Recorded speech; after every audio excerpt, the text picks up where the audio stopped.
The story begins in the dead of the silent night. In the empty and lonely space, strange sounds echoed. Whether it was the bone-chilling wind in the deep night, the moonlight piercing through the towering clouds, or the senses of a veteran assassin, everything was whispering. At this moment, a knight was kneeling, bowing his head before a person. "You have done very well once again." He raised his head slightly, then immediately bowed down gratefully, saying, "Thank you, Lord D. Lo Tuesday." The man with the stern face standing before him was D. Lo Tu La Boydat. He had long flowing hair, exuding a cold and mysterious aura that terrified others. The voices in the knight's head had not ceased. They predicted that tonight he would die at the hands of this man. D. Lo Tu spoke softly to the knight kneeling before him. "You have shown me results worthy of the position of Shadow Leader. Thanks to your contributions, our clan has been able to make great progress." The knight replied extremely humbly, "I only did what I should have done, my lord." This knight's name was Jia, and Lord D. Lo Tu looked at him, smiling with hidden meaning. "I am truly very curious, Jia," and his gaze was fixed on the long shadow cast on the ground, asking a puzzling question. "Do you believe that a shadow also needs freedom?" But the intelligent Jia and quickly understood the intention, answering D. Lo Tu clearly while maintaining his bowed posture. "We of the Shadow Squad only need to execute the Master's orders. Among us, there is no such thing as thoughts, emotions, or a heart." D. Lo Tu praised with satisfaction. "Very good. Since you're clear on that." D. Lo Tu's face turned towards Jia and whispering, "But if you already knew those things." The gentle attitude from a moment ago suddenly vanished without a trace. D. Lo Tu's expression became gloomy, his eyes shooting out sharp glints, and the surrounding space became dark. He began to interrogate Jia, and then, "Why did you dare to act on your own?" He looked at Jia and with a crazed look, "How did you escape the brainwashing?" Jia also felt terrified. He thought to himself, "How is that possible? How does he know about that? What are the two of us talking about? What is the full story? What brainwashing?" Zaan Sudenli Zembet. Painful memories appeared clearly in his mind. The way the La Boy Dat clan optimized the Shadow Assassination Squad. The way that man named D. Lo Tu achieved this goal was through kidnapping or buying children. Not stopping there, he did even more terrible things, turning them into assassins, dedicating their entire lives to performing dirty tasks for the La Boy Dat clan. In other words, they were raising loyal hunting dogs for the clan. Jia was also a pitiful child who unluckily fell into his devilish palms. I was also brainwashed, but thanks to a chance encounter while on a mission, I was able to remove the chains imprisoning me. Jia did not expect this to be discovered by D. Lo Tu.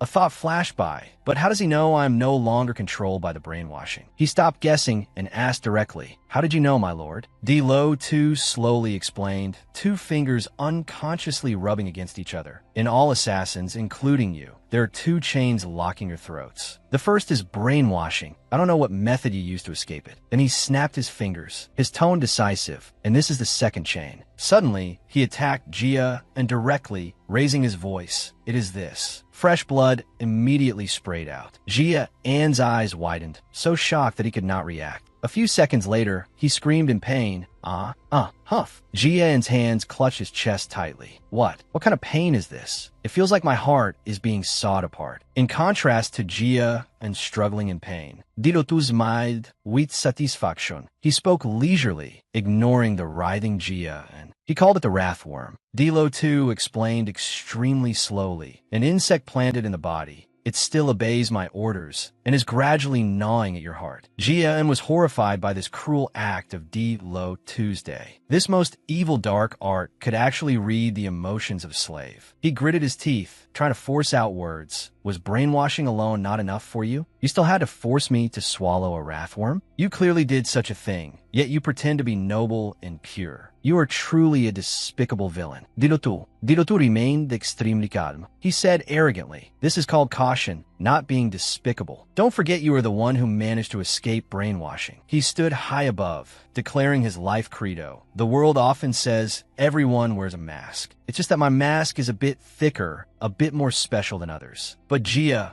could no longer think of anything else. He only knew that the greatest enemy of his life was this man. He carved the name D. Lo Tu La Boy Dat into his mind. That painful past suddenly rushed back. I was kidnapped at an age when I knew almost nothing. Those years, Jia and could never forget. He recalled, after that, I was raised like a hunting dog and assassin for the La Boydat clan. I even rose to become the shadow leader. I lived without a heart and without emotions. The turning point of Jia An's life began. But thanks to a lucky encounter, I learned a technique called Fire Eye. And that technique proved to be the special ability of the strongest sword master on the continent from long ago. It helped me escape the brainwashing. Jia and sank into the torrent of memories. I once thought that I could finally escape the Shadow Squad and dream of freedom. I finally held on to hope. Fury made him scream in despair. Why is death waiting for me at the end of the road instead of freedom? Jia and ceased not his lamentations, his body going limp and falling to the ground. But his mind still had many attachments binding it. What crime did I commit? Why do I have to die meaninglessly like this? The more Jia and thought, the angrier he got, the resentment in his heart increasing by the day. He gritted his teeth, his hand clenching into a fist and striking the ground hard. Damn it, I cannot let everything end like this. The remaining bit of will supporting Jia and forced him to stand up. He made up his mind he would die here anyway. D. Lotu saw Jia and struggled to stand up and was a bit surprised. He stared blankly. You can still stand up in that condition? Jia and didn't bother paying attention to that stupid question. He used his hands to push against the ground, assuming an attack stance. In his head, he kept encouraging himself. If my end is to be like this. Jia and gritted his teeth, his eyes burning with fire. He swore silently. I want to disable one of his arms, or at least seriously injure him before I die. In the quiet late night, Jia and let out an extremely majestic roar of rage. He screamed soundlessly, I absolutely will not die miserably like this. His whole body lunged powerfully towards D. Lo too. The guy looked very calm, lazily not even bothering to move, standing in place. At this moment, in Jia An's eyes, there was only the enemy, D. Lo Tuesday. But his injured body was not fine at all. He could not confront a cold-blooded species like D. Lo Tu.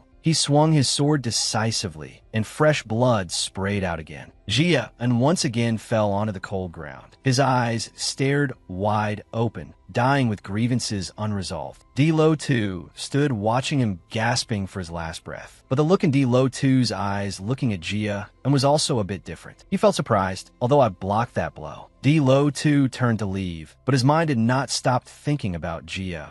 Even though he was just trash, he not only escaped brainwashing, but even withstood the intense pain of the wrath worm and attacked me. How long has it been? He looked at his bleeding hand. How many years has it been since I was last injured? And yet I was bitten by the hunting dog. I trained myself. Truly unbelievable. Dilotu glanced back with contempt, muttering to himself, but no need to worry about him anymore, because he is dead. Then he ordered his subordinates to dispose of the corpse. Jia An's eyes still stared at D. Lo Tu's retreating back. D. Lo Tu was recognized as one of the strongest warriors on the entire continent. Jia An consoled himself. My defeat was an inevitable occurrence. After all, he is the strong one and I am the weak one. How could I confront him? However, Jia An's eyes still stared blankly ahead. But I do not accept it. The ghosts of the past returned. I regret that this life passed meaninglessly. Another ghost was the name D. Lo Tuesday. He makes it so I cannot leave in peace. I regret that my whole life was played in the palm of D. Lo Tu's hand. The greatest regret bound Jian. He blurted out, I regret it immensely. Regret not having been able to perfect the Fire Eye. Prayers began to echo. Whether it is a god or even a demon, anyone will do. Therefore, please. Jia was begging desperately. Please do something. Give me a chance to take revenge on D. Lo Tuesday. The badge on Jia An's chest suddenly lit up. A strange phenomenon occurred. You have been chosen by Wrath. Wrath will enter your body. Body is dead. Error. After experiencing that bloody and resentful night, the sun rose high again. Warm sunlight filled the space. A gentle call rang out. Little Sunday. That gentle voice came from this beautiful woman. Little son, look at mommy. Mommy's little Sunday. The baby lying in the cradle raised a tiny hand, babbling. Abba. His mother giggled. Good job, so what is this? The baby was unusually intelligent, immediately answering.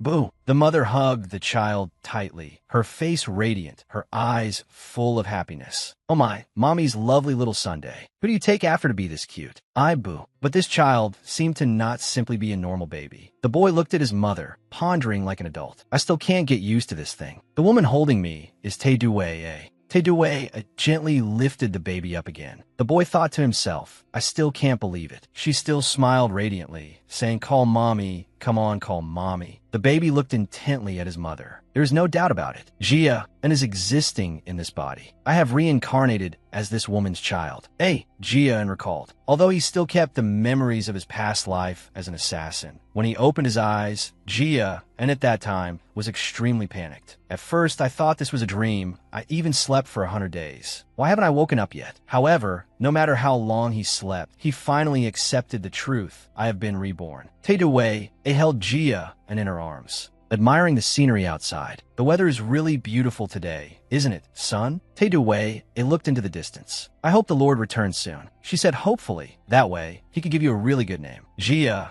looked at his mother, his eyes a bit melancholy. Being called by a nickname all the time is a bit weird, Jia thought to himself. And yet, 100 days have passed, and he hasn't visited his child. He must be very busy. Thinking of this, the little boy's mouth babbled again to please his mother. Babu, the place where Jia currently lives is a vast, golden, and magnificent space. Just a glance is enough to sense the wealth and luxury. Jia thought to himself, since being reborn, I haven't explored much, but at least I know this is a fairly wealthy family belonging to the upper class. Even the bedroom is decorated extremely lavishly, a complete contrast to the gloomy environment of Jia An's previous life. I guess being reborn into a powerful and wealthy family is still better than an ordinary one. But even living in love and abundance, at this moment, that desire still weighs on Jia An's heart. He told himself, being reborn into this wealthy life is a good thing, because I definitely must take revenge. Jia An had never forgotten the cold, unfeeling face of D. Lo Tuesday. There's one thing I remember clearly. That is the rage and hatred my heart felt before dying. But I must persevere. Although reborn, being in the form of a child, Jia An basically could not do anything. Because from birth until now, I have only stayed in this room. I don't know where this is. I also don't know what my status is or what kind of situation I am in. The baby Jia sank into thought. Furthermore, since I still cannot perfect the Fire Eye technique, I must be even more patient and endure. In his previous life, he was hailed as the greatest assassin of the La Boydat family. Now lucky to be reborn, Jia only lives for a single purpose. Waiting for the day I could take revenge on D. Lo Tuesday Jia and must give his all. I can suppress my emotions and desires until the time is ripe. The baby Jia looked around again. But this only made him feel more curious. This blinding luxury and the scale of the mansion far exceeded the scope of the upper class. Suddenly, Jia An's eyes were glued to one spot. Tae-Due's servant, Haiwan, was running in hurriedly. Lady Tae-Jia. She stood at the end of the room and shouted, the Lord has returned. Tae-Due panicked, stammering, Father. Father is. Jia felt surprised. Father? You mean the Lord is my grandfather? Tae-Due began to fumble. We have to prepare something. Haiwan hurriedly stopped her. It's too late. He has already arrived at the door. She exclaimed, oh no. Anxiety was evident on Tae-Due's face. She and Haiwan looked at the door together. Jia also looked curiously, then was immediately stunned to the point of dazing. Damn it, what is this presence? Outside the door, 3 figures quietly walked in, signaling the return of the Lord. The Lord's footsteps were heavy and full of majesty. Just his existence alone exuded such great pressure. He had blonde hair and a tall, muscular body. Jia looked in a daze, muttering, moreover, the more I look. Jia felt increasingly terrified. Impossible. If I'm not mistaken, this person is. Tae-Due, it could only stammer in fear. Father. Father. He didn't even greet her, but asked straight away, is this the child? Jia stared at the Lord. I'm certain. He searched through every fragment of memory. An aged man, hair the color of the brilliant sun, eyes red like fire, and a face colder than ice. The master of the continent's greatest family, the destruction king of the north, Catch Luan Te, Catch Capdat. He looked at Jia with somewhat stern eyes. His vision seemed to blur slightly. Jia opened his round eyes wide to look at his grandfather. His heart was cheering and jumping. I have been reborn into the strongest family on the continent. The question blurted out revealed his surprise. Do you want to keep him? Jia thought to himself, truly a hateful fate. Lord Catchuan reached out and picked the baby up. He said, from today, This child's name is Jia, and just like the meaning of the name, live quietly like a shadow, existing silently, as if you are not present here. Jia and looked blankly at his grandfather. After crossing the boundary of life and death, I also have a new name. After speaking, he turned and left. Jia and happily silently called the new name Jia, and it was late at night. Looking at the quiet space around, Jia and guessed that everyone must be asleep. He sat up, his small body looking extremely cute, completely different from a melancholy look before. Truly a boring 100 days, but now I have chance. The body merged with a newborn, so the living habits were exactly like a child. Jian thought to himself, I just get sleepy inexplicably. Zaan Vigan. Every time I woke up, Taidue was by my side. I couldn't even control magic or anything similar. At least being able to sleep in the cradle by myself now is quite comfortable. But the remaining bit of reason helped Jia and sit up. All right, let's start. He began to cultivate again from the beginning, condensing the fire ring. The ethereal realm of the mountains and forests appeared in his mind. Usually, the cultivation method on the continent utilizes breathing to accumulate magic and spiritual energy from nature into the Dantian. The fire ring obtained through a special medium is different. Jia and focused his mind highly. Just like magicians create a magic circle, it will create a circle around the heart. This helps increase endurance and stimulates the body's development. At the same time, it also improves will and affinity with magic. Therefore, this method can help humans achieve ideal conditions to become warriors. Jia became more excited the more he thought about it. This is a peerless cultivation method. He was full of faith in his path. Another advantage was that even a genius like Di Lo Tu could not detect the existence of the fire ring. Thus, Jia steadfastly cultivated. The most important thing is if I use the fire ring to cultivate both body and mind. Jia at this moment had a different appearance, but his thinking hadn't changed much, and make the cat Jia 2 sword technique my own. Thinking of this, Jia was very happy. Revenge against Di Lo Tu La Boy that will no longer be a pipe dream. Then he examined his current small body. Perhaps due to the structure of this body, my mana circuits are filled with cold energy. That is why whether I sleep for 20 hours or a few hours, my whole body is still freezing cold. The baby Jia closed his eyes, concentrating his spirit. Mana Blokage. Is it 9 areas? Very serious. At this rate, I will die from the cold energy blocking the mana circuits. He muttered, I need to use the fire ring to clear the meridians. On the other hand, it would be a waste to throw away this bone-chilling cold energy. I will combine it with the fire energy in my body and conduct circulation. On the wild grass in the forest, rustling sounds occasionally rang out. Jia thought to himself, breathing a sigh of relief. All right, it might be a bit slow, but it's quite stable. Next is, phew, the baby Jia voiced objection to the adult Jia in the body. Jia lay down, tired after cultivating just a little. This weak little body is really annoying. Jia cursed silently. Damn it, I can't take it anymore. A moment later, the baby fell asleep. Lord Catchluan silently watched his grandson sleeping soundly in the cradle. He gently cast a spell on his grandson, then left. It was morning again. The baby crawled on the floor, a look of objection clearly on his face. Boo-boo. Taidue stood by the side cheering. Ho-ho, our Luan is so cute. Crawl a bit more. Jia scolded silently in his heart. Playing with this mother is really tiring. A soul of an adult, yet forced to act like a newborn. I'm about to die of exhaustion. Taidue finally picked Jia up, affectionately praising him. Jia could do nothing. So cute. So cute. I'd rather endure the cold myself. She kept saying sweet words to the child. Our cute baby Luan. At this moment, a clattering sound suddenly rang out outside. Is Taidue here? Hearing this, Taidue cheered happily. Old man, no saint. Fantine lauet petitili. A compassionate and divine smile, true to his demeanor. What saint? Just call me old man. Jia was bewildered. Is this person Fanton? Turns out Fanton had a simple and approachable appearance, but was a big figure. His holy power and holy art skills were hailed as the top of the continent. He was the most famous healer on the continent, but his wandering personality made meeting him as hard as ascending to the heavens. Yes, Fanton looked at the baby Jia. I was taking a stroll, stopped by to visit you on the way, heard you just gave birth. Is it this one? Yes. He picked Jia up, smiling kindly. Blonde hair, red eyes, just like you. Taidue smiled. That's right. Isn't he very beautiful? Phantom made a few comments. This child is so cute, not like Catchwan. Completely different. So what is the child's name?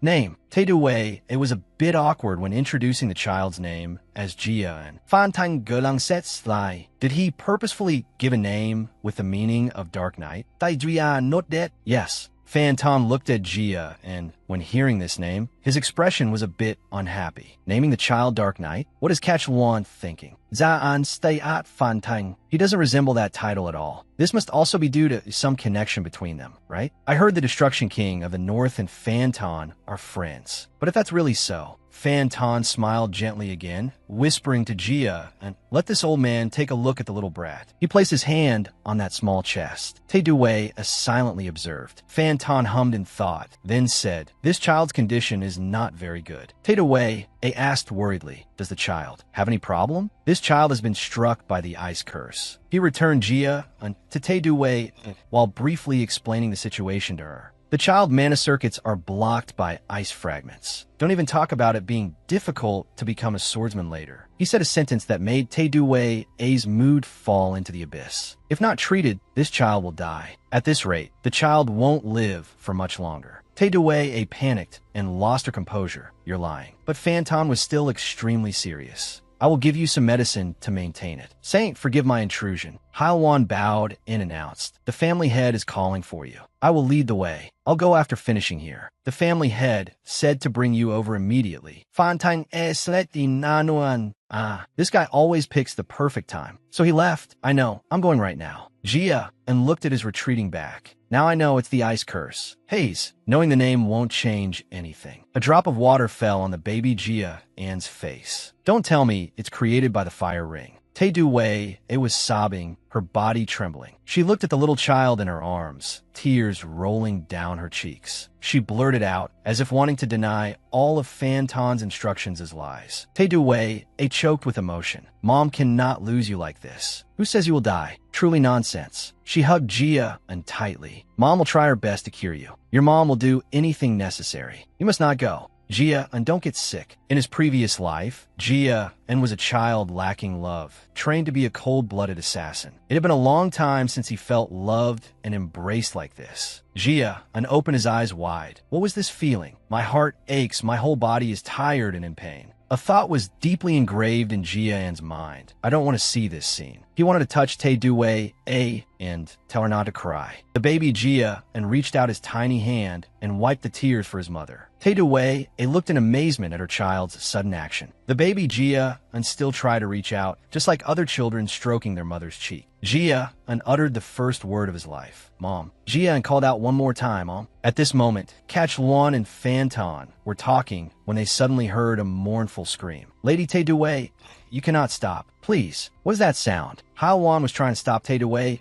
You must not. Tae-do-wei rushed straight into Lord Catchwan's office. Hi, Luan. Lady Tae-do-wei, the master is. She panted, looking at her father. He looked displeased at being disturbed and shouted softly, what is the reason for such rudeness? Those stern eyes scrutinized the clumsy daughter who had caused him to lose face. Tae-do-wei suddenly knelt down. Daughter begs father. She knocked her head hard on the floor, pleading with her father. I beg father, save Jia. And Tae-do-wei panicked and begged her father. I beg father, save Jia. And she spoke amidst sobs. Father surely knows the child's condition, but he is everything to your daughter. I beg father. I beg father to save my Jia. And Catchwan replied extremely calmly. That child certainly cannot survive as a warrior. Why must I save a child who is useless to the family? Tae-do-wei tried to convince him. Isn't the child father's grandson? Catchwan asked sternly. The grandson you brought back after running away from home? He continuously spoke cold and biting words. The only thing I will do is let him bear the surname of the Tae-catch-cap-dat family. Consider it a small mercy I grant him. But that is all. Hearing her father say these words, Tae-do-wei was unwilling to accept it. She screamed, Father. Catchwan coldly ordered, I have nothing left to say. Take him out. Tae-do-wei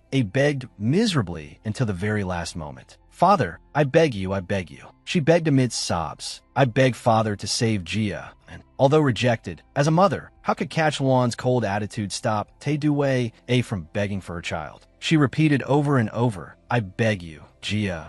But in the end, she was still dragged out of the room. Yes, Fanton watched Tae Due until the door slammed shut. He sighed and said to Catchluan, "Huh, you are still as stubborn as ever, aren't you?" "Yes." Fanton looked at his old friend. "Is it that hard to be a little honest? Clearly, you told me to come check on your grandson. Why did you have to act like that?" Catchluan hurriedly brushed this topic aside, saying, "Shut up. Tell me the details of the child's illness." Fanton began to report. "As I said, his 9 mana veins are sealed due to wind cold. Moreover, the older he gets, the more dangerous the condition will be." Fanton also knew very well that last night, Catchluan had performed a technique on Jia, and because you used your spiritual energy to push back the wind cold, there will be no problem temporarily. But as I said, your grandson will not be able to become a warrior. Catchluan took a sip of tea, then said, "As long as the child is alive, those things do not matter. Fantain Site Supi Sioli, your style of conduct is completely different from just now. You actually still love your grandson, right?" He immediately asked the question he had been wondering about all this time.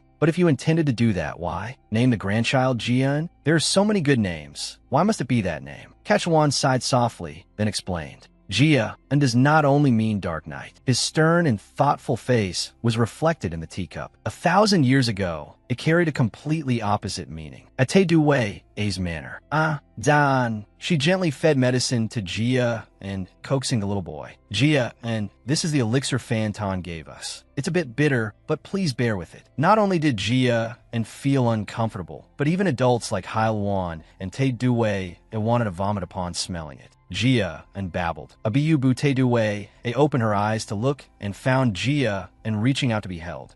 Tae Due and Hailuan exclaimed in surprise together. The baby swallowed it. Jia and endured the bitterness and drank it all. Hailuan. "That's right. Although the medicine is very bitter for children, the young master surely understands the hearts of the adults." She hugged Jia and tightly in her arms. Tears began to fall again. She affectionately called her son's name, Jia, and looked outside, thinking dreamily. Although a bit bitter, this fire attribute divine medicine is exactly what I need right now. The heat will push back the wind cold in my mana veins. Tae Due choked up again. "Do you understand mother's heart?" The baby Jia and finally grew 1 year older. The boy now spoke clearly and roundly, no longer babbling word by word. "Please let me drink more elixir." Time flew by quickly. 2 years had passed since I started cultivating and drinking the elixir. The boy Jia was now a bit bigger. Seeing his hands gradually gaining fire energy, he was very happy. Thanks to these things, I can achieve the fire ring faster. Currently, Jia's condition is much better. My fire ring has reached 1 star. Every day that passes, the fire ring in Jia's body is cultivated and accumulated. Another 2 years of persistent cultivation passed. The boy Jia had to do a lot of things every day. My usual schedule includes playing with Tae Due and Hailuan in the morning. On this continent, I'm afraid there is no child busier than me. I also have to make time for a nap, and in the evening, conduct cultivation. Just like that, time continued to pass. I am now 5 years old. At this time, Jia's ability had made great progress. He had condensed the 2nd fire ring. Under the effect of the 2-star fire ring, your soul has become a bit stronger. Under the effect of the 2-star fire ring, mana has increased. Under the effect of the 2-star fire ring, willpower has increased. Under the effect of the 2-star fire ring, strength has increased. He smiled with satisfaction. The boy read every word carefully, laughing with excitement. "Finally did it. I have created the 2nd fire ring." Jia's face shone. Along with the formation of the 2nd fire ring, the flame had now rotated into a cross shape. My sensitivity to mana has increased a bit. It is all thanks to this notification line.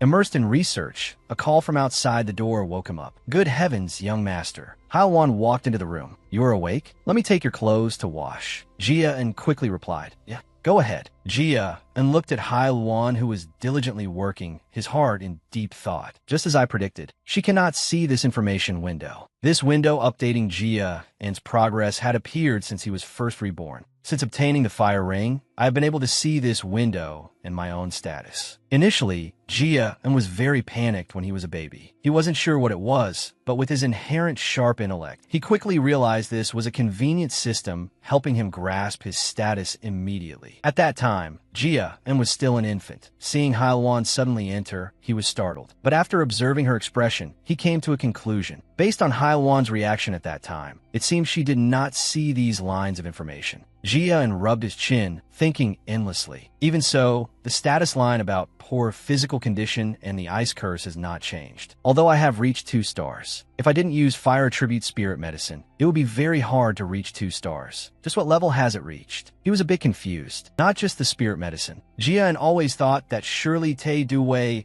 Hai Luan, and others in the villa over the past 5 years had also done their best for this. Their care certainly also had an effect. Hai Luan left, leaving only Jia and sitting alone in the room, thoughts swirling in his head. The boy sighed. Anyway, I'm only 5 years old. I still have a lot of time. There's no need to rush. It turned out that from a young age, the fact that Jia and was often tired was not because he was a child, but because his body was hit by the extremely troublesome ice curse. Poor stamina was also because of that. That is why I easily get tired just doing a few normal movements. But Jia and quickly cheered up again. Anyway, in my previous life, I was hailed as the most elite assassin. Now I even know the best cultivation method, the fire ring. Based on experience, as long as I achieve the fire ring, the bad conditions of my body will also completely disappear. Moreover, if I learn the swordsmanship of the Tae Catch Capdat family, I can definitely kill D. Lo Tuesday. But revenge also needs to wait for the right moment. Jia and is currently just a 5-year-old boy. He himself is aware of this. Even so, I cannot be impatient. D. Lo Tu is a candidate for the position of the strongest on the continent. Recalling that face, Jia and told himself, if I act impulsively now because of hatred, I won't be able to bear the consequences. The number of people capable of killing him can be counted on the fingers of one hand. Even if a bit slow, I must slowly increase my strength. Until the opportunity appears, I will end it all once and for all. So Jia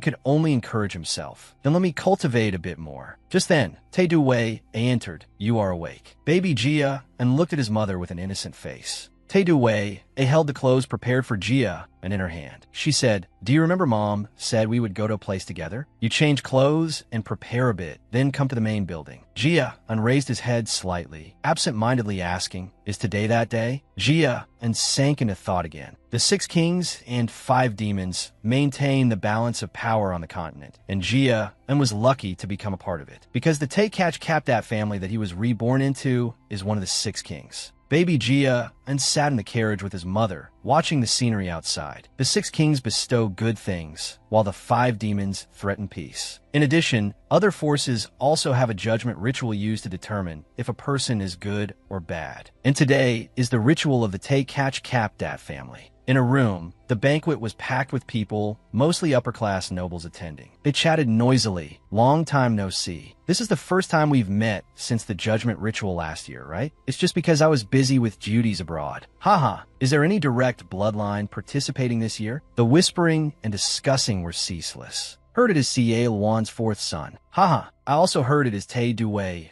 When Tae Duwei, and Jia just walked in, they immediately heard unpleasant words. What Tae Duwei, that failure. Really? Seeing her walk in, the room fell silent. All eyes were focused on the 2 of them. Everyone looked at Tae Duwei, and little Jia, with discrimination and alienation. Tae Duwei, held Jia's hand tightly, walking amidst the whispers. So that's Tae Duwei's son? That child is so small. I heard the child is sick. It seems the rumors are true. How could it be avoided? He inherited the blood of a failure. Honestly, should I call him the spawn of failure? After a while, the gossip still hadn't ceased. I can't believe she was allowed to set foot in here. Do we need to hold a judgment ritual for the child of failure? I really hope I don't have to see them again. Really, the standards have lowered too much. Jia also felt saddened by this. Having reincarnated into this clan, he couldn't avoid the unpleasant feelings when hearing these rumors. The direct line members were trying their best to slander him. Is there anything I don't know? I don't care about being insulted, but the 2 of them just quietly walked forward amidst the verbal abuse. She really has no shame. Jia was startled when he heard that sentence. The boy stopped walking. Tae Duwei quickly realized and hurriedly comforted her child. It's okay, Jia. The boy looked up at his mother. Tae Duwei still wore a gentle smile, whispering, just looking at Mom is enough. Jia understood her meaning and was no longer worried. At this moment,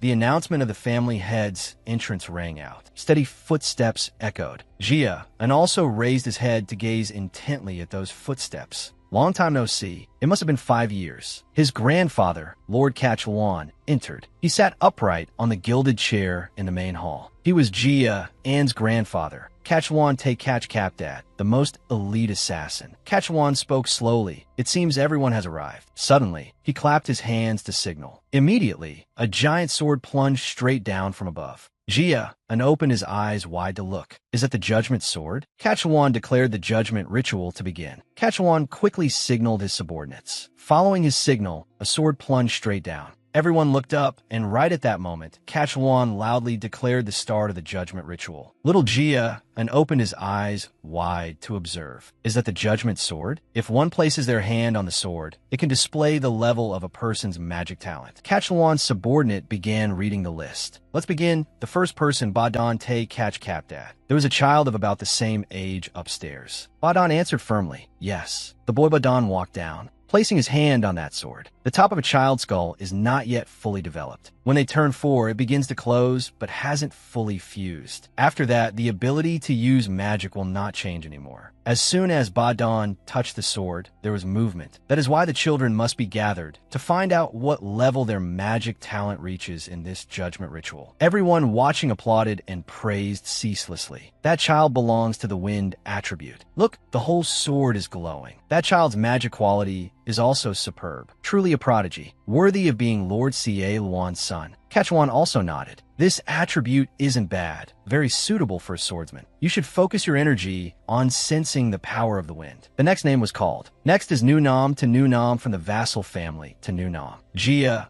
stood there observing. He was very confident. I can see how this sword operates. The light on the blade displays the purity of the magic, while the magic attribute is displayed at the top of the hilt. No, Jia suddenly realized. So this is how grandfather judges the talent of others. Nunam of the Te Kach Kap, that house also received everyone's praise. Worthy of a genius from the Tenunam house. She bears the surname Tenunam for a reason. She is of the same generation as Lord Badan. Only Jia felt bored. Everyone in this family is obsessed with the word talent. He also knew his fate. I guess my result won't be very good. Although I successfully achieved a 2-star fire ring, a large amount of frost-cold energy still remains in my magic circuits. I don't care anyway. The subordinate continued reading. The last person is. Everyone focused their attention. The name called was Jia Te Kach Kapdat. Kachwan suddenly became more focused. His gaze also became more anxious than before. Hearing his name, Jia stepped forward. Please step forward. Teduweye whispered, go on, son. Jia yes. Actually, Jia didn't show any emotion like the children earlier. I don't expect anything either. Just checking which attribute suits this body. And what attribute I should develop in the future is enough. Teduweye smiled gently and said, did you see how the little friend before you did it? Just follow that. Jia replied, yes, I know. Little Jia sighed. Sigh. Jia gently reached out and touched the blade. Different from the soft, beautiful light earlier. As soon as Jia touched the holy sword, it exploded with golden light, looking like it was burning. Jia stared blankly, wondering what that light was. His eyes became dreamy. At this moment, appearing before Jia's eyes was an image of hundreds of monsters with strange shapes. He muttered in his heart, what is this scene I'm seeing? Little Jia looked with extreme panic. Little Jia sat slumped on the ground, looking at the figure in front of him and asked, this person, who is he? He was raising a long sword high. The pressure radiating was extraordinary. He swung the sword decisively. The monsters were quickly defeated. The monsters vanished, leaving only a strange light. Jia stared blankly. The boy was very panicked. Why did the stone sword? Sounds of judgment and mockery rang out all around. Look, the light hasn't even illuminated half the sword. Kachwan hurriedly ordered. The judgment ritual has ended. You may all leave. Everyone quickly left, no one wanting to hide the contemptuous smiles on their lips. Those were smiles reserved only for Jia and his mother. The butler respectfully said, let's go, young Master Balwan. The last guest had walked out. The door slammed shut. Kachwan remained seated on his chair. He said in a low voice, I guess he wouldn't be able to do anything either. Sir. But Kachwan didn't hold much expectation anyway, so he wasn't too disappointed or ashamed. I thought that child would only reach this level. In any case, I didn't require anything from him. Suddenly, Quechuan noticed something. The stone sword was still glowing. The light was becoming increasingly dazzling. Quechuan looked in amazement at the light emitting from the stone sword. When he thought of the 5 words golden light of the sun, he couldn't help but frown. The aura possessed by the first patriarch of Te Kach Kap Dat was a terrifying power, strong enough to fuse magic fire. He recalled the lines he had read, golden mana and golden fire. This type of brilliant golden mana only appeared exactly once. Quechuan was deep in thought. In a long history of the Te Kach Kap Dat clan, the light before his eyes reminded him of something. It was dazzlingly beautiful, carrying a brilliant golden glow. It was the gold fire. The more he thought, the more astonished Quechuan became. Jia and this grandson. The next morning, Jia and received new information. I'm all right. Jia and smiled with satisfaction. It seems I'm ready to reach the 3rd fire ring. Since the first judgment ritual, 7 years had passed. Time flowed coldly. Jia and had grown much taller. His face, though still immature, was very different from before. I am 12 years old now. Jia let his mind drift again. 7 years had passed since the judgment ritual. Through regular cultivation, his 2 fire rings were about to increase to 3. The teenager Jia sat on the green grass, thinking for a long time. If I can cure the ice curse, my growth speed will be much faster. My water resistance has increased to 2 stars, and the phenomenon of cold energy spreading through my body has also disappeared. Therefore, my limbs are no longer stiff. Of course, moving my body is still very difficult, but it's much better than before. Thus, Jia told himself, I should also start training my body. While sitting, a voice suddenly called out, Jia, and it was his mother, Te Due. She said, hurry and get ready. What are you doing here? Let's go or we'll be late. Yes, Jia replied with a solemn expression. That's right. It's time for me to participate in the 2nd judgment ritual. I'll probably have to see those confusing things again. A few hours later, the ritual also ended. Everyone quickly greeted each other. Finally, languorously Garrett, you've worked hard. So, the judgment ritual ends here. Jia sat silently thinking. Perhaps because only branch members were here, things happened faster than I thought. Finally, his name was called Jia Te Kach Kap Dat. This was a stern questioning directed at his grandson. You surely also received the order to participate in basic training as a member of the clan. Then, why haven't you replied for a month? Jia looked at his grandfather in bewilderment. What are you talking about? Basic training? Te Due hurriedly intervened for her son. Father, Jia is different from the other children. The ice curse still remains in his body. Therefore, the training is too much for him. It turns out Mom has always hidden this from me. Seeing his mother's attitude, Jia immediately understood. Did Te Due know about this beforehand? Quechuan coldly declared that this place is the territory of Te Kach Kap Dat. His expression was extremely severe. He said there are no exceptions. Either that or reject those who have accepted bearing the name Te Kach Kap Dat. If you can't walk, then crawl there to train. People of the Te Kach Kap Dat clan need to have such spirit. Te Due panicked and pleaded, no, that's not possible. Father, please give me a little more time. If not, do you plan to run away again? Now you intend to take this child with you too? Quechuan hurled steely words at his only daughter. On this land, you can only live as a person of the Te Kach Kap Dat clan. If you don't like it, get out of here immediately. As soon as he finished speaking, the crowd stirred up a commotion again. What? She intends to run away again? This is getting interesting. Now that her chi si and mana veins are gone, how could she break through? It's unbelievable that such a person is a direct bloodline. Jia looked at his mother, who was enduring the humiliation, and suddenly had a great realization. Now you understand the reason Te Due receives this treatment. There's nothing new about it. Jia understood that it was because she had once left the clan. He carefully pieced the clues together. Although Te Due had learned martial arts, she possessed no aura. This means she had crippled her own martial arts. Her chi si and mana veins were completely destroyed. Then Mom left home, met Dad, and got married. But fate did not smile upon Te Due. When she was pregnant with him, Dad passed away. She had no choice but to return home. Te Due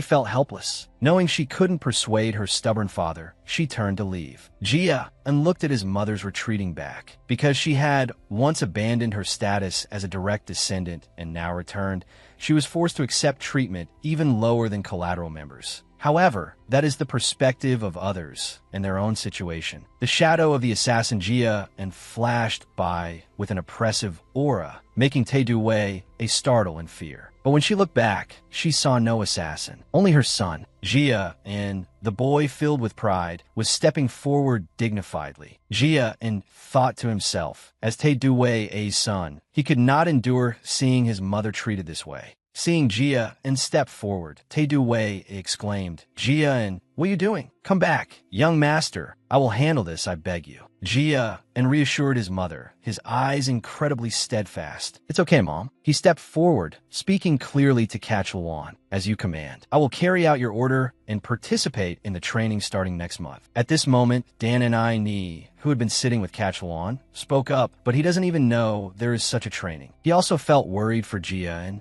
regardless of what it's called, basic training is not something a sick person can endure. You should withdraw quickly, facing the dissuasion and scrutinizing gazes. Jia and just raised his voice. "I bear the surname Tae Kachkapdat. Therefore, I must pay a corresponding price. I will join the training." Kachalwan frowned in anger and shouted, "Do you dare to defile the name Tae Kachkapdat? Huh? Do you understand the weight when mentioning the name Tae Kachkapdat?" The pressure radiating from Kachalwan made Jia and feel a creeping fear. He looked at his grandfather, his face pale. Suddenly, a few drops of blood trickled down. Horror was evident in Jia An's eyes. His eyes widened in surprise. It felt like his flesh was being torn into pieces. Jia An's trembling hand tried to clench tight to maintain composure. Could just a single glance cause such a massive impact? It felt like his heart was being crushed. This impact was even greater than La Boydat. A question arose in Jia An's mind. Is this that warrior, the Destruction King of the North? Tae Wei rushed over to embrace Jia and, "Father, Jia and is still young. The boy doesn't know what he's saying." Dan and I also spoke up. "Sir, he is just a sensible child. Please withdraw the pressure placed on him." Kachalwan raised his voice. The words he spoke carried a terrifying weight, making the listeners immediately feel terrified. "I am speaking." Dan and I Ni stammered, "I am very sorry." Tae Wei still hugged Jia and tightly, pleading, "Father, Jia An's health condition cannot handle training. I beg you, Father, please withdraw the pressure." Jia and still hadn't recovered from the shock. He muttered in his mind, "Assassins are those forced to live in the shadows. Being an assassin means every moment is closer to death than life. They must never reveal themselves." The Jia and of the past was pushing the 12-year-old Jia and forward. "But I am no longer that assassin of the past." The teenage Jia and looked back at his old silhouette, reminding himself, "I will not live in the shadows anymore." The 12-year-old Jia and stared at the old silhouette, telling himself he would not live the life of an assassin anymore. The teenage Jia ungritted his teeth, sweat pouring down like rain. His mind constantly repeated his own desire. "Now, Yamjaan Tikakabdat. I will restore Tae Wei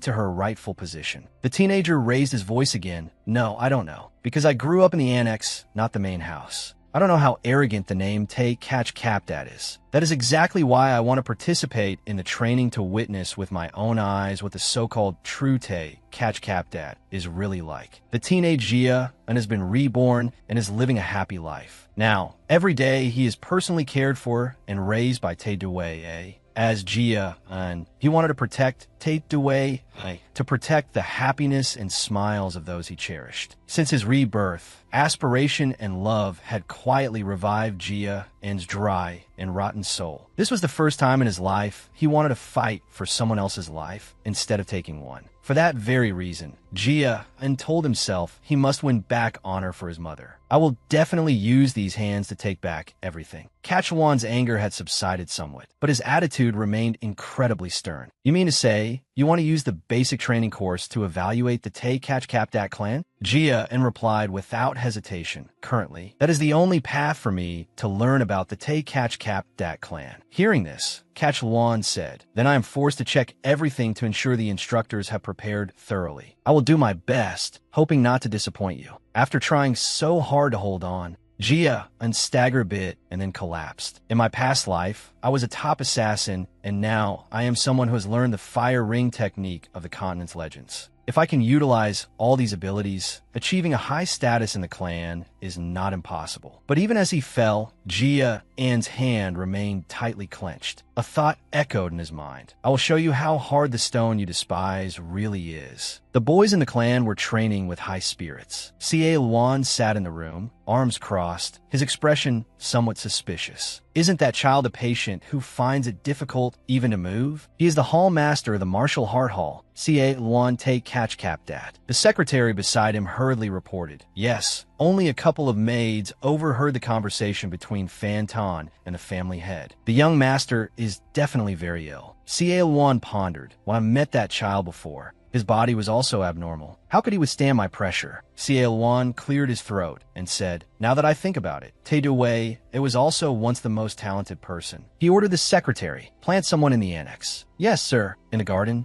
Every day, Jia and worked hard on his cultivation. He always tried to move as fast as possible. Te Dui always followed closely behind. She was afraid Jia and would overexert himself and get sick. So she hurriedly called out, Jia, and don't overexert yourself. But Jia and still trained with all his might. At training ground number 5, Catch Luan strode in amidst everyone's greetings. Welcome, Patriarch. Greetings, Lord. In another corner, Limac was lying on a sofa, covering his eyes with a hat. Suddenly, a voice rang out, stop pretending to sleep. Get up, Limac. He jumped up, startled to see Catch Luan. Good heavens, unbelievable. He laughed and said, you are the only one who can see through my feigned death skill. Lord Patriarch. Catch Luan crossed his arms and scolded. The instructors are running around sweating buckets, yet you lie here leisurely? He smiled and replied calmly, they naturally have to follow my orders. I exercise my brain, they exercise their limbs. It's very fair. Catch Luan complained helplessly. You're already 50 years old, yet you still act like a child. He laughed and replied, people die if they change, but I am an elf. Limac asked a question that made Catch Luan immediately serious. You came here for your little grandson, didn't you? He crossed his arms and continued. Lady Te Dui also came to talk to me, but I didn't expect the Patriarch to come here in person. Hearing this, Catch Luan was surprised. Did Te Dui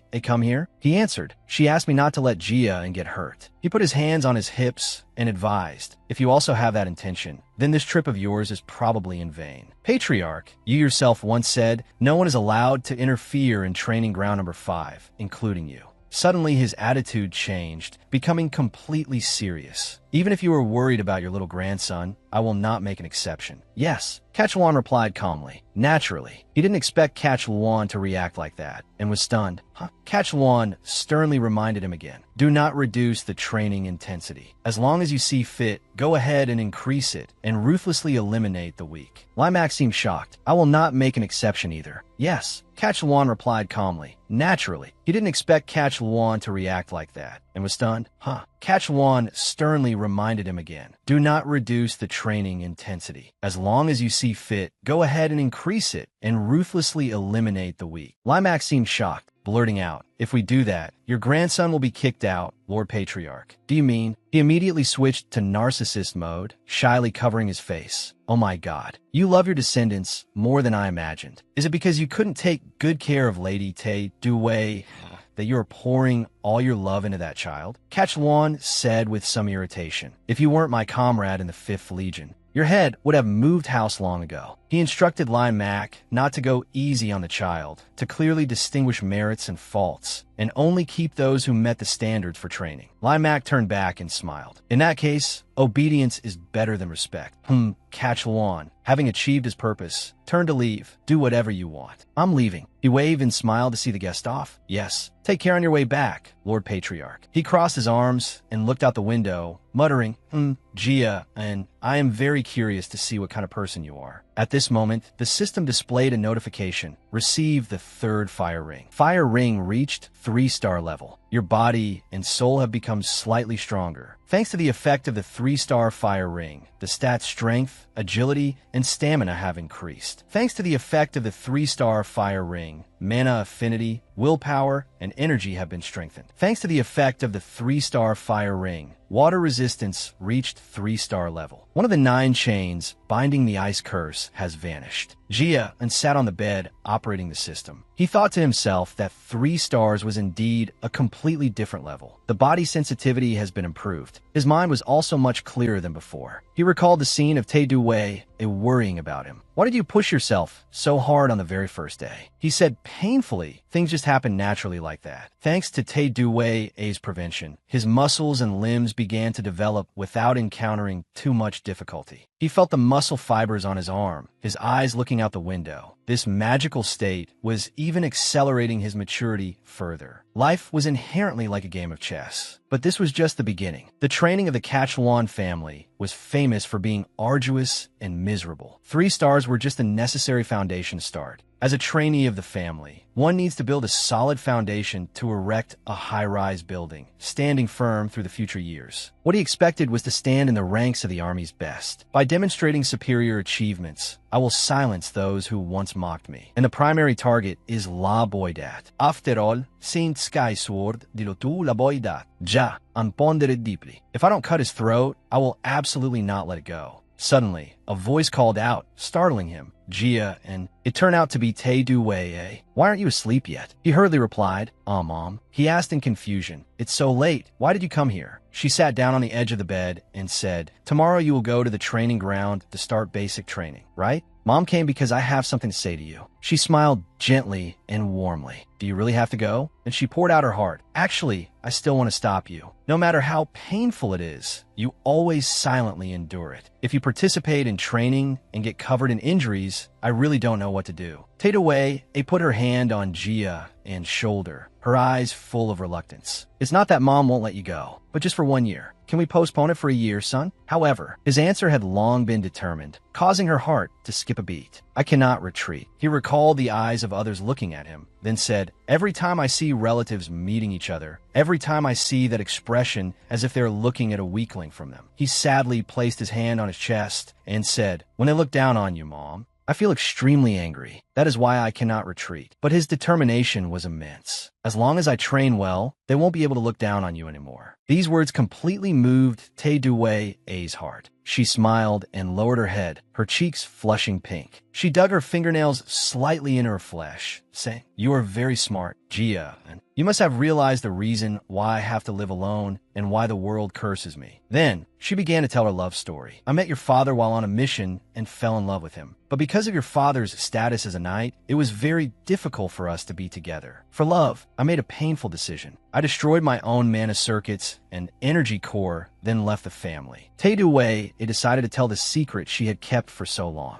Actually, you have a sister. She was 2 years older than you, named Tae Na. The peaceful life didn't last long. When we were living peaceful days, the army from Waidain discovered and assassinated us. Your father and I were forced to take up swords and fight. Your father wasn't very strong, and I was pregnant with you. Tae Doo-Wai's eyes were filled with fear, so we were completely helpless. A miracle happened, but it was too late. Luckily, your father had secretly arranged guards to protect me, but they were too far away. By the time they arrived, everything was over. She painfully faced the truth, tears flowing uncontrollably. At that time, your father and sister lost their lives. Tae Doo-Wai could only give a bitter smile every time she mentioned this. I had nowhere to go, no other choice. I was forced to return to the family. Because of that, I am considered a sinner of this family. Her face was full of suffering. I didn't know what to say to your grandfather. After hearing everything, Gia thought to himself, so selfish. Tae Doo-Wai is truly selfish. He examined and evaluated. She abandoned her family responsibilities to pursue her own happiness, returned just to find shelter. I understand why she is treated so harshly. But Tae Doo-Wai is sitting opposite me. It was also she who gave me this new life. This is the first time I've met someone who loves me so truly. Even if everyone thinks she is selfish, at least to me, she is the only mother across 2 lifetimes. He opened his mouth to ask, Mom, do you regret it? Do you want to go back to the time before you left home? She smiled and answered, No, I don't regret it at all. She recalled the happy time with her lover. In this house, I lived as if I didn't exist. Only when I left here did I feel vitality. That was enough. The smile on her lips gradually became radiant, her face showing happiness. At that time, I was truly very happy.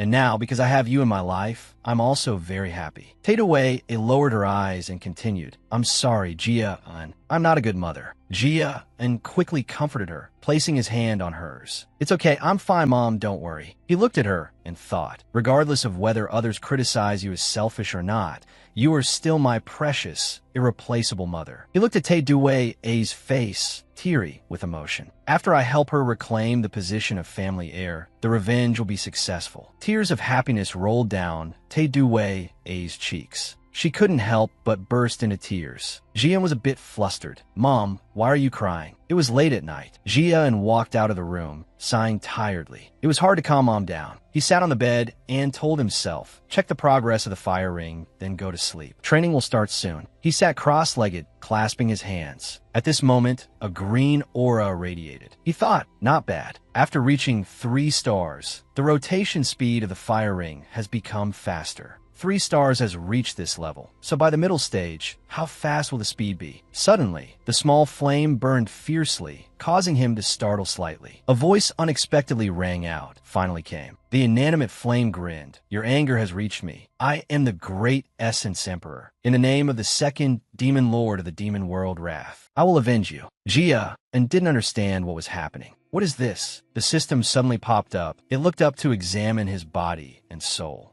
It was suspicious. Why is there a child here? Gia and was confused. What kind of thing are you? It was just as bewildered as him. I'm the one who should ask that. Who are you? The anger I felt is absolutely not something a brat like you can emit. Its eyes widened. Then it corrected. No, it is you. Deep in your heart hides an extremely deep resentment. The great Essence Emperor crawled onto his body. All right then, offer your soul to me. In exchange, I will help you take the revenge you've always dreamed of. Gia thought of La Boydat. Did he appear before I died because of my anger towards D-Lo too? But now it's too late. He raised his head to look straight at it and said, no, I don't need your help. I will take revenge with my own hands. It didn't understand.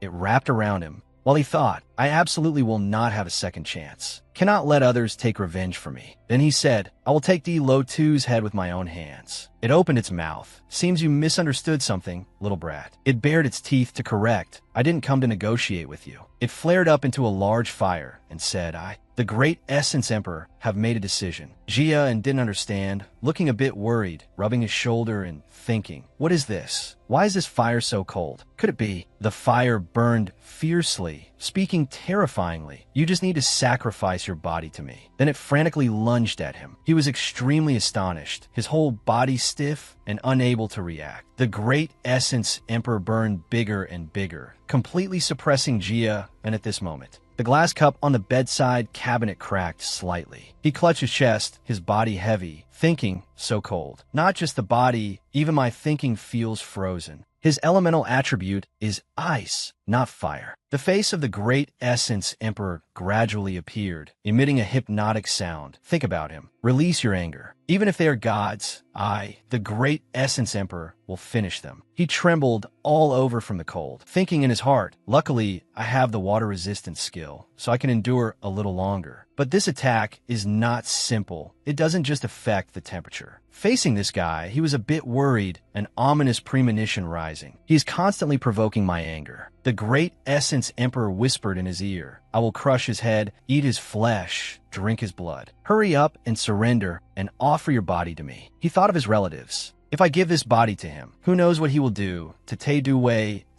and the servants in the house. I'd rather die than sacrifice my body to him. The great Essence Emperor turned back into the form of a green flame. If you release your anger and accept me, you will feel comfortable. But you choose to continue struggling meaninglessly like this. I originally didn't want to damage this body, so I could use it later, but I think doing so has no effect. It kept rambling in his ear. I won't go easy on you anymore. Directly swallowing you alive will do. His expression at this moment was extremely painful, feeling like his body was about to shatter. He gritted his teeth to endure, clutching his shoulder tightly. Reach the limit. This body can't hold out much longer. Like this, I'll die soon. I want to live. Suddenly, his eyes widened. Then he clasped his hands together, controlling his spiritual power. Since I can rely on the water-resistant skill to resist the icy spiritual energy, then I also have the capability to endure the physical and mental pain when using the fire ring. Want to live? This is the only way. At this moment, the fire and water skills blended together, terrifying the great Essence Emperor. It was bewildered, huh? It was angry and dared not believe the truth. Huh? I just awakened. Why is this happening? A lowly human dares to challenge me. Jia An's eyes were full of determination. I will take revenge myself. I refuse to let a wandering ghost take over my body. The great Essence Emperor heard this and was so angry it became distorted, shouting, "Wandering ghost? You dares call the demon lord of the demon world a wandering ghost?" He calmly replied, "You can't even beat me, yet you dare to call yourself a demon lord?" He continuously provoked it. Or, is the demon lord actually dead? You should get lost. It was furious. You dare to mock me? He broke out in a cold sweat thinking. Just now he said he just awakened. Maybe this is the reason he can't use his full power. Suddenly, the system appeared. What is this? Why suddenly? The great Essence Emperor recognized that thing, shouted, "It is my power! Status window. Why do you possess it?" It was a bit surprised. My parameters have already displayed data. Jia and asked in confusion, "What is status window and information? What does it have to do with you?" The great Essence Emperor was angry, but still answered, "Of course it is related. That system is automatically generated. But do you know why you can use it?" The more it spoke, the more confused he became. What is the system used for? It seemed to be teasing him, answering with a bored look. I don't necessarily have to tell you. He continued to ask, is this also to promote growth? The great Essence Emperor did not expect him to see through it, stammering, "You. How do you know?" He thought to himself with a calm face. It can't even control its emotions well. No wonder his wrath. He felt the flow of energy in his body connecting with the system. Strangely, the effect of the fire ring was stronger than in his previous life. Turns out it was all thanks to the system. The great Essence Emperor gradually lost patience, shouting irritably, "Hurry up and sacrifice your body. Give my power back to me." It spoke loudly, opening its mouth wide. "Give it back to me." It stuck tightly to his body. "What do you think you're doing?" Jia and automatically locked his arms, saying expressionlessly, "It was worth a try, although I didn't use much magic power in that punch." He crossed his arms and looked at the angry great Essence Emperor. A human dares to treat me like this? He thought to himself, is it an invisible soul? If so, spiritual energy won't do anything to it. It has been so noisy for so long, yet no one has appeared. He reached out to wave away the flame, wanting to chase it elsewhere. Perhaps I am the only one who can see and feel it. Suddenly it shouted, "Catch this!" To Jia and surprise, a blue flame wrapped around his wrist. In the blink of an eye, transforming into a bracelet with a snowflake pattern. Jia looked at it suspiciously. This is... The voice of the great Essence Emperor came from the bracelet. "My seal has just been broken. But when the time comes, my power will return. You have no way to stop me. I will cling to you forever until you have no more grief or indignation left." He frowned, feeling a bit annoyed. It really is troublesome. I really want to kill it. He imagined Tae-Du Wei-A's sleeping figure. But if forcibly separated, the system might disappear. Moreover, who knows if it will do something to Tae-Du Wei-A and Hailuan to threaten me. Jia brought the bracelet close to his eyes to observe carefully. Keeping it by my side for easy monitoring is better than ignoring it. I will believe in my own ability to improve. Hope I can suppress it. Outside the window, it was already late at night. The moon had risen to the top of the head. The two were still arguing. It's a bit unsuitable, but since it's done, why choose a flower-shaped bracelet? It doesn't suit you at all. This is my personal preference. Don't comment. I know, TSK up to you. Finally, a new day began. The morning mist gradually dissipated amidst the skyscraper-like hills surrounded by layers of clouds. Hailuan was trying to comfort Tae-Du Wei-A. The young master will be fine. Tae-Du Wei-A worried, I know, but... Suddenly, Jia An's voice rang out, "I'm ready." He walked down the stairs with a bright smile. "I'm going to the training ground." Hailuan instructed, "Young Master Jia, and remember to be careful. Don't push yourself too hard." He replied, "I remember, Hailuan. I will return." Hailuan said to the sobbing Tae-Du Wei,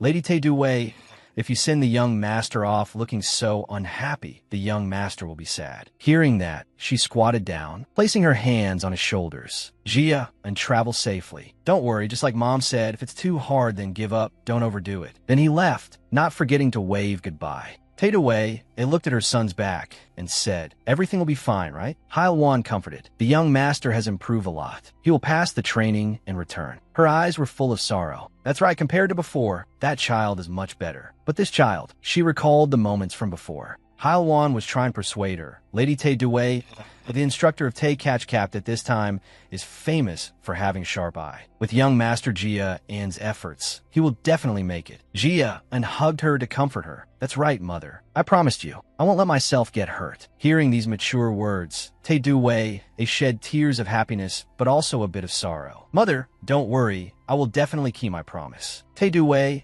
placed her hand on her chest, remembering Jia An's voice. Believe in me. Her mouth silently called his name. Jia An watching his back as he left, she couldn't help but tremble and burst into tears. You must definitely return safe and sound. At training ground number 5 of Tae Catch Capt at, the trainees were getting to know each other. Which clan are you from? They surely won't be too strict with trainees, right? My parents told me I must get into the top 10. Jia An looked around, thinking to himself, just as the rumors said, there are really a lot of people here. He walked forward alone. Jia An ignored the kids playing around him. Coming here were not only relatives, but also those recommended by the vassal clans of Tae Catch Capt at. Jia An was still thinking about Hailwan's words. Because the number of people this year was too large, they even had to set up 6 training grounds. Just then, a few voices caught his attention. Isn't that him? A few people looked at him, whispering loudly. Look at that body. Probably would shatter with a light touch. A sickly weakling like him probably would stop breathing halfway through a run. I don't know what he's here to show off for. Not only that, they also pointed at the Great Essence Emperor. That flashy bracelet is an antique from who knows what era. Looks dead tacky. The Great Essence Emperor heard this and flew into a rage. What are you lot saying? It rose from the bracelet, spewing meaningless curses at the two. You trash, blind nobles.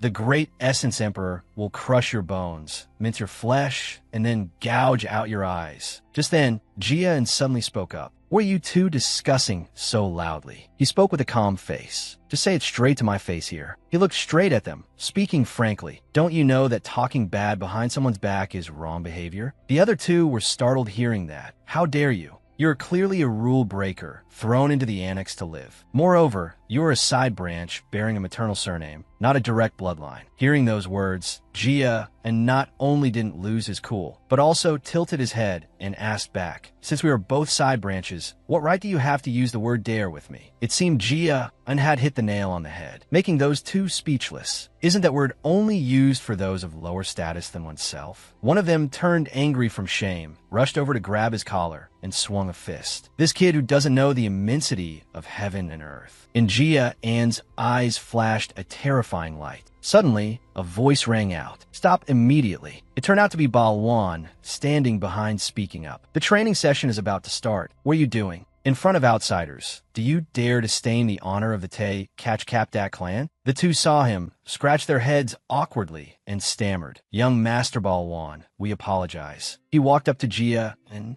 crossed his arms and said, and you too, you should know your place. He put on an arrogant face. You are just a speck of dust that I can brush off any time. If you don't want to be kicked out of the annex, then live obediently. At this moment, Balwan remembered the people in the annex, his heart full of jealousy towards the brat in front of him, who somehow attracted all the patriarch's attention. But he only relied on his background, not true ability. Balwan gritted his teeth in anger. An ignorant person who basically couldn't even touch the threshold of training, yet dared to. He turned to leave, not forgetting to threaten Jia, and if you don't intend to participate in the training, then get out immediately. Otherwise, get out of my sight, because you basically can't pass this training anyway. I've heard enough of your nonsense. It's time to fight back. You carry the direct bloodline, yet have no class. Are you planning to kick me out of the annex? Do you think you can do that when you yourself haven't even officially become a trainee? Speaking of this, a look of disdain appeared on his face. Oh, I guess if you run back crying and begging your father, you might have a chance to do it. Balwan at this moment put on a face full of disgust. A descendant of a side branch dares to. Just as the conflict was about to explode, the large door nearby was suddenly kicked open by Lai Mac's long legs. He looked quite excited at this scene, speaking loudly. Wow, haven't started yet and you guys are already interacting? I guess it must be due to youthful enthusiasm. Jia saw him and recognized him immediately. Isn't that light sword Lai Mac of the Tae catch Cap, dat clan? Rumor has it he retired after his mana was damaged. Limac still kept a bright smile on his lips, saying, "How about you guys continue fighting after the opening ceremony?" Jian was still deep in thought. I didn't expect him to be here. Balwan saw Limac and clicked his tongue, turning to leave. He spoke loudly to all the trainees. "Welcome, everyone. I am the chief instructor, the person responsible for supervising your training process." He smiled brightly and introduced himself. "I am Limac. Hope we will work together happily." Limac stood on the podium, hands on hips, speaking clearly and naturally. "I heard there are up to 160 trainees participating in the training, but only 8 instructors. No matter how you look at it, there are too many trainees. Therefore, I intend to reduce this number through a test." Speaking of this, Limac's face became full of excitement. More precisely, only keeping 1/4. The crowd below heard this and panicked. "Only keeping that many people? Impossible. What is going on? I'm just sorting the wheat from the chaff. You know, I only want to select the few most outstanding ones." The great Essence Emperor heard this and boiled with anger. This arrogant bastard, daring to look down on the great Essence Emperor? I must tear this elf's ears off. Jia and gripped the bracelet tightly. "Be quiet for a bit." Limac plopped down on the chair, continuing, "At this training ground, I am the law. If you have any dissatisfaction, feel free to go find the Patriarch to complain. Now then, let's begin." He made a nonchalant face. What are you guys still standing there for? Run." Everyone looked at each other in bewilderment, not understanding what was happening.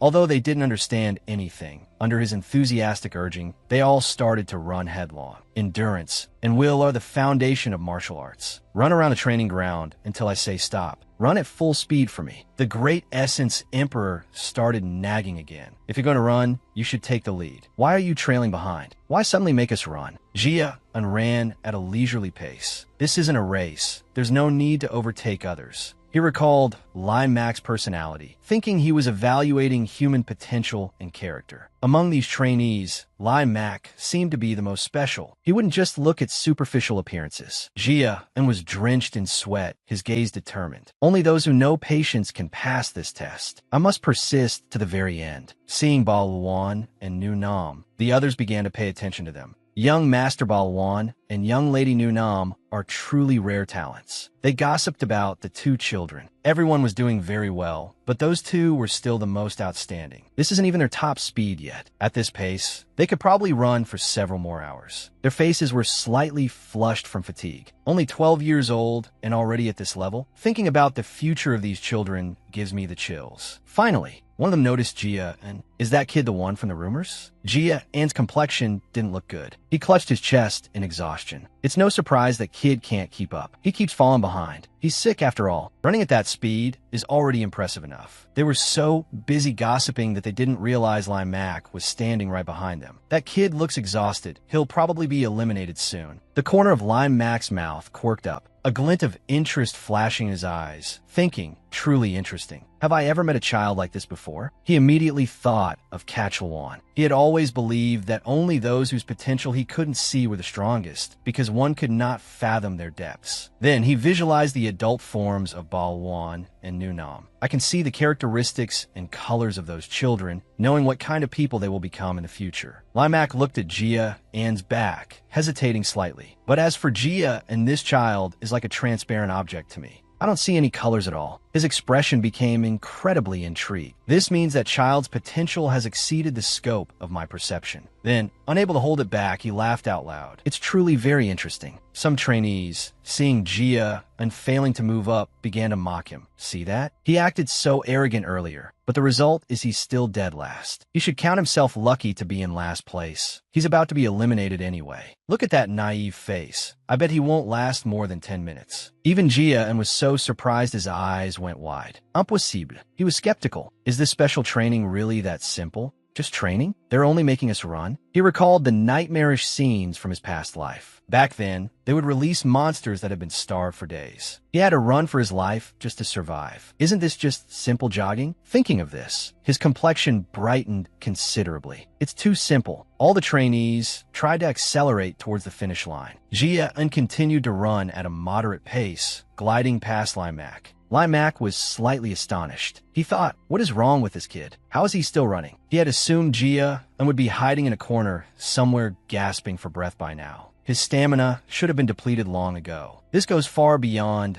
mere persistence or stubbornness. Theoretically, this kid shouldn't have an ounce of strength left. He shouldn't even be able to lift his legs. He suddenly remembered the warriors he used to train. Such an iron will only exist in those who have faced death countless times and never stopped honing themselves. How can a mere child possess such a powerful will? His face brimming with interest, he opened his mouth to speak. Jia and Tay catch Cap Dad. You're truly very interesting. By this time, Balwan had started to feel tired, and he discovered Jia and was right behind him. He was both furious and confused. Why? How can he continue running? I was certain he didn't have the condition to train his muscles. He recalled the words of that doctor. According to the saint, Tay Duwe's son is very likely to die young, so forget about becoming a warrior. Moreover, the last time he met him, his condition was much worse. That was when Balwan had eavesdropped on Catch Luan's conversation. But why? He ground his teeth in anger. These people are truly annoying. Fine, I'll open their eyes. At that moment, he activated a skill. A beam of light resembling lightning shot out, manipulating his aura. I will show them just how vast the gap in strength is. So vast that it will make you all want to give up and raise your hands and surrender. Balwan began to accelerate, leaving the crowd far behind. Nunam continued to run calmly, while Jia was so surprised his eyes went wide. He thought, just for that arrogant vanity? That guy is still just a child. Then he looked over at Nunam. Psychologically, Nunam is much more mature than him. Jia continued his effort to run. In this test, we aren't competing with each other. This is a battle with oneself. There is no reason to let him affect me and disrupt my current rhythm. At this time, the sky was full of white clouds, the sun shining brightly above. Everyone had been running for a long time and was exhausted. Everyone was panting heavily. One of them jealously wiped a drop of sweat from his cheek, thinking, damn it, what the hell is going on? How can he still keep running? Everyone clearly said he was a sickly person. At this moment, Jia was still running diligently. Does he not know what fatigue is? It looks like he's gasping for air, yet he still persists and won't give up. Jia thought, don't talk as if this is easy. I'm about to die from the cold inside my body right now. His heart felt like a fierce fire was burning within. It felt as if his heart and lungs were being crushed. But by utilizing the fire ring to its maximum, he somehow maintained his stamina. Though utterly exhausted, a smile still played on his lips. The only good thing is that the fire ring is developing rapidly. Perhaps I need to give my all for it to reach maximum effectiveness. If I just keep going like this. The great Essence Emperor spoke up mockingly. You are truly pathetic. Although your body will eventually be taken over by me, the great Essence Emperor, look at you, not only left behind, but also in this despicable state. It bared its giant blue flame fangs and sneered. Hand it over to me. Hand your body over to the great Essence Emperor. Aside from surpassing that green hair brat, Jia glared, feeling a bit of difficulty. He thought, damn it, this is the worst possible time. It suddenly erupted, opening its mouth wide as if to swallow him whole. I will make that lot completely unable to move and take over this entire body. Jia felt pain as if an electric current was running through him. He gritted his teeth to endure the pain, trying to reassure himself. I must endure it. The rage was causing his senses to gradually abandon him. Sweat rolled down his cheeks to his chin. His legs kept running, but his gaze had begun to unfocus. However, I need to try my best to pretend nothing is happening. He warned the great Essence Emperor, stop those stupid tricks and behave yourself. That stuff is useless against me. The great Essence Emperor grinned and said, don't make me laugh. How could you not be affected? In this world, no mortal can withstand the wrath of the great Essence Emperor. Amidst its scornful laughter, Jia clutched his chest tightly. Let's see how long you can remain stubborn. Jia opened his mouth, gasping for every breath of air, thinking, I must withstand this. If I show weakness right now, he could feel that if he let his guard down for even a second, his body would be taken over immediately. It would rush up and tear him to pieces. Seeing him so obstinate, the great Essence Emperor roared in fury. You stubborn bastard. Why? Why is the wrath of the great Essence Emperor ineffective against you? He stumbled forward. His face darkened in extreme pain. It felt like death was imminent. He couldn't even control his body anymore. His vision narrowed. Everything before his eyes gradually blurred. Even breathing became difficult. Only a flickering remnant of light remained in his eyes. Is this the limit I can reach? At that moment, a few trainees spoke up. Hey, you can stop now. Balwan complained. You really are stubborn. Jia braced his hands on his knees, panting heavily. He thought to himself, I almost died back there. It seems this life won't be easy either. Nunam looked at him, not saying a word. The great Essence Emperor couldn't believe what was happening. "You're a monster. How did you?" The corner of his mouth lifted as he smiled and replied, "That's why I told you it was useless. That stuff doesn't work on me." He placed his hand on his chest, feeling the blazing fire. He smiled, thinking, even so, it clearly helped the fire ring develop. "Moreover, my body has also evolved thanks to the status board. If I continue cultivating like this, I will definitely." Suddenly, he raised his head, stunned. The system board had just appeared. Conditions have been met. Extreme movement. Surpassed personal physical limits. Stats have been enhanced. Strength increased. Agility increased. Stamina increased. The great Essence Emperor was utterly astonished, unable to believe his eyes. What the hell just happened? Why did it add stats to you? Is it because you withstood the great Essence Emperor's attack? Jian also struggled to hide his surprise, his eyes wide and round. The great Essence Emperor's voice still echoed in his ears. "This is absolutely absurd." At that moment, Limac spoke up. "Everyone did a good job. We will end the test here." His next words made everyone below tense up.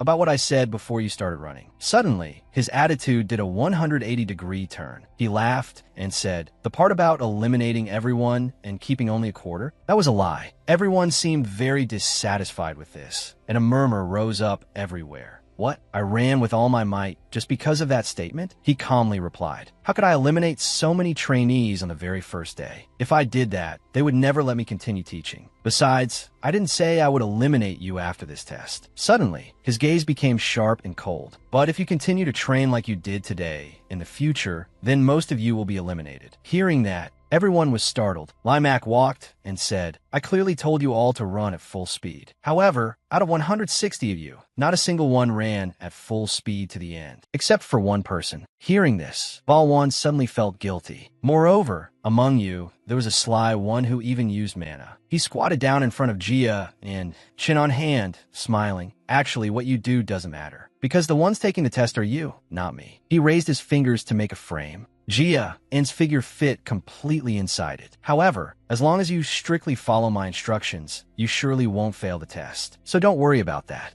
Although doing it won't be easy either. Limac put his hands on his hips and continued. "From this moment, you will become temporary recruits. If you can pass the test in the next 6 months, I will remove the word temporary." He smiled brightly and added, "By the way, I also intend to select a top recruit among the rookies. However, I won't rank you." At this time, the sky was deep blue. He still had many things to say.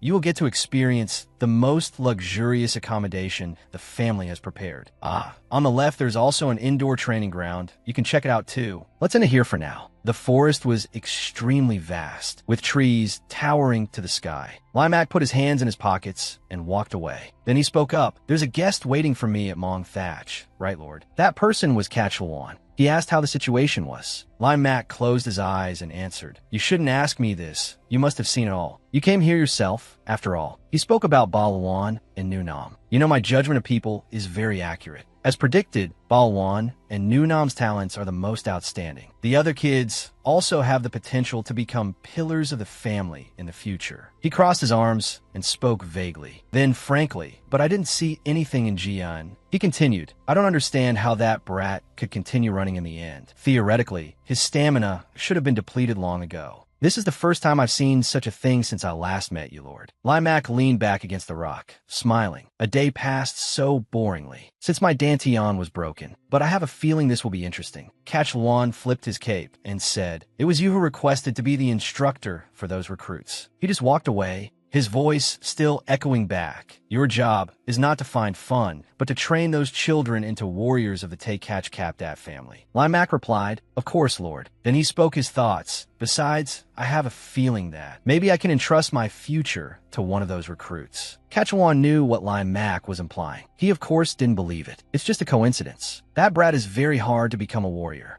He didn't reply, just letting Limac leave. The corners of his mouth lifted slightly. "You know clearly that's not the truth." Jia sighed tiredly. "Basic training is done. Let's go back to the training ground." Great Essence Emperor muttered. "Is that all for the whole session? That brat is really mean." The other trainees looked at him with hateful eyes. "It's ridiculous. They are all in a wolf's den. Unless he played a trick, he couldn't have persisted that long. You're right. I definitely heard about his illness. Catch Lamb crossed his arms, asserting firmly, it's definitely the effect of medicine. Then he made up a story. I heard that Wrath Saint gave him that, right? Is that really true? The other two listened and believed it completely, discussing excitedly. So he relied on the power of medicine to run. And yet he dared to act like he was so talented for lasting to the end. Truly a shameless bastard. Catch Lamb tilted his head and muttered. So I'm thinking, should we teach that arrogant bastard a lesson? No sooner said than done. Ji-eun was pushed hard against a tree, wincing in pain. He asked in confusion, why are you suddenly doing this? The other guy laughed. You don't know? Two accomplices pointed at his face and shouted, you have been abandoned by the direct line. Yet you dare to brag. You just utilized the power of the lucky elixir you got. If not for the elixir the saint bestowed, how could you run like today? He silently listened to those insults, having been too used to them. You dare to play that trick on us. We from the collateral lines don't have special abilities like you. He thought, truly children, ultimately just children. The reason is ridiculous. They started stretching their muscles. All right, don't be afraid. We just brought you here to have a little chat. That's right, we just want to talk to you. At this moment, Catch Lamb was the first. He cracked his knuckles and said, don't worry. This happens often. He smiled excitedly, swinging his fist forward. You heard the instructor. We must interact and learn from each other. Great Essence Emperor even despised that guy. What? My host is treated like this and still endures it? Although it's not really something sad. Just as Catch Lamb hadn't done anything yet. Gia and suddenly threw a punch. The other two saw this scene, jaws dropping in shock. Every moment right now seemed to slow down. The guy slowly fell backwards. Even Great Essence Emperor was surprised by this. They ran to Catch Lamb, worriedly saying, hey, you were right. Gia-en's expression at this moment became scary. Veins popped up on the back of his hand. Let's talk with fists. The other guy saw this, sluggishly rushing forward. Of course, he dodged as easily as turning over a hand. Then he punched hard into the other guy's stomach, so painful that he thought he was about to meet his ancestors. The remaining one didn't understand what his accomplice was doing. Speaking up, what are you doing? He blamed. How could you lose in such a... Before he could finish, Gia-en punched him hard in the face. Not stopping there, he added a kick to cock Loi Catch, making his eyes roll back. Great Essence Emperor dared not believe his eyes. His face lit up. You just hit them. This scene is truly once in 1,000 years. Gia-en continued to beat the remaining one. Finally, only the sound of fists hitting flesh could be heard. Don't know how long passed. A guy with a bruised face tried to crawl up, coughing. They lay flat on the ground begging. Stop hitting. I can't breathe anymore. We were wrong. Stop. He mercilessly stepped on his hand. Groans of pain rang out. He bent down, smirked and said, before ending this, let me ask one thing. Catch Lamb's face was pale. Okay. Hearing the question, he panicked extremely. Who ordered you to do this? Is it Balwan? The other guy told the truth. No, it was us hiding it from him to do it. Balwan is not involved in this. He couldn't quite believe his ears, thinking, what a surprise. Thought he didn't like me. Seems he isn't that bad. Then he asked again, you won't go back and tell your fellow disciples about today's chat, right? Catch Lamb seemed to understand his meaning. Trembling in fear answered, of course not. Gia-en grabbed his hair, threatening with a scary face. Good. If you don't want to continue chatting tomorrow, then try to stay away from me tomorrow. The other guy's eyes were filled with fear. We will never mess with you again. We were wrong. He ordered. Understood, then get lost. Unexpectedly, Lai Mac was hiding behind the tree, witnessing everything. He thought happily. Truly a wonderful scene. Feels like seeing the Lord in his youth. That child's bloodline is real. He also has martial arts talent. His mouth muttered. The faintest rough gem amidst a bunch of geniuses, huh? I have high expectations for you. Gia and Tay catch Capdad.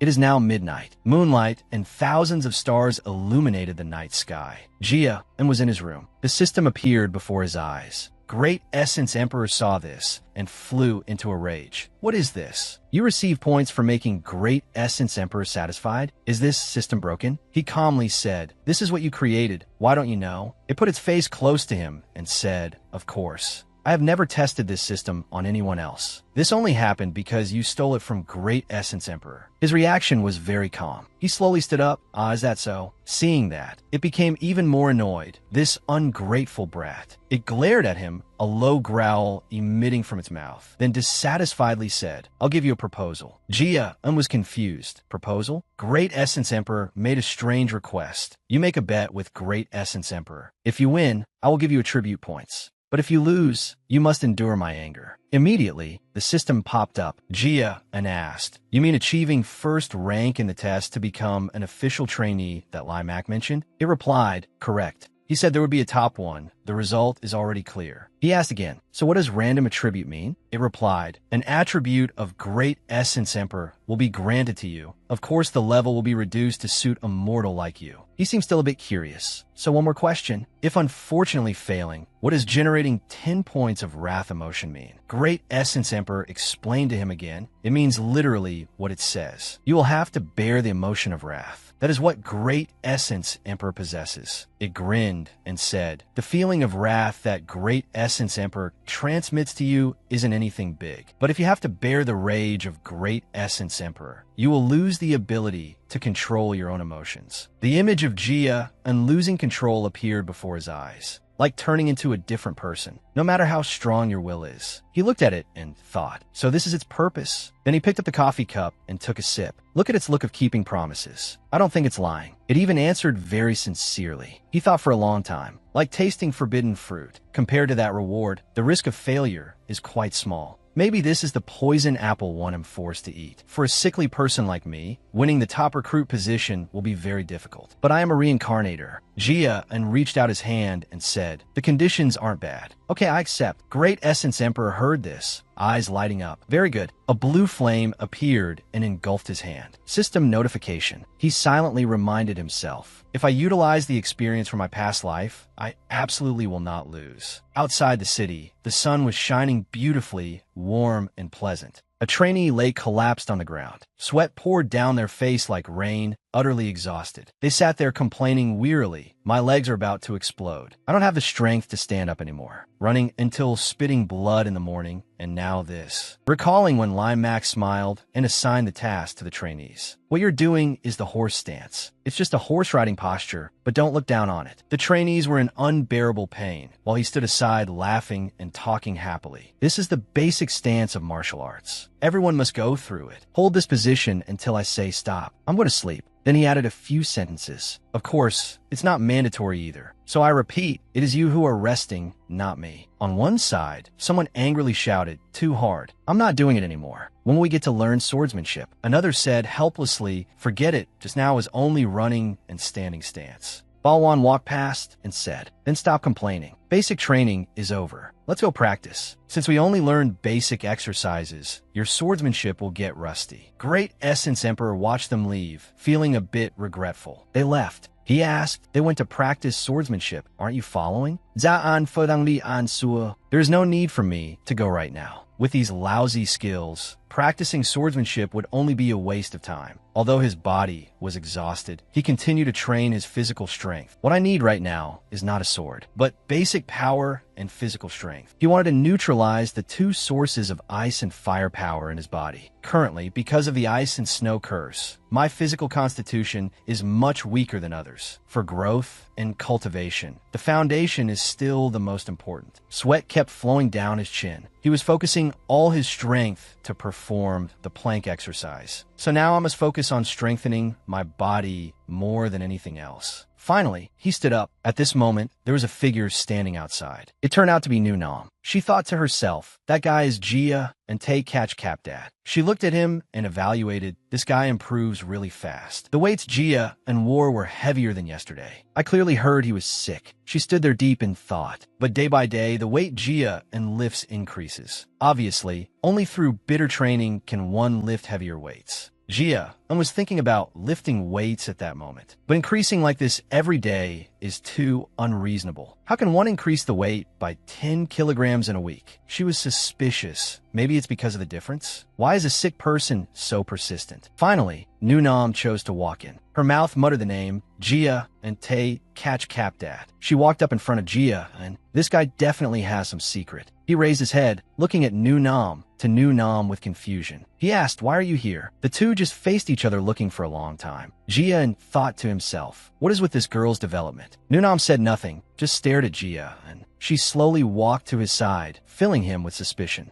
The two sat awkwardly next to each other. Jia and still didn't understand what was happening. Nunam had already lain down and started lifting weights. He didn't pay attention anymore, stood up and went to another spot. Unexpectedly, Nunam also turned and followed him. Wet vadaan fatit Nunam imita. While practicing, she turned her head to observe him. While training, Nunam couldn't stop exclaiming, "It really is that scent from before. That refreshing scent radiating from Jia and earlier. After smelling this scent, my body becomes light. Thanks to it, now I can lift heavier weights than last time." Lost in thought, Jia and Call pulled her back to reality. "Hey, do you have something to say to me or what?" "No." Hearing that, Jia and didn't ask much, turned around and continued cultivating. But his face was still full of confusion. Seeing him leave, Nunam muttered to herself, "Gee." And so, after that, Nunam followed Jia and around like a tail. Whatever he practiced, she practiced. Not long after, a group of trainees suddenly entered. Leading them was Balwan. Seeing Nunam constantly following Jia, and a trainee behind Balwan said angrily, "Why is Nunam following that guy? What's the point of hanging around someone kicked out of the direct bloodline?"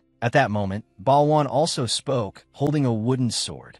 "It's useless. Repeating those simple physical exercises won't do anything. Basically, Jia lacks strength, so he needs those simple drills. But no matter how hard he tries, he can't compare to us. I don't know what the exam content is, but at least to prepare for that day, if it's just to develop one's own martial arts, continuing sword practice is much better." Having said that, he spoke to the other trainees and turned to leave. "Let's go. No need to pay attention to that physical training guy. The exam results will say it all." A while later, while Jia was cultivating, a blue-haired trainee approached. He greeted him carefully. Hello, young Master Jia. I'm Da El Upsilon An. Can I cultivate with you guys?" The lion scratched his head shyly as he introduced himself. He eagerly made a request. "Jia, please guide me. I want to learn the correct posture." Jia glanced back and replied, I don't mind. Thank you. Though this is nothing." After saying that, the lion reached into his pocket to find something. He took out some cookies to offer Jia, and "Please have some of these. They're delicious." "I'm not hungry. You keep them."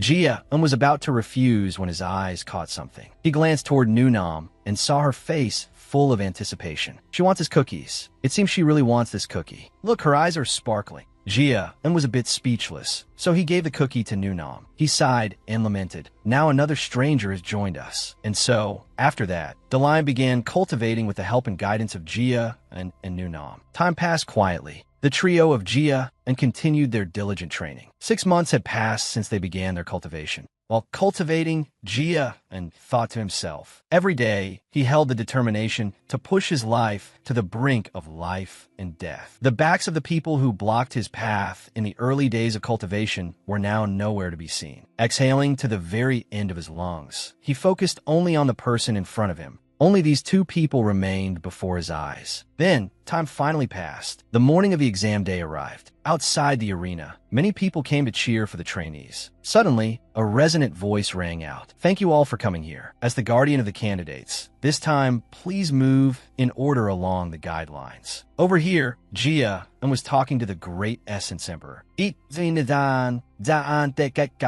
wonder if you still remember the bet with the Great Essence Emperor. The Great Essence Emperor smiled craftily. In the end, you still couldn't surpass those two. So prepare to face the wrath of the Great Essence Emperor. Jia waved his hand in denial. The whole exam is different, so we don't know what will happen yet." He suddenly turned to the lion with a speechless expression. More importantly, the lion, "What are you doing down there?" The lion was currently lying face down on the ground, terrified. Trembling all over, he said, "No, it's just because today is exam day. I'm a bit too nervous." "Haha, just breathing out is enough. Then even a weakling like me can do it." Nunam stood nearby and called Jia, then she handed a cookie to him. "I brought cookies, eat some." Jia raised his hand to stop her. "Oh." After speaking, he looked up and saw Balwan staring at him with murderous eyes. Jia felt helpless with the people around him. "Why am I surrounded by these kinds of people?" At this time in the stands, Te Duwei said happily, "Hailwan, look over there." Our Jia is standing there confidently. Hailwan nodded happily in agreement. Of course, the young master has endured hard training for 6 months. Seeing Jia talking to 2 other trainees, Te Duwei seemed more at ease. "It seems our Jia is friends now. With young Master Jia An's personality, this is only natural. It's just that the young master never complained once. Because he is young and very sensible, making friends and such, I'm so proud of him. Suddenly, the surroundings became quiet. All eyes turned in one direction. A man slowly walked in. The crowd whispered in amazement. The patriarch is here. The patriarch? The patriarch came here in person to watch. The person who entered was Patriarch Kachlwan Te Kachkapda. He has never come to watch in person before. Limak also asked in surprise, "Hey, what is the Patriarch doing here?" Kachlwan felt puzzled by everyone's overreaction. This is an activity that will guide the future of the family. Your reactions make it seem like this is a place I shouldn't be. Having no choice, Limak gave a forced smile and replied, "Haha, of course not. You're welcome." Then he announced, "All right, since the patriarch is here, we won't beat around the bush. We will immediately begin the selection test for official apprentice trainees. Now, ladies and gentlemen, the standards that everyone at Te Kachkap that is curious about will be announced. Pass through my pressure. This is today's exam topic." After saying that, Limak released his pressure in all directions. Limak explained today's test. Pressure, simply put, is something inseparable from a warrior's life. This test will evaluate the magnitude of this ability. Suddenly, someone raised an objection. "Wait, I object. The children haven't studied aura for long. Why test pressure so early?" Following that, many people joined in. In fact, some children haven't even learned aura yet. A pressure test is simply too unfair. Not to mention some kids said you just slept during class. What kind of exam is this? Limak sighed and explained, pressure is not just about using mana. No,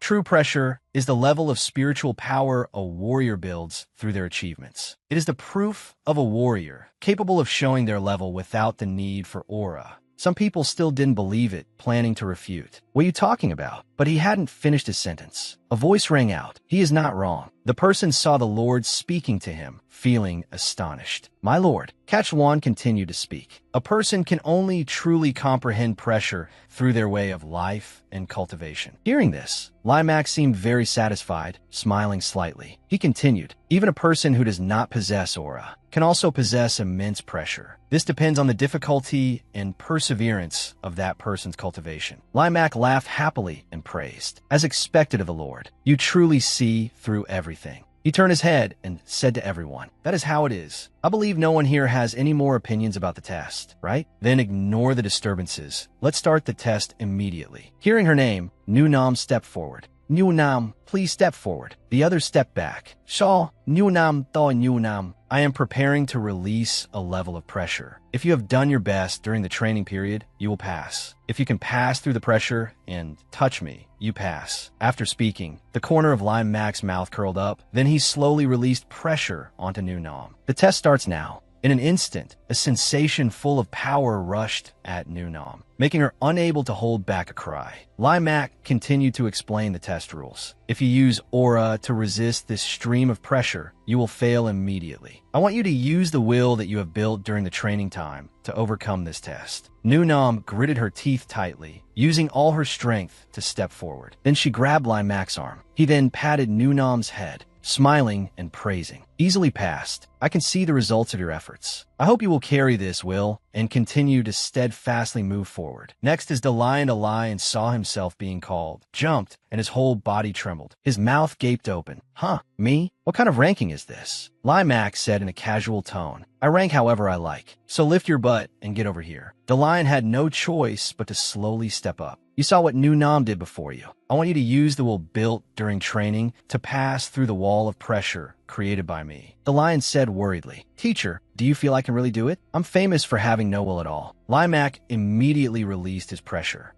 If you don't have it, then simply fail you. Very simple. The lion was quickly covered by the pressure. He gritted his teeth, trying not to fall. Standing outside, Jia and analyzed with some surprise. The level of pressure the teacher releases is adjusted according to the subject. He is adjusting the pressure based on the level and amount of training of the children. Turns out the teacher really observed each person carefully. Just then, the lion passed through the pressure and touched Limak. He laughed and said, "See, all you needed to do was walk over. You passed, the lion. However, you still lack too much confidence in your skills. I advise you to hold your head high and face things from now on." Seeing the lion vomiting right on the spot out of fear, Lai Mak then called the next person. I think you've heard enough. All right, next person. Time just passed quickly like that. It was also nearing the turn of the last few people. Next, Balwante catch Capdat, seeing it was his turn. Ba Luan An Sua Lao Li. Yes, seeing he seemed ready. Lai Mak said, then let's start right away. Like the previous times, Lai Mak also released pressure on Balwan, feeling the pressure constantly pushing him back.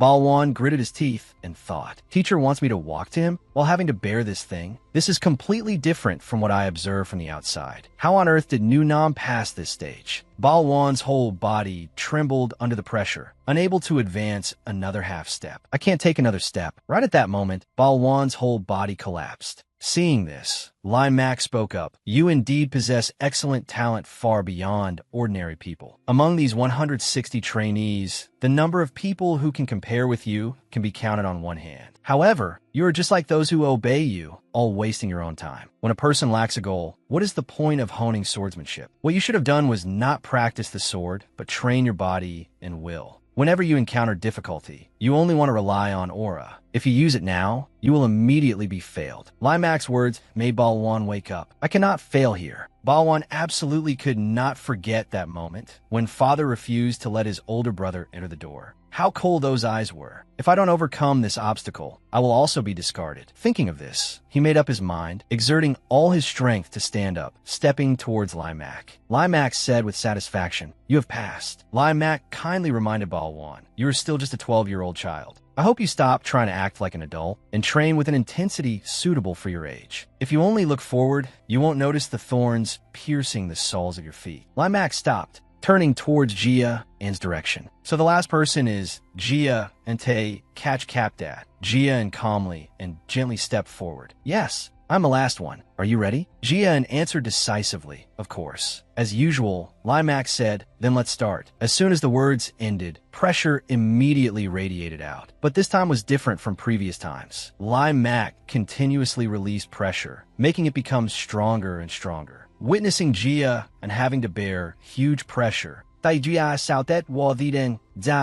Catchwan also felt astonished at the stream of pressure being released. What the hell kind of pressure is this? At this moment, facing the huge pressure, Jia and still stood calmly as if nothing was happening. He spoke up, is this really my test? Lai Mak replied with excitement and interest, I don't know either, but I see your talent definitely lies above both Nu Nam and Balwan. Try enduring this. Finishing his words, Lai Mak continued to release a stream of pressure even stronger than just now. At this time, Jia An also started to feel difficulty. The level of the soul is not something hidden in flesh and blood, but belongs to the category of the soul. Moreover, currently, I not only have the soul level of Jia and Tay catch Capdat, but I also possess the level of an assassin from past life. Thinking this, he took a step forward. Seeing this scene, Lai Mak was a bit stunned. He can actually carry pressure at this level and walk over. Catchwan's face was also filled with astonishment, finding it hard to accept reality. How is it possible? This is too absurd. What is happening right now is inherently something beyond the realm of impossibility. Just as Lai Mak's train of thought ended, Jia An had touched him. Witnessing the scene before their eyes, everyone's eyes widened, extremely astonished. Jia An spoke up to ask at this moment, is the test over yet? The trainees standing around were so astonished they dared not believe it, whispering, did he just walk through that pressure? Impossible. Did he break it? That kid? How can a piece of trash with no aura possibly? Lai Mak also didn't expect it, so he opened his mouth to ask, hey, what exactly are you? Jia An immediately replied, you have observed me training for 6 months. I am Jia, and I asked that because you did better than what I taught you in the past 6 months. I created pressure beyond your ability. I intentionally made it difficult. I didn't expect you to pass through it. Jia An immediately made a gesture, seemingly explaining something. Lai Mak initially didn't understand, his face full of question marks, but suddenly he seemed to understand the meaning of Jia An's action. Understood. He laughed and said, it seems that Great Essence Emperor distracted me. Jia An Tay catch Capdat is the final candidate. The official trainee selection exam has ended. Now I will announce the top student that everyone is very curious about. Lai Mak's words made everyone present become tense. The top student of training ground number 5 is John Stika Kabdat. On the stands, Tae-due, A, and Hyeon heard this and burst with emotion. Our Jia and his first. Miss Tae-due, young Master Jia, and did it. People around also discussed this result excitedly. Unbelievable. Jia and Tate catch Capdat as the top student? Since he passed that pressure, then surely. But how could he surpass young Master Balwan? Suddenly, Balwan loudly protested. I do not accept this. This is not right. You are lying. Limac asked suspiciously. Lying about what? In terms of endurance, strength, and talent. Jia and is inferior to me. I do not accept someone like him standing first. Obviously he used a trick. Definitely used a trick. Balwan's words caused the people around to start doubting the result. Whispering arose. That sounds reasonable. Carrying the ice and snow curse. How can he stand first? Heard he doesn't even have aura. Or did he bribe the instructor? If it's rumors about teacher Limac, then that seems quite possible. Balwan continued. We are all warriors of the Tae Catch Capdat clan. Instead of exams, I think we should decide who is worthy through a duel. Hearing these words, Limac smiled and looked at him. He asked, do you desire the position of top student that much? Balwan stick hakabdat. No. That question made Balwan blush, denying an embarrassment. It's not like that. Limac turned to ask Kachalwan. Unfortunately, the exam has ended. Lord Patriarch, what do you think should be done? The Patriarch thought for a moment, then spoke up to ask. Jia and Tae catch Capdat. The others seemed not to accept this result. Do you want to duel with Balwan? Hearing the Patriarch ask so, Balwan looked over at Jia and smugly. But no one expected Jia and answered bluntly, no. This made everyone around extremely astonished. The exam has ended. The results are also in. Why do I have to participate in a duel that brings no benefit? Then Jia and turned to say to Balwan, you always open your mouth about orthodoxy and honor, Balwan. I didn't expect you to lose in such an unsightly manner. His words made Balwan purple with rage. You bastard. The Patriarch spoke up. Then let's do this. Proceed with a duel for the position of top student. If you win, I will reward you with a bronze card. Jia was surprised by this condition, thinking to himself, a bronze card? The Tae Catch Capdat clan usually rewards gold, silver, and bronze cards based on achievements. Each card corresponds to different rewards. Even if it's just a bronze card, it's an item bestowed by the Patriarch himself. It can surely be exchanged for something good.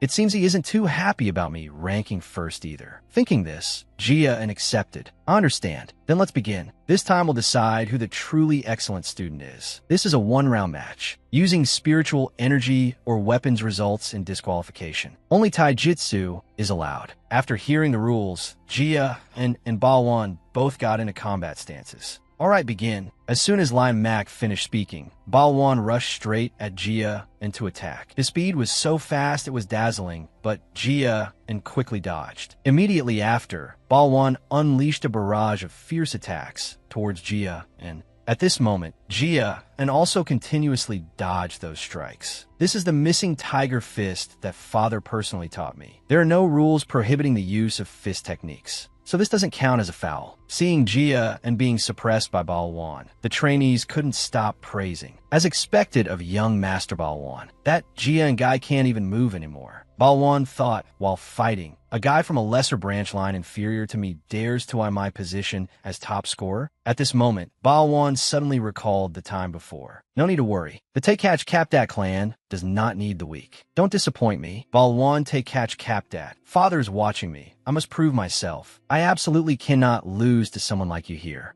Although Balwan attacked continuously, Jia was still able to dodge lightly. I can see it, from his fists to his rhythm. All attacks appear clearly right before my eyes. At this moment, Balwan shouted at Jia, do you yield yet? Jan te ka kabdat. I will use this move to finish you. Jia calmly replied, why should I surrender? Then he clenched his fist, throwing a punch towards Balwan. Two fists collided, but it seemed Jia was stronger. Balwan took a solid punch and was sent flying. Balwan shouted in panic. What is this? Witnessing this scene, everyone around was astonished, their jaws dropping. Impossible. That is exactly the missing tiger fist. How did he do it? After taking the punch, Balwan collapsed on the arena floor, panting, asking Jia in disbelief. How do you know the missing tiger fist? Jia calmly replied, you taught me. I just mimicked your fist technique. The audience in the stands buzzed with discussion. Did he just use the missing tiger fist? This is too absurd. How could he use the missing tiger fist? Did someone secretly teach him? If not, then how? This is basically impossible. Witnessing Balwan defeated by Jia and with his own eyes, Lai Mak was equally astonished. This kid really has talent. He was able to create a reverse vortex to nullify the spiraling force of the missing tiger fist. Just being able to read the opponent's martial flow is enough for the world to call him a genius. But he can even convert that flow into his own skill. This is the kind of talent that can stand at the peak of this continent. This is what the Tay Catch Capdat clan has always been looking for. A destined genius. Ending his train of thought, Lai Mak announced the result. I think this match is over. As everyone has seen, the result is very clear. The winner is Jia and Tay Catch Capdat. With this, today's exam has concluded successfully. At this moment, Tay Due ran down from the stands. She rushed to Jia An's side, happily hugging him, gently patting his head. Both Tay Due and Hai Luan were moved by Jia An's victory, looking at him joyfully. The great Essence Emperor floated over and said, "I'm hungry. Let's go home quickly." On Nunam's side, it was similar. Nunam's father hugged the girl, sobbing out of happiness. Meanwhile, Balwan was helped out by a butler. Suddenly, Balwan saw something that made him both anxious and heartbroken. In the crowd, he saw his father looking at him. But immediately after, Balwan's father turned his back and walked away. This made him feel a sense of loss invading him. Night fell at the mansion. Balwan's father called him into the study to talk. He stood with his back to Balwan, coldly calling Balwan. Balwan hurriedly replied, "Yes. Father, do you remember the words I said to you? I told you to bring back the title of top rookie and instructed you absolutely not to lose to anyone, right? This requirement wasn't excessive. I told you to defeat the Tanu Nam and Ankai families. After stepping on that Jia An's head to move up, bring back the top rank of the class. Let alone the Ankai family. You went and lost to that piece of trash kicked out of the main family? Do you want to make me a laughingstock?" Balwan's father ceaselessly scolded him. He asked Balwan, "Or do you want your fate to be like your two older brothers?" Balwan said in terror, "No, it's not that. I ruined the first opportunity, but they will choose the valedictorian based on accumulated points upon graduation. I will definitely ensure I bring that position to you, father." Finishing his sentence, he chased Balwan out of the room. "Get out." Balwan bowed his head sadly. Yes. Balwan walked while reflecting on his father's words. If you still want to live in the Tay Catch Cap, that main family, then don't fail this last chance. Balwan angrily punched the wall hard. Damn it. It's all because of that bastard Jia, and damn it all. Why did things turn out like this? I must definitely work harder on training. Absolutely will not lose a second time. Suddenly, Balwan stopped. In front of him was the training room. Why did I come here? Did I walk unconsciously while thinking aimlessly? Balwan pushed the door and entered. He looked around the training room. There was not a soul. Is it because the exam just ended? At this moment, Balwan was about to start training, but he suddenly looked towards the locker area. Balwan noticed the locker with Jia An's name. Out of curiosity, he walked over and opened the locker door. If I just take one look, it should be fine, right? Right? I'm not stealing. I'm just looking. What appeared before his eyes made Balwan slightly stunned. What is this? What's with this pile of shoes? Even counting roughly, there must be over 10 pairs here. Did he wear out all of these in just 6 short months? I've only replaced 2 pairs of shoes. Balwan felt shaken by the number of Jia An's shoes. But immediately after, he reflected on himself and seemed to have found the answer. Right, now that I mention it, he has always been training ceaselessly. While I neglected the basics, only knowing how to flourish a sword in front of others to show off, or lying comfortably resting in my private room, even though he exudes the most essential aura of the clan, while I, bearing the name Tay Catch Capdat, behave completely the opposite. Balwan recalled everything, feeling incredibly ashamed. He looked around the training room once, then put Jia An's shoes back in place and left. It seemed that deep in his heart, he had silently made a decision. The scene shifted to Jia An's side. At this moment, the great Essence Emperor was constantly exclaiming, "Good heavens, truly unbelievable. I, the great Essence Emperor, have lived for hundreds of years, yet never seen anyone like you. What on earth are you? Who knows? Think whatever you want. First, tell me about this ability." Jia An spoke while opening the status panel to check. Seeing the skill Jia An received, the great Essence Emperor rambled, "Snowflake intuition. For a mediocre person like you, receiving this ability is a huge bargain. This ability helps increase your perception range. Currently, it's only 1 star. If it could increase by about 10, that would be great. The Great Essence Emperor's perception ability is naturally 10 times this. Hearing this, Jia was a bit surprised. Really? That's great. But he wondered, but why is it called Snowflake Intuition? I like calling it that. Doesn't it sound good? Jia looked disdainful. No matter how I think about it, your naming sense is terrible. Huh? How can such words come out of your mouth? Early the next morning, the butler unexpectedly came to Jia-en's place. Young master, the patriarch summons you. Tae-do-wei, panicked in fear. You said summons? Did Jia-en do something wrong? The butler smiled to reassure. Don't worry, Mississippi. He explained, the patriarch just wants to personally award the bronze card to the young master. A moment later, Jia-en was present before the patriarch. He knelt down to pay respects. Greetings, patriarch. Kachuan began. Although I don't like it, I will still keep my promise. Yes, patriarch. The butler heard the order and immediately handed the bronze card to Jia and Tae catch Capdat. As promised before, you are granted a bronze card. Later, when you return this card, you will receive a corresponding item or privilege. Jia looked at the bronze card thoughtfully. Then he made a request right on the spot. Then actually, I have a request right now. What must I do for her to regain the status she once had? Jian asked. His words made Kachuan a bit surprised. He said, original status? You mean the position in the direct bloodline? That's right. Jia answered while thinking to himself. It seems he suddenly softened a bit. What is this about? The patriarch immediately gave an answer. Achievements. If you achieve something that the whole clan acknowledges, then it is possible. But this is not simple at all. Wanting to receive recognition from others is as hard as plucking stars from the sky. Especially for a kid like you, it is almost impossible. Hearing this answer, Jia smiled and said, as you said, just having the ability is enough. Finishing his words, he placed the bronze card back in its place before the surprised eyes of the butler. That is enough. Thank you for the patriarch's answer. Then he turned around, intending to leave. But Jia had only taken a few steps when the patriarch called him back. Wait, yes? Kachuan said, you haven't requested your reward yet. That was just a question. I can give you the answer without the token. Huh? Jia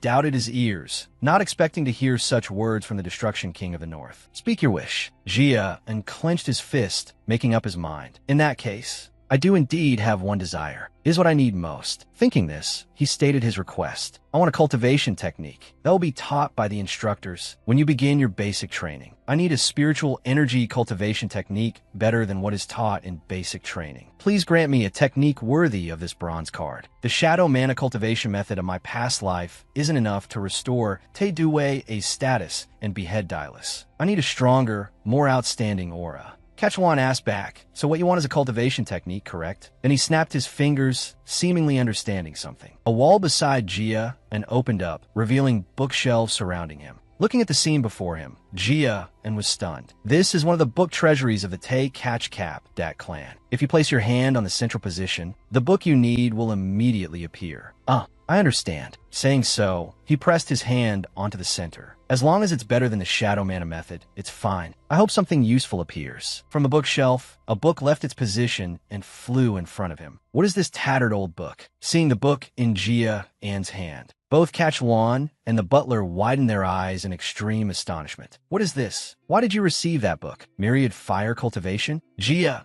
confusedly flipped the book open. What kind of technique is this? But as soon as he touched it, the book emitted a strange light. Immediately after, pages flew out continuously, enveloping him. Jia dazedly received the contents from within the book. The scene before him suddenly made Kachuan recall the past. Do you feel that Tae-do-wei is being treated coldly by the clan? That is not something I need to concern myself with. The clan's prosperity is the top priority right now. Go do something else. Tae-do-wei was intimate with another man and ran away from home. Don't report such trivial matters to me. In those days of knowing only the clan and casting aside emotions, I built an army capable of crossing the demon wall. My clan grew stronger by the day. So then, what have I lost? Reporting, my lord. There is news that your son-in-law and granddaughter were ambushed. The attackers appear to be the twin demons from the Eden organization that Lady Tae-Du Wei was investigating. Lady Tae-Du Wei seems to be unharmed, but the other two died on the spot. The report says that because the attack was too sudden, it was impossible to. The patriarch is truly pitiable. I finally regained my emotions, but everything could not go back to how it was. Therefore, Jia, and even if I am hated by you and Tae-Du Wei,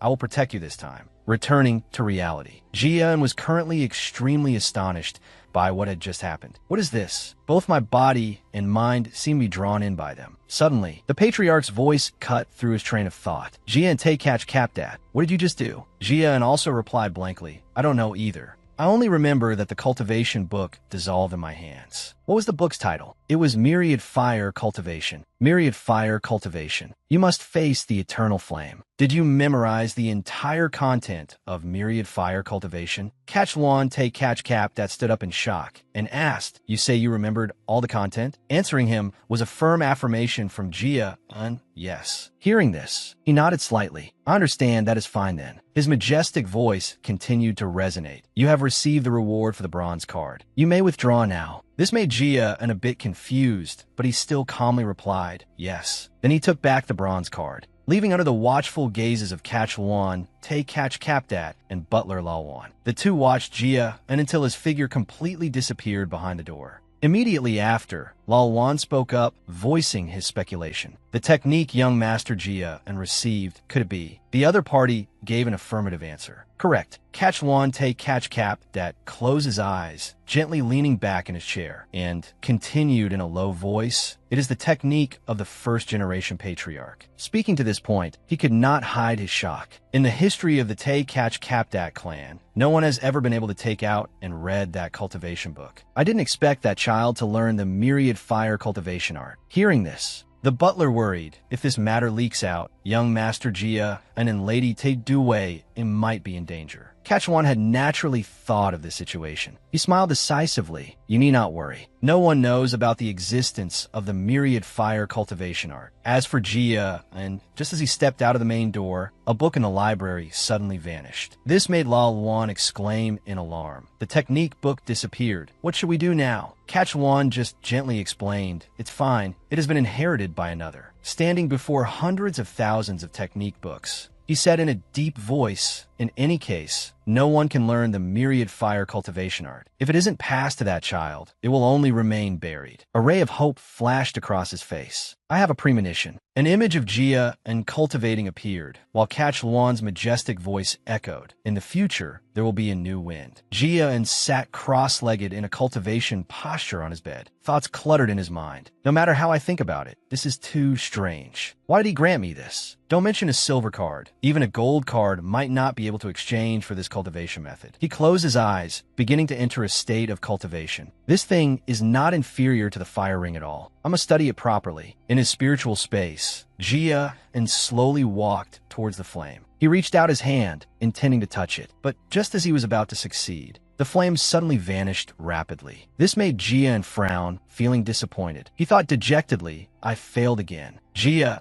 stared blankly at his hands. Although I've tried many times, it's very difficult to accumulate spiritual energy. I also didn't expect to be able to learn this kind of high-level technique in just one go. But suddenly, the great Essence Emperor spoke up, his tone full of mockery. Seems like you're having trouble. Huh. He continued, try your best. You have to be careful. If you're touched by someone else while cultivating, it will be big trouble. Turning into a cripple just after touching the technique would be pathetic. Hearing this, Jia couldn't help but frown, glancing at this hateful guy. This guy, what is he plotting? The great Essence Emperor is right. Jia couldn't help but imagine the scene of suffering a backlash. He calculated continuously in his head. The Myriad Fire Cultivation art involves absorbing natural energy and accumulating spiritual energy in the mind power. If I am interrupted at a critical moment, my mana circuits or mind power field could be severed, and I will become a cripple. This is even more dangerous for me, because my mana circuits contain cold energy. After thinking, he retorted to the great Essence Emperor, Humph, if you already know, then don't interfere. But the other party just laughed frivolously. I don't know what will happen, though. Jia and frowned slightly, pretending not to understand his words. Suddenly, he opened his mouth. Wait, don't tell me. Indeed, just as Jia and predicted, the great Essence Emperor smiled with a dangerous look just once. Let this great Essence Emperor interrupt you once while you are cultivating. Faced with his viciousness, Jia and was speechless. If you have to use a crippled body, surely it won't be any fun, right? But he just replied coldly, it doesn't matter. He continued, because you are human, you cannot endure it. But even if your limbs are severed or your mind power explodes, this great Essence Emperor can still restore it all. He even whispered into Jia An's ear, when you're crippled and give up on everything, that will be the best opportunity for this great Essence Emperor. Hearing these malicious words, Jia and just gave a simple sneer. I understand, you said just one single time, right? I really look forward to seeing what tricks you can pull this time. Hearing this human utter such provocative words, the great Essence Emperor huffed even more arrogantly. You're bluffing again. Tremble in fear every day, because you won't know when this great Essence Emperor will launch an attack. Looking at his smug face, Jia and silently evaluated, this guy really is an enemy. He continued thinking, he is a demon from the demon world, always ready to seize my body as soon as there is a chance. He is the incarnation of wrath. He sighed tiredly. I thought he had quietly given up on that idea. From now on, I have to be on guard again. Then he spoke up. All right, leave that for later. I have to resolve a more urgent matter first. The great Essence Emperor asked, you finally plan to deal with her? Jia and immediately replied, yeah, it can't be a coincidence. She loiters around here every night. Both of them walked to the window, looking down below.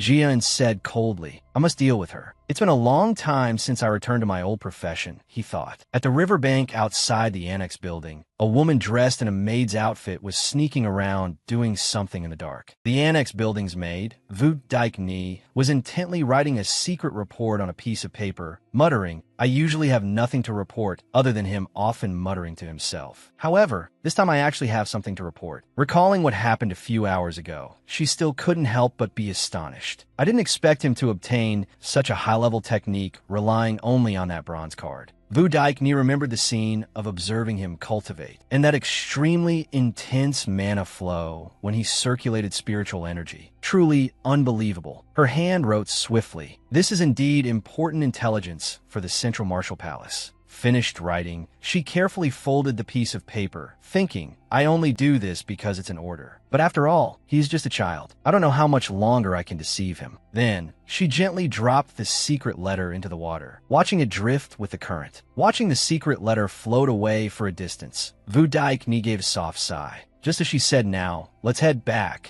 a blade was already held against her neck before she knew it. Accompanying it was a dangerous warning. Open your mouth and I'll kill you. The owner of the blade continued to threaten, move and you die. The cold voice commanded Vu Daik Ni. She lowered her eyes, looking towards the lake's surface. Faced with this potential danger, Vu Daik Ni had no choice but to comply. Chaotic thoughts flashed through her mind. Who is he exactly? She slowly lowered her gaze, cold sweat beginning to seep out. Who could emit such oppressive killing intent? When she recognized the familiar face reflected in the water, Vu Daik Ni couldn't help but feel surprised. It turned out to be Jia. And how could this brat track me? As if reading her thoughts, Jia unexplained simply. Ever since returning to this annex building, I've felt your scrutinizing gaze. Well, have you obtained any news yet? This caught Vu Daik Ni even more off guard. Impossible. Could he know everything? Recalling the days of silently observing the target, despite being extremely careful, it turned out she had been discovered early on. Vu Daik Ni's mind went blank. I thought I hadn't left any traces. So he just pretended not to see? Why? Suddenly, Jia and ordered her to open her mouth. Vu Daik Ni could only tremblingly obey. In that very moment, Jia and stuffed something into her mouth. Forced to swallow the strange object made her feel nauseous, her throat choked, her mouth continuously emitting muffled sounds. She even knelt on the ground retching. Just as she painfully wanted to spit out the foreign object to no avail, Jia and calmly picked up the piece of paper that hadn't floated far away. He opened the secret letter, but found the writing inside had completely disappeared, so he turned to ask the letter writer, I can't read the content of this letter. This type of paper requires a special method to read, right? Jia and coldly asked one by one, water? Earth? Fire?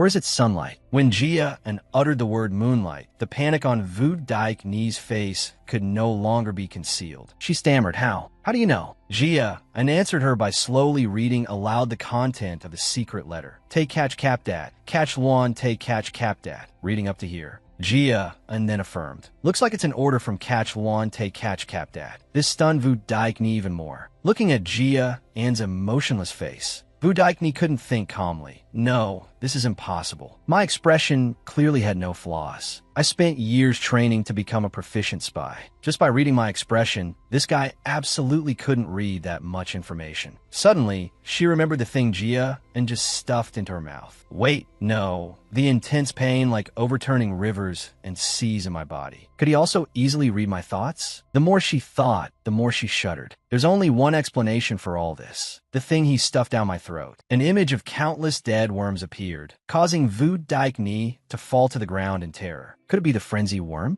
A memory between Vu Daik Ni and Catch Luan take catch Cap that surfaced. In the memory, he ordered her, sneak into the annex building, send all information about Jia and Tae Duwei to me. He emphasized, if this mission is completed well, I will give you that thing. Back to reality. The spy knelt fearfully on the ground and asked Jia, did you feed me the frenzy worm? Hearing this, Jia was slightly surprised and asked back, you know about the frenzy worm too? Then his tone became full of interest. The fact that you know about the frenzy worm surprises me. Upon confirmation, a wave of nausea hit, causing Vu Daik Ni to immediately fall forward. She clutched her chest in pain. By introducing it into the target's body, the poisoner can not only sense the location, but also the opponent's thoughts. The frenzy worm is one of the most terrifying curses in this world. The poisoner can make the target die in excruciating pain at any time. That expression leaves no doubt it must be the frenzy worm. Jia didn't care in the slightest about her painful and frightened appearance, saying coldly, you intended to send this letter to Catch Luan take catch Capdad. Looks like you were a spy sent by the Central Martial Palace. Moreover, this mission must have started 7 months ago after the judgment ritual. You investigated quite thoroughly. He held the paper, the corner of his mouth raised in a smile as he said, not just me, but also my mother, Hailuan, and all the other servants. Vu Daik Ni's face turned even paler. I originally thought this was a simple mission. In her head, Catch Luan's orders constantly appeared. Just collect information about the child Jia and the cripple Tae Duwei. I thought I could easily complete the mission. But this annex building is harboring a monster. Suppressed by the aura of the one she called a monster, Vu Daik Ni hurriedly begged, I will alter the content. I will report false information. But Jia heartlessly rejected it. Forget it. Even if you alter the information, Catch Luan will eventually know my situation. He added a sentence, as if trampling on her self-esteem. Doing so will only make him feel you're useless. Suddenly, Jia brought his face close to Vu Daik Ni. His crimson eyes opened wide, full of killing intent, yet carrying a bit of mockery towards this trembling prey. Then he ordered, from now on, you are a double agent. He continued, report to him any information that he can quickly discover. Conceal important information. Do not reveal it to anyone. Conversely, you must bring valuable information from his side back to me. Hearing this, Vu Daik Ni could only tremblingly comply. Yes, I will follow your words. Receiving this answer, Jia nodded with satisfaction. Finally, he stood up and walked away, smiling and saying goodbye before leaving. See you again. His voice echoed everywhere. Enough for the still shaken Vu Daik Ni to hear. Hope I will receive useful information. On the way back to the bedroom, the great Essence Emperor asked curiously, how were you able to summon a frenzy worm? Jia replied nonchalantly, I couldn't care less about using that disgusting thing. What I fed her was a poison pill. It only causes her temporary intense pain. The great Essence Emperor was even more surprised. Wait, meaning you just read her thoughts? Then Jia calmly explained to him, you can rely on some other factors to probe. Others don't see it, but I can. The great Essence Emperor was immediately stunned by Jia's answer. He muttered, this is truly a demon. A few days later, while Jia was still engrossed in cultivation, the day to return to the training camp arrived. During this time, although he made ceaseless efforts, up until the day of departure, Jia still could not create spiritual energy. At the training camp, the sound of chatting rang out incessantly. The atmosphere was extremely lively. Jia and calmly observed the surroundings. There were 42 people who passed the test. Only a quarter of the original number remained. He recalled the face full of vitality of that instructor. Limak, in terms of results, he was indeed very strict. Suddenly a voice rang out. Jia and heard someone calling him. Jia and turned around, realizing it was Nu Nam. Nu Nam slowly walked towards him, then stood opposite Jia and making him a bit confused. What's wrong? Nu Nam just stared at him like that, seemingly wanting to say something.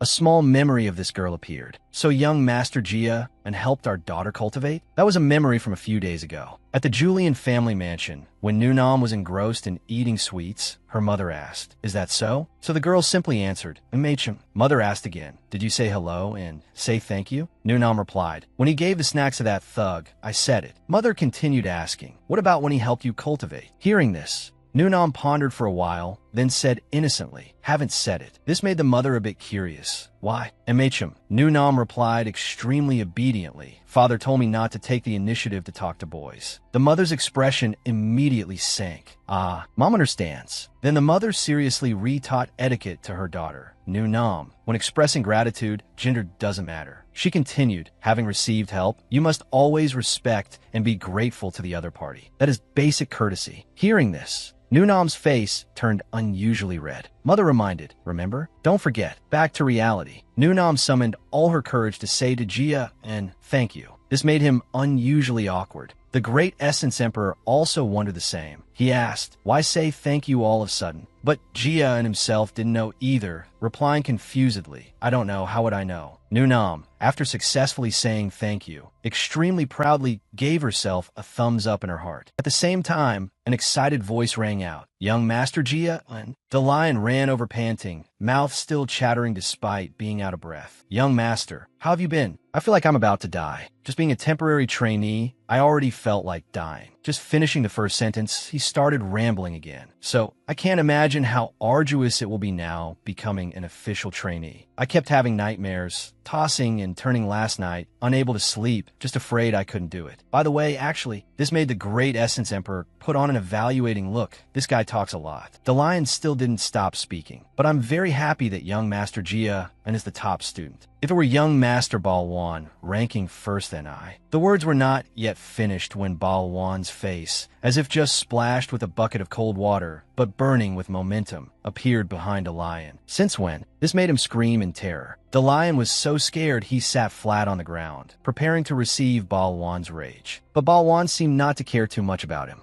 Balwan just slowly walked over, standing opposite Jia, and his face still as cold as before. The two just looked at each other for a while. No one spoke first. Suddenly, Balwan used an extremely standard bowing posture and said, "Sorry, I admit defeat last week. I'll let everyone see that disgraceful appearance of mine." He continued, "However, I will not give up." His eyes became extremely determined. "No matter how much effort it costs, I will stand before you fair and square." Then he turned and left, his words still echoing back. "I will not back down, nor will I give up." The great Essence Emperor and Jia watched the departing Balwan with complex moods. Jia whispered in admiration, "I didn't expect a 13-year-old child to know how to admit his mistakes. Truly worthy of someone educated by a great clan." But this didn't seem to appease the great Essence Emperor's previous anger. He appeared extremely irritable. He got beaten up and still doesn't know the immensity of heaven and earth. "Hurry up and chase him to gouge his eyes out for me." Hearing this, Jia could only sigh and console. "It's good that it turned out this way. Calm down a bit." The monster still growled, unconvinced. "Who cares about meddling in others' business?" Just then, Lime Mac's voice rang out. "Sorry I'm late." He smiled, putting on an apologetic face, saying, "I accidentally drank a bit of wine a few days ago and overslept. Did you all rest well?" When all 42 students had lined up neatly, Lime Mac resumed the serious demeanor of an instructor, saying, "First of all, congratulations on becoming official students. From today, we will begin official training." Jia listened attentively to what Lai Max said. "Overall, it will be similar to last time. From now on, some additional training categories will be added. Lai Mak began explaining the curriculum. The first lesson, we will learn about the method of cultivating spiritual energy. At this moment, a loud noise suddenly rang out, causing everyone to turn their eyes toward the source of the sound. It was a girl with long black hair, hands on her hips, looking at the crowd in front of her. After successfully kicking the door open, she cursed in annoyance. Damn it, this door just wouldn't open. Almost got into big trouble. The lion recognized the angry person and stammered in fear. That person is definitely. Next was Lion Mac's calm voice. You finally arrived. Everyone pay attention, although I am not in charge of guiding her. She's the student who failed last time. Then Lion Mac said, anyway, from now on, everyone will train together. Say hello. The girl spoke first, introducing herself with great confidence. I am Ma Sate Kachkap Dad. Direct lineage. Masatika kap dat sudenli sigid. Her expression clarly unfriendly. Lai Mac continued smiling. Don't look at her like that. She's actually a very kind girl. But teacher Lai Mac's words were immediately cut off by Ma Sa. Hold on with that talk. Ma Sa walked into the middle of the new students, opening her mouth to ask, which one is the top ranker? Jia and didn't react at all, just silently listening to Ma Sa ramble. I can't let someone in a lower class stand above me. I want to see which bastard is occupying that position. Her expression became full of provocation. Step out here. Let's have a fight. Ma Sa paced back and forth among the students, trying to find a target, her mouth provoking, or should we just fight directly? Jia and revealed a bothered expression, whispering to the great Essence Emperor, is there a problem with the feng shui? Why do I keep running into these types of people? Finally, he calmly stepped forward, stating clearly, I am Jia and take catch cap dad. I am the top student. Immediately, he received a sneer from Ma Sa in return. She showed a contemptuous attitude, hands on hips looking down to assess Jia, and you don't look like the top ranker at all. Oh well. Ma Sa began warming up her fist to declare war. Cut the crap. One fight, and we'll know. At this moment, Balwan suddenly spoke up, criticizing her behavior. Ma Sa te catch cap dat. Why are you so rude? This sentence immediately made her stunned for a few seconds. A fit of rage exploded accordingly. Ma Sa began to act aggressively. You brat, you dare to be disrespectful to a senior? Then, she rushed forward, glaring at Balwan as if wanting to hit him. But Balwan was not afraid at all, frowning and looking straight back at her. Ma Sa uttered a threat. If you dare say those stupid words again, you will lose your life immediately. Next time before opening your mouth, you'd better choose your words carefully. Responding to her were the steel-hard words of the young master. Jia and Tay Catch Capdat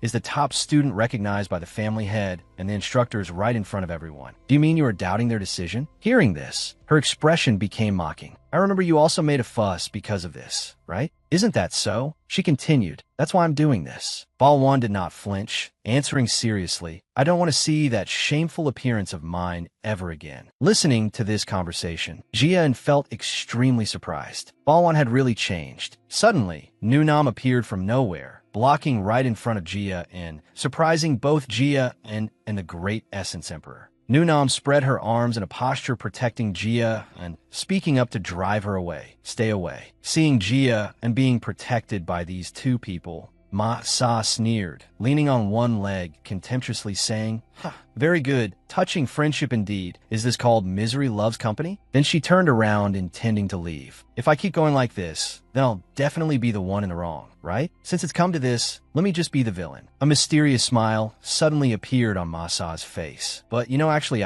before finishing her sentence, she dashed towards Jia and launching an attack while gritting her teeth. I hate cowards who hide behind others the most. This kind of person is even more pathetic than arrogant ones. Clearly, Ma Sa's surprise attack terrified both Nunam and Balwan. She swung a fist wrapped in magic power straight at Jia and take this. However, man proposes, God disposes, or rather, God proposes, Jia and disposes. That surprise punch was lightly dodged by Jia, and not only that, but he also parried and neutralized the attack. Ma Sa completely didn't expect Jia and to be able to parry her blow so lightly. Before she could recover, Jia and had swung his fist to counterattack. Although Ma Sa dodged the direct hit, the recoil from the fist wind pushed both of them back, creating a distance. Witnessing the battle, Balwan was so amazed he blurted out a cry. Meanwhile, Instructor Lai Mak seemed to be smiling, observing the two of them with interest. Ma Sa was clearly shaken by this punch. She exhaled sharply as if losing all confidence. Anger and competitiveness began to make her gradually lose her reason. Masa left tremblingly. Funny. She began to explode. Every step stomping down caused the ground to sink deep. She used a threatening tone to say, Masa raised one hand, preparing to launch another punch, her mouth uttering provocation. Don't think dodging it settles the matter. Suddenly, Limac grabbed Masa's hand from behind, his voice calm. That's enough. She glanced at the instructor in astonishment. When did he appear here? Limac looked down at the hot-tempered student, beginning to show the demeanor of a teacher. Masa, it seems you underestimate me too much. Although I am usually very easygoing, you shouldn't behave as if I'm invisible. Ignoring Masa's efforts to struggle out of his grip, Limac continued to lecture slowly. Balwan and Nunam may have learned spiritual energy, but Jia and hasn't. Don't you see that winning thanks to that advantage is nothing to be proud of? Finally, Limac let go, smiling. Wait until the kid learns spiritual energy. I will let you and Jia and have a proper fight. Masa annoyedly shook off Limac's hand, her face showing unconvinced expression. I was planning to stop anyway.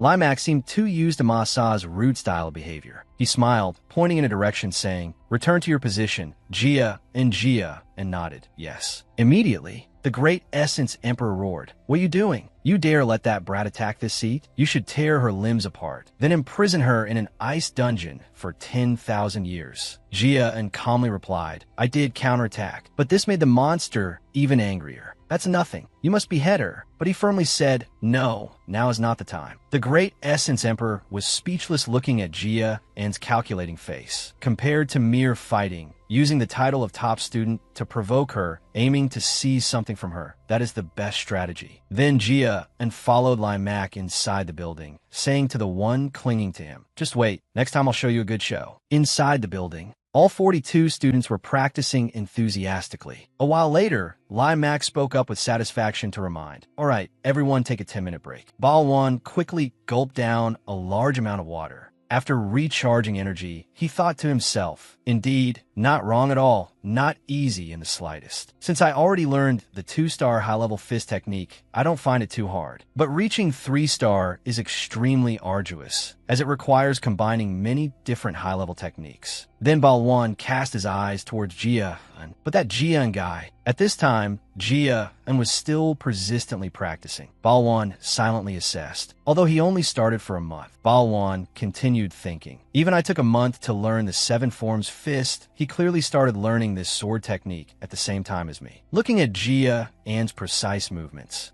Balwan couldn't help but exclaim, it seems, not only I feel the pressure because of his progress. He looked at the person practicing frantically next to him, asking, are you also being chased to the point of breathless? Masatika kabdat waspakidina sodaspot. She panted, stopping her movements, her mouth starting to curse. Damn it. Masa just stood there panting for a while, her face unconvinced, thinking, Jia and take catch Capdat. Clearly this is his first time learning martial arts. Why can he progress so fast? Masa tried to compare a bit. Looking at his appearance, he doesn't look like Balwan or Nunam who have learned before. Moreover, his body condition is not normal.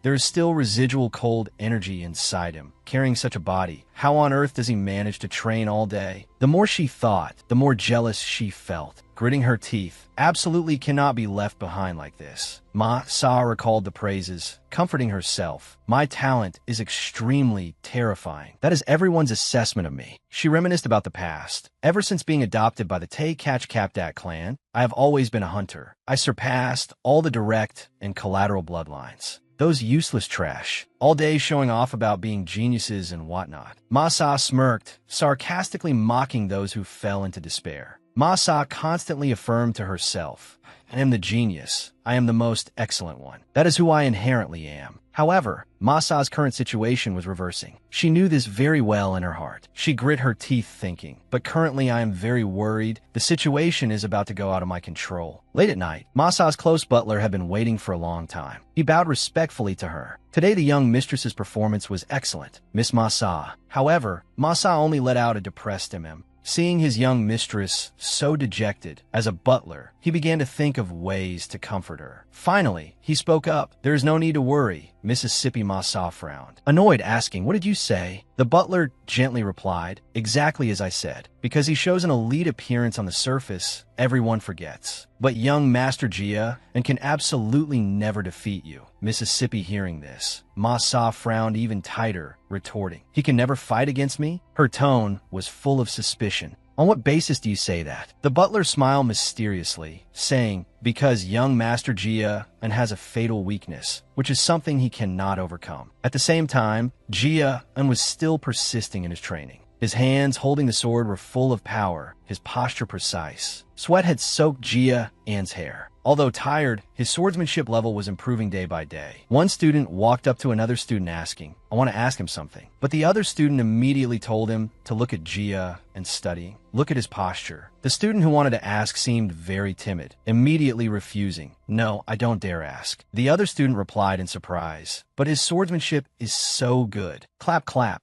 Masai's clapping out. A mysterious smile hung on her face, praising, wonderful. Masai used a tone so fake it couldn't be faker, evaluating Jia An's level. I didn't expect that in such a short time, you could practice with me. You learn so fast, truly even more formidable than a genius. Suddenly, that industrial smile turned back into her usual sneer. Sure enough, the following words were full of malice aimed at provoking Jia An. But your ability to sense magic power is so weak, practicing more is useless anyway. What a pity. Masa's voice was very loud, enough for everyone in the training room to hear. Perhaps at least you could be a swordsmanship instructor. Everyone fell into silence at this dialogue. Even Lai Mak felt the atmosphere was awkward. Masa thought with a face full of arrogance. No one speaks up? Indeed, just as I predicted. In her heart, she constantly belittled Jia, and who would have thought this idiot practiced for 4 whole months and still hasn't grasped spiritual energy. It all stemmed from the conversation between Masa and her butler. The butler told her that young Master Jia and did not have any talent for spiritual energy at all. Hearing this, Masa's jaw dropped in surprise. Huh? Seeing his mistress so surprised. He then explained, you may not know, miss, because this happened after you were adopted. But at the evaluation ritual, young Master Jia An's magic power sensitivity was of the lowest grade. His voice was calm. In training ground number 5, the only person who hasn't learned spiritual energy is young Master Jia An. The bronze card only helps him receive average or slightly better cultivation methods. Just a bit better than the basic introductory methods everyone uses. He continued, but until now he still hasn't grasped any cultivation method, so the result of the evaluation ritual must be accurate. He might be the strongest in swordsmanship and actual combat, but if he cannot use spiritual energy, he can never become a true martial artist. Hearing this, Masa's expression shifted from surprise to excitement, finally unable to hold back from laughing out loud. The flashback ended. Masa smugly stroked her hair. Although still angry about losing to that guy, she sneered, but that guy's basically not worthy of my concern. Her train of thought was cut off by Nu Nam's murderous gaze. Seeing Nu Nam staring at her, as if wanting to say something, Masa put her hands on her hips and asked, want to say something to me? Nu Nam coldly ordered move. This made Masa appear quite amused. Oh, is that all? Nu Nam frowned and repeated, move. A provocative look immediately appeared on Masa's face. She hummed in response. I'll leave, that's fine. Before leaving, she didn't forget to smugly boast. I still have to go attend the class for the direct lineage anyway. Nu Nam coldly watched the direction Masa left. In the evening, in the training room, Jia An sat resting on a chair, 2 empty water bottles at his feet. He sighed tiredly, using a towel to wipe his sweat. This should be enough for today. Immediately after, he smiled happily. It's really interesting. A fragment of memory from his past life on the battlefield surfaced in his mind. Back then, what I learned wasn't martial arts, but how to survive and kill. Only my assassination skills were improved. I couldn't even learn anything else. He felt it was extremely fresh. Who would have thought that learning martial arts to improve oneself would be so happy? Suddenly, the great Essence Emperor roared angrily. Are you awake yet? Unbelievable. Suffering that humiliation, and you can still be indifferent. Jia An heard this and asked in confusion. Humiliation? The great Essence Emperor froze for a moment, then shouted, it's that black-haired brat. She kept bad-mouthing you. But Jia An just absent-mindedly replied, oh, is that so? I didn't hear, I was too focused. Smoke poured out of the monster's nose, growling. You should pay more attention. If she dared to speak to this seat like that, this seat would have turned her into an ice statue long ago. go. Facing that roar, Jia and just calmly replied, I said already, fighting with her now has no benefit. He stood up and opened the door, muttering, even without the 10,000 fire divine art, I can easily defeat her. Before he finished speaking, Jia and saw Nunam waiting behind the door for who knows how long. He called the girl's name, Nunam, then asked, why are you standing here? Nunam didn't answer, but opened the box in her hand, took out a round brown ball, handed it to him, and said, eat it. Jia and took it, feeling the coldness in his hand. It's so cold, what is this? Nunam saw him hesitating, so she ordered, eat. Okay, just as he was about to put it in his mouth. Jia and suddenly thought, I am an assassin. I shouldn't eat food given by others. But the item is already at my mouth. Surely she wouldn't poison me. The flavor spread in his mouth. Jia and felt quite surprised by this taste. As for the great Essence Emperor, he revealed an expression of extreme enjoyment, excitedly saying, what is this? In the demon world, this seed has never tasted anything this sweet. And it's cool too. What is this? Nunam asked, what do you think? Jia nodded and praised. Delicious, very delicious. The great Essence Emperor flew back and forth, clearly liking this novel food extremely. More. This seed wants to eat more. Nunam explained, it's ice cream. Saying that, the girl turned and walked away. Jia and hurriedly called out, huh? Hey, wait. The great Essence Emperor was even more impatient. Give me one more, then go. Seeing Nunam had gone far, it grumbled dejectedly. That woman is really strange. Why not give me one more? As for Jia, and he was thinking about another issue. Is she worried about me? He recalled the scene just now. Nunam likes sweets like a child. There seemed to be only 4 balls in the box in total. He guessed she seemed to have deliberately left one for him. Her inner self must have struggled fiercely. Thinking of this, Jia and smiled and sighed. But I'm fine. When she left, he said he would definitely repay her in the future. The great Essence Emperor still hadn't forgotten that sweet taste just now. It happily said, then asked her for one more ball. At the villa, Jian spoke up, I'm back. Immediately, a group of servants enthusiastically ran out to welcome Jia and, it's been so long. Why did you go for so long before returning? Jia softly replied, it's only been a week. The servant then asked if he was hungry. I'll go make something for you to eat. Jia immediately refused. No, I don't. But before he finished speaking, the servant's voice hurriedly ordered the others. Hurry up. A moment later, Chu Daik-ni handed her secret report to Jia and said, this is the report. I will send it to the Intermediate Martial Arts Hall. Jia asked what they said. Chu Daik-ni stammered in reply, no, nothing special. Then she continued, they indeed ordered me to investigate a bit more carefully, because your swordsmanship and combat skills improved too fast. But it seems because you cannot use spiritual energy, they lost interest again. Jia asked another question, then what about Mother? Chu Daik-ni didn't dare look straight at Jia replying, I think they also aren't interested in Lady Tae Du-wei anymore. Then she guessed, at this rate, they will transfer me back soon. Hearing these words, Jian frowned. That won't do. I still have use for her. Chu Daik-ni suddenly timidly called out young master. Jian glanced to signal her to speak quickly. Chu Daik-ni then asked, did you deliberately not learn spiritual energy? Is it? Jia suddenly smiled a smile full of murderous intent. Who knows? He softly asked back, what you think? Jia's killing intent immediately made her tremble in fear. No, nothing. I apologize for asking a question beyond my station. Yes. Jia smiled and ordered, all right, you may withdraw. Judik-ni mekli ziplit zets. The great Essence Emperor frowned and said, they think you deliberately didn't learn again. Za'an ganli ziplit, taking advantage of the situation and circumstances for one's own benefit. That is a smart way of doing things. The great Essence Emperor asked him in confusion, why is cultivating spiritual energy so difficult for you? I never had that problem. Jian laughed and replied, I don't know either. Then go cultivate. This made it exclaim in surprise again. It constantly reminded this brat to go to sleep. Jia didn't pay attention, saying that only cultivating can. The scene that appeared after opening the door made Jia a bit surprised. It turned out Lai Mac had been sitting outside waiting for him for who knows how long. Jia softly called, teacher. Lai Mac heard this and happily turned his head to look at him. Oh, you can't sleep? Jia asked coldly, why are you here, teacher? Lai Mac stepped forward, nodded and said, I came to teach you. Then he placed a hand on Jia's shoulder. Then Lai Mac said, I will let you know my attribute. Jia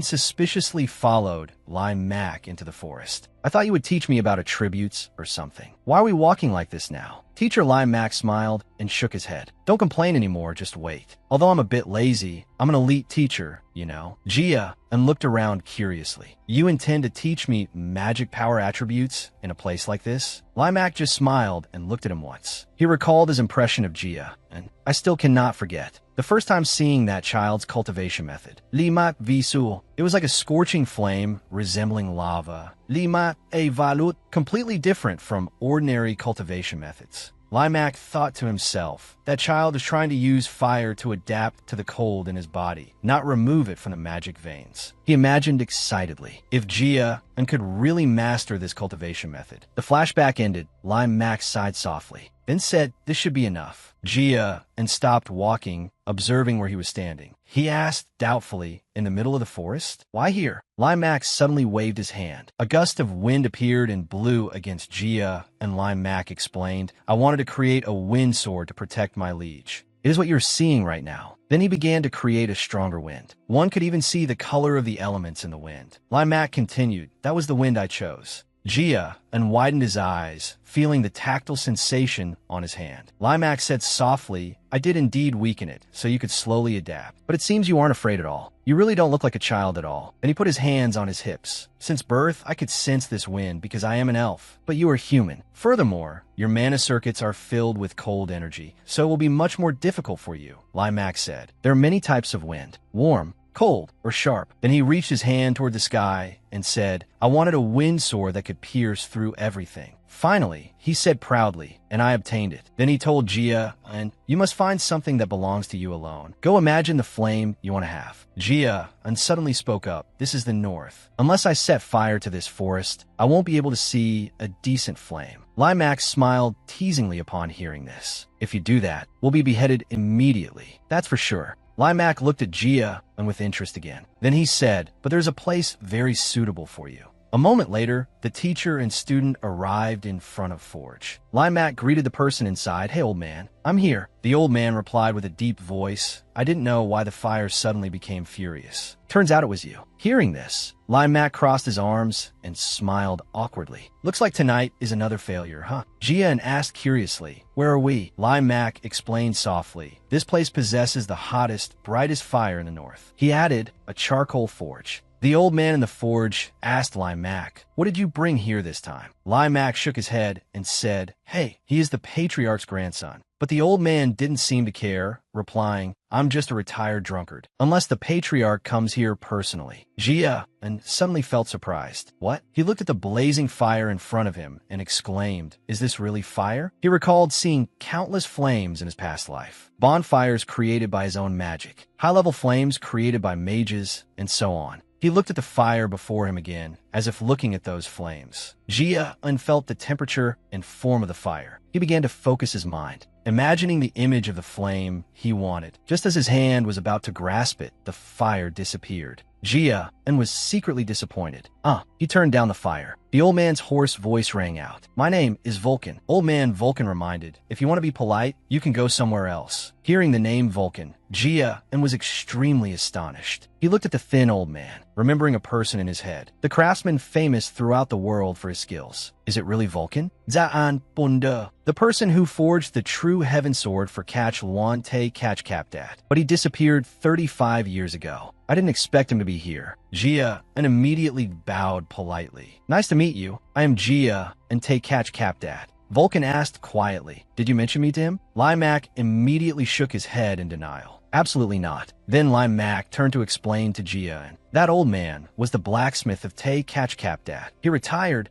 He is a retired blacksmith, but he has been guarding the fire here for 10 years. Limac continued, he guards his fire all year round, so the kids won't see any decent flames elsewhere. Then Limac asked, can you do me a favor? Vulcan pondered for a moment before answering. Why don't you go to those other blacksmiths? Instructor Limac said, there are too many eyes and ears there. Before this child succeeds in his training, I don't want others to see this cultivation technique. Hearing this, Vulcan asked with some curiosity, what do you mean? Limac replied, because Jia and is Tae-Due's son. This time, Vulcan turned to look at Jia and immediately seized the opportunity and said sincerely, I won't disturb you, sir. Please let me feel this fire. Vulcan stared at him for a while. Then he replied, I am burning charcoal. Just as Jia and didn't understand the meaning, Vulcan continued, fire from gold charcoal is much stronger than white or black charcoal. I've been doing this here for 10 years. Then he said, as long as you don't disturb me, do whatever you want. Receiving Vulcan's permission, Jia and looked delighted. He thanked him profusely. Thank you, sir. Then Limac and Vulcan walked out of the forge, leaving Jia and alone inside.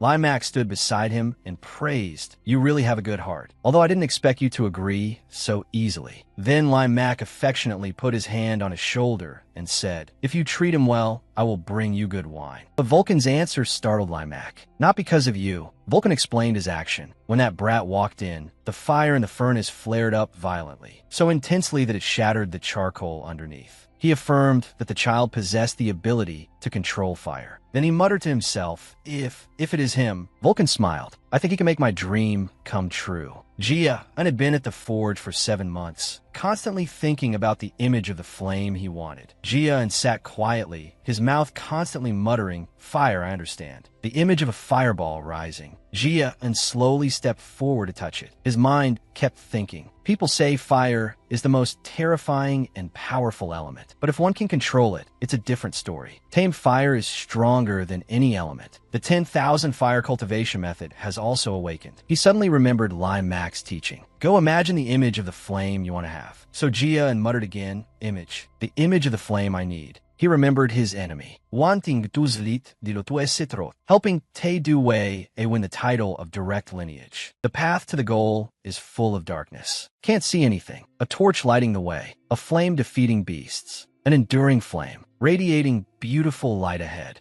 Jia gradually immersed himself in it. That is the flame I desire. Zaan kutivavet patienti. He felt a stream of fire energy stronger than usual flowing through his body. He felt the temperature of this forged space seeping into his flesh. His body forced him to focus his mind to grasp it. Must feel it a little more. Subconsciously, Jia's entire body seemed to be enveloped in fire. This surprised him. Is this the state of complete meditation? I can actually see my own subconscious with my own eyes. He pursed his lips and thought, if I focus a little more. Suddenly, a stream of magic power appeared in his left hand. Ice element. The great Essence Emperor smiled wickedly. My turn. Didn't I say so? I will wait until you are weakest to freeze you. As soon as the demon finished speaking, an extremely powerful stream of magic power engulfed Jia's whole body and caused his left hand to freeze rapidly. This terrified Jia to the extreme. I was too careless. Why at this exact moment? He recalled the past 7 months. I forgot that he has been extremely silent lately, but he is not my ally. His smiling face made me forget. He is a demon who wants my life. That was the Demon King. Surrounded by the Demon King's massive flow of magic, Jia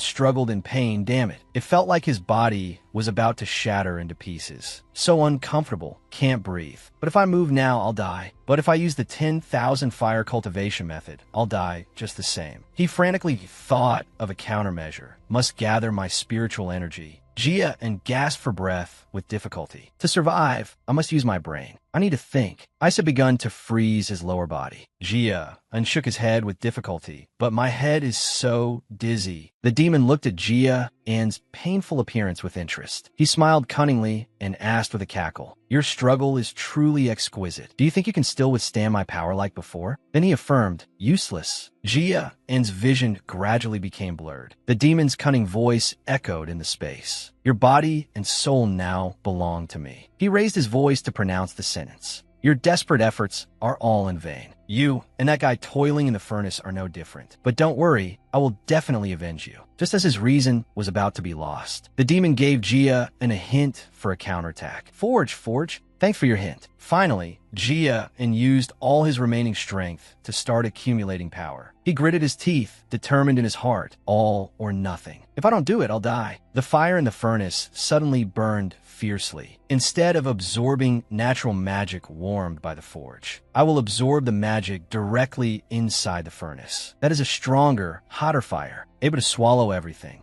Jia and roared, "Absorb it!" Jia's body began to absorb magic from within the furnace. His mouth muttered words, trying to scare the Demon King. The Demon King screamed in terror. What are you doing?" 3 blocks of charcoal in the furnace began to become brighter. Vulcan was still patiently observing the forge at this time. The collision of magic, plus the explosion of the fire, caused him to jump up and startle. His panic had not ended yet. What is this? Why did the fire suddenly rise so high? I have never seen such a strong fire. He looked around, noticing something. What's wrong with this furnace? Vulcan looked towards the teenager who was still cultivating over there. Couldn't help but feel suspicious. Jiao and Takach Kapdat was trembling all over. He's obviously sitting right next to the forge. This made Vulcan feel extremely strange. The forge is burning like that. How can he still be cold? So he stood up and walked to Jia's side, calling out worriedly, "Hey kid, are you okay?" Vulcan reached out a finger, asked in confusion, "Why are you shaking like a leaf? Say something."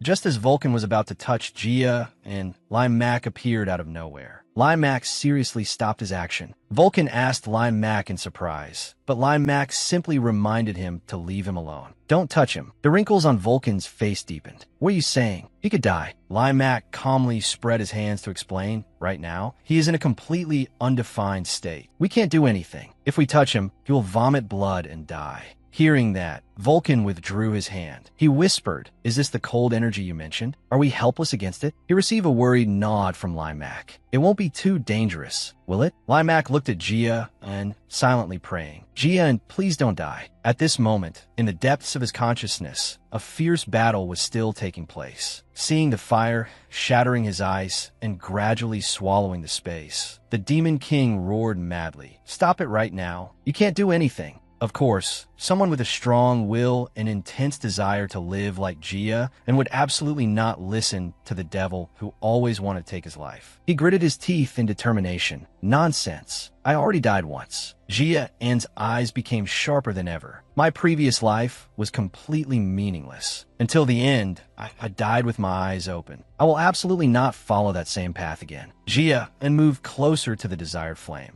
He reached out powerfully, using all his strength to touch it. Outside, the temperature in the furnace was about to exceed the limit. Vulcan shouted worriedly, "The temperature is too high. At this rate, the furnace will. It can't withstand such a sudden rise in temperature." Limac focused his mind to sense the mana. The mana in the furnace was gathering in one place. "Jia, and you." He was surprised by his own judgment. "Jia, and are you absorbing the mana?" In his subconscious, Jia roared furiously. The firepower inside his body exploded. The Demon King, no matter how hard he tried, could no longer withstand it. Jia successfully grasped the flame. The Demon King finally lost. Immediately after, an earth-shattering explosion rang out. A fireball exploded throughout the space, creating a mushroom-shaped blast inside the forge. Its height even rivaled that of Castle. Limac screamed in terror and worry. "Jia, are you okay?" Vulcan also worriedly called his name. Jia and Tay catch Kapdat. After the smoke cleared, Limac was astonished to see a figure looming within the explosion. Jia was slowly standing up. Sparkling elemental particles appeared around him. What surprised Limac even more was that Jia was now enveloped in golden flames. Next to Jia system notification frames appeared. Jia observed the snowflake in his hand. System notifications continued to sound around him. Finally, the system summarized. Hearing this, Jia happily rubbed his chest. "Things are progressing better than I imagined. I can start developing immediately." Just as he silently exclaimed that he didn't expect to harvest so many things, another notification line appeared. Jia read that new message intently. After reading, he couldn't help but be amazed. "Is this a dream? Giving it all to me? In just a moment, I possess things that should have taken years to acquire." That devil still couldn't believe he had lost the recent battle. The great Essence Emperor gritted his teeth and cursed. Damn it. He flew around furiously, venting his anger as he moved. "What exactly are you? Your spirit has clearly always been very weak. How could you endure it?" Jia added fuel to the fire, replying, "I never said I couldn't do it. Don't misunderstand." Then he sighed in relief, thinking, "Although I said that, I really almost died this time. I have to be more careful. After this incident, it's certain." Seeing the unconvinced look on the great Essence Emperor's face, Jia became even more certain. "Even if our relationship is a bit closer, Las is still an enemy. I can't let him see my weaknesses or secrets." Suddenly, Vulcan's hoarse voice interrupted his thoughts. Are you okay? Jia calmly replied, I'm very well. Hearing that, Vulcan asked, do you have spirit energy now? Jia smiled and answered, yes. Thank you. Then he said apologetically, sorry, the furnace breaking is my fault. Vulcan just sighed. It's okay, as long as you're fine. He continued, I can just build another furnace. Just then, a strange light emitted from the ruins of the furnace, attracting his attention. Jia curiously asked, what is it? Vulcan hurriedly ran over, muttering expectantly, that is. Before finishing his sentence, he used a shovel to start scooping the contents out of the furnace. 3 lumps of yellow charcoal appeared on the shovel. They all emitted a gentle light. Vulcan, as if unable to believe his eyes, stammered, golden charcoal? Memories of the past flooded back. The gossip of people around him surfaced. He must have gone to the furnace again. Did he say he wanted to create golden charcoal? It's been so many years. Golden charcoal only exists in legends. Thought he retired. Must be too bored. Vulcan stared intently at those lumps of charcoal, muttering to himself, looks like you're not the only lucky one. He showed them to Jia, and this is golden charcoal. Vulcan began to explain. Burns more intensely than white charcoal, more durable than black charcoal. Thanks to you, I've created something I've strived for decades to make. Thank you. Vulcan's sudden thanks made Jia hastily deny it. I didn't do anything. Vulcan pondered for a moment after hearing this. Then he continued, every time you cultivated here, the fire burned bigger. Your breath made the flames burn more fiercely. The temperature spread to every corner of this place because of it. Vulcan smiled and said, I'm just a rough man who only knows how to swing a hammer. But I still know what you did. This is all thanks to you. Finally, he asked, so I want to ask you a question. Zan, what's your goal? Jia whispered, goal? Vulcan nodded, yes. What kind of swordsman do you want to become? Jia thought for a moment, then firmly placed a hand on his chest. He spoke clearly, I want to become a warrior who absolutely never gives up, no matter what opponent I face. Vulcan nodded in satisfaction. I didn't expect a child to be able to say such words. A swordsman who absolutely never gives up. He continued, in about 3 to 5 years, you will be able to possess a sword. When you feel your mind is mature enough, steadfast enough, come find me. I will keep them until that day. Vulcan pointed at the glittering golden charcoal lumps and said, Jia asked in surprise, you mean you will forge a sword for me? I heard you had retired. Vulcan replied gently, people who retire often make comebacks. Before Jia left, Vulcan reminded him, you must try to live until then. Jia and Lai Mak observed the parting of the two from above. He smiled and said, I was wondering what happened. Turns out this brat finally has spirit energy. Truly worrying. Lai Mak suddenly turned his head to ask the person behind him,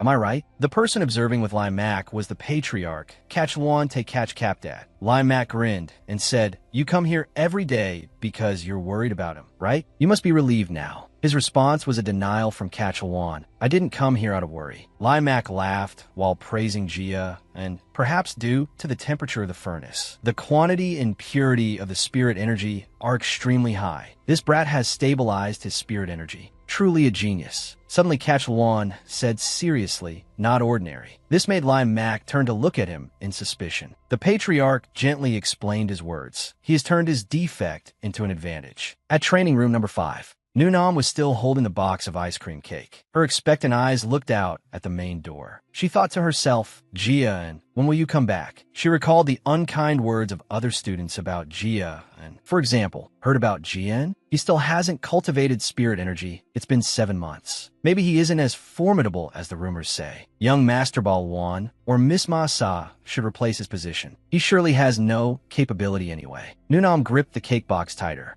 I want to help him. Mom said to repay those who help you. Just as she was deep in thought, the door suddenly opened. Nunam saw Jia's figure appear in a cheerful mood. Every step Jia took was very steady. Jia was still arguing with that devil. I told you not to try to argue back. His response was a warning from the devil. Don't be too smug. There will be a day. Jia decided to ignore him and kept walking. He nodded and said, yeah, keep it up. But then he suddenly stopped. Seeing Nunam seemingly waiting for him, Jia asked softly, oh, Nunam? Hearing him call her name, Nunam slowly looked up at him. Then she opened the cake box. Inside were 4 colorful cakes, extremely eye-catching. Nunam held them out in front of Jia and said, do your best. Suddenly she paused, because she sensed a strange source of power. Jia saw her sincerity and didn't refuse. He took a blue cake and thanked her. Ah, it's the ice cream from last time. Thanks. As for Nunam, she felt this source of power more clearly. She blinked, thinking this stream of cold energy. She sensed the power radiating from Jia An's body. She assessed, stronger and also more pleasant. Zaan politi sai ton yunam tangs. He took a bite. The sweet and cool taste immediately took over his mouth. The gluttonous Demon King also got a share. His mouth kept praising, so delicious. He was so excited that he forgot the argument just now, flying around wildly. Haven't eaten in so long, still as delicious as ever. Eat the remaining two.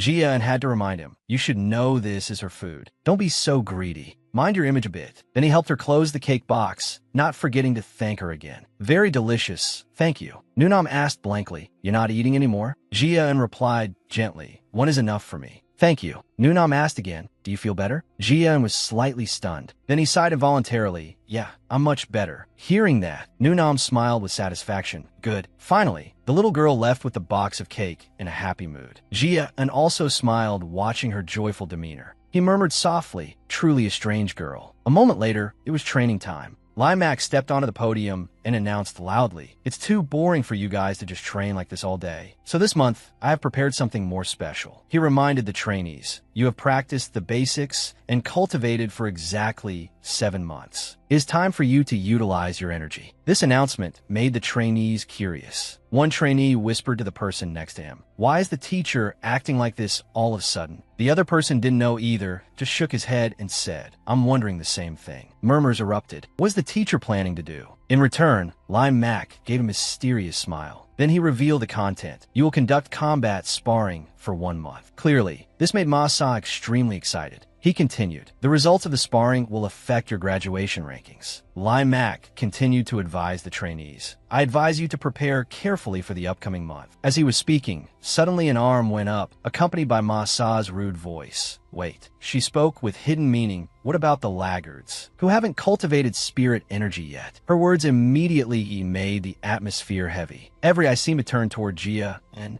however, Limax's answer dispelled this negative atmosphere. Very luckily, I heard that those friends have also cultivated spirit energy. Hearing this, Ma Sa exclaimed in surprise. Huh? When? He smiled and replied, perhaps yesterday or today. I'm not sure. Ma Sa glanced at Jia and, revealing a cold, provocative smile. I finally have a chance. I thought I would die of boredom. It's been too long. Then she walked step by step toward Jia, and her tone became increasingly excessive. You remember what I said, right? I don't listen to orders from those weaker than me. Ma Sa sizet mokking yan. I've tolerated you long enough. I think you've had a hard time too. After all, this position is too forced for you. Then she confidently declared, I will seize this opportunity to finish you. Suddenly, an arm blocked Ma Sa's action. Balwan spoke out, Masatika kabdat, Bakov. Balwan continued. He achieved spirit energy less than a day ago. Do you have any honor as a swordsman left? Being spoken to like that, Ma Sa naturally didn't care. She shook her head and patted Balwan's shoulder. Young master, our young master Balwan, you grew up in such a distinguished environment. You must value this very much.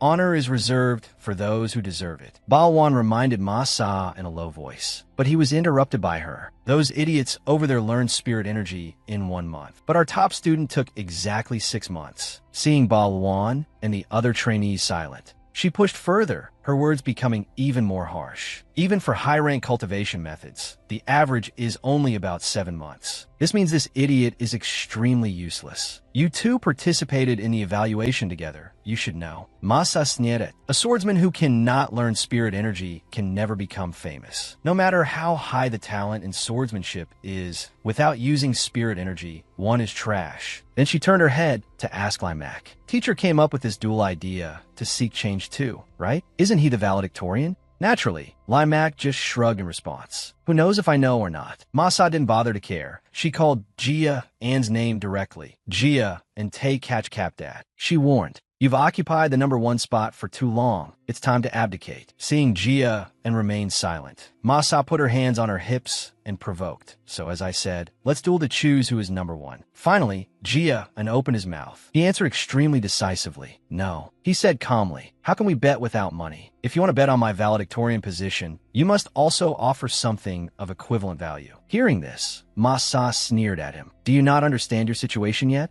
Are you stupid? There is no one here on your side. However, a sentence from Jia and made her tongue tied. Are you scared? Jia and was completely calm. He even smiled when he said that sentence. Masa asked back in astonishment. What the hell did you just say? A competitive person like her naturally couldn't stand this humiliation. She laughed grimly, muttering, funny, truly funny. Then she restored her usual mocking demeanor, put her hands on her hips, and sighed. Haha, all right. I won't haggle with you. You wanted to offer something too? Saying that, she took out an object. This is the heavenly calamity pill, a divine medicine my father gave me. It can strengthen the body and spirit energy. She shook the object in front of his face and said, if you win, I will give this to you. How is it? Not bad, right? Jia and revealed a mysterious smile. He whispered, do you remember I once said I had to wait until I could deal with Masa? I have something I want to take from Masa. However, the Demon King didn't hear clearly and asked again, what did you say? Jian just smiled, saying, this is our chance. 1 month later, in Masa's room, Masa stared at the duel date marked on the calendar, muttering, it's been a month. She confidently cracked her knuckles, her face full of spirit. Finally, a chance for revenge. Recalling the first battle with Jia, and she couldn't help but feel hatred. Before coming here, I had never been defeated by a peer. That was the first time someone hit me. Masa frowned, full of determination. This is the chance to return the humiliation he brought me 8 months ago. Preparations complete, Masa walked steadily. That bastard Jia and has only learned spirit energy for a month. He cannot possibly beat me, who has cultivated for 3 years. Thinking of this, she clenched her fists tight. But waiting for this kind of incompetence is just a waste of time. A painful memory flooded back.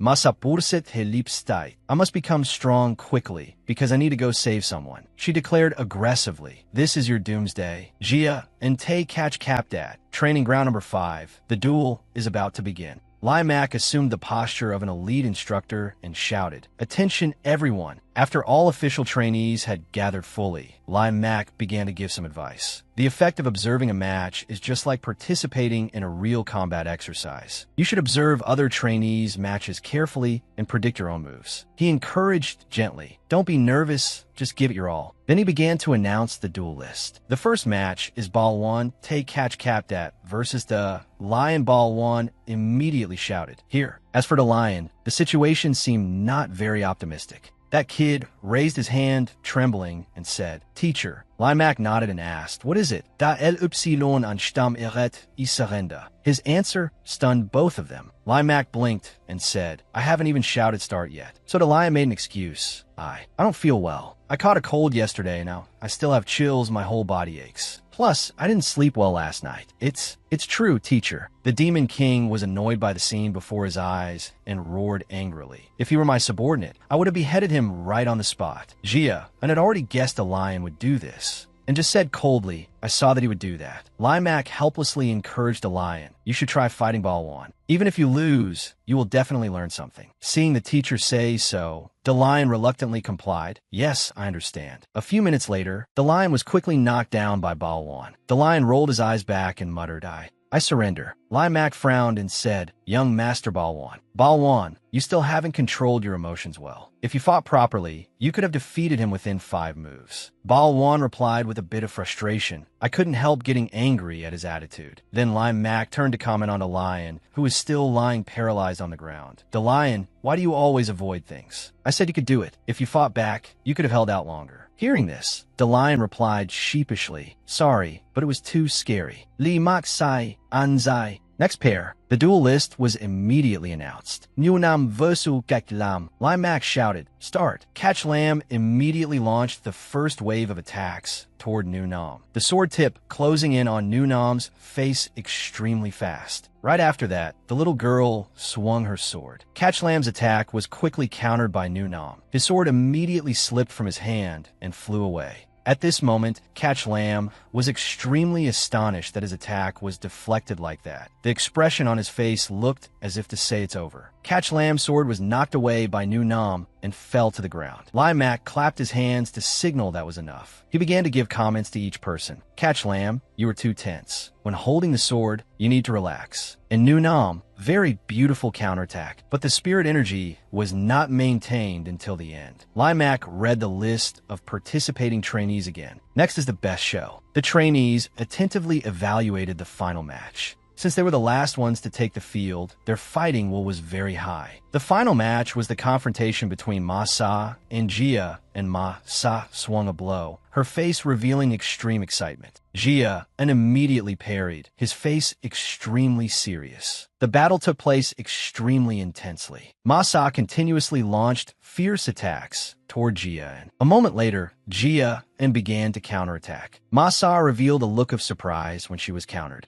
Another blow from Jia, and although Ma Sa blocked it, her indescribable expression clearly proved that she was gradually being suppressed by Jia, and a blow from Jia aimed straight at her neck. Ma Sa hurriedly dodged and immediately retreated backward. The two immediately switched to a defensive stance. Ma Sa spoke first. "I didn't expect you could block all my attacks. I have to admit you have some skill." Then she retorted, "But your talent is limited to swordsmanship only." After saying that, she continued to swing her sword pointing to the sky, shouting loudly, "A half-baked warrior who isn't good at using spirit energy like you can never shine." Her spirit energy immediately exploded, wrapping around her whole body. Ma Sa put force into one leg, preparing to jump. Finally, she jumped up, swinging an attack filled with spirit energy toward Jia, and Jia quickly blocked, but the heavy pressure made it hard for him to resist. Ma Sa used even more force. "Oh, you blocked it? But how long can you hold out?" At the same time, Ma Sa thought to herself, "The talent for using spirit energy is paramount, even surpassing swordsmanship. 7 months later, your ability can only produce spirit energy the size of a bean.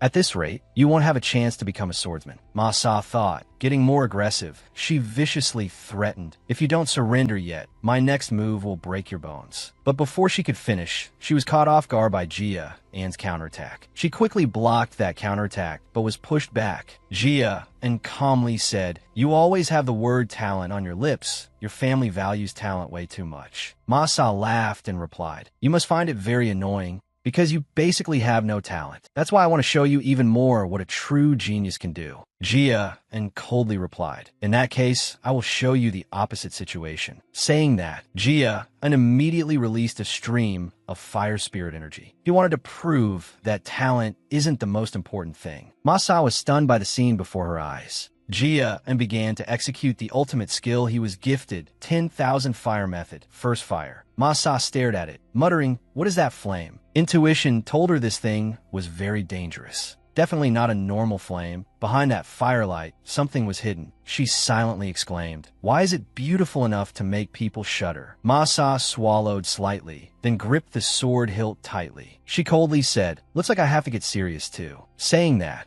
she immediately executed her ultimate skill, Crystal Stone style, Ultimate 1 point. Jia silently analyzed Ma Sa's skill. Ultimate 1 point is gathering spirit energy into a single point. To be able to use it at this age, truly impressive. I guess she intends to put all her power into the next strike. Ma Sa solemnly raised her sword. "I admit you are very strong, but you won't be able to block this move." Saying that, she began to gather momentum, leaped up powerfully, unleashing an attack like a storm towards Jia.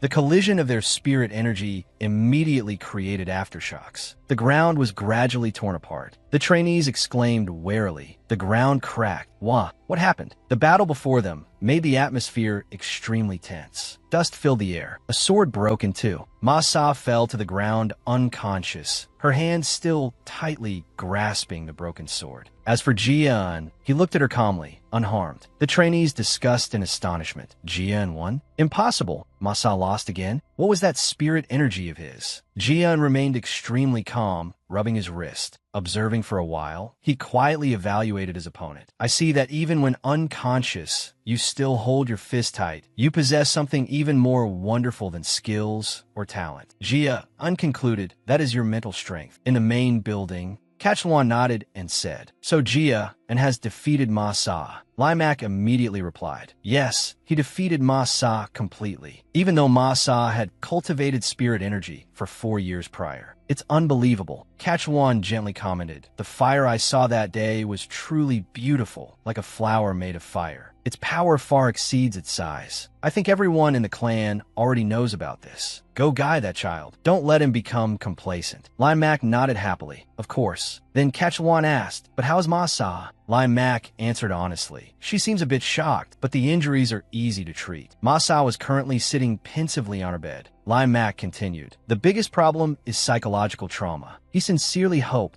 she can overcome it." Early morning, Gia and was intently planting a flower into the ground. While he focused on working, the Demon King kept nagging. "Can you be a bit careful? If you're not careful, I'll freeze you." Being bombarded nonstop by a repeater like that, a look of displeasure appeared on Jian's face. He opened his mouth to remind, "You can't do anything anyway. Stop bluffing." The Demon King heard this and roared even more irritably. "That is because of your elemental resistance." Hearing that, Gia and coldly replied, "Wasted that you also know that." Then he began to sink into thought. That night, after defeating Ma Sa, the miraculous pill he received raised Gia and stats. The fourth fire ring was formed. Fire ring reached level 4. Level 4 fire ring is strengthening the body and soul. Strength, agility, and endurance all increased. Stamina consumption decreased. Mana sensing obstacle disappeared. More precisely, everything he had achieved so far was thanks to Ma Sa's pill to take effect. He continued to think. Many aspects were strengthened, but the most prominent was the level 4 water attribute resistance. Water resistance increased to level 4. Thanks to that, Las's attacks were completely useless against him. Since today was the last day of the break, Gia and wanted to go out to the garden for a while. He wanted to clean up the garden and plant some flowers. Demon King Las clearly had no intention of stopping his nagging. It constantly commanded Gia, "An idiot, you have to dig a bit deeper." "Not like that. What are you doing, huh?" This made Gia annoyed to the point of going crazy. His face written full of boredom. "Why do I have to listen to this guy nag, even when gardening?" It reminded him again, you have to use your hands, that way it won't break easily. Its knowledge of gardening made Gia and feel suspicious, silently thinking why it understood gardening so much. Before Gia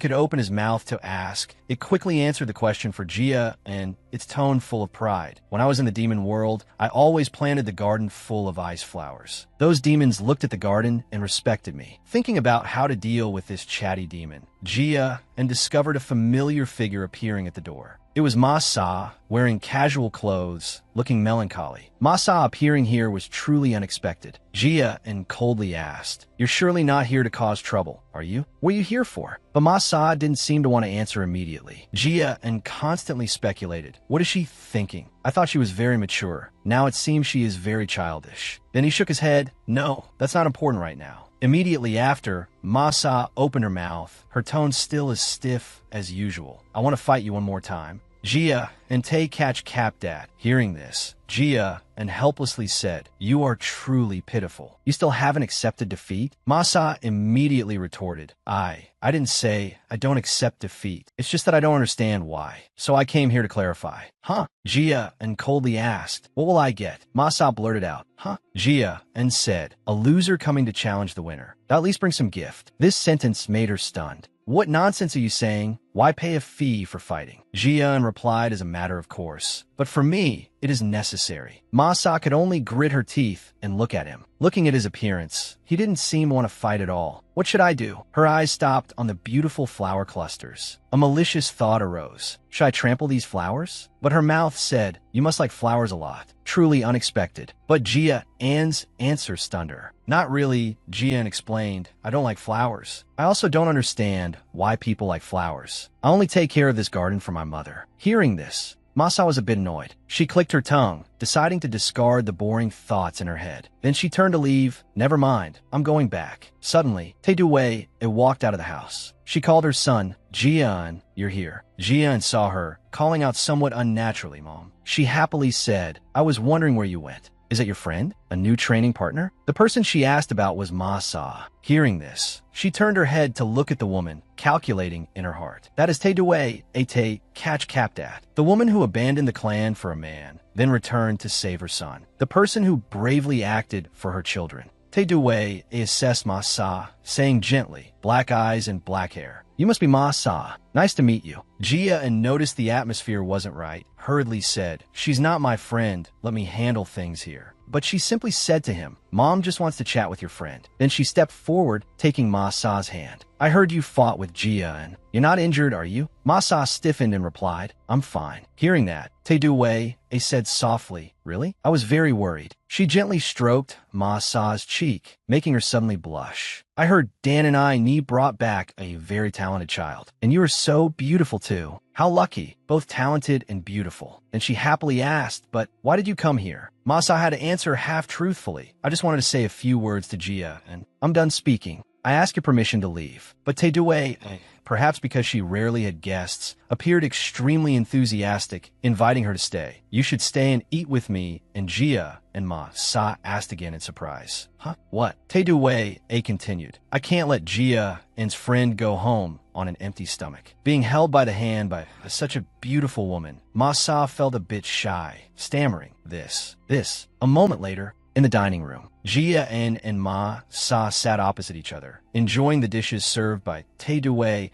Jia thought in surprise, "What is this? Why is Mom so gentle?" On the other side, Tae Du Wei kept chatting with his special guest. "Jia likes meat soup very much, so I often cook this dish." She asked, "You are 1 year older than Jia, right?" Masa obediently nodded, "Yes, I am 15 years old." She asked further, "Did you encounter any difficulties during training?" Masa replied softly, "Not too difficult." Tae Du Wei continued, "They're good chefs here too, but the meat here isn't as delicious as at the main house, so it might be tougher than what you usually eat." Suddenly, she placed her hand on Ma Sa's shoulder. She smiled and advised, "Must chew thoroughly and swallow slowly, or you'll get stomachache." The image of another woman appeared in her mind, also saying similar words, "Chew thoroughly and swallow slowly. Don't get a stomach ache, my dear." Young Ma Sa obediently nodded, "Yes, Mom." The memory ended. Ma Sa ate while feeling sad. Finished eating, Ma Sa politely said, "Very delicious. Thank you." Tae Du Wei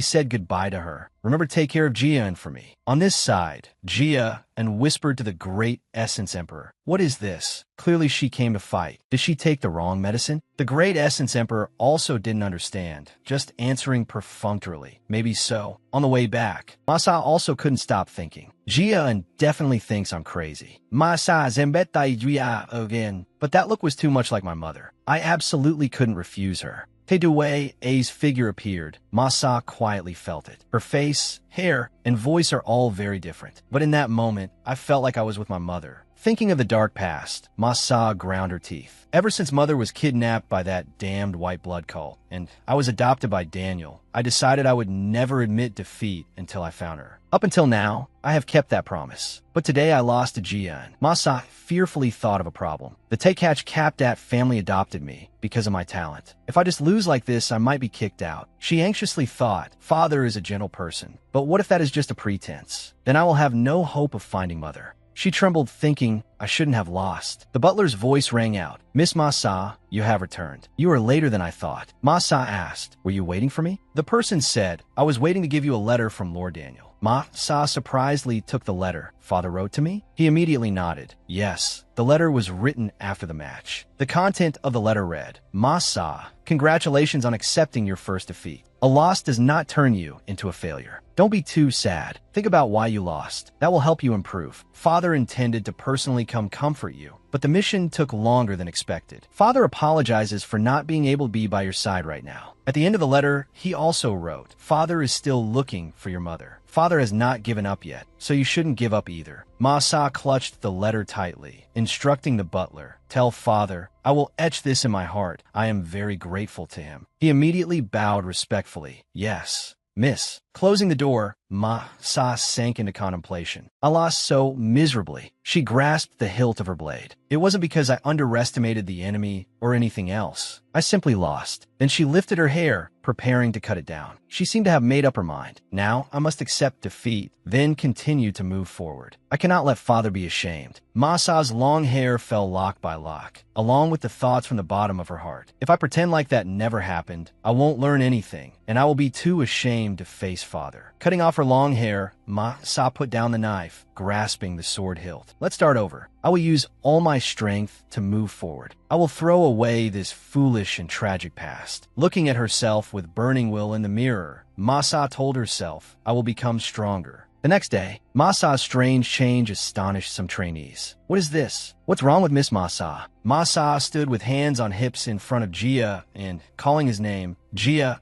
Te, catch cap dad. Next she said, I won't make excuses for what I did, but I will keep my promise. Hearing this, Jia unsuspiciously asked, Promise? Ma-sa turned around sharply, walking while saying, I'm talking about that promise. The loser must listen to the winner. I just wanted to say that. I'm going. Za'an Sai. He thought to himself, how unexpected. Although there was a commitment, I didn't expect her to obediently accept it like that. He looked at Ma-sa's back, assessing. Ma-sa has definitely changed in just that short period of time. Although young, this quality is very precious. Suddenly, she kicked a lion, scolding, What are you doing standing in my way? Get lost. The lion had to awkwardly say, sorry. Jia, and helplessly thought, but it seems she only behaves like that with me. The new year arrived. Although small, many things have changed. Za'an sidenti ases. Contrary to everyone's thoughts, Ma-sa still listens to me. After the new year, he continued to observe. Balwan has become calmer and more reliable. Nunam's sword is sharper than before, even though her expression remains the same. He examined himself. As for me, risking my life to cultivate has become a daily routine. Seeing Jia in progress at godlike speed, many trainees couldn't help but exclaim, Impossible. We just learned that movement technique. He mastered it in half a day. He must have learned it beforehand. How could he grasp it so quickly? Those people continue to gossip. Someone even compared Jia and's movements to Limak, but he just stood there closing his eyes for a moment. Moreover, his posture is even more standard than the teacher's. A few days ago, Limak came again to report Jia and's achievements to family head Catch Luan. It's unbelievable. That kid definitely used his brain to memorize all those images. He is a monster, a true monster. Catch Luan frowned, asking, Are you his private butler or something? Every time you meet me, you only talk about him. Being told so, Limak just smiled charmingly. Sir, I understand what you mean. I know you also want to know the kid's situation. Suddenly, Limak noticed down below. He asked, Lord Family Head, the servants in the main building seem very busy. Are they preparing something? Catchwan coldly replied, Nothing worth preparing. It's just that we are about to have guests. Limak asked back, Guests? Catchwan said, The mission from the Owen Kingdom will arrive in a few days. The Owen Kingdom is one of the 6 great kingdoms located in the center of the continent. It is one of the forces maintaining friendly relations with Te, Catch Capdad, very rarely interacting with other forces. It is a kingdom of knights, extremely valuing the worth of swords and martial arts. Limak pondered, asking, Owen Kingdom. Who is the envoy? Catch Luan replied in a low voice. They announced it is the 3rd prince, but Duke the Van is the real representative. Hearing this duke's name, Limak softly muttered, The Van. That madman has finally become a duke? Suddenly he thought of something. Wait, the 3rd prince is surely still young, right? Probably about the same age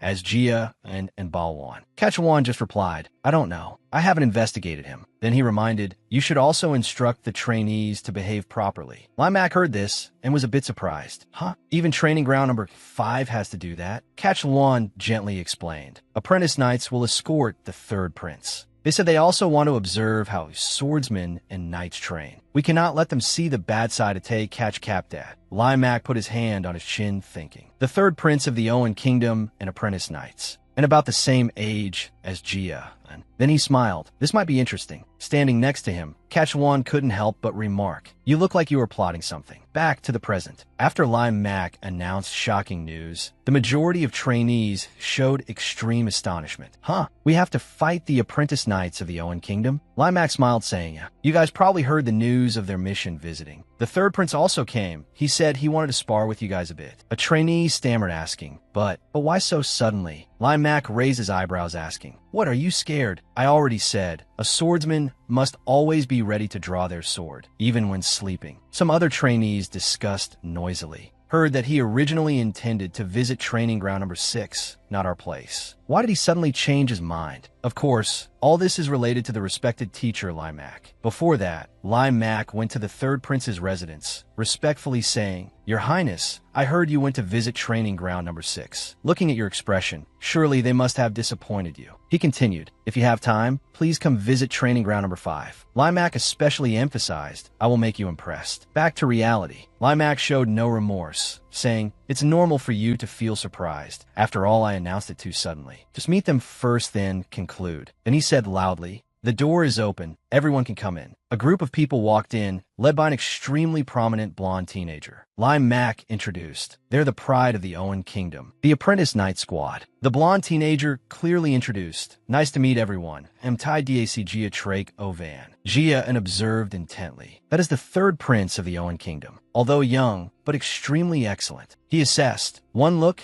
and he is the person with the strongest aura in this group. Lai Mak suddenly asked Jia, and you? Do you look forward to fighting them? Jia and looked at the third prince, thinking to himself, the prince is right in the middle. He could be a good opponent to practice the water wave footwork and starlight sword art that I just learned. Then Jia replied, "No, I want to fight him." Lai Mak nodded, declaring, "If the top student looks forward to it so much, then surely you all agree. Let's start the match." A total of 20 people are needed. Do as Jia and says, "Choose the opponent you want to fight." Suddenly he paused. I forgot an important thing. Lai Mak's voice sounded like he was joking, but contained a smell of danger. "I bet all my salary this month on you guys, so you are forced to win. If you lose, I will kill you." The trainees were all stunned, not knowing how to react. A moment later, Jia finished choosing the personnel for the competition. He said, "This is probably enough." Then he ordered, "You guys observe the knight you will face carefully." He reminded, "Look carefully at their hands." Some trainees discovered an interesting detail, surprisingly saying,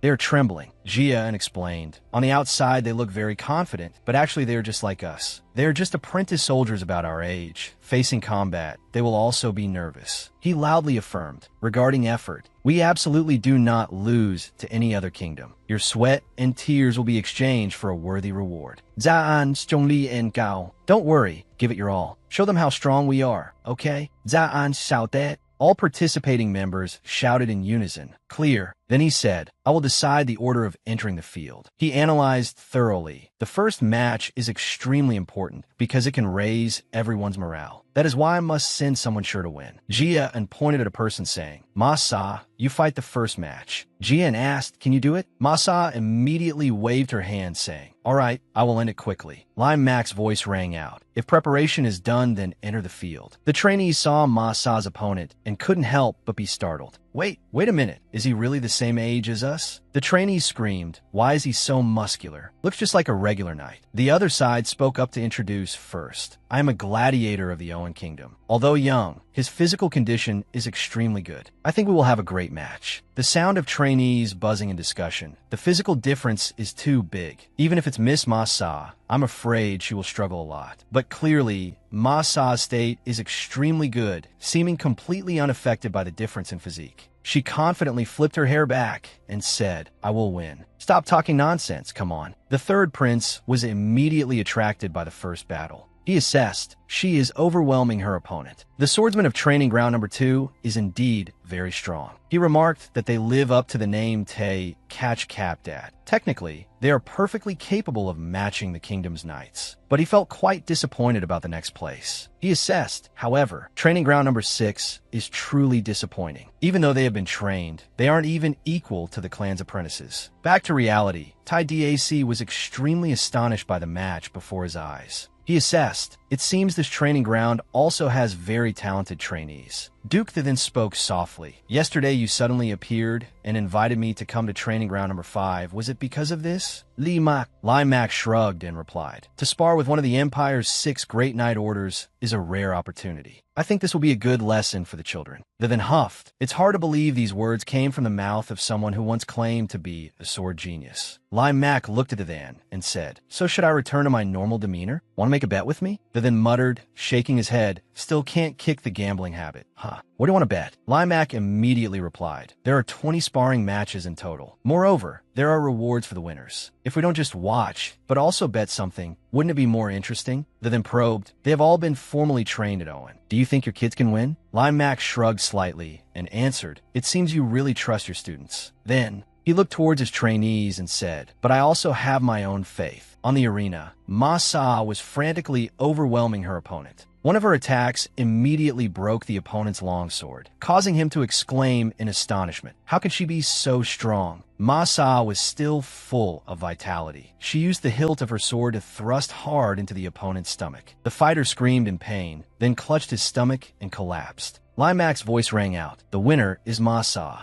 Jian stiffened, thinking to himself, I take back what I said earlier. I thought after fighting me, her swordsmanship would become gentler, but on the contrary, her speed and strength have both increased. Ma Sa smiled confidently. Only knowing how to rely on muscle strength, did you not dare to use full power even for the first move? Idiot. Jia and muttered to himself, this match is really interesting. Beside him, the great Emperor Tin Hoa helplessly frowned. Interesting? Watching two ants fight is interesting. This king is bored to death. Jia and immediately cast a reproachful look at it. Talk about the pot calling the kettle black. The great Emperor Tin Hoa huffed, starting to brag. Remember back in the years when this king was still in the demon realm. It rambled endlessly that even the young demons fighting back then were more interesting than this. To stop it from starting a rant, Jia and immediately clapped his hands, successfully locking it into a separate space. He muttered, what a buzzkill, be quiet for a bit. Limac's voice rang out again. Next is the 18th match, Nu Nam and Wai Duk Loi A. Hearing this,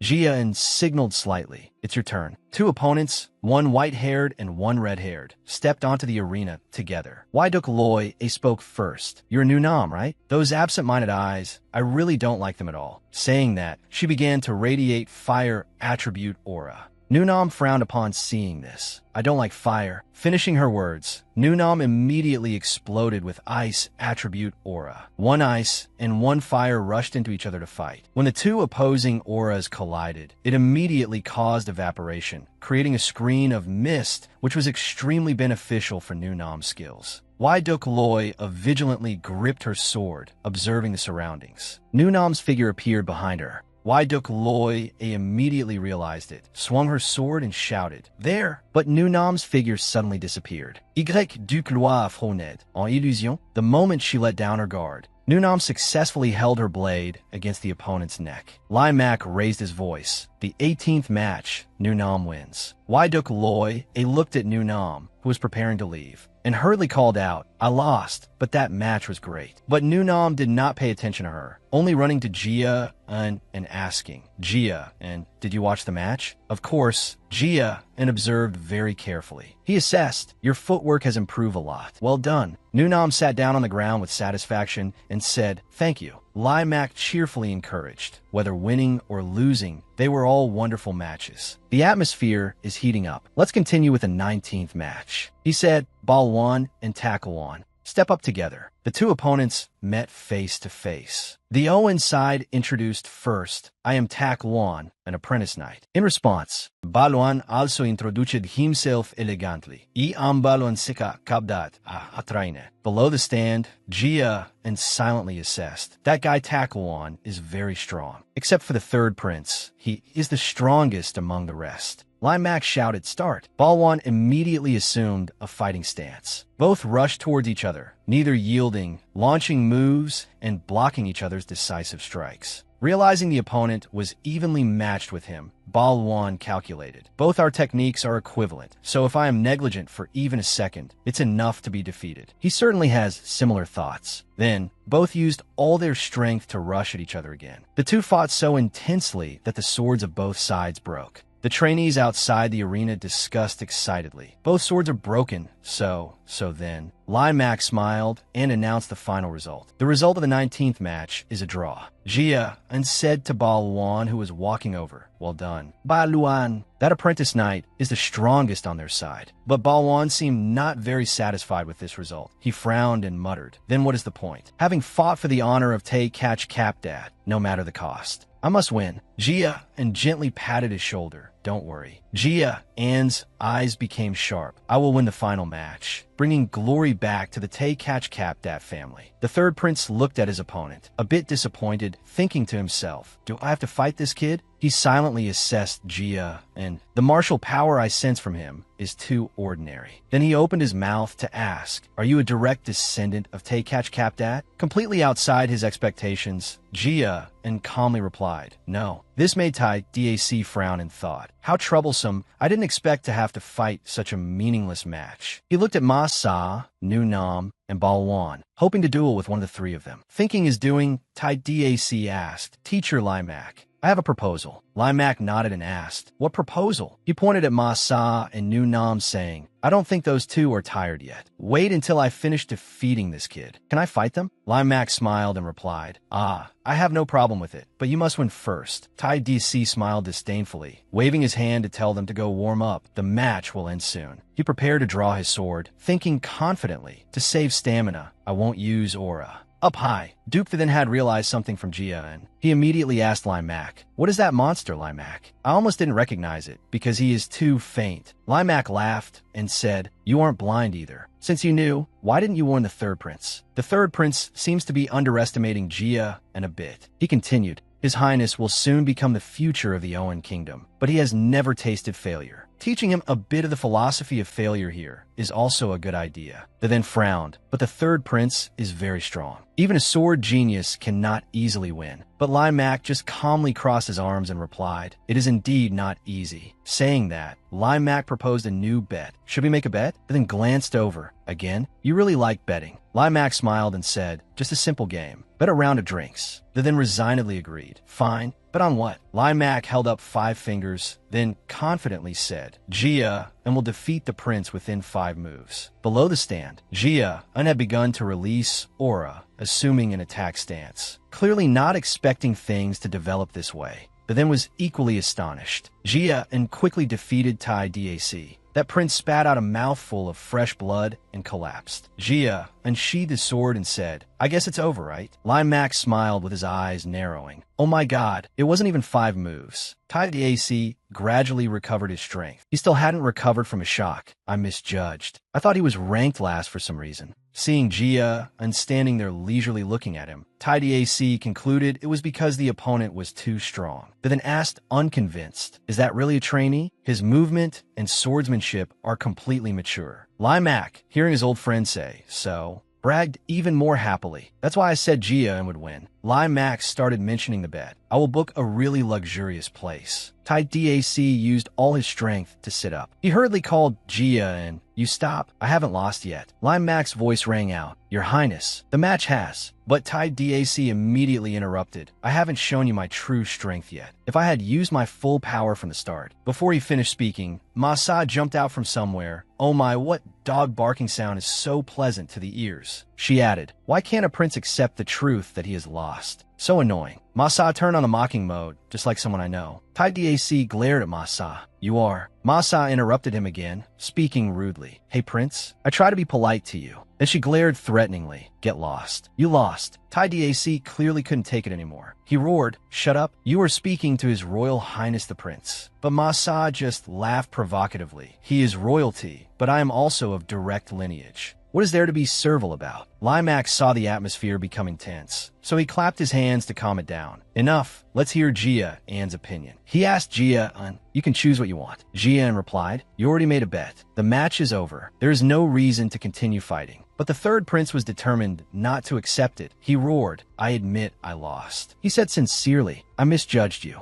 I underestimated you before the match. I feel extremely ashamed about that. Then he knelt down and begged, please fight me one more time. If I leave just like this, I will regret it for the rest of my life. Jia revealed a look of disbelief looking at Tai Dac. He thought to himself, I didn't expect him to apologize, even dropping his sword. I thought he was just an arrogant prince. Finally, Jia had to accept. All right, but only this one more time. Tai Dac naturally couldn't miss this opportunity. He hurriedly said, of course. Another match began. Tai Dac gripped the gold medal in his hand. He critiqued himself. It was because I was arrogant that I underestimated him and lost the battle. Then he used one hand to snap the strap of the gold medal on his neck. Carrying determination, he exploded with a massive amount of aura, thinking firmly, "This time I will give it my all." This stream of aura made everyone in the courtyard feel a chill. The then was even more astonished. He stammered, "Third prince, that's swordsmanship is." But Tai Dac knew what he wanted to say. He replied, "Now is not the time to hide my strength." He gritted his teeth and said, "I will use all my strength to fight him." Unfortunately, Great Emperor Manhwa did not know when he had appeared. It laughed and evaluated Jia, and this guy is really stupid. He doesn't even know you were also hiding your strength. Jia just looked at it, saying confidently, "I can win this time too." Great Emperor Manhwa said excitedly, "His aura is much more than yours, and also stronger than yours." So Jia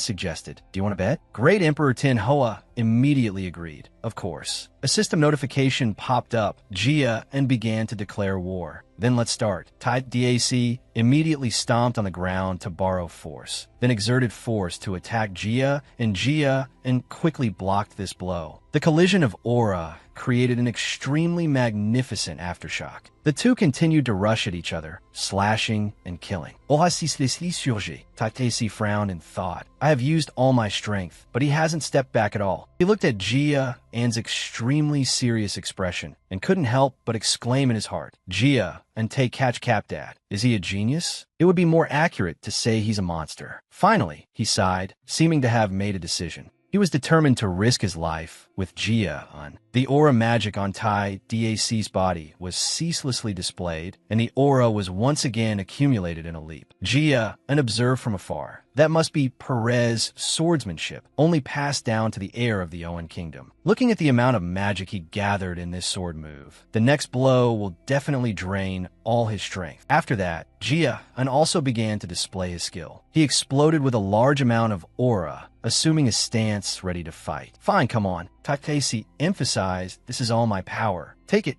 Jaante ka kabdat. Zaan wadili opsra taizak untama tenji. It turned out to be Perez swordsmanship, a type of swordsmanship only taught to the heir of the Owen kingdom. He must be intending to pour all his power into the next attack. He tightened his grip on the sword in his hand, thinking to himself, "I have memorized all the sword moves the third prince has used." Immediately after, he also began to display his ultimate technique. 10,000 fires, first technique, Crimson Falling Wheel. Tai Dac saw Jia's skill, his eyebrows slightly furrowed. On Jia's side, the ultimate technique was prepared. He shouted loudly, "Golden Fire Sky Breaker." Tai Dac tried to tell himself not to waver. He gritted his teeth and thought, still not enough. Then, he started to launch the move. The sword overflowing with magic slashed towards Jia, while he shouted, "I still have this move." Jia quickly used the sword filled with aura to block this blow. Two streams of aura belonging to two different elements collided, creating a beautiful contrast. Jia and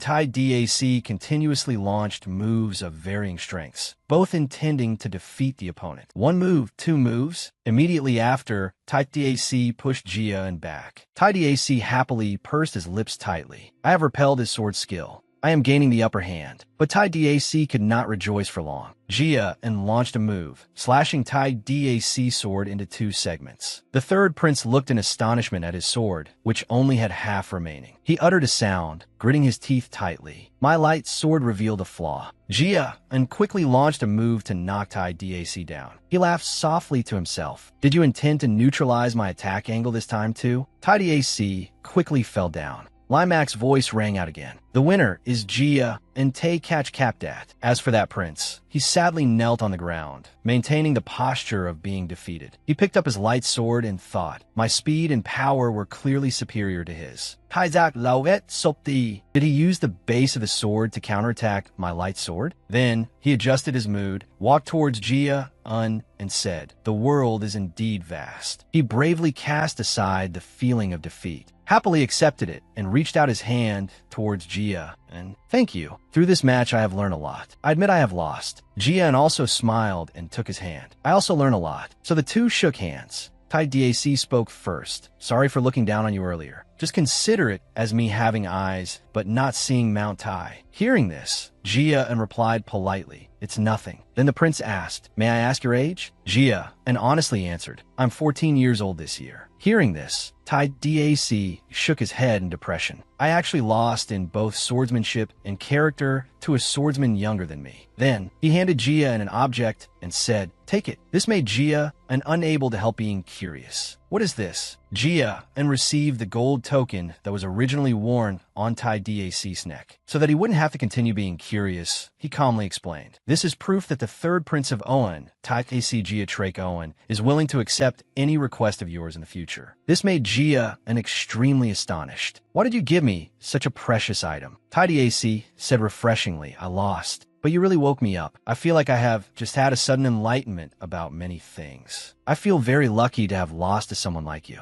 He turned to leave, his face full of hope. "We will definitely meet again one day. Hope that by then, you will still be stronger than me." The third prince added, "Moreover, I feel that the desire to catch up to you in terms of strength is also very interesting." Then, Tai Dac walked up to Limac and said, "Instructor Limac, we lost. You won the bet." Limac also nodded generously. "All right." Then he said to the Then, "Duke Then, let's go back." This sentence pulled the Then completely out of his dazed state back to reality. "Ah, yes, Your Highness." "Hizax, he said, "Now I have work to do." As for Jia, and he tightly grasped the token Tai Dac gave with a rather complex mood. In his past life, completing missions without receiving any remuneration was as common as eating a meal. Now receiving a reward like this, it really makes me too surprised. He smiled and thought, this feeling is truly magical. He strode away. The trainees of training ground number 5 follow behind, every step filled with excitement. This life has brought me surprises in unexpected ways. At the main building, yes, Lord Katluantika Kabdat. After hearing Prince Tai Dac's thoughts, he gently concluded, "So that is the lesson you drew from the match just now." Tai Dac nodded and said, "Correct. I used to think I was the strongest, but he helped me reevaluate myself and learn a lot of things. He is like a seasoned, experienced swordsman." He placed a hand on his chest, using a very respectful tone to say, "I have participated in many battles in the 6 great kingdoms, but this is the first time I met a trainee as strong as Jia, and he is younger than me, but I was able to learn a lot from him." Katluan repeated hashfully. "I understand," Tai Dac continued. "That is why I intend to return right after this training session. I want to quickly practice and learn what I learned from him." Understanding Kai Dax Agita Mod, Patriarch Katluan Tekakab Dat Nodid Sligli. "All right, please convey my thanks to the king for the letter." Tai Dac immediately accepted respectfully. "Yes, thank you." The sky was now dyed with the color of sunset, shining on the Owen delegation returning from the north. On the way, the Then rode his horse close to Tai Dac, looking hesitant, "Your Highness." Very quickly attracted Tai Dac's attention. He glanced at the Then and asked, "What is it, Duke? What do you want to say?" Receiving the third prince's permission, the Then decided to speak his mind. "You revealed your strength in the battle with Jia and even used the Perez sword skill. This subject thinks doing so was a bit too much." He sincerely reminded, "Concealing strength is very important." Hearing the Then finish speaking, Tai Dac could only smile helplessly. "I know, I indeed went a bit overboard." The Then was still not reassured. Giving the token to him was also a bit too much. But this time Tai Dac gently denied. "No." He rode slowly, using a calm tone to express his thoughts to the Duke. "Jia and Tekach Kapdat showed goodwill to me. He could have been very angry for being looked down upon by me, but in the end, he still treated me politely. So I was just responding to that goodwill." He continued, "Moreover, Jia and showed me a secret sword skill." Hearing this, the Then still had some objections. Saying so is saying so, but Hizax, he added another point, and that token is an investment. This made the Then a bit confused. "What do you mean?" The third prince explained. "At that age, to already possess such skills, personality, and spirit. In the future, he will definitely become an outstanding figure, even if he is not of direct lineage." Then he spoke his true intention.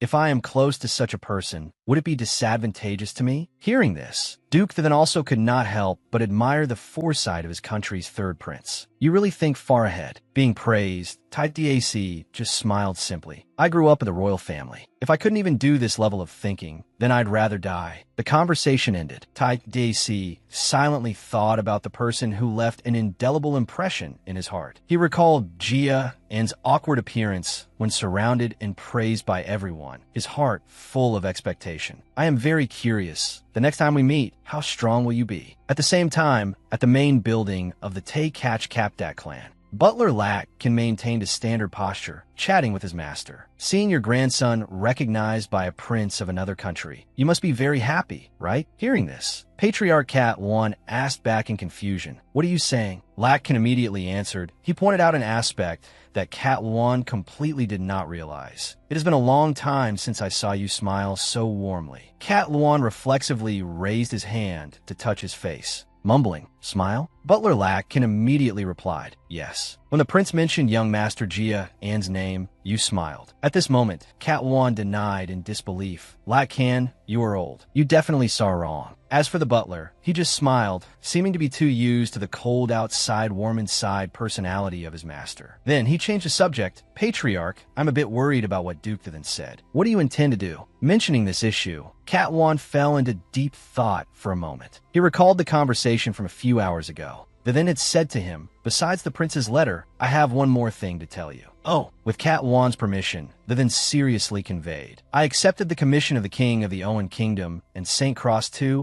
Albert de Owen, to pass a message to you." Cat 1 frowned slightly. He felt this would not be good news. Sure enough, the five shadows have started to act again. At training ground number 5, Limac wholeheartedly praised his students. "You all performed excellently in the spar with the Owen Kingdom trainees." Then he began to announce a new training content. "It seems you are all ready. Next week, I will prepare a special skills training session for you." Hearing this, the students started whispering. "Special skills?" The timid Darian asked. "What is this special training, sir?" Limac answered frankly, Actually calling it special training isn't quite right." Then he emphasized, "It should be called actual combat. You should also be prepared to shed blood and sweat." Limac introduced the content of this training in more depth. In the south of the Tay Catch Kapdat territory, deep in the forest, there is a bandit group calling themselves the Snow Tiger Claw. He continued, "Their accomplices are distributed in both the south and the north, living by collecting tolls in this area. But recently, they seem to be more rampant." Limac also told the students about recent events.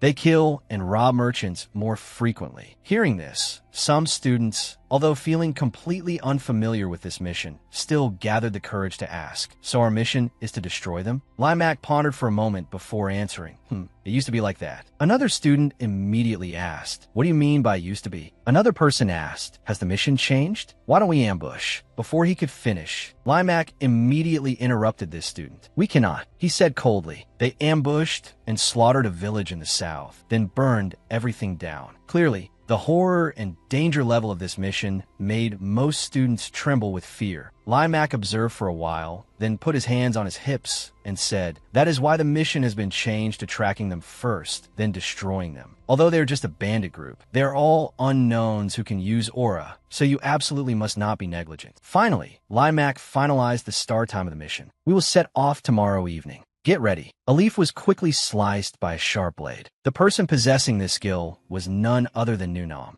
She raised her sword, swung it lightly, then revealed a distressed expression again. "I want to practice the stance a bit more before setting off, but things aren't going as expected." She recalled Jia An's movement stance, thinking confusedly. Jia An's thrust was very flexible and smooth. "I don't know where my problem lies." Her eyes turned towards the inside of the training building, thinking silently. "Jia, I must be practicing in there right now. Should I go in and ask him?" Nunam just stared at that building for a while, finally turning away. "Forget it. I don't want to bother him." She tightened her grip on the sword, focusing her mind on practicing. "I'll practice by myself." After a while, the sun began to set below the horizon. Puddles left by the rain reflected the shadow of the training building. The bamboo forest rustled again. Nunam lay tiredly on a large rock, thinking, "I'm weaker than before, but my movements have become smoother. That's enough for today." Then she stood up, looked toward the training building, guessing Jia and is probably still practicing. "I should stop by to say goodbye to him before going home." But she suddenly stopped. Nunam remembered her mother's words. "Come home early this weekend." I bought some ice cream. So Nu Nam decided to follow her heart. Let's go home then. I'll ask him tomorrow. When I meet him tomorrow, I'll share some ice cream with him. Nu Nam just walked away. However, she felt someone was following her. The figure of a strange man appeared from behind her. He suddenly called out her name, Nu Nam. She immediately turned her head back to look. Reflexively, she asked softly, "Who?" But when she clearly saw the man's face, Nu Nam revealed a look of horror that had never appeared on her usually cold face. That man also had white hair exactly like hers. He smiled and said, "Long time no see." As for Nu Nam, she tremblingly called that man's name, Tae Du Wei. The man named Tae Du Wei, a two-lie smiled, his face resembling Nu Nam's by 70 or 80%. He slowly walked towards the trembling Nu Nam, smiling. "Aren't you happy to see your brother again? It makes me very sad that you act like this." Suddenly, his gentle tone became sharp and cold. "Didn't I tell you not to show that face?" Tae Du Wei knelt on one knee, speaking gently to his sister. "Anyway, Line Max training can be considered not bad. You are stronger than I thought," he smiled and said. "I am truly proud of you, Nu Nam." But Nu Nam's fearful expression proved these words held no goodwill. Tae Du Wei suddenly widened his eyes, staring at Nu Nam, while lowering his voice as if threatening her. "However, you won't risk your life to participate in any battle or carry out a reckless confrontation, right?" Nu Nam screamed in fear, tears about to burst out. She used all her strength to get away from this dangerous man. "Tai Juya Sai," he spoke while reaching into his pocket, as if looking for something. "Have you forgotten everything I taught you? Looks like I have to help you remember." He used an extremely casual tone, digging up Nu Nam's painful memories. "The squirrel you raised before, named Ruby, right?" Just as he predicted, Nu Nam screamed in horror. "Brother. Big brother." A small squirrel appeared in Tae Du Wei's hand. It curled up in his palm, breathing evenly. Then, Tae Du Wei held it out towards Nu Nam, smiling a seemingly friendly smile. But the words he spoke next tore apart that fake mask. "Do you remember now? How Ruby died because you didn't listen to me." Nu Nam shouted in horror, wanting to stop her crazy brother. Big brother wait, but the moment Nu Nam ran over, the hand that was stroking the small animal ruthlessly crushed it to death, turning it into a pile of mashed flesh. Nu Nam was completely stunned, her eyes becoming empty and soulless. Dark memories flooded back like a tide. Death and nightmares constantly surrounded Nu Nam, along with Tae Du Wei's hateful face, making her so scared she no longer had the strength to struggle. Nu Nam screamed in pain, clutching her head with both hands.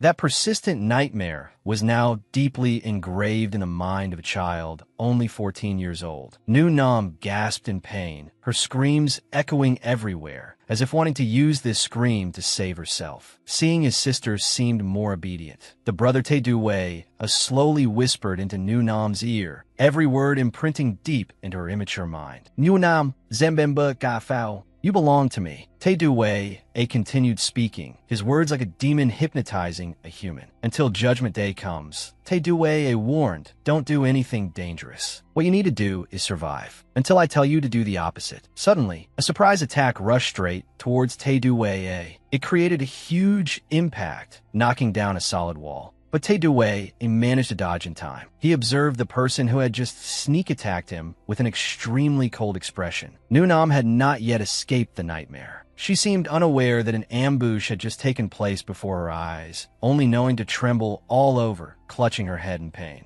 Next, Jia appeared, standing in front of Nu Nam to protect her. He held a long sword, his expression extremely vigilant, softly calling out to the person opposite. Then, his eyes filled with cold, killing intent, he asked, "Who are you?" Tae Du Wei did not answer. Instead, he used a mocking attitude to remind him. "Before asking for someone's identity, shouldn't you introduce yourself first? Barging in suddenly like that, you can't talk like that, you know? Meeting someone like Jia, and it's best not to say much. If you let him retort, you won't have a way out. You're the one blocking the way in this small alley. How can you blame us for this?" Hearing Jia's words, Tae Du Wei's face stiffened, his expression clearly unhappy. "Are you a thief or a robber?" But Tae Du Wei still wanted to keep up the fake attitude to salvage his image. He stated the relationship between himself and Nu Nam to remove Jia and suspicion. I understand why you think that, but I'm not a thief. Actually, I'm her brother." Jia didn't quite believe it, so he glanced at Nu Nam, wanting to hear her confirmation. But he only saw her terrified, unable to speak, her whole body trembling. Looking at her expression, the situation was very wrong. Jia immediately became suspicious, throwing a look as sharp as a bullet at Tae Du Wei. Nam looks very scared. Are you really her brother? Tae-do-wei was also helpless regarding this, having to raise both hands in surrender. Maybe I joked a bit too much. After all, it's been a long time since I saw her. Immediately scolded into sobriety by Jia, and really don't know if he's crazy or not. You consider crushing a squirrel to death in front of her a joke? Tae-do-wei continued to scratch his head with a grin, pretending to be innocent.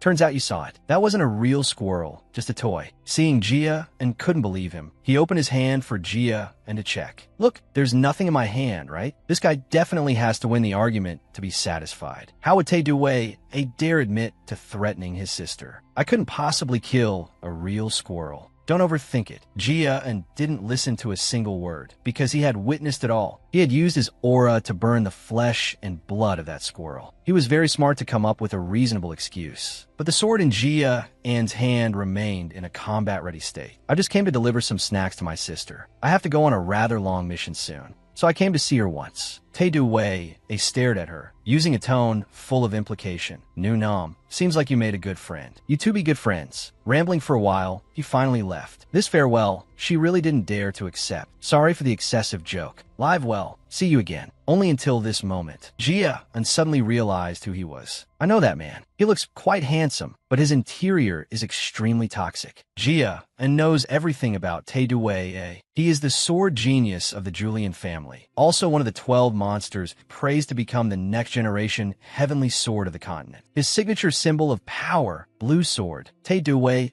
Julian. Therefore, Jia had already seen through Tae-do-wei's nature. Just wanted to see how his acting was. Before reincarnation, I only heard of his reputation. This is the first time I see him in the flesh. In reality, Tae-do-wei is a madman disguised as a kind hero. The encounter with Tae-do-wei today made Jia realize he also emits a disgusting stench, just like when he faced Lo Tuesday. After a long while, seeing she had calmed down, Jia reached out to help her up. For some reason, Nam felt he was only gentle with her like this, from his eyes to his actions. Let's go. I'll take you home. Taking her to the carriage, Jia and she stood there looking at each other, seemingly not knowing what to say. Before getting on the carriage, Nam paused for a moment. Thank you for taking me home. Jia knew she was extremely frightened, softly comforted. Yeah, go to sleep early tonight. See you tomorrow. He was still worried about Nam's condition. The carriage had gone far, but his gaze had never left. Nam weakly lowered her head, blaming herself for not being a bit stronger. Even though she arrived home, she couldn't escape that nightmare. The room never had lights on.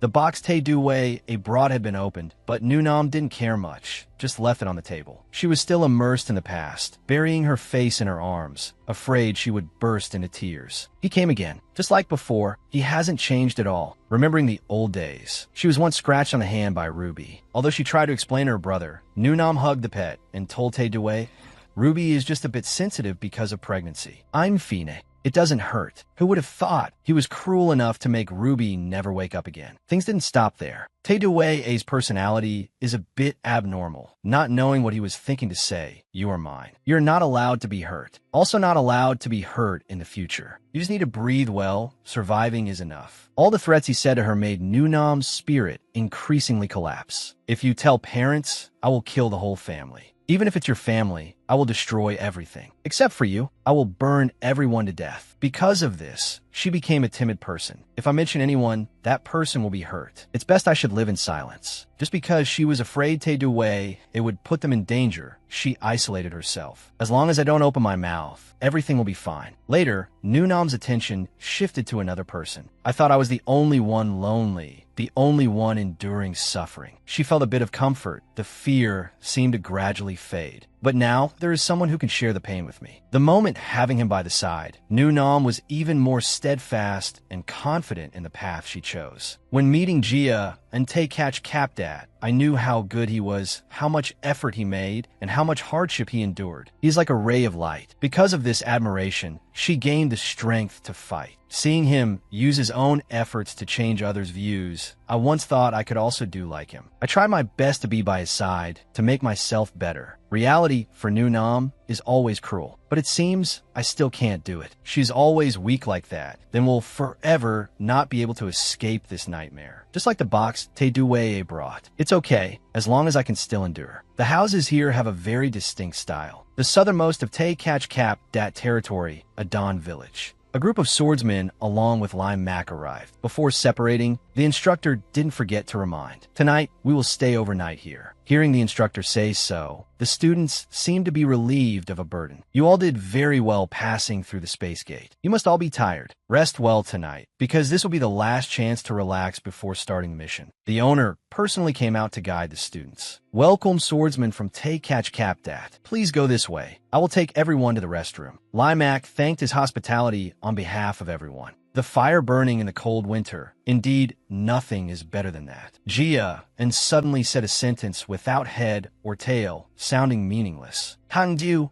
Godet Emperor Tinghua. Great Emperor Tinhua also felt confused. Huh? What did you say? He started to recall the scene when the two investigated someone. If not for your reminder, I wouldn't have noticed yesterday either. I didn't know he hid his energy. Great Emperor Tinhua felt something was strange over there. Jia, and only then noticed the abnormality. It triumphantly turned up its nose again. Oof, I naturally only did it for that ice cream girl. Jia and himself also felt a bit more reassured. Te Duwei, it won't return for a long time, because he is performing a mission. As long as he is still her brother, Nu Nam will be like that forever. Great Emperor Tin Hoa was even more reckless than him. Give her body to me. Idiot, after killing Te Duwei, I will return it to you immediately. Jia was amazed at its decision. What? It flew in the air, extremely proud of its prestige. Great Emperor Tin Hoa repays kindness double, repays enmity tenfold. That girl introduced me to such delicious ice cream, so I want to do this for her. Jia was also helpless with this situation.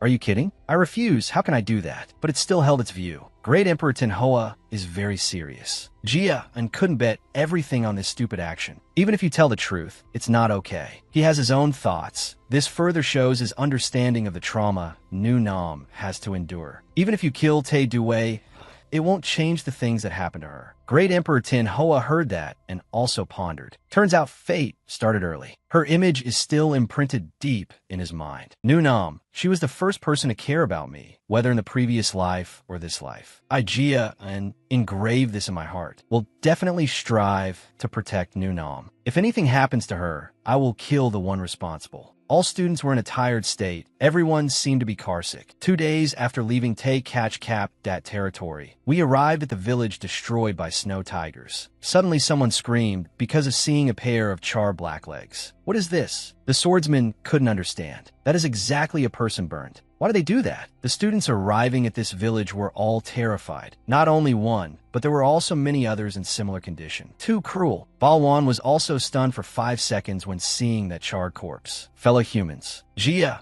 felt angry at their behavior. Too cruel. They beheaded them before burning the bodies. He discovered a female student was not afraid at all, even appearing very calm. Masa saw the corpse without panicking. Surely she had seen a lot in the past, or had killed people with her own hands. When he unintentionally turned his head back to look, he discovered something was wrong. Wait, just when Jia didn't know where she ran to, in front of her was already a charred corpse. Where did Nu Nam go? At this moment, under her feet was the hand of one of the people killed by the bandits. Nu Nam tried to control herself, covering her mouth with her hand to not scream. Letting the students see clearly for a while, Lime Mac gathered everyone to explain. The tragedy you're seeing here is caused by the White Tiger Bandit gang. While the instructor reminded, Balwan was distracted, thinking about something else. Engrave this moment in your heart. Never forget it forever. If you meet them, must definitely raise vigilance. An instructor took out an item, not forgetting to remind the important things over and over. This is called a silent whistle. No matter how hard you blow, it won't emit any sound. The only ones who can hear this whistle are those who have been specially trained to hear it. Therefore, if any mishap happens, don't hesitate. Just use it. Nu Nam also received one, wondering not knowing how to use it. Lime Mac continued to speak. The instructors will react immediately and come to support you. at the fastest speed, no matter how dangerous the enemy is. The instructor always believed in his students. Their swords are merciless once engaging with them. The consequences will be unpredictable. However, don't blow the whistle immediately. You should try your best first. Can try fighting them without our help. Limak was very straightforward, also fearing no force. Whenever there is a chance, kill them without hesitation, because the crimes they committed are enough for them to die 1,000 times and still not expiate their crimes. Contrary to everyone's boiling fighting will, Nunam sank into silence. When the instructor announced the activity for the day, she stood at the back, not daring to speak. Follow the captain's order to split groups. Masa in Group A, Balwan in Group B. Everyone acts in groups of 3 to 4. Hands clutching the sword tightly, she was still haunted by Tae Du-wei A's words. Remember, Nunam, you are mine. The image of him threatening her appeared more and more clearly. Don't do anything dangerous, lest you get hurt. You just need to continue living until the day I need you. I will kill anything that dares to hurt you. Before she could calm her mood, she heard someone calling her name. Startled, Nunam, Jia, and took the initiative to invite Nunam to join his group. Will you go with me? But her mood didn't get any better. The anxiety in her heart was still not relieved. Snow fell heavier than before. But with him by the side, Nunam still decided to follow to reduce the feeling of tension. Just seeing the scene here, Jia and had a calculation in his heart. That is the peak of Lu Dang Thew Mountain. At that high point, perhaps we can observe the situation below. Moreover, if we fall into a disadvantage, it is also easier to escape from the enemy. That would be their perfect hideout. Based on the experience of the previous life, he confidently affirmed. But precisely because that place is too perfect, the bandits won't hide there. Because that place can become the center of our attention. The bandits will usually hide under large trees in the forest. They absolutely will not choose such an exposed position when knowing there are people pursuing. Surely they thought that we would guess they hide there, so they found another safe hideout. The reason is very simple. Because the most dangerous place is the safest place. He looked ahead, seeing only white snow. This means hiding on that hill is their only choice. From the outside, it looks empty and exposed, so it seems like the whole area can be observed, but inside there might be other hiding spots. He didn't leave her alone, but turned to call Nunam. Let's move quickly. Being in a group with Jia and is very comfortable. Just using half the skill level from his past life is enough to cope. We should check that hill first. Let the other teams handle the forest. Nunam just him we let tet Okay, watching her back as she walked away, Jia and felt the deep sorrow in Nunam's heart. Tin Hoa, Great Emperor, appeared at the right moment. It's obvious you're worried about the girl. Not planning to say anything to her, although he really cared about her, he couldn't pay too much attention to Nunam's private matters. I'm not sure what to say to her either. Besides, that belongs to her family matters. Deep down, he knew his relationship with his own mother wasn't good either, because he couldn't even understand his current feelings towards Sylvia, so he definitely couldn't give any good advice for her family issues. No, this doesn't mean he would give up halfway. Jia and believed that with a little effort every day, success would surely come. But if I could know what Tae Du-wei did to Nunam in the past, maybe this problem could be solved, if there's a chance. However, finding that chance is also very difficult. When he and Nunam reached the end of the path, Jia and confirmed his thoughts were correct. Moreover, everything was within his calculations. The two moved while holding onto the trees. The ground was full of snow, making the path even more difficult. But how could this stop his observation skills? Behind the hill hid a forest unseen by outsiders. It was quite deep and dark. Past life experience helped Jia and easily expose their tricks. It seems human traces have been concealed, so others couldn't find them. However, those tricks could only fool amateurs. Useless against me, because Jia and had previously trained many skills necessary for all situations. Just killing the target cannot make one a top assassin. Concealment, reconnaissance, and information gathering. One must be the best in all these aspects. Facing this little skill of the bandits, he not only guessed correctly, but was also fearless. Maybe they could fool a normal hunter or others, but not me. Nunam, I think the White Tiger Gang's base is right nearby. Jian felt it was better to be cautious. Follow behind me. Try to keep quiet, suppress even your breathing. Nunam obedini fun lao. Suddenly, both Jia, and Nunam stopped, right hands ready to draw swords. Jia and discovered there were only a few rat traps on the ground. Thought it was something else, No need to worry about this thing. He dared to affirm, underestimating others leads to danger faster. As predicted, apart from a few traps at the entrance, they had nothing special. Maybe they thought no one would reach here, because there were many traces left by living people around. But Gia and didn't expect the bandits to be with a boy outside the door. It seems they underestimated us. He only needed a glance to guess that boy was a hostage. His observation ability hadn't diminished over time. The bandits guarding the door had quite large builds, but he didn't sense any powerful aura from them. These people are just low-level warriors. He was clearly aware of enemies on his level. That big guy standing near the hostage, his swordsmanship is enough to make a living. To have the analytical ability he has today, Gia and had to put in a lot of effort in the past. The bandits are definitely gathering inside. They absolutely wouldn't leave the only hostage outside this shabby guard post. He basically judged the situation unfavorable for a direct confrontation. There could be dozens of bandits inside. Should we blow the whistle to alert everyone? I can retreat now, wait for the main force to arrive, and then attack together. However, that was just a thought. Reality didn't give Gia and more time to prepare. The hostage's current condition is extremely critical. At this rate, that child will freeze to death. The boy can't hold out until the main force reinforcements arrive here. He was ready to draw his sword and fight them. Theoretically, it should proceed according to these steps. They haven't detected our presence yet. The best way now is to save the hostage before they find out and deal with them as quickly as possible. He and Nunam cleverly hid in the grass, directly facing the boy. She didn't believe in herself, afraid she would mess things up. But what calmed Nunam down was his care. Nunam looked Gia and knew how to reassure people. He stood in front of her, affirming firmly, "Don't worry too much. We can save that child, but I need your help." He had to ensure Nunam would agree to the plan he outlined. "When I signal, use sound isolation magic. I'll handle the main task. You watch those lackeys." "Okay." Nunam didn't dare to express herself, worried she would become a burden to him. "Can I change like him?" Finally, she gathered all her courage, looking straight ahead. I will try." A bandit yawned, complaining to his accomplice, "I'm so sleepy." "How long until the shift change?" Her sudden appearance stunned the bandits. "Who are you?" Nunam carried all the trust he entrusted, releasing an aura, blocking the flow of sound. By the time they discovered the protective shield around, it was too late. "Damn it," the bandit fumbled. "Our voices can't transmit out. Did that brat just use sound isolation magic?" Russo kept complaining about the village. How could someone know how to use magic in this godforsaken place? At the same time, Gia rushed towards them with his sword. "This is my chance. Before dealing with the big guy behind, must deal with these two first." Before they could even see Gia swing his sword clearly, he had dashed past them. Who expected the power to be so great? The bandit's head was unfortunately seen by Nunam. She immediately froze, unable to believe her eyes. The image of Ruby lying motionless on the ground appeared in Nunam's mind once again. She recalled that horrifying scene, the squirrel at her feet no longer moving.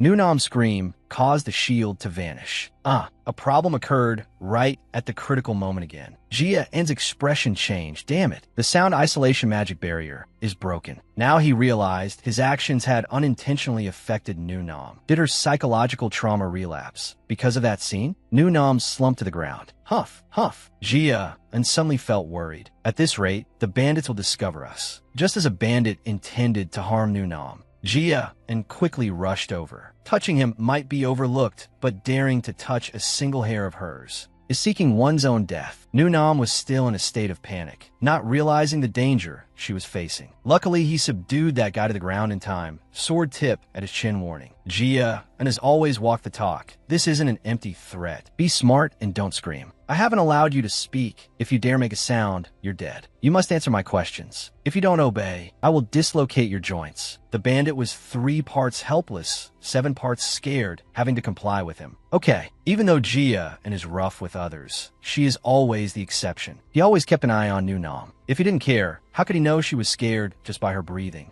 Gia didn't say a word of blame, instead smiled, silently acknowledging Nunam's contribution. Although scared, she did very well. The dialogue between him and the bandit was short and concise. Information about them is necessary. You are from the White Tiger gang, right? That's right. How many people in your gang? Where do they sleep? A total of 39 people. They're in the forest. How many hostages are inside? One person. The worry in Jia An's heart increased a bit. Indeed, there is still another hostage. Just then, the rescued boy stammered, Sir Swordsman. The hostage inside is my younger sister. I beg you to save my sister. Nunam quickly reassured the boy, regaining her composure. Don't worry, little brother, we will save her. She didn't believe he would speak his true feelings. Nunam, human strength is limited. I didn't say that, but she was very sure. Anyway, you'll do that later. This made Jia unable to refuse. Nunam, tell me the reason you lack confidence. I only do things I am capable of completing. It's not that I'm afraid of those bandits, but calling for reinforcements would be better. The hostage would be safer. Inside, there are 36 bandits and a lone shark, so it could be very dangerous. This was the first time she offered an opinion. Jia also agreed with this decision. In a dangerous situation, one cannot act rashly. Then let's blow the whistle to signal. Yeah, I think that would be better. Nunam used all her strength to blow hard into the whistle, seemingly afraid it wouldn't make a sound. Jia saw her holding the whistle tightly with both hands, trusting her even more. I can't even hear the whistle this close. This must be the reason Lime Mac gave this whistle. The people who need to hear haven't appeared yet, but the bandits are sharper than dogs. They screamed out, making Jia and Nunam extremely surprised. It's a silent whistle. Everyone charge. They are hunting us. Jia couldn't understand the principle of this whistle, starting to question life. What the hell? Why are his senses so sharp? I'm right next to it and heard nothing. Nunam didn't want the boy to see this scene, and Jia had no other choice but to grab a bandit as a hostage. The bandit leader hadn't witnessed Jia's prowess yet, loudly mocking. You bastard, do you not know fear to dare come here? You have big guts. Turns out he detected the whistle. Who did you blow the whistle to call here? But I don't care why he heard it. You don't need to know who I called. Let's exchange hostages. Jia's words surprised the leader. Want to exchange hostages? Jia was just mimicking their previous method. If you hand that child over to me, I'll return this guy to you. You overestimate him. How could the leader easily let that girl go? What does it matter to me if that bastard lives or dies? He's not worthy enough for me to release this brat. The situation reversed. The leader successfully threatened Jia back. If you don't want to see this brat's head fall to the ground, then drop your sword right now. The little girl saw the sword, so scared that tears were about to burst out, sobbing. To ensure the girl's temporary safety, it seemed Jia had accepted the reality of taking a step back. He really was a thoughtful boy, not wanting the girl to see the bloody scene, avoiding making her psychological trauma worse. Nunam, step back. Wait for my signal. Unexpectedly, Jia took action directly, sending that bandit down to meet the king of hell, terrifying the others. Seeing fresh blood splatter, the remaining bandits were scared out of their wits by his power. You bastard, what did you just do? Only to see Jia controlling the sword, throwing it forward with great force. Those three bandits couldn't react in time at all, standing frozen under his sharp attack. In the blink of an eye, the bandit using the sword to threaten the girl was dealt with. Jia signaled her to carry out her mission. Nunam, create mist to block their vision. Nunam also quickly followed his instructions, coordinating perfectly. The scene before the bandits' eyes was no different from being about to experience a blizzard. The bald guy and the bandits stomped their feet in anger, forced to close their eyes. Damn it, the mist has blocked all vision. Jia seized this once-in-a-lifetime opportunity, quickly picking up the girl and leaving. By the time the bandits reacted, they only inhaled a bellyful of dust and lost track of Jia bastard. He grabbed that brat and ran. Son of a bitch, don't lose their trail. Kill them, without mercy if you find them. Snow covered the pine canopies, the weather getting colder. The two children lay on the snow covered by cotton coats. Jia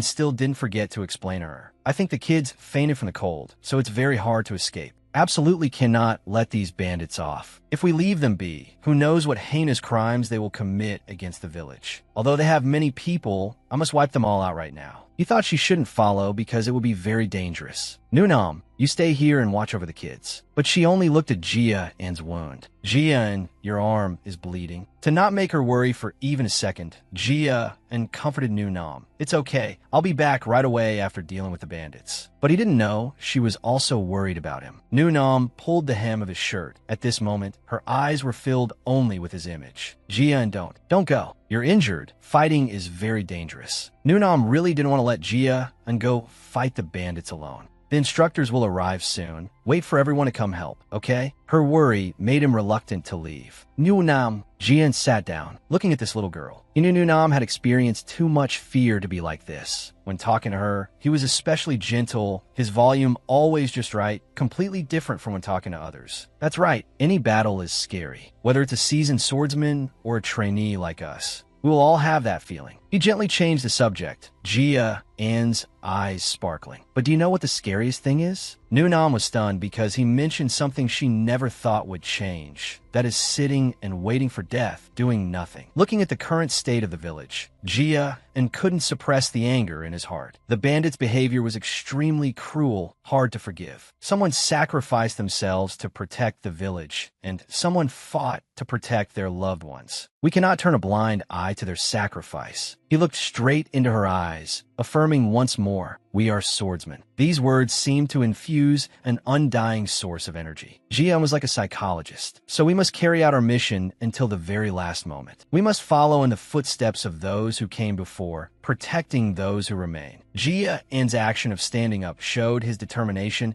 and also strengthened Nam's belief in the power of courage. I don't know how your brother treated you, but the more you fear someone, the more often that person's shadow will appear, and the fear will ingrain deeper into your mind. If you keep running away from fear, you will be tormented by it your whole life. Every word he said to her was gentle and full of deep affection, full of encouragement. Nam, only you can protect yourself and those beside you. Jia and reached into his left breast pocket, taking out something important. He placed a small object in her palm, not forgetting to remind her to look forward. From now on, whatever you want to do is decided by your own hands. Nam's attitude changed faster than flipping a book. Jia and walked to the cave entrance, challenging the bandits. No need to hide in the dark anymore. She still sat still, though not saying a word. Tears welled up. Jia and it brought new hope. It was truly touching. In the palm of her hand was a small wooden squirrel. Nam shed tears, thinking to herself, I want to change, I want to forget, I don't want to be bound by the past anymore. I want to protect my most precious thing. I will never hide in the dark again. The small wooden squirrel he gave today, to some extent, soothed her childhood memories, letting her see a bright future. I must keep moving forward. Jia rushed into the bandits, cutting down several with just one sword strike. A bandit saw this and shouted loudly, "Damn it, kill him quickly." The minions looked at Jia and their faces troubled. He continued to scream, "Fuck, stop him quickly. He's just a brat." But no one could stop his steps. Jia pressed closer to that bandit step by step. He shouted again, "Why can't you guys stop him?" Jia still looked at him calmly. Suddenly, a bandit rushed down from behind, intending to sneak attack, but he had detected it early. When the attack struck, Jia had quickly dodged away. But not giving him much thought, the older bandit seized the opportunity, slashing straight at him. He thought to himself, "You're dead for sure, you damn rat." He swung his sword down hard. A boom rang out, debris flying. But when the dust cleared, he couldn't believe his eyes, crying out in panic. What? Looking down under the blade, Jia was no longer there. He was terrified. Where did he go? Jia suddenly appeared behind him, saying coldly, "How long do you intend to wait like a coward?" Finishing his words, Jia slashed down without mercy, sending his head flying from his neck, fresh blood spraying. The surrounding bandits, seeing this scene, were scared to death. Monster! How can he be so strong at such a young age? Is he really just a trainee? Jia looked at them coldly. Surrender. Your leader is. The words weren't finished when a surprise attack came from somewhere. Jia quickly raised his sword to block. The leader's laughter rang out. Haha, how ridiculous. You guys lost to a brat? Like this, waiting until we join the North-South Alliance will only make me lose face. However, you look like you have a lot of money. Must be from some wealthy family. Then all the better. Jia heard this and said nothing, only looking at him calmly. He suddenly jumped up, swinging his sword at Jia and his mouth ceaselessly babbling. I was worrying that catching you wouldn't get much ransom money. God hasn't abandoned me. Okam, finishing his words, poured all his strength into slashing at Jia and shouting, "I'll take you as a hostage." Jia struggled to block the leader's attack. He thought to himself, this guy is the leader of the White Tiger Gang. He must be an introductory swordsman. No, he is a formal swordsman. Just as he was fighting the leader, a voice rang out. Found them. The brat and the hostages are here. Outside, Nam was struggling to withstand a bandit's attack, her whole body trembling. Jia saw this and was terrified, worried for her, Damn it, Nunam isn't ready to fight yet. I have to go help her. The leader seized the opportunity of his distraction, increasing the offensive. You dare look elsewhere in front of me? Worried about your accomplice? Then he laughed triumphantly. You, and I can still play for a while longer. Saying so, he attacked continuously, putting Jia on the defensive. Jia cursed silently. Damn it, outside, that bandit lost patience and screamed at Nunam. Fuck, this brat's moves are too weird. Looks like you've never killed anyone before, huh? Finishing his words, he quickly rushed towards her. Hand over the hostages, stop beating around the bush. Seeing the bandit rushing over, her heart tightened, telling herself, I must protect the children at all costs. But to do that, I must kill the enemy before my eyes. Luckily, the enemy in front was not a master. Her hand tightened around the sword bit by bit. She kept admonishing herself, must kill him. I can do it, kill him.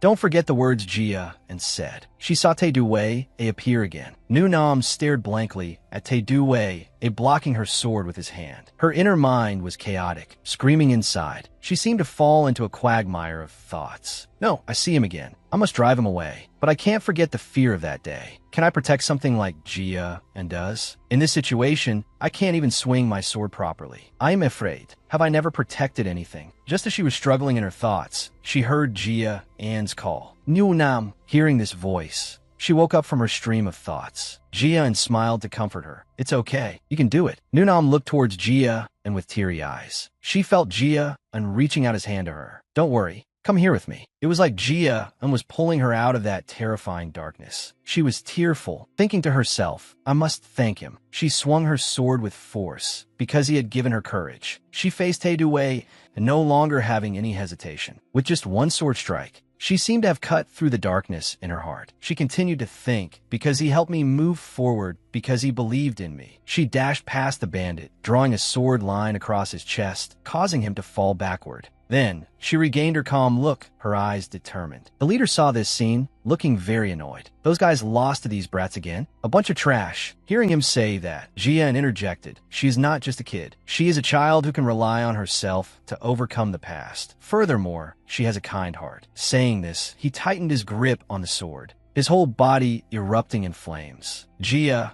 continued calmly. She is a swordsman who has overcome the challenge. After the worry about Nunam vanished, he gathered energy. A fire flower appeared. 10,000 flowers technique, first form, falling fire blossoms. Finishing his words, Jia quickly slashed his sword towards the leader, knocking him down on the spot. A moment later, Jia went to check the bandits' belongings, thinking, before the instructors arrive, I must check if there are any other traps. He picked up one of the flowers. It's a two-colored flower. This is a rather rare herb. But did they really slaughter an entire village just for this? Just as Jia was pondering over the flower, a voice suddenly rang out. What? Done already? He looked at the flower in Jia's hand and asked, Ah, that's the two-colored flower? Oh, Cam got it then. Then he revealed a delighted expression. Did you two kill them all? Turns out he was the leader of the Eternal Bandits of the North-South Alliance, Lam Fong. Jia coldly replied, I killed them. So what? Lam Fong kept smiling and said, You've got guts, kid. Not only that, you're very good at judging the situation. You're so confident, surely because you're very strong, right? Jia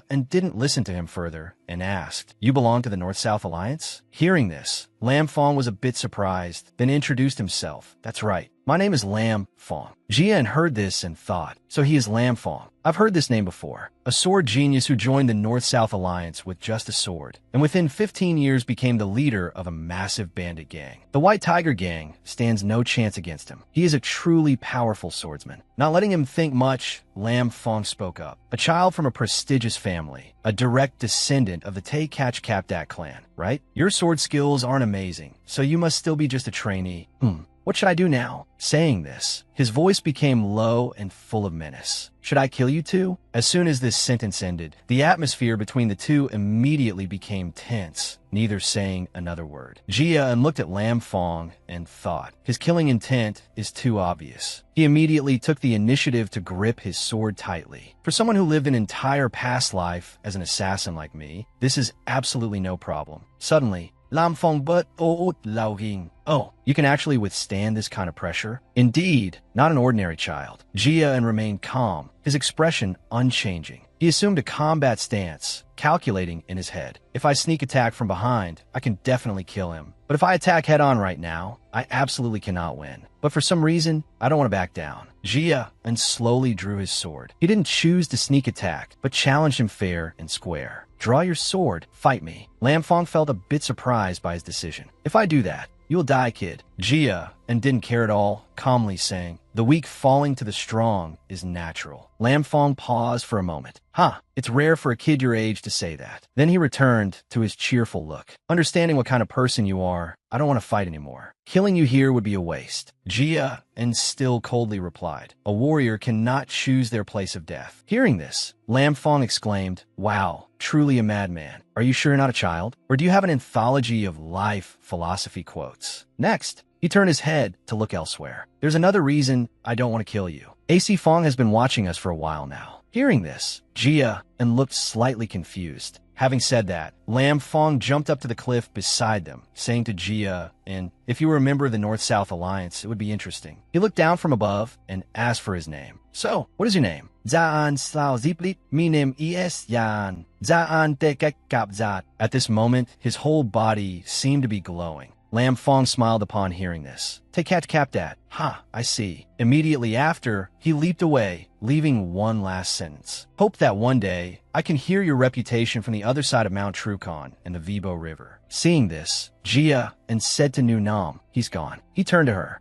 Nu Nam, let's go too. The girl agreed. Okay. He was just about to leave when Nu Nam called him back. Dan. He turned his head in confusion. What is it? The girl asked shyly. Did I do well? Hearing this, Jia and was stunned for 5 seconds looking at her. Then, he gave a gentle smile. Jian replied, yeah, you were the best. Hearing this, Nu Nam happily flashed a radiant smile. Just like that, my mission, which seemed short but was incredibly long, came to an end. When bringing the head of the White Tiger Claw bandit leader back, Jia and calmly held it up. This is the head of the White Tiger Claw bandit leader. Balwan was extremely shocked. How did you? Balwan and Ma Sa were furious for losing to me once again. Limac was comforting the students who performed poorly, seemingly giving advice. But after talking for a while, it turned into him telling the story of his first mission in the snow. The Essence Emperor didn't miss the chance to brag either. He smugly said to Jia, and that big-eared guy's story isn't interesting at all. The first time I did a mission, I froze an entire castle. Jia and could only listen helplessly. Listening to these two chatterboxes talk, my ears are about to split. The rescued children had lost their parents, so the Take-Catch-Capdat clan decided to adopt them. The kids seemed to like this very much because they were very fond of Nu Nam. After returning from the mission, Jia and Nu Nam were summoned by the king. Both of them were awarded medals for their achievements. Being praised by him, I was very surprised. But even more surprising was that His Majesty gave that two-colored flower to Jia and held the flower in his hand, looking astonished. His Majesty said it was something I found, so I should be the one to keep it, even though it is an extremely rare elixir. That's fine too. After finishing his business, Jia returned to his quarters, but exclaimed in surprise. What? The lion walked out from inside. Jia asked in surprise, why are you here? The lion said happily, young master, you're finally back. The lion scratched his head and continued, Madam told me to come here and report back to her when a mission was completed. Jia said nothing upon hearing this. A moment later, he asked, so you told my mother everything? The lion wiped away tears emotionally. Of course, I told Madam your entire touching story. Jia An's face went blank, thinking, what did this idiot do? Just then, his mother, Te Duwei, appeared with servants. Is that Jian? Young master, you're back. Seeing this, he thought, if Te Duwei knows I fought bandits, she will definitely be furious. He stammered, no that. I didn't mean to. Before he could finish, his mother rushed over and hugged him tightly. Te Duwei looked at him and praised. Well done. Jia and was very confused by Te Duwei's attitude. Next, she held his hands. Why did you think Mom would be angry with you? Jia asked back, didn't you always tell me to be careful? Then, she told him the story of the clan's founder. Our clan's founder held the sword to protect the weak. Mom heard that he always reached out to help those in need. The Taikach Kapdak clan continues his wish to this day. She smiled and continued. My dream is to become a swordsman like that. How could I scold you for rescuing those hostages? Taidu Wei placed her hands on his shoulders and said solemnly, I am very proud of you. Taidu Wei hugged him again, making him a bit flustered. The maids nearby were also very happy. Hearing the story, we all feel very proud. Tomorrow I will go to the main hall. I have to go brag about this everywhere. Taidu Wei said emotionally, my son, you have grown into an excellent man. Seeing this, he hugged her back, thinking, I really don't understand her. This feeling is so complicated. Then he suddenly remembered a lion, this idiot. The Essence Emperor appeared. Now you remember him? That coward ran away long ago. Jia said nothing. Hearing this, glanced behind him and was also a bit surprised. Then he clicked his tongue, deciding not to hold it against him. Tisk, tonight isn't bad. The scene shifted to Nunam. The girl was reaching out for the small wooden squirrel statue. She lay on the bed, smiling happily. Nunam thikan ja anshte and gao. You don't need to hide in the dark forever. Remembering that moment, she told herself, next time, I must definitely tell him. No matter what, I must thank him. Elsewhere, Lai Mak was also leisurely lying on a hammock. He recalled the scene where Jia fearlessly faced Lam Fong. Draw your sword, fight me. Lai Mak found it very interesting and involuntarily laughed. He lay back comfortably, exclaiming, it's been a long time since I saw the family head shadow in someone else. Looks like the boy is the seed for the next throne. Now, everything is just beginning. The scene shifted to the main residence of the D. Lo Tu family. Someone was sitting in a room, busily doing something. It turned out to be D. Lo Tu writing a book. But suddenly he sensed something. His rough hands were bleeding, the blood soaking the pages. He looked at his hand, thinking, the wound still hasn't healed. Lo Tu recalled the scene from years ago, exclaiming, it's been 17 years. I have tried many high-grade elixirs, and even invited famous scholars of both virtue and talent. Even after doing all this, the wound still won't heal. He looked at the wound, remembering the silhouette of the person who caused this scar. An incurable wound that doesn't worsen either, as if I was injured just yesterday. Perhaps it is reminding me not to forget that day. Lo Tu thought, could it be that the soul of some dead person wants me not to forget him? He smiled and continued, too bad. I'm not the type to look back at the past. Having said that, he ignored the wound, leaned on the table, his voice arrogant. Just a short while longer and my life's wish will come true. The scene shifted back to Jian. He was checking his status board. The curse has weakened. 10,000 fire cultivation has reached 3 stars. Aura of misfortune has reached 3 stars. Master of senses has reached 3 stars. Fire resistance has reached 3 stars. You have completed the goal. Become a sword expert. Aura control speed has increased. All stats are increasing rapidly. Sword mastery has increased. Fist mastery has increased. Jia read this data, extremely delighted. Finally reached the expert realm. He smiled, thinking, although it's only beginner level, achieving this level took quite a bit of effort. At this moment, the Essence Emperor appeared. How ridiculous! Even if it's some sword master, to me, they're just tiny ants. And yet, you feel proud just because you improved a tiny bit? Jia immediately replied, but not every 15-year-old achieves my level. Even if you search the whole continent, you won't find anyone with my achievements at this age. The Essence Emperor immediately retorted, age? Only fools obsess over age on the battlefield. Age is completely irrelevant. Weak is just weak. Jia heard this and agreed. That's right. On the battlefield, no one is obligated to go easy on you just because you were young. I completely agree. The Essence Emperor continued, idiot. At this rate, you won't even touch a finger of mine. No, not even a fingernail. Jia smiled in agreement. Well said. Isn't it? The Essence Emperor felt puzzled. And you can still smile? Jia calmly replied, because I'm very happy. In my past life, I never reached this realm. Besides, you also admitted that I've grown, didn't you? Hearing this, the Essence Emperor said nothing, just looked at him. A moment later, he shouted, you think I would praise a human? Let alone someone like you. Jia mocked, then why are you getting angry now? Jia said while walking, I heard your voice trembling, so I'm sure I guessed right. I've been with you long enough to know what you're thinking. The Essence Emperor looked very annoyed. Just a puny human daring? to see through me? You deserve to die. Saying that, he hissed. Jia didn't mind at all. Your anger is useless against me. If you don't recover your strength quickly, I'll swallow you up. The Essence Emperor immediately switched back to storytelling mode. Hearing these boastful words really reminds me of the old days. Seeing him like this, Jia immediately lost patience. The Essence Emperor kept rambling about his past. Remember back in hell, some demons came to challenge me. Jia immediately slipped away. I'm going to stretch my muscles a bit. The Essence Emperor saw this and called out, "Where are you going? Listen to me finish first." During a training session, Lai Mak clapped his hands and said, "Everyone stop." He said to the crowd, "Training ends here today. Good work." Seeing they were let off early, Balwan immediately said, "Teacher Lai Mak, you were 20 minutes late today. We should train for another 20 minutes to make up for it." Lai Mak heard this and glossed over it. "Make it up tomorrow. Today is enough." Balwan stood aside with a helpless look. This irresponsible elf. Everyone saw Lai Mak leave and prepare to rest. Jian said, "Let's wrap it up. Whoever is on duty today stays behind." The lion slowly walked over, opening the equipment cupboard. He threw the door open and took the tools out. As he closed the cupboard door, Masa had been standing behind the door for who knows how long. She grabbed a lion's shoulder, scaring him into screaming. She angrily said, "Is cleaning with me that scary?" The lion stammered, "No, it's my honor." Masa was very annoyed. "Just the training alone keeps me busy enough." Saying that, she turned to the people around and shouted, "What are you looking at? I have to clean, get out." Jian saw this, sweating as he thought, "She really is only calm when she's near me." Lai Mak suddenly appeared from behind, laughing. "That girl hasn't changed a bit. I guess she's only obedient when next to little Jia and saw the teacher.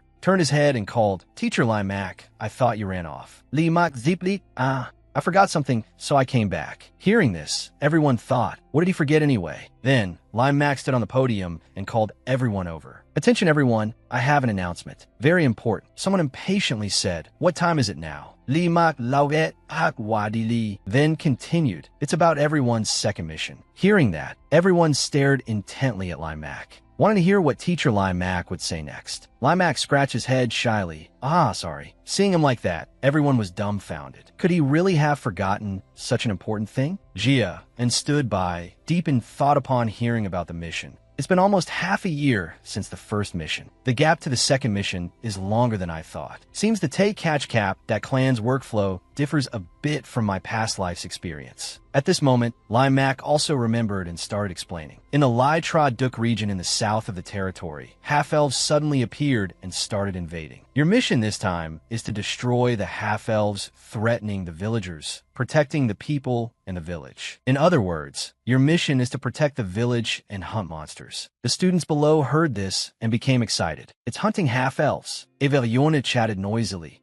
This is exactly the kind of mission I've always wanted to do. Finally, I can test my swordsmanship. While everyone was buzzing with discussion, Lai Mak cut in. Seems everyone is very excited about the new mission. You rookies, Lai Mak gave a final reminder. No teachers will accompany you on this mission. You must go to the village yourselves, and cooperation is mandatory to complete the task. Balwan down below asked, "Then what if we fall into a dangerous situation we can't escape from?" Lai Mak put his hands on his hips and replied, "Then it depends on your skills. If you can't complete the mission, you must know when to give up. So, the leader must have the ability to judge the situation accurately. The important thing is for the leader to judge what constitutes the best and worst situations for that event." The lion heard this and offered an opinion. Is avoiding the mission not a bad thing? Lai Mak continued explaining. Usually yes, but it depends on the situation. If you are alone surrounded by 5 monsters and still manage to escape successfully, then that deserves praise. The lion heard this and secretly rejoiced. Great. That means even if I run away, I won't get in trouble. Balwan saw him like that, helpless and speechless. Then Lai Mak said,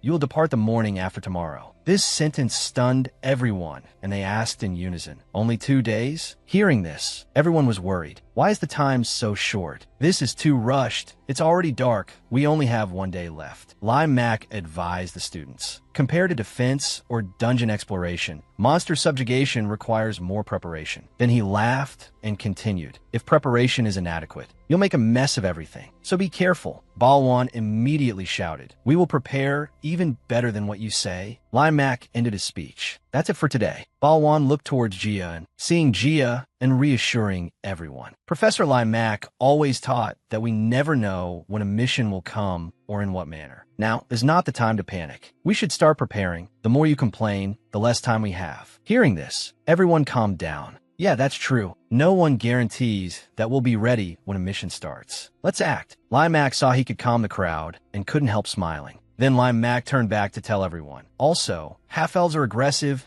and much stronger than you imagine. Compared to your previous opponents, they are much harder to deal with. Just their numbers alone are vast. You don't have the advantage in numbers. He continued explaining. Fighting them one-on-one will be very difficult. It's best to dodge their attacks rather than block them. Bring as little luggage as possible. Gather here at dawn in 2 days. That's all. Lai Mak finished speaking, and the sky gradually darkened. Time passed quickly. Early morning 2 days later. In his room, Jia had already finished packing his luggage. He looked at the bag and thought, a luggage bag with weight reduction magic. Seems the teacher doesn't intend to help us hold our stuff. I think he's implying that we have to do everything ourselves. That's fine by me. The Essence Emperor appeared. Seeing him so relaxed, said, "You really are an arrogant guy." Then he explained, "You think everything will go as you planned? Accidents can happen at any time." Jia heard this and nodded in agreement. That's true. Then he turned to tease the Essence Emperor, like how you dumped all attribute points on me. The Essence Emperor was furious. "I really want to sew that mouth of yours shut." Jia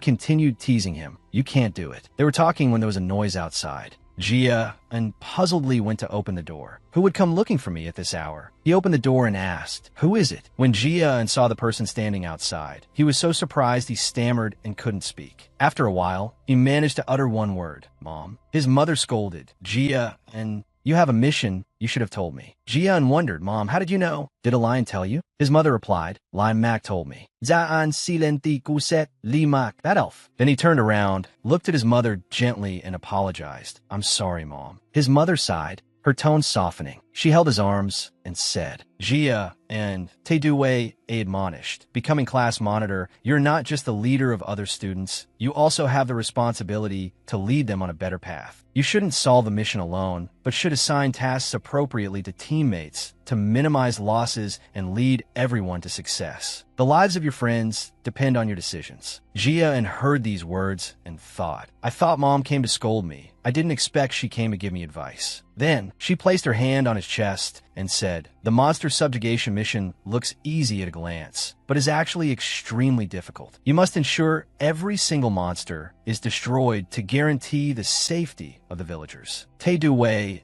continued in a gentle tone. "When performing the mission, you must be conscious of this. You are no longer a student, but Tay-Catch Capdat swordsman. Mom hopes you can prove yourself as a swordsman capable of inheriting the will of the Tay-Catch Capdat clan." At this moment, Jia voiced his confusion. "I thought you came to scold me." Teduwei immediately pretended to be angry. "Of course I'm angry. I'm both worried and upset, but I can't." Saying that, she hugged him tightly. However, now is not the time to scold him. The sudden hug left Jia slightly stunned. Teduwei gently comforted him. "Just prepare yourself to be scolded when you come home. I am very happy that you shine much brighter now than when you started training, but I have never stopped worrying about you." Jia was surprised by his mother's words, which were overflowing with love. He seemed to feel the motherly love, burying his head in her bosom and hugging her back tightly. Early in the morning of the mission, everyone had gathered fully. Lai Mak stood on the podium, giving final instructions. "Anything can happen, so you must be extremely careful." He spoke his final words before the trainees set off on their mission. "If you feel it is too much, then retreat." Everyone below shouted loudly, "Yes, sir." Then Lai Mak sat down with a thud. "Well then, set off. Normally it would take a month, but since we've already cleared the path, it should only take about 2 weeks. Finally, he wished everyone, "Good luck to you all." Everyone responded in unison, "Yes, Professor Lai Mak." Then Jia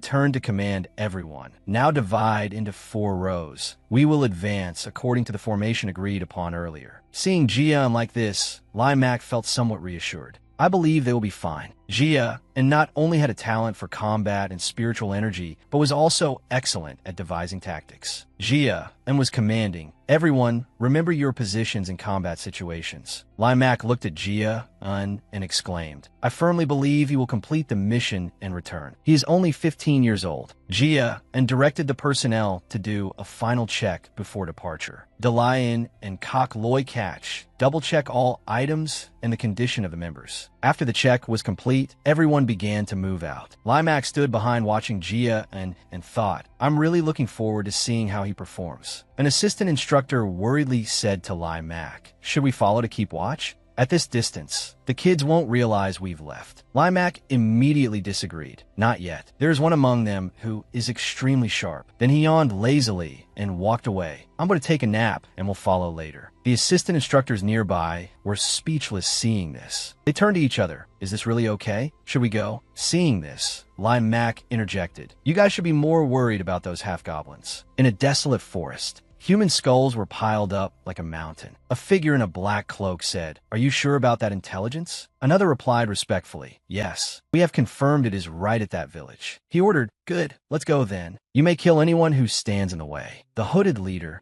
his eyes bloodshot, shouted, move out. The scene shifted to the forest next to the village. Gia looked surprised to see someone. It turned out to be the top student of training ground number 6, Kine Tuesday. He was equally surprised to see Gia and asked, why are you guys here? Kine asked back, what about you? Gia looked at him and thought to himself, he is Kine too. I heard he was injured, so he enrolled in training ground number 6 late. It seems he has recovered. Then he assessed Kai and his physique. Looking at this build, he's also an expert swordsman. At this moment, Kine spoke first. We are carrying out a mission to exterminate half-goblins. Why is your team here? Gia replied, we are also on a mission to exterminate half-goblins. Kine was surprised. The same mission? I've never heard about this. Gia was also surprised. What? The night before departure, at a nearby tavern, someone called out to Limac. Limac, I heard your students completed the last mission quite well. That's right. I heard the kids were very young, but managed to defeat those bandits. Limac happily raised his beer mug and replied, I told you so. I already praised them. But they are truly skilled, aren't they? How about letting them raid the half-goblins? They would definitely rush there immediately. Then I would also be praised by the family head. As he was speaking, someone interrupted. No,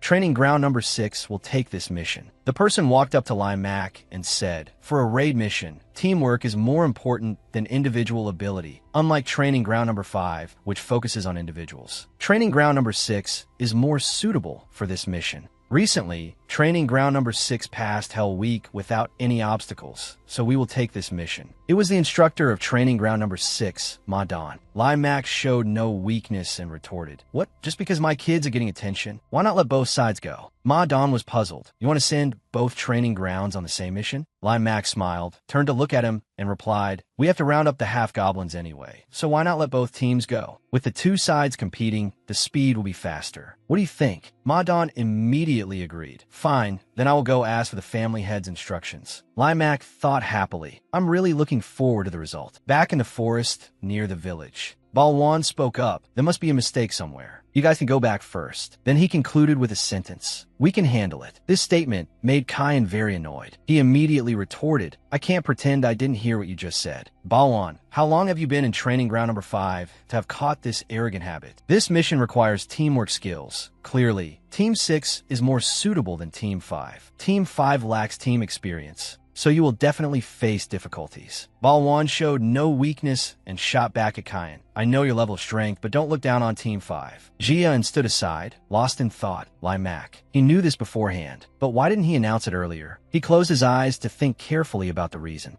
Limac believes that experience is the most important thing. If so, this mission will have very high practical combat value. But while teamwork skills and tactics are important, my team is lacking in both. Perhaps he wants Team 5 and Team 6 to compete, so Team 5 can learn to improve themselves. Feeling his thought was correct, Gia felt a bit excited.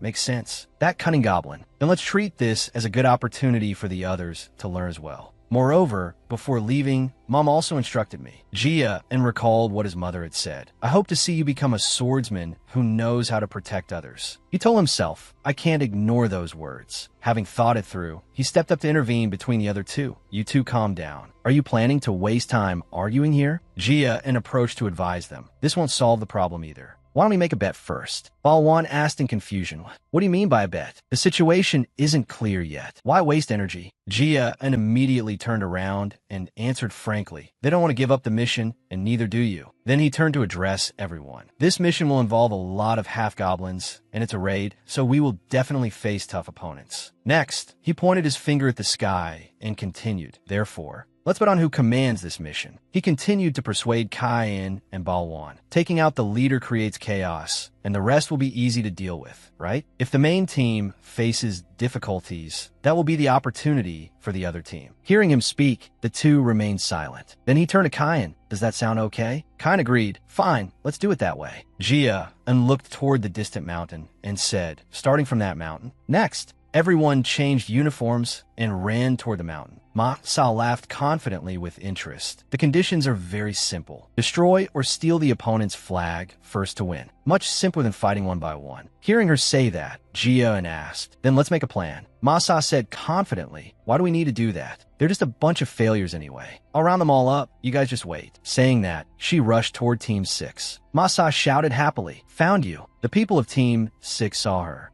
and immediately assumed defensive stances. Ma-Sa shouted loudly, to deal with failures like you, I don't need any schemes at all. Saying that, she rushed forward, swinging her sword down powerfully. At this moment, Jia-Un in the distance had opened his divine sense. His sensory ability had increased to the point where he could see clearly without opening his eyes. Jia-Un could sense the clash between the two teams. He thought to himself, the battle has begun. Nunam asked him, is it okay to just rush in without a plan like that? Jia-Un replied, they're all overconfident. They wouldn't listen even if I spoke. Seeing this, Nunam asked again, then is there a chance of winning? Jia-Un said immediately without thinking, we definitely won't lose. On the other side, Ma-Sa seemed to be having trouble, and so did Balwan. His words seemed to have come true. They lost miserably. Over here, Ma-Sa was furious. Why couldn't I break through? They're clearly the weakest ones, so why is their defense so strong? Someone from Team 6 shouted, you guys aren't the center of the universe. Don't look down on us. Ma-Sa felt the momentum of Team 6, and also felt it was hard to handle. The sky gradually darkened, and the sun began to set behind the mountains. The members of Team 5 were all covered in dirt and scratches. Balwan and Ma-Sa seemed to be avoiding Jia-Un's gaze. Jia-Un even stepped up to tease them. Was it easy? Look who got beaten back. Then, he turned around to address everyone. Misjudgment is one thing, but the world won't stop to wait for us to improve. You guys look down on them because of the kingdom's affairs, thinking that even if they aren't valued, we could win easily because our performance last time was better. You all thought that, right? That is the consequence of starting a fight without any tactics, knowing neither the enemy nor yourself. Only knowing how to hold your heads high in arrogance, wasting stamina and spiritual energy uselessly, and even exposing all your techniques to the enemy. Truly well done. Jia-Un's words seemed to hit the mark, and no one spoke up to refute. Next, he cast his eyes toward Team 6. That side trains every day. Our side looks better, but that doesn't mean we are allowed to look down on them. Nunam looked at him sadly. So we lost? Jia-Un replied confidently, no, there's still a chance. This surprised Balwan so much that he stammered. Oh, really? Ma-Sa's spirit lifted significantly. Those bastards. I'll do whatever you ask, Jia-Un said calmly. At least there is still the will to try. Fine then. Then, he confidently declared, I will chart a path to victory for our team. The apprentice knights were sitting idly chatting with each other. Training ground number 5 is really easy pickings. Watching their pathetic state is so satisfying. Don't let your guard down. Training ground number 5 is the team that defeated both the North-South Alliance and the Ice Claw Corps. One of the knights among them spoke up to remind them. I bet they won't give up. Suddenly, this person stood up, hand already on the hilt of the sword, assuming a combat stance. Just as predicted. Let's end this. The opponent appeared out of nowhere, uttering rude words. Truly a bunch of idiots. Turns out Ma-Sa had heard all their vicious words. She warned sternly, if you dare badmouth us one more time, you will regret it. Having said that, Ma-Sa immediately rushed forward. The leader of the badmouthing group shouted, attack the front. Fourth formation, focus aura to the front. Ma-Sa's footsteps were steady, rushing forward with lightning speed. She thrust her staff hard into the opponent's abdomen. He couldn't block in time, only gritting his teeth and cursing silently. What the hell? She attacked from the flank? Right at this moment, the wind rustled through the leaves, as if cheering for Ma-Sa.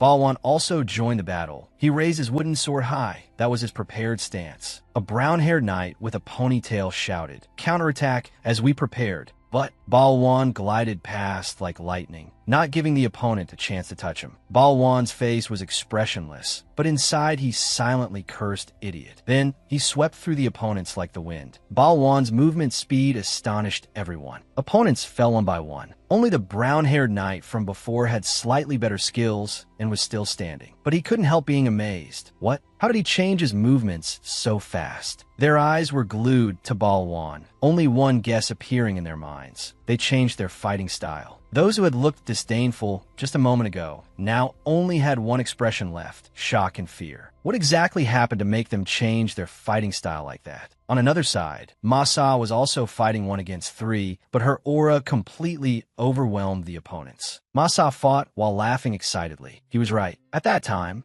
Jia had told everyone, including Masa, "Why do you think we lost? Clearly, each of our individual strengths is greater." Balwan said uncertainly, "Information and tactics?" Jia immediately replied, "That's right." He began discussing strategy with his team. Training ground number 6 has grasped our personalities and skills. They built tactics revolving around those things. Everyone listened attentively to Jia, and, however, they didn't prepare anything because they thought they would win anyway. The result was we failed miserably in the match. We could have won. Hearing that, the lion trembled with fear, cold sweat pouring down. "So we will lose?" Masa angriligrad da irik anskola. Roaring, "Shut up," he hurriedly said, "Sorry." Jia and crossed his arms, his attitude still extremely calm.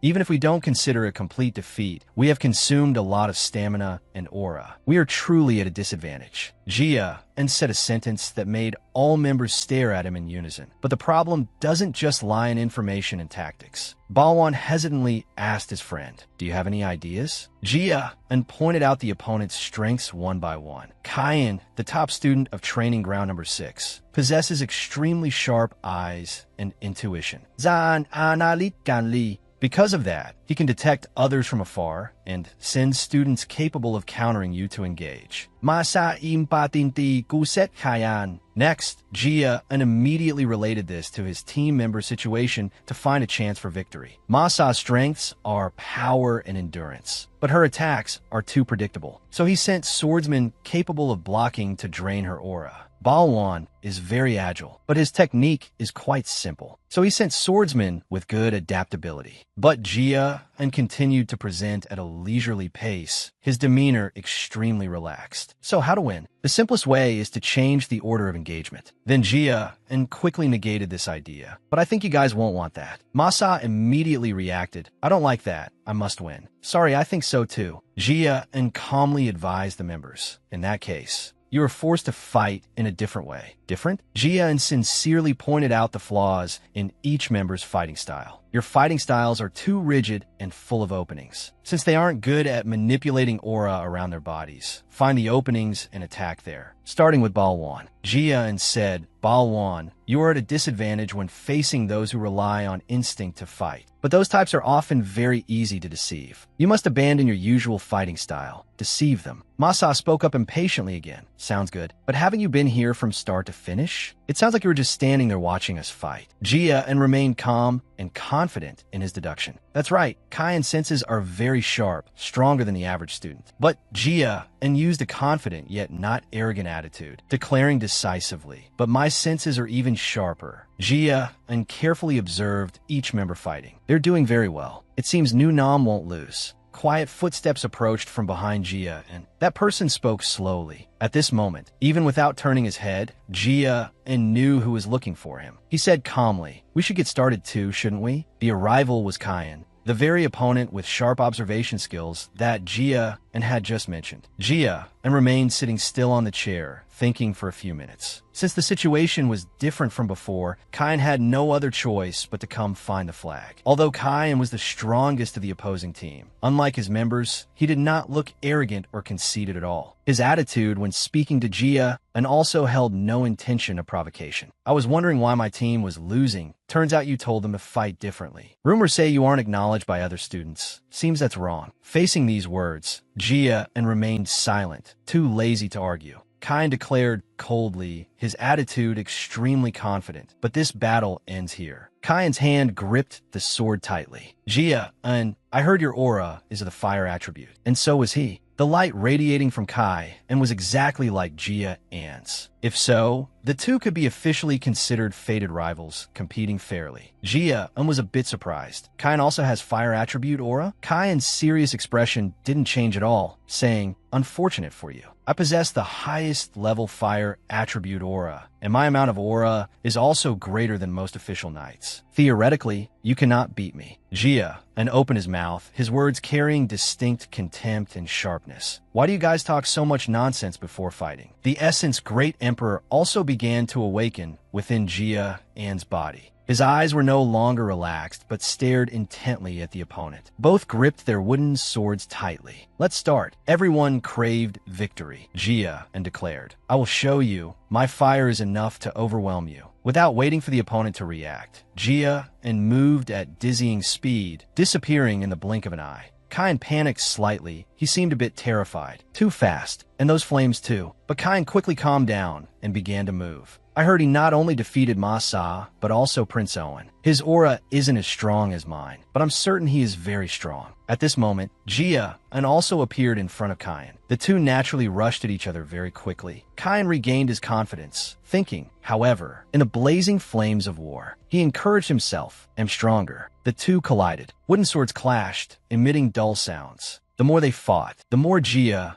seemed to gain the upper hand. The sword tip grazed Kain's cheek. He looked in amazement. Kain dare not believe all of this. What? This is too absurd. He could not accept this situation. Is my fire weaker? Kain screamed in his heart. Impossible. But just a few minutes later, Kain could no longer withstand Jia's attacks. He screamed in anger and pain. Two streams of fire intersected, causing an explosion in the forest. Kain lost. He lay on the ground, Jia's sword tip pointing at him. Jia used a mocking tone. "Your fire is stronger? Huh?" But then he affirmed very seriously, not knowing if he was truly admitting it or pitying the opponent. "That's right." Da El Upsilon was bewildered. Ma Sa and Balwan just silently looked ahead. "That person is." The lion exclaimed in surprise. "What is Kain doing here?" Kain pensively leaned against a tree trunk. His clothes and face were stained with mud after the battle just now. He thought to himself, the best way to turn the tables is to defeat the enemy leader. Did you know this would happen? At this moment, Balwan spoke softly. Not just that. Balwan recalled the scene during the fight just now. "You were right. They're very easy to deceive. Even I am. If not for you, I probably would have lost at training ground number 6. Ma Sa, with her straightforward personality, also immediately expressed, "Although I don't want to admit it, he was right. If your judgment was wrong, maybe even I would have turned my back on you. But in the end, we won." Thus, they looked at Jia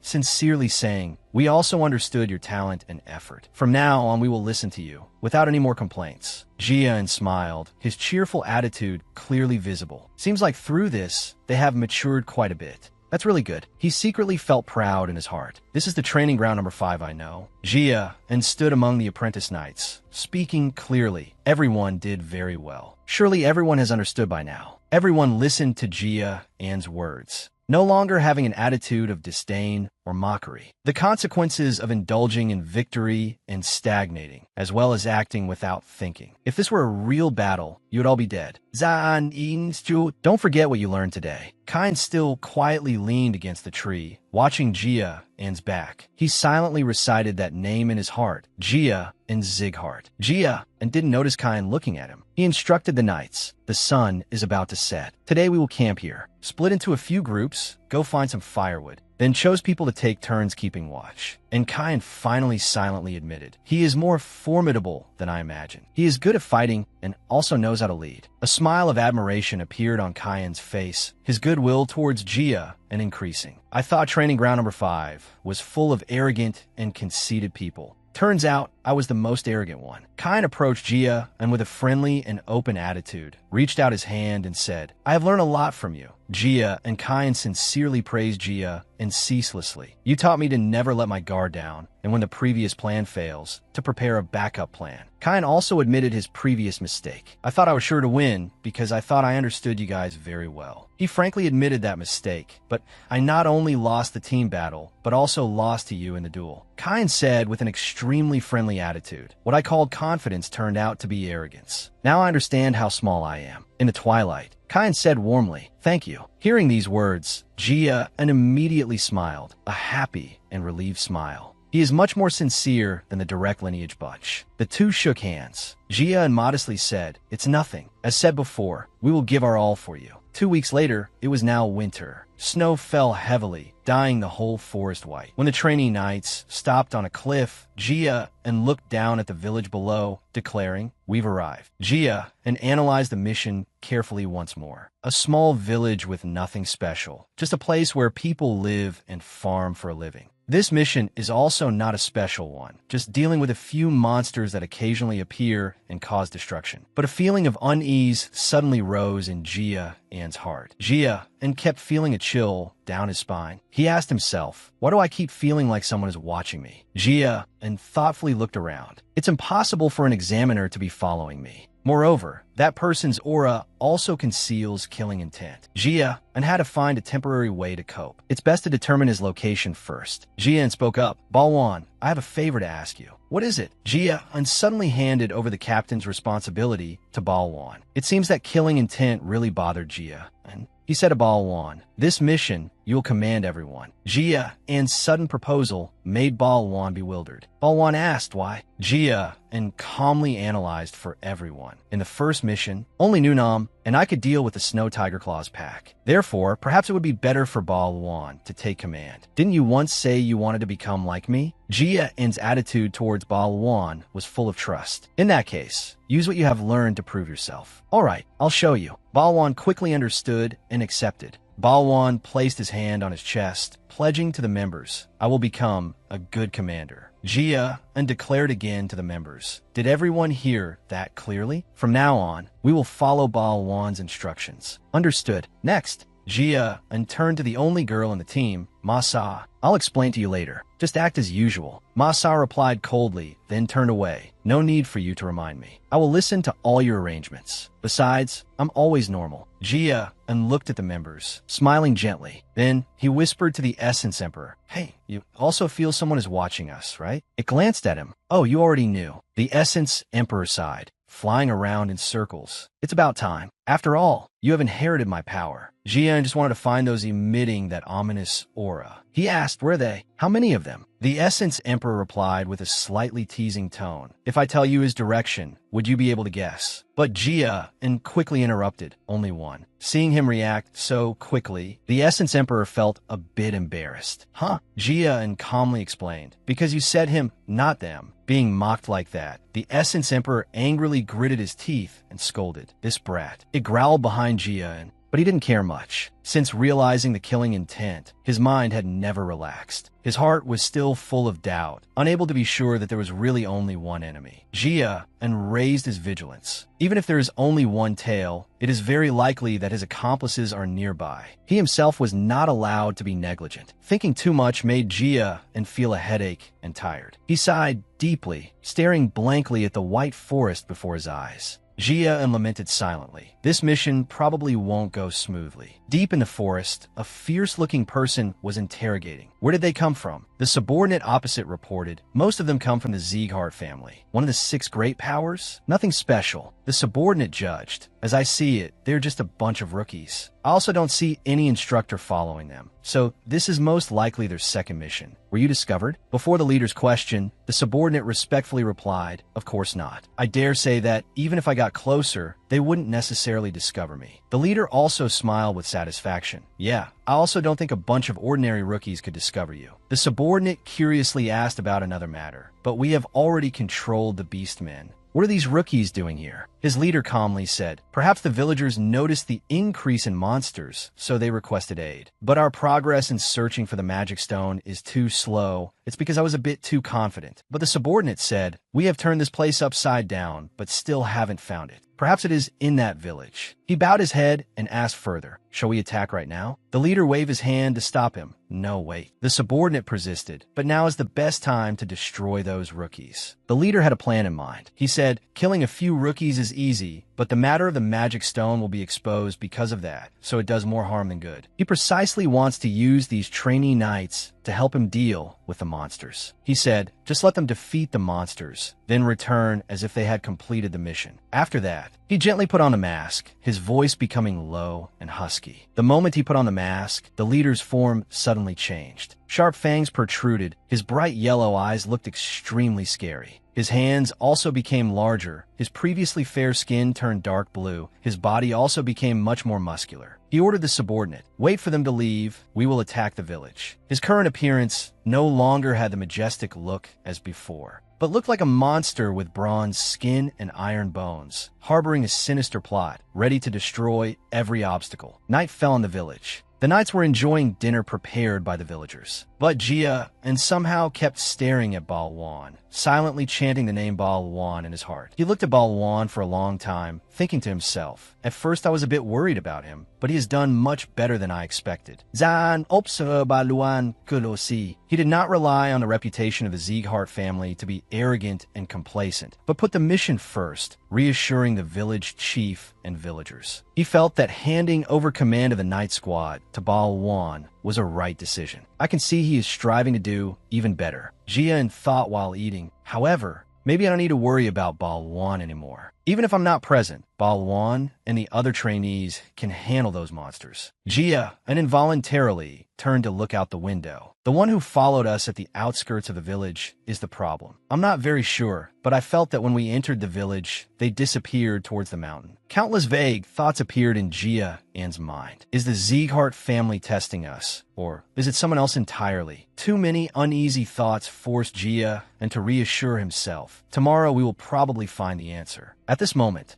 a hand was tracing the footprints on the ground. Balwan looked at the traces left by the monsters, coming to a conclusion. It seems the monsters are definitely around here. Opposite him, the village chief said sadly, every year at this time monsters appear, but this year's number is 3 times that of other years. We cannot handle so many monsters. He recounted precisely. Since then, we have observed more than 100 monsters. This means their total number could exceed 200. What the village chief worried about most was the safety of the knights. The problem doesn't just lie in their numbers. I'm sure you are not familiar with this forest. We will prepare a guide so you won't get lost in the mountains. He is the sharpest young man in the village, so I believe he will be helpful to you. The guide the village chief mentioned was a young man about the same age as the members of the night squad. He was appointed by the village chief as the guide to Mount Tusi Vu, named Kamba. Kamba seemed to have just rushed over, his breath still panting. Last night, when the village chief came to find me, I knew something was up, but he told me to be a guide for the trainees of the Sieghart family. Truly the worst thing. He saw the unease clearly shown on Kamba's face. Someone spoke up. Don't worry. It was Jia, and he was reassuring the village chief and Kamba with an extremely serious and reliable attitude. We guarantee to return safely. Mission start. Captain Balwan shouted, "Attention everyone! The combat power of goblins is usually stronger than other monsters, while demons and imps will use poison or dirty tricks." Balwan also carefully instructed the members. Even a small wound can be fatal, so do not let your guard down. Everyone responded in unison, understood. Balwan said to the squad leader of training hall number 6, "Please surround that area. Pay attention to any monster intending to escape." He nodded. "Okay, leave it to us." Balwan also led a squad along.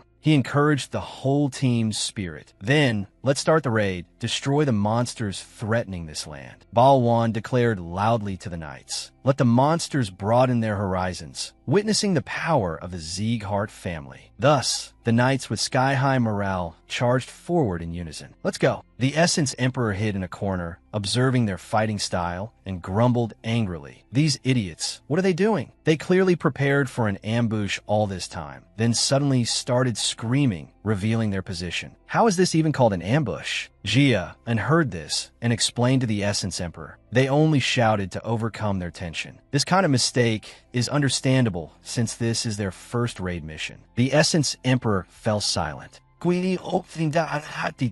Logically speaking, this kid is also on his first raid mission, but not only is he not nervous at all, he is observing the big picture. The Essence Emperor suddenly thought, he looks just like a seasoned veteran. The knights fought bravely. No monster could escape their blades. Ma-sa shouted excitedly. I will wipe them all out, Balwan reminded. Deal with the elves and imps first, then attack the goblins. A knight issued a warning to the whole team. They have broken through our formation. There are 2 goblins moving in another direction. Kamba, who had no martial arts skills, could only hide in the distance. Seeing the goblins rushing over, the distance closing in, he could only tremble in fear. Are the goblins rushing this way? Kamba was so scared he was about to scream. Wah, I shouldn't have come here. Seeing the situation becoming critical, Jia immediately dashed out. He decisively swung his sword, slashing at that goblin. Jia's movement was agile. For each monster, he used exactly 1 strike, clean and neat. No one could be faster than Jia and sword speed. After finishing, Jia quickly sheathed his sword, his expression still incredibly calm. The struck goblin staggered and fell. Kamba collapsed on the ground in terror. Huh, when did they die? Jia walked over and asked, Kamba, you're not hurt, are you? He started, answering, oh no, I'm fine. That's good then. Jia began chatting with Kamba. He asked, I want to ask you something. Does this mountain have any urban legends? Kamba stammered, Urban legends? Jia nodded. Yeah, something like huge treasures or monsters, for example. Kamba thought for a moment, then blurted out, there is one. Kamba began to recount the legend. Several hundred years ago, a fierce battle took place here between the elf kingdom swarming from the west and a group of knights. When he heard the rumor that a great blizzard had buried the elf king's ring somewhere in this place, his eyes suddenly flashed with surprise. Jia thought silently. So that's it, I understand now. The eyes I felt watching me, whether now or before, all came from Eden. Eden is one of the 5 great evils. They are notorious for their madness. Those belonging to Eden are extremely cruel. Eden's goal is revival, to restore the era when monsters ruled the world. They want to return to that period and worship monsters as gods. The more Jia thought, the more vague everything felt. But if that was all, they would have been destroyed long ago. They possess the ability to control and tame monsters. Although human, they can also use the powers of monsters. Their authority can rival the Zig Heart family. Eden's power has spread endless fear among humanity. That strange power is a secret. Even the illustrious families on the continent do not know about it. Thinking of this, Jia's expression became unusually serious. But I know that secret. The reason he knew the secret was all thanks to the villain who had ruined his entire life, Robert de Lucy. In his past life, when he was an assassin under the de Lucy family, Jia had once fought against Eden. He recalled, during a mission under Robert's orders, we clashed with Eden. Eden killed the entire assassination squad, leaving only me alive. Amidst that hellish scene, I was extremely panicked at the time, so I didn't realize it, but everything was strange from the start. Robert knew Eden used magic stones. As one of the 6 great heads, why did he know this? And why didn't he announce it to the world? Seeing Jia standing in a daze, the Essence Emperor asked, what are you thinking about? He also began to sense something. I can feel a dark and deep rage inside you. Jia suddenly felt a sharp pain in his chest. Thinking of Robert made his emotions chaotic. He tried to regulate his breathing, regaining his composure. Must stay calm. Right now, Eden is the key point. Jia organized his thoughts. I assume Eden's goal is to search for the Elf King's magic stone. Since the Elf King was defeated here, several hundred years have passed. Thinking of this,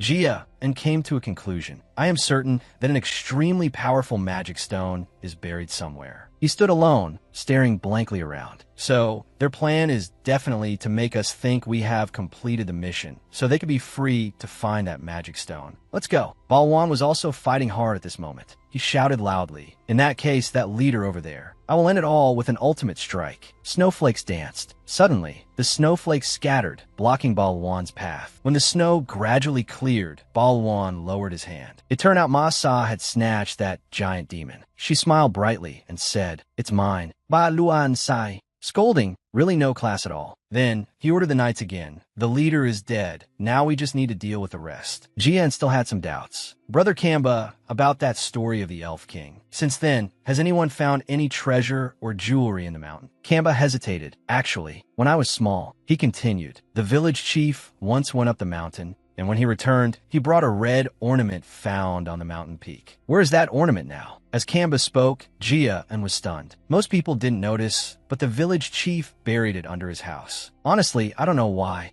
but it made the village significantly warmer. Zaan hestita. He clenched his fists, a feeling of unease surging violently again. The situation is worse than I thought. If Eden doesn't find a magic stone in the mountain, then what? Gia and thought of the scene of Eden slaughtering the village and felt terrified. They will burn this village to ashes. The swordsman finished dealing with the remaining beastmen and returned to report. We don't see any other beastmen around here. Another swordsman hurriedly added, same on this side. We have completed the subjugation. The village chief stepped forward, took Balwan's hands, and said sincerely, thank you everyone for going to such lengths for us. He smiled kindly, praising, your skills are indeed superb, just as rumored of the Zighart family. I sincerely thank you. Balwan smiled and replied, of course, very happy to help you. Gia and looked at the backs of the swordsmen being seen off by the village chief, deep in thought. Suddenly, a voice startled Gia and, is everything as you wanted? Masa sat on a high tree branch, gnawing on an apple. Gia and looked up at her. Due to the distance, her expression was unclear. She continued calmly, although I also don't know what exactly you want. Masa crunched on the apple. Gia and suddenly called her, Masa. He said, I'm not sure either, but when the time comes, I will tell you. Before he finished speaking, Masa suddenly jumped down to the ground. She said to him calmly, don't worry. No matter what happens. Masa walked past him,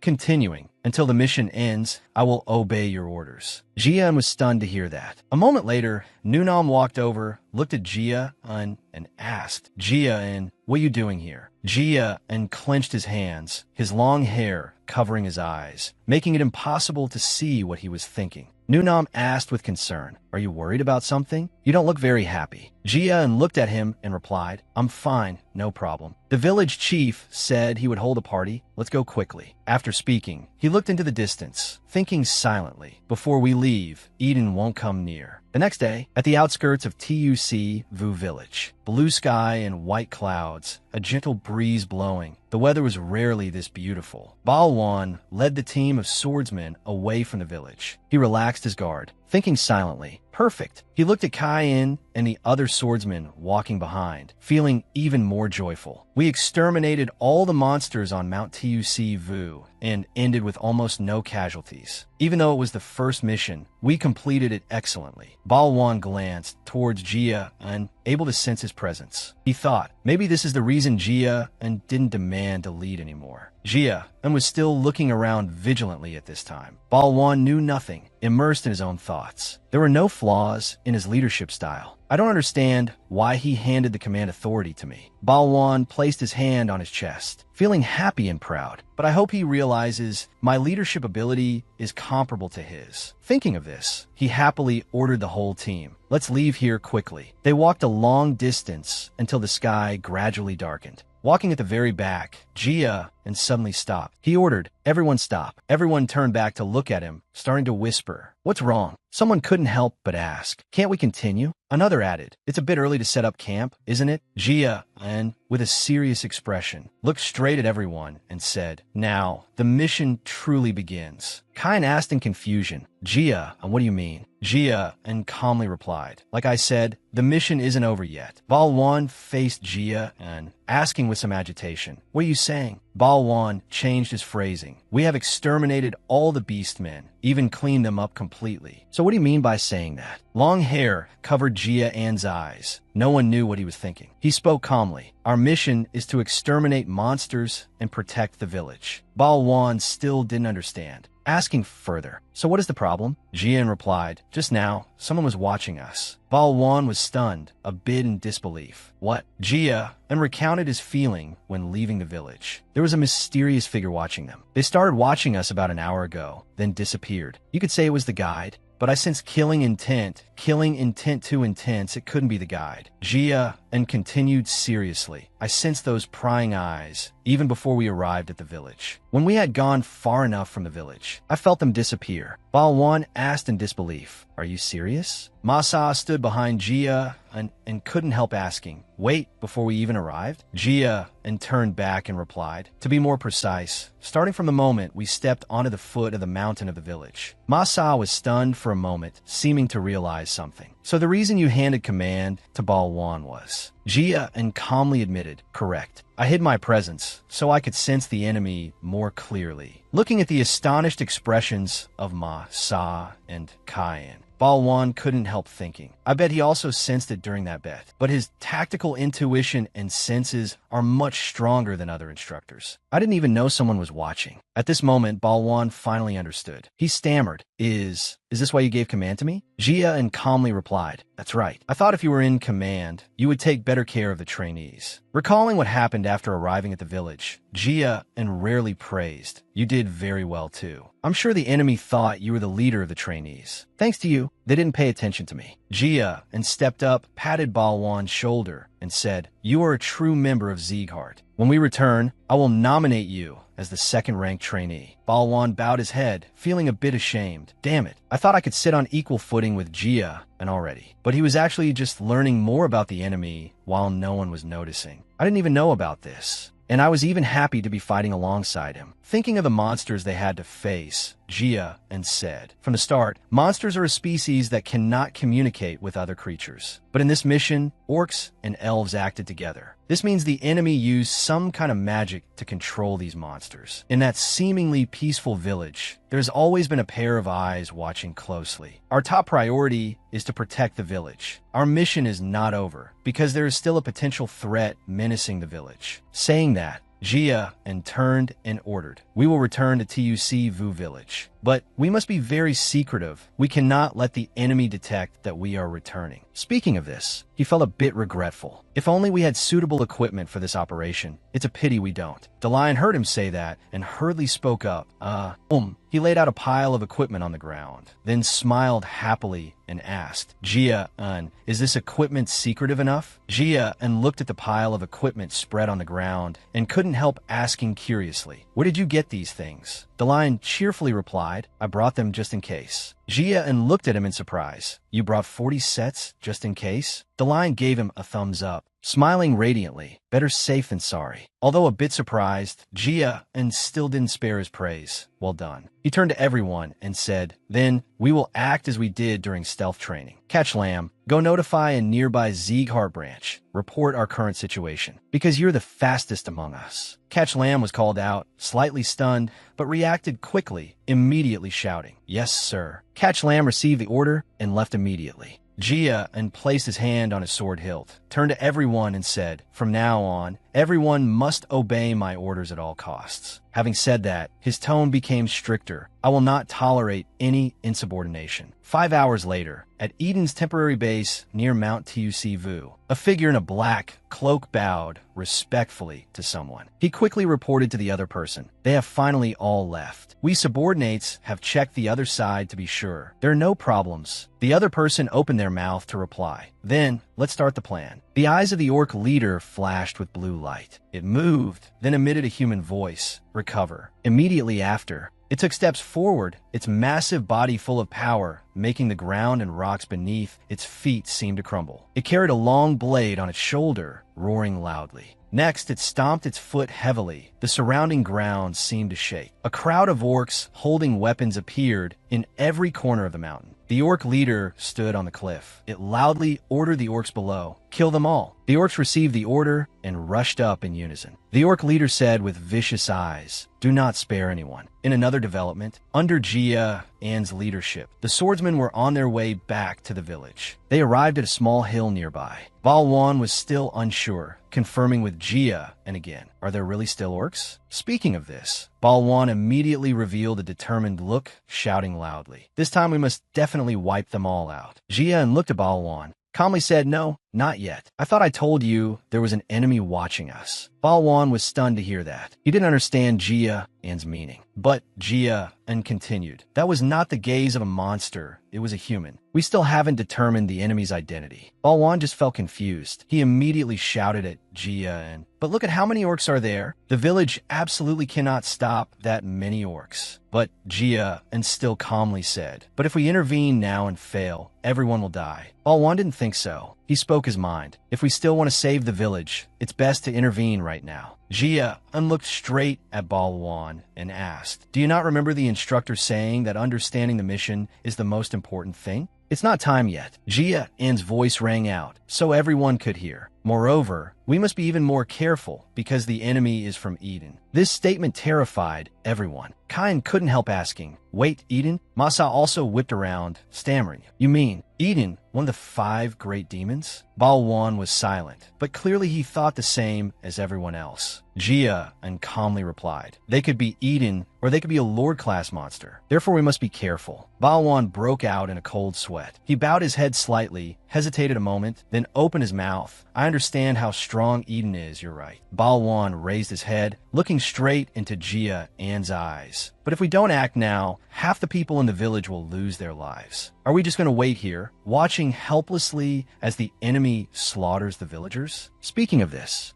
Balwan gritted his teeth, his face darkened, his voice trembling with anger. "I thought you were someone worthy of the name Sieghart, but this is just too wrong. We must act immediately." Balwan pounded his chest with his hand, shouting with a determined expression, "This is what a swordsman of the Sieghart family should do." Saying that, Balwan drew his sword alone and rushed down the cliff. He looked towards the village, shouting with determined eyes, "I don't care if you follow me or not. Anyone among you who believes they are a true Sieghart swordsman, follow me." Jia looked at Balwan's back, saying helplessly, "This guy." Before he could finish his sentence, Nu Nam, standing next to him, coldly said, "I'm going too." Saying that, she, like Balwan, jumped straight down the cliff. The others in the trainee squad also began to waver. Someone couldn't help speaking up. "Balwan is right. We are people of the Richard family. Just because the opponent is one of the 5 demons, being afraid is too shameful." Another person also chimed in. "That's right. We are trainees of the 6 Royals Alliance." They rushed towards the village together, shouting loudly, "We're going too. We must quickly protect the village and the villagers." Kain looked straight ahead, shouting loudly, "Training ground number 6. Have you pulled yourselves together? We will go support training ground number 5, attack Eden's Phantom." The trainees behind him shouted in unison, "Yes." Soon, only a few figures remained on the hill. Jia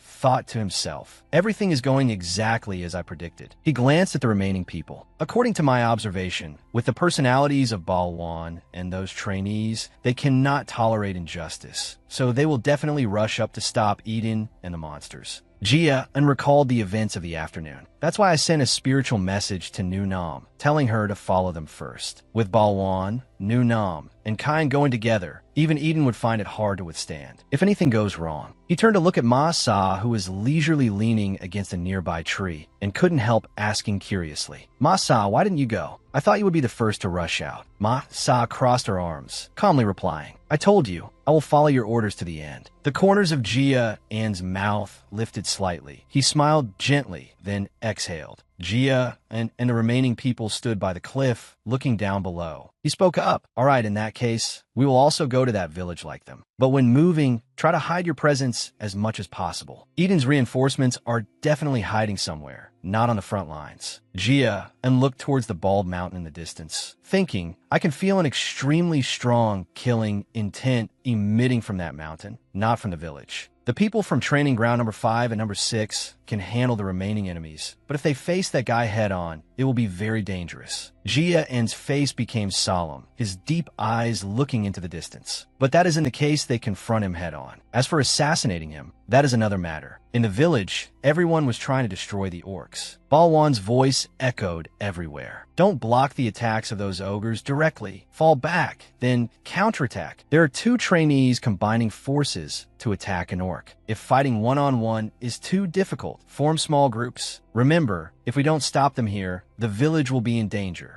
Balwan swung his sword to cut down an orc, gritting his teeth and panting. "Huff," he thought, "these ogres are much more aggressive than the ones we dealt with yesterday. But if it's only at this level, protecting the village won't be a problem." Balwan was sweating profusely, glancing in another direction. The problem is, as long as the Eden enemy is there, they will absolutely not stop here. Thinking of this, he couldn't help blurting out, "Damn it." In the end, Jian was right. At this moment, Balwan shouted loudly to warn everyone. Everyone, pay attention to overhead and dangers camouflaged in the forest. Everyone was startled to hear that. Someone couldn't believe it, stammering. Huh? No, they can't be. Everyone was astonished to discover that the ones hiding in the forest canopy were Eden's Green Mirage Corps. Balwan looked at that group, gritting his teeth thinking, wearing elf masks, wearing hoods. It's definitely them. I guess they would come, but I didn't expect so many. The trainees were surrounded. They gripped their weapons tightly, raising their vigilance. Balwan quickly assessed the enemy situation. A cursory glance showed at least over 40 of them. To deal with such a large number of enemies, we must have the right tactics. Thinking it through, Balwan immediately ordered, Kai and you and the rest hold them back. Don't let them enter the village.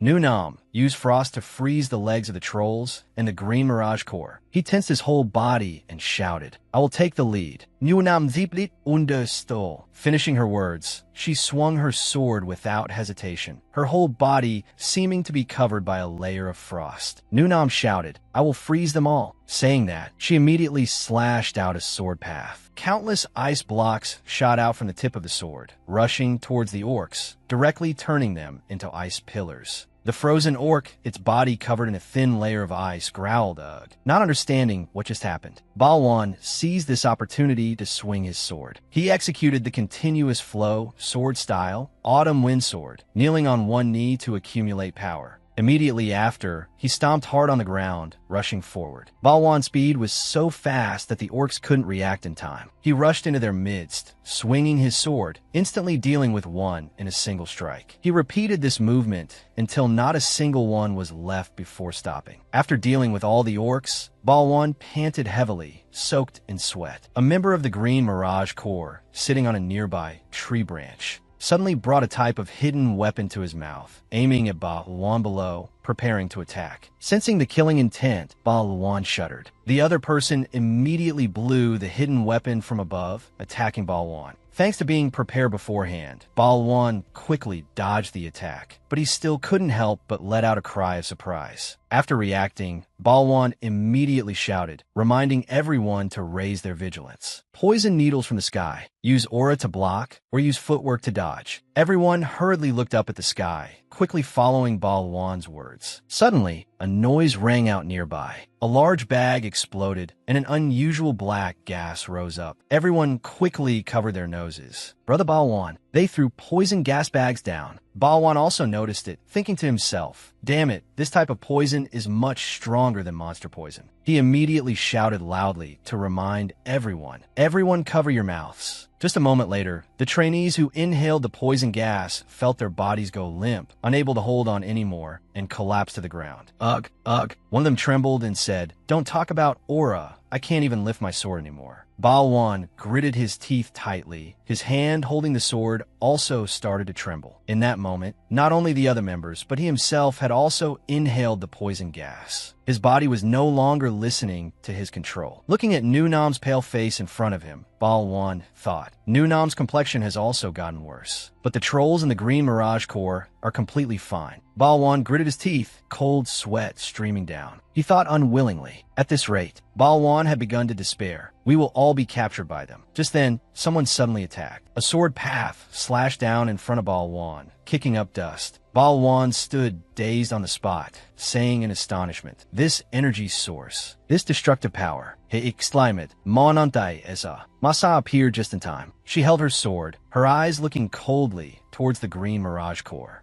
Masa ordered the trainees behind her. Let's clean up Eden's trash for these idealistic idiots. Don't let anyone escape. Finishing her words, she and everyone rushed up simultaneously. Seeing Ma-Sa leading people into the battlefield, everyone stammered in surprise. Reinforcements? Followed by cheering. Lady Ma-Sa and the reinforcements are here. One person couldn't contain their joy and said, if they had arrived a bit later, we would have been knocked out by the poison gas. Another person immediately regained their spirit, adding, stand up, let's fight together. In Balwan's heart, he was still worried. I still haven't seen Jian. But with Ma-Sa and the reinforcements here, surely we can turn the tide. If things continue like this, we will win. The people of the Green Mirage Corps were beaten badly by Ma Sa's group and had to retreat gradually. As they fled, they said in disbelief, "What kind of trainees are this strong? Run, stay any longer, and we're dead." The word dead hadn't even been fully spoken when suddenly someone appeared in front of them. That person spoke, their voice full of majesty that made listeners terrified. "Are you planning to desert?" That person's words made the two fleeing men shudder. Ugh! Suddenly, a sound of death rang out from nowhere. Ma Sa stood rooted to the spot in horror. Nunam stared wide-eyed, not understanding what just happened. Balwan stammered in fear. "No, impossible." Appearing in front of the three of them was the orc leader. Balwan observed it, quickly analyzing in his head. The presence is stronger than anyone I've ever faced before. Green Mirage, champion of the goblin race, and even the ability to speak human language. However, Balwan immediately realized, blurting out, "Green of Eden." Its blue eyes flashed, its whole body radiating a terrifying aura. It was Green of Eden. Facing such a powerful opponent, all three looked at it warily. Balwan asked loudly, "What is a warrior like you doing here?" Green of Eden replied calmly, "I received a report that you had returned here. Did you discover our ambush plans and come back to stop us?" Ma Sa stood on the spot, holding her sword with both hands, even more vigilant. Green's voice echoed, "As trainees, you guys are pretty good. Looking at the strength I've observed, that black-haired girl seems quite strong." It slowly raised the great sword resting on its neck. "But if you knew the difficulty and retreated, wanting to keep your lives, you should have left quietly. The reason you lot will lose your lives here today," it swung its great sword to attack while shouting, "is because you don't know the immensity of heaven and earth." A loud explosion rang out in the forest, the sound shaking the whole area. Balwan was hit and fell to the ground, gritting his teeth and groaning in pain. Ugh. Even Nunam and Ma Sa knelt at its feet. The surrounding trainees were stunned. Just one move, and all three of them. "Where's Brother Kyan?" The person next to him hurriedly replied, "Brother Kyan is dealing with the trolls by the wooden fence." Receiving the answer, the trainee said worriedly, "Damn it, then where is Brother Gioan?" The person next to him immediately replied, seeing that scene, how would he dare to show his face? Ma Sa propped her sword on the ground, intending to stand up. "Oh, Green seemed to see something interesting," it spoke. "You can still stand up?" Ma Sa propped herself up on her sword, gasping for breath. Looking at it unwillingly, it continued speaking. "Seems like you're the high-grade trash in this pile of trash here. Of course, this is only natural, since you could sense our presence." Its eyes flashed with a cold light. "But even so, you're just a newly sprouted bud. I can crush you under my foot at any time. A mediocre bunch with no effort, no strength, no discipline. Your luck ends here." Facing Ma Sa, who had just stood up, it raised its great sword high while continuing. "Today, all of you will lose your lives here." Suddenly, a fire flared up, accompanied by someone's voice. No, Jia unexpectedly appeared behind it. He swung his sword, his whole body engulfed in blazing red fire. He frowned and shouted, "The one to die is you." Green heard the sound and turned his head. At this moment, Jia had rushed very close, about to touch him. He leaned sideways to dodge the attack. Jia unleashed 10,000 fire art. First form, Fire Whirl Slash. The fire around his body burned fiercely. One of Green's arms was just like that, severed. His arm fell to the ground, making a thud. Jia unlowered his body, landing safely behind him. Losing an arm, Green laughed loudly and praised. That sneak attack just now was pretty good." Finishing his words, he continued, "However, it seems you didn't expect me to have a way to dodge, preventing your attack from hitting my neck." Jia turned his head to look at him, frowning and gritting his teeth. Didn't expect this crazy guy to be willing to sacrifice an arm for that. But he paused for a moment, then continued, "What I really want to do is still to come." Green turned around. "Fasing Dan." Although it was a sneak attack, being able to cut off one of my arms, your skill is considered not bad. A brat from House Richard with a boundless future, but that's all it amounts to. Looking at Jia, who was holding his sword and panting in front of him, he continued, "Looking at your state now, clearly you exhausted most of your strength for that strike." Jia's hands holding the sword trembled slightly. Just as he said, "To end everything with that sneak attack, I forcibly pushed too much power. Now I can barely stand." Jia and opened his mouth to ask, "Are you the leader here?" Green replied, "Do you think my superior would show up for a small village like this?" Jia and still looked at him warily and said, "Do you crazy people ever act according to common sense?" Green raised his great sword, his eyes flashing. Appearance is quite good. Mouth is also very glib. He rushed forward, attacking Jia and shouting, "Let's see how long you can keep talking tough." Jia and hurriedly used his sword to block the attack. I still haven't fully recovered. However, Jia An's sword collided with the great sword of the Green of Eden, flaring up a blinding light. At this moment, he knew very well the opponent was also in a similar condition. Green revealed a clear look of surprise. "You actually blocked it? You are much more formidable than I thought." Jia confronted him, showing no sign of weakness. He coldly retorted, "If I can't even withstand this level, then I'd rather quit being a swordsman." Green shouted loudly, "Try to increase the force to attack relentlessly." Seeing no effect, he immediately retracted the greatsword. Immediately after, he swung the sword up again. "Having that thought is good, brat Jia," and he continuously changed his attack moves. Each blinding blade light slashed out, making people dizzy. In an instant, the two sides were evenly matched, neither willing to admit defeat. Balwan knelt on one knee, observing the battle situation. He was so astonished he didn't dare believe his eyes. "What is this?" Seeing Jia and that green guy fighting to a draw, he couldn't help thinking, "That green guy defeated us with just one move, yet he can fight to a draw with him. Not only that, he is using the exact same continuous flow sword style as me." The weapons collided again and then separated, a spark of electricity shooting out between Jia and Green. Balwan was shaken, thinking, "I originally thought I caught up to him, but his level has even far surpassed a trainee." Masa, standing next to Balwan, didn't seem surprised at all. She calmly said, "That is his true strength. What he showed before was just the tip of the iceberg." Balwan fell silent, unable to say a word. Watching the fierce battle before her eyes, Masa thought with worry. However, this isn't enough. On the surface, they appear evenly matched, but Jia has had absolutely no time to recover the stamina and spiritual energy consumed in that raid. Masa felt anxious and skeptical. Could he defeat Green with only that remaining bit of strength? Just then, Nunam suddenly spoke up. "We have to help Jian." Both Masa and Balwan turned to look at her in surprise. Masa rested a hand on her hip, sighing heavily as she said, "Can't you see I'm recovering too? You're even weaker than us. What can you do? If you rush in there, just one small slip up and you'll be killed in a single move." Nunam paid no mind to Masa's words, simply walking straight toward the battlefield. Nunam gripped the sword in her hand tightly, a faint cold aura rising around her. "So what?" Masa looked at Nunam with some surprise. "I thought she would be terrified, but she's even calmer than usual. This means she's different from when she was chasing after Jian." At this moment, Balwan propped one hand on the ground, looking forward, and suddenly opened his mouth to say, "I feel ashamed of my own hesitation." Just as Nunam said, "We must help Jia," and Masa was slightly stunned by his words. "Did you forget the blow from earlier? Do you think the three of us attacking together will make any difference? Really?" Balwan stood up, following behind Nunam as they advanced. The two turned their heads to look at Masa.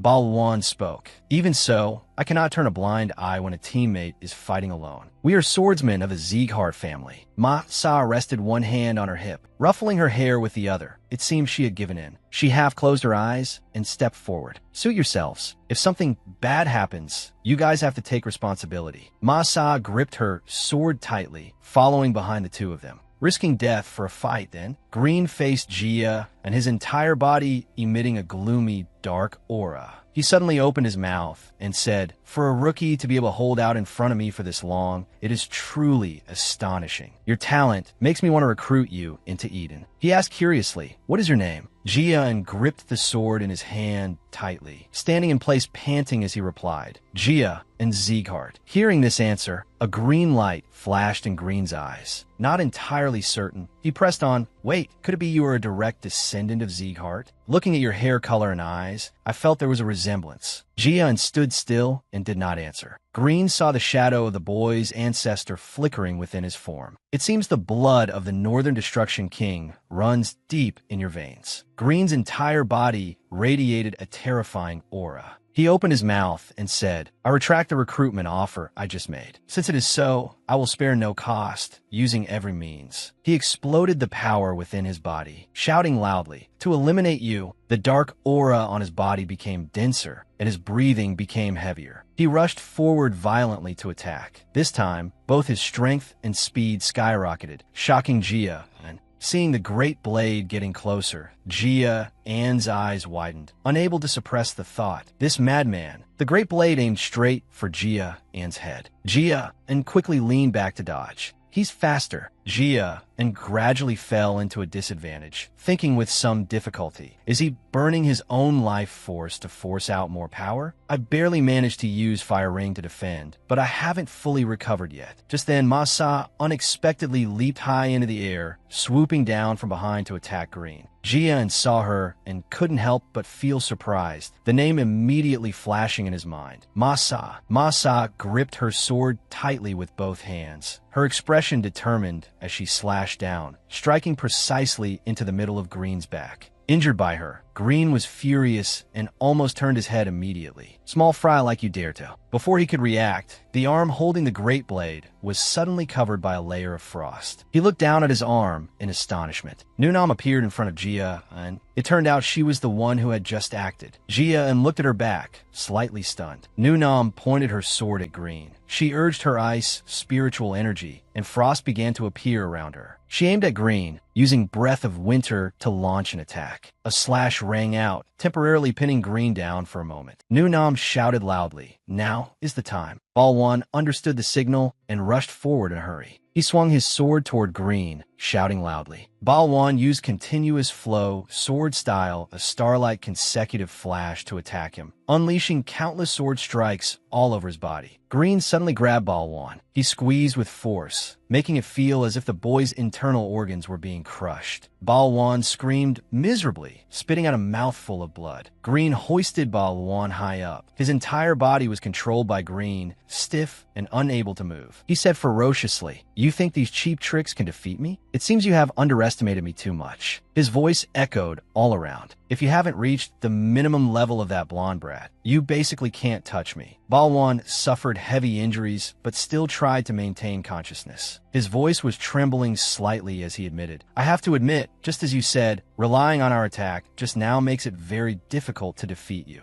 But Balwan struggled to say the rest. "But at least I could buy time." Green asked back in confusion, "What?" Masa had activated her skill. The surrounding earth and stones were gradually swept up, encircling her sword and covering it with a layer of light brown aura. She used the giant star spiritual energy school. Immediately after, she swung her sword up. "Let's see if you can block this move." Masa rushed in to attack, leaving countless slash marks on his body. He turned around abruptly in fury, his eyes glowing, and roared, "A bunch of brats." He tightened his grip on Balwan, quickly pulling his hand back. Then he used his strength to throw Balwan hard toward Masa, who was nearby. His force was so great that both were knocked backward, slamming into a large tree not far away before coming to a stop. Both screamed in pain. Green walked up to the two of them. Flies should have the self-awareness of flies. Just then, Jia, who had been silent until now, suddenly spoke. It wasn't meaningless. Green remembered him only then, looking slightly surprised. Jia stood in place, gripping the sword in his hand tightly, his entire body enveloped by a blinding ring of fire. Jia's gaze was determined as he said loudly, "Thank you, everyone. Thanks to everyone's efforts, I have gained enough time to recover." Looking at Masa, who was clutching her arm in pain while leaning against a nearby tree, Jia continued, "I promise not to waste the opportunity you all risked your lives to create." Balwan lay on the ground, unable to move. He heard Jia say, "Leave the rest to me." Green turned his head to look at Jia unable to suppress his surprise as he asked, "How do you still have so much power? Who exactly are you?" Jia raised his long sword high, his entire body covered in blazing red flames. "Green of Eden, you should feel honored. This is the first time I am using this skill on an enemy." Jia seemed to see a lotus flower floating in water. I originally thought I still couldn't use it, but thanks to the insights gained in this battle, I can do it now. Jia and used 10,000 flames fire art, flame, fist wind. The fire around him burned fiercely. He looked straight at Green in front of him, that gaze like looking at a dead man. The flames around him crackled. Green felt a bit wary. Those flames were different from what the boy had shown before. Instinct told him they were extremely dangerous. No matter the cost, he had to kill him immediately. Thinking this, he immediately rushed toward Jia and attacking and shouting, "Die!" Jia and swung his sword down, a red light full of killing intent flashing in his eyes. He slashed down with one strike. Green's body went stiff. His great blade remained in a raised position, unable to swing down. Jia had used all his strength to unleash a beautiful arc of sword light, slashing through Green's body. The blinding red light engulfed the blade, carrying destructive power that seemed capable of burning everything to ash. Jia frowned, his expression cold as he looked straight ahead, the red flames still crackling around him. Green's head was simply severed by his slash, rolling onto the ground. Jia unheld his sword, facing the corpse he had slashed, which now bore a charred black mark, sweat pouring down his face. Jia was covered in quite a few green bloodstains. He panted in exhaustion. Nunam widened her eyes in astonishment, not knowing what to say. Masa held her stomach, saying in surprise, "Jia, and you really." Balwan used both hands to prop himself up from behind, looking at this scene with a face full of disbelief and shock. He really defeated Green. Jia raised his long sword high, shouting loudly, "Everyone, it's not over yet. The Green Mirage Corps is still here, for the peace and prosperity of the kingdom. Kill them all." Everyone raised their weapons high, shouting in unison, "Yes, sir." Everyone surrounded Green's corpse, their faces filled with joy. Balwan had stood up. He opened his mouth to call out, "Hey!" Jia heard the voice and turned his head to look at him. Balwan hurriedly said, "You were right. If not for you and the reinforcements intervening in time, we would probably all be dead. Moreover, the people in the village we were supposed to protect would have died too." Long hair obscured the expression on Balwan's face as he sincerely continued, "Thank you for saving us. Also, I apologize for not listening to you. It's just that, even though you reminded me, I still paid no heed to the village." Speaking to this point, he looked up, patted his chest, and continued firmly, turning a blind eye to injustice because of being too weak. This isn't something a Sieghart swordsman should do, right? Jia held his sword in one hand and rested the other on his hip, letting out an indifferent yeah, then turned to walk in another direction. Balwan was slightly stunned by Jia's nonchalant attitude. He froze for a moment, asking in disbelief, "Huh? What?" Under the attention of Nunam, Masa, and everyone else, Jia calmly said, "You fought with all your strength. I was able to defeat Green largely thanks to your contributions." Jia looked at his hand gripping the sword. Even if just one person were missing, unforeseen things might have happened. He turned his head to look at Balwan, continuing, "So, thank you. I mean it." Balwan was made both confused and embarrassed by these words. He felt very unnatural, turning his face away as he stammered, I don't understand what you're saying, but I will become stronger so that something like this never happens again. Then I won't need your help." Jia turned to Masa and praised, "You did well too, Masa. I had the chance to recover thanks to you." Masa looked at him in slight surprise. Jia looked straight at her and said sincerely, "Thank you for following my orders." Masa lowered her head slightly, her long hair hiding the expression on her face. The corners of her mouth curled up slightly, revealing a faint smile, proving her mood was quite good right now. She brushed past Jia and said calmly, "If I couldn't even follow orders, I'd rather die. I have to go into the village to help them. You do whatever you want." Jia rested his hands on his knees, relaxing his body. He let out a tired breath. He thought to himself, so it's over? Suddenly, Jia felt dizzy, his body swaying, the scenery before his eyes becoming blurred. Damn it, I relaxed too soon. My legs have lost feeling. Before he could completely fall, Nunam stepped forward in time to catch him. She let him lean on her and asked with concern, "Jia, are you okay?" Jia turned to look at her, saying with some surprise, "Nunam, have you been here the whole time? How did you know I was about to fall?" Nunam opened her eyes wide looking at him, replying with a serious expression, Just like back at the training camp, it felt like all your strength was drained." Jia was exhausted, but still smiled and said, "I feel that way too." A sense of comfort rose in his heart. It's not just me caring about them, but they also care a lot about me. Thinking this, Jia relaxed with peace of mind. He smiled sincerely and said, said, "Thank you." Suddenly, something caught Jia An's attention. He opened his eyes and looked. Several notification windows appeared one after another in front of him. Name, Jia, and title. The one with an immovable heart status. Curse of Misfortune special skills. Fire Rage. Flame Blade 4-star. 10,000 Flames Cultivation 3-star. Fire Resistance 3-star. Misfortune Aura 3-star. Sense Master 4-star. Water Resistance 1-star. Shadowless Strike 1-star Agility. 53 Strength. 57 Stamina. 59 Mana. 42 Perception. 64 Gia, and looked at the updated stats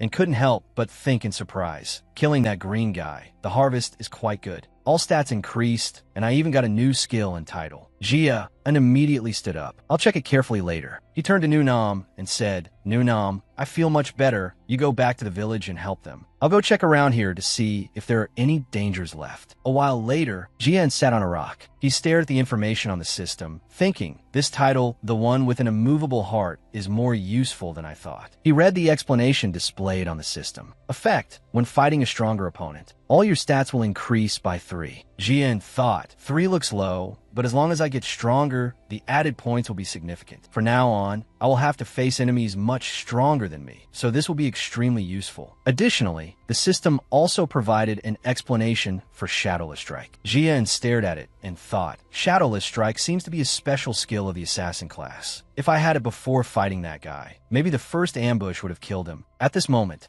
the Essence Emperor suddenly appeared, seeming panicked as he said, Wait, just defeating a low-level monster and you get such good rewards. He couldn't help but scream in astonishment. I created this system, but how can this be? Jia operated the system with one hand, placing the other on the rock, and said happily, Thanks to you, I'm getting stronger quickly. Thanks, Wrath. The Essence Emperor roared ferociously in unwillingness. I won't let you die comfortably. I will peel your skin, drink your blood, and make you die in extreme agony. Jia didn't bother paying attention to him anymore and stood up. He walked forward, waving goodbye to him. If you can do it, just come at me. He felt like he was punching cotton. It had no effect. He was stunned. Waiting until he regained his composure, he roared angrily. Jia pretended not to hear, smiling and enjoying the joy, continuing to walk. The recruits actively helped the villagers rebuild the village devastated by the orcs. People carried wood, people hammered nails, clearly divided, everyone doing their job. Pass the log over here a bit. Where are the fragments from earlier? The wooden fence is finished. Jia opened his eyes. His mind still a bit groggy.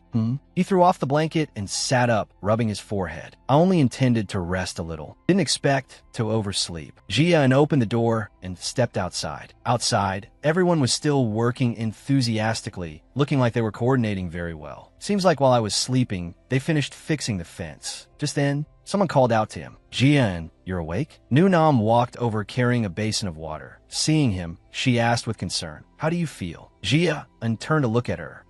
After a sleep, I feel much better. Hearing him say that, Nunam urged, Then let's go quickly. Everyone is waiting for you. Jia asked with some confusion, Huh? Who's waiting for me? Nunam replied, The villagers of Tu-Si Vu. Night fell, and the villagers lit a flickering campfire together. They all bowed their heads, reverently expressing their gratitude. The village chief stood in front of the villagers, facing Jia An's group, and said loudly, On behalf of everyone in the village, I would like to send our thanks to you all. Thank you, swordsmen of Sieghart, for protecting us. A couple hugged their child, their faces filled with happy smiles. The village chief's voice echoed everywhere. You did not hesitate in the face of danger to protect us and other innocent people. Without you, this village would likely have turned into a pile of rubble by now. All of this we will forever etch in our hearts. The village chief spoke every word clearly, imprinting them into Jia An's mind. For the first time, he felt this warmth. Jia suddenly turned to look at everyone. Behind him were the teammates who had fought side by side with him. I can feel it. He fell silent, the night shadows hiding the expression on his face. The respect from teammates, as well as the sincere gratitude of the villagers. This is the first time I've had this feeling. Jia recalled his feet sinking deep into the mud in his past life. In his past life, he lived as an assassin. Good things never had anything to do with him. He seemed born destined to be immersed in darkness. He stood on the edge of the abyss. The only thing that mattered was life or death. His eyes back then were extremely cold, radiating endless killing intent and malice. All because of the man named Robert Dylas. He was forced to fight, killing many people, his hands stained with fresh blood. All the dirty deeds he did, the people he killed, were just to receive the recognition of him, a devil wearing the cloak of a holy and tolerant angel. Zaan Suden Li Zilit, but now, I have to live a different life. He led the team of recruits, facing the village chief and the people behind him. Did I used to think like that? He clenched his fists. I can feel the ambition rising in my heart, desire taking over my soul. He looked up at the bright moon hanging high. From now on, I will live as a swordsman. I will see this scene countless more times. The moon above was round and bright. The night wind blew gently, the scene becoming strangely peaceful. Jia An's eyes sparkled. He realized this was his goal, his ideal. At this moment, on the road where everyone was happily laughing and talking, he suddenly asked the village chief, "Village chief, do you have time? I have a few things I want to ask you." The village chief replied, Jia and sure. The two went to a nearby farm to talk. He asked, "What do you want to ask?" Jia and replied, "Do you know who controlled the orcs to attack the village this time?" The village chief answered, That blue-haired swordsman already told me. I heard it was one of the 5 demons of Eden." He continued, "I don't understand why they targeted this village. This is just a small, nameless village." Jia and answered him, "During the battle, I heard Kamba say that you once brought a small gemstone back from Mount Sivu." The old man said, When I was young, I did find one on the mountain and brought it back to the village." "It can't be." The old man stammered. Jia replied, "That's right. Eden's target was that gemstone." "You mean all this chaos was caused by that thing?" "I almost destroyed the village with my own hands," the old man said sadly. Jia said, "We stopped them this time, but as long as that gemstone is here, Eden will continue to attack." The old man said worriedly, "How can that be? After I buried that gemstone, the fields became more fertile and the village became warmer. So we considered it a guardian deity. I never thought it was a cursed stone attracting Eden. What should we do? Should we dig it up and throw it away now?" Jian replied, "No, I will take it away." The old man was both surprised and worried. "What? You intend to?" Eden considers humans as sacrifices for their return. Even if you throw the stone away, Eden will still look for it. "I will take it back to Sieghart." The old man said to him, "But then Eden will target you, Jian. We cannot dump such danger onto you." Jian replied, "It's okay." Then he placed his hand on his chest, declaring clearly, "This is Jia An's path." The old man looked at him, a look of satisfaction and trust appearing on his face. He bowed and said to Jia has shown us boundless kindness once again. Jia wondered. Once again, the old man explained, "Decades ago, when I was a bit older than you are now, the current head of the Sieghart family, Glenn Sieghart, saved this village." Jia was startled in surprise. "The family head?" The old man replied, "That's right, I still remember it vividly. He was just like you, saving the village from a horde of monsters. He smiled kindly at us and treated us with respect. The family head, the family head." Then the village chief turned around and said to him, "This old man has rambled too much. Please follow me. I will take you to the gemstone." Then the two of them went out to the field. The old man dug a hole in the ground and took it out. It was buried here. "I never expected that the thing we worshipped to protect the village was actually a cursed object." Jian asked, "What is that piece of cloth wrapping the stone?" The old man answered him, That is my family's heirloom cloth. We used it to wrap the stone to cover its blinding red light, then buried it in the ground." The old man opened the cloth for Jia to see. In front of him was a stone radiating a bright red light, emitting immense power. He thought to himself, "This is the Goblin King's magic stone. If this magic stone falls into Eden's hands." Thinking of this, he couldn't help but shudder. A new monster possessing the Goblin King's power would be born. He said to the village chief, "Please wrap it up with the cloth first." Suddenly, a voice rang out from nowhere. Now everything is clear. At this moment, a bald man appeared beside the two of them. He looked abnormally muscular, with scars crisscrossing his body. He said, "That piece of cloth suppressed the magic stone's aura, so we searched the whole mountain but couldn't find it. Otherwise, this village would have turned to ashes long ago." The two were startled and terrified. Jia immediately took a stance, preparing to draw his sword to confront him. "Who the hell are you?" He thought to himself. "This guy got so close, and I didn't realize it at all." The man snapped his fingers.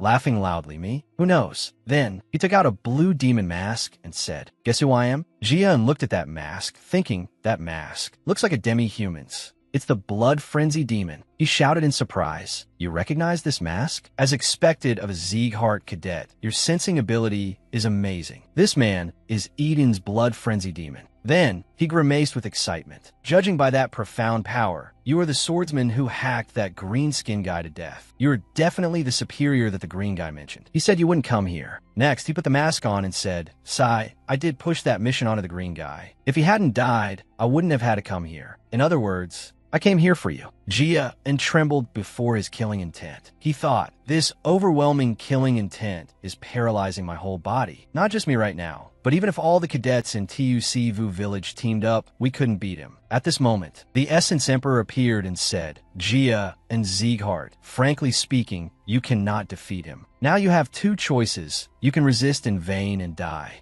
or hand yourself over to me. At this moment, Eden's demon stomped his foot hard, creating an extremely terrifying shockwave. Those are your only two feasible choices. At this moment, Jia is facing an incredibly powerful enemy, while the Essence Emperor is harassing him. What will his choice be? Meanwhile, at the village, the swordsmen are building a defensive line. At this time, Balwan asked Masa, what are you doing here? She replied, I came to see if the fence you guys built looks decent. Not too bad. Looks like you guys have more talent for carpentry than swordsmanship. This made Balwan extremely angry. Balwan said to her, if you're done checking, shut your mouth and go somewhere else. She laughed mockingly. Hey, you should use a pleading tone. You can't order your sister around like that. There's only one person who can order me. You know that. At this moment, Nunam walked up to the two of them, carrying a bowl of fruit. Seeing her, Masa asked, what are you doing here? She replied, I brought some fruit. Masa said, the villagers already picked some. Before she could finish, Nunam said, this is fresher. I picked it myself. The atmosphere immediately became tense. Masa said annoyedly, you really have quite the imagination. Anyone looking would think you two are about to get married. Nunam couldn't be bothered with her, saying, I'm leaving. Suddenly, a violent explosion rang out behind the three of them. Nunam turned her head back blankly, her eyes opening wide. She rushed towards the explosion at extreme speed, astonishing the other two. The fruit also scattered all over the ground. That was the direction where Jia, and the village chief were. Emergency! Grab weapons. Notify Kane and the 6 officers. The three of them rushed towards that direction. Masa said, it's the village chief's house. What happened? Jian, if you're okay, then answer me. By this time, the three had arrived at the scene. Suddenly, a violent explosion occurred right in front of them, sending debris flying everywhere. From the smoke and dust, Jia was thrown out like a penguin learning to fly.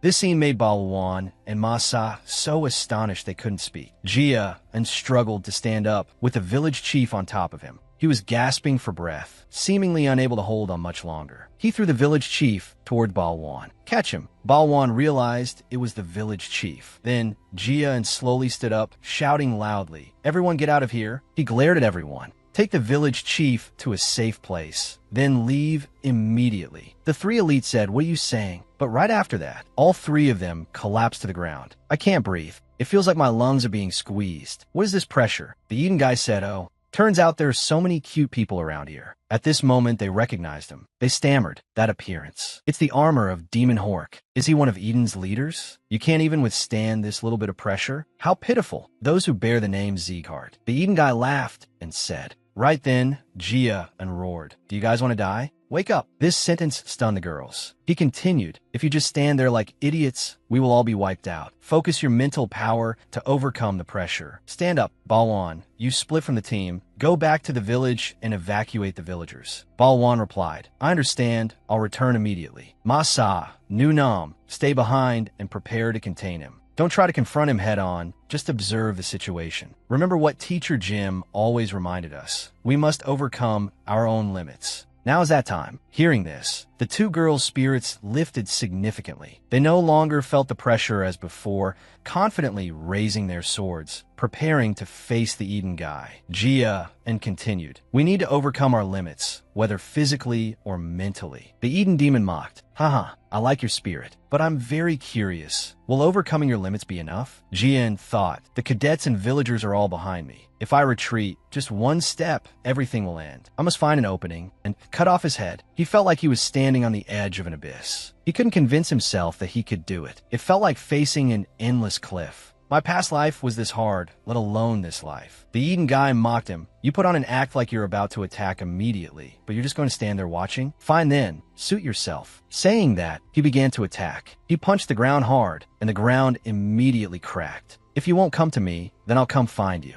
Immediately, he rushed towards Jia and unleashing fierce attacks like a wild beast. Jia and was stunned. His speed was even faster than before. At this moment, he began to dance with his sword, creating a huge flame to attack the opponent. The Eden guy, rushing in, suddenly became a bit cautious. He realized it was 10 flames. Jia and had launched the attack, but it was blocked by the opponent. He suddenly realized this is heaven shifting. He rushed towards Jia and then mocked. At least I like this result. Next, before Jia An's astonished gaze, he punched that flame away. Zan stay in shock. He's breaking the fire of the 10,000 flowers cultivation technique. I have to block it. Just now, I barely managed to change the trajectory of his punch. If I hadn't used the ring of fire to read the punch's direction, I would have died right there. Right now, they're definitely watching this battle. I must let them observe his movements as much as possible. Thinking this, he raised his sword again, preparing to continue the attack. He rushed quickly toward the opponent. At this moment, his whole body was enveloped in raging fire. This is necessary so that we have a 10. No, even a 1 chance of survival. He laughed loudly. Haha, right, that's the spirit. Then he began to gather power. Jia and jumped high, stirring up a great wind. If the fire is extinguished by just 1 punch, that would be boring. The arrogant demon shouted. Then he jumped down from the air towards Jia, and his face ferocious. He plunged down like an arrow. Entertain me some more. As for Jia, and at this moment, facing his power, he felt extremely terrified. Next, he landed a heavy punch on Jia, but luckily Jia and dodged it. The shockwave from the punch shattered the ground, even creating a massive explosion that shook the area. He slowly stood up and said, "Your fire far exceeds the level of normal mana." No matter how stupid that green demon was, it was still strange that he was defeated. However, after seeing your power, I understand now. But that makes me feel even more regretful. Fire is useless against me. Do you know why? Jian struggled to stand up. Of course I know. The helmet you are wearing has the characteristics of an orc. The king of the old forest named Orc. Even if his body is pierced by countless fire arrows, he can still destroy a whole castle. The Blood Frenzy Demon can use that characteristic of the orc. The Eden guy said, "Since that's the case, you should be clearly aware of this. No matter how you try to release your mana, it is useless in front of me." What a pity. Jia and replied to him, "If you say my fire is useless, I just need to use something else." He paused. What? Then Jia and pointed his sword forward, a blue light surrounding him. The opponent was astonished. Wait, this cold energy. First, that astonishing fire mana was surprising enough. Now you're even using water mana of the same level? So young, yet possessing high-level attributes and mana control. Who exactly are you? He asked suspiciously. Jia and answered him. Do you really need to know? You are about to die by my hands anyway. He looked at Jia and, sneering, look how arrogant you are. Immediately after, Jia and swung his sword to attack. He raised his hand to block. Let's see how long you will last. At this moment, Balwan was leading people back to the battlefield to support Jia, and he suddenly froze at the scene before him. Jia and was fighting the guy from Eden alone. He was shocked to discover the mana Jia and was using was ice, not fire like usual. Can he use 2 types of mana? Moreover, the pressure around him and that blade of mana. Balwan thought to himself, when did he become a sword expert? Warriors on the continent are ranked based on their strength. Anyone using a weapon is classified based on their mana skills. Those just learning to use mana are novices. Those familiar with mana and able to separate it from their body to infuse into weapons are called mana users. Higher still are those who have cultivated infinite mana and can release mana into the surrounding environment, meaning those who can use sword aura are called mana experts. Based on this definition, comparing it to the battle unfolding before his eyes, it means Jia and has reached the expert level of using sword aura. This is inherently impossible. However, he is fighting the Blood Frenzy Demon, who is known as an expert. Only now did Balwan belatedly realize this truth. He anxiously continued to watch the battle. It could be seen that the 2 sides were truly evenly matched to hold out until now, both only suffering minor injuries. But that was just a superficial phenomenon. For a warrior like like Balwan. The situation was more than that. The outcome was almost clear. He continued to assess the battle. However, even though he is fighting the blood frenzy demon, he hasn't been able to inflict any substantial damage yet. Perhaps he is ignoring the power gap to some extent in order to... Suddenly, their eyes met, as if a thread of understanding tightly connected the two. Balwan dazedly realized a problem he had overlooked. Just now, Jia looked straight into my eyes. He said he would create an opening, needing us to focus our attack. Having been together in training ground number 5 for so long, just one look was enough to communicate. Not just him.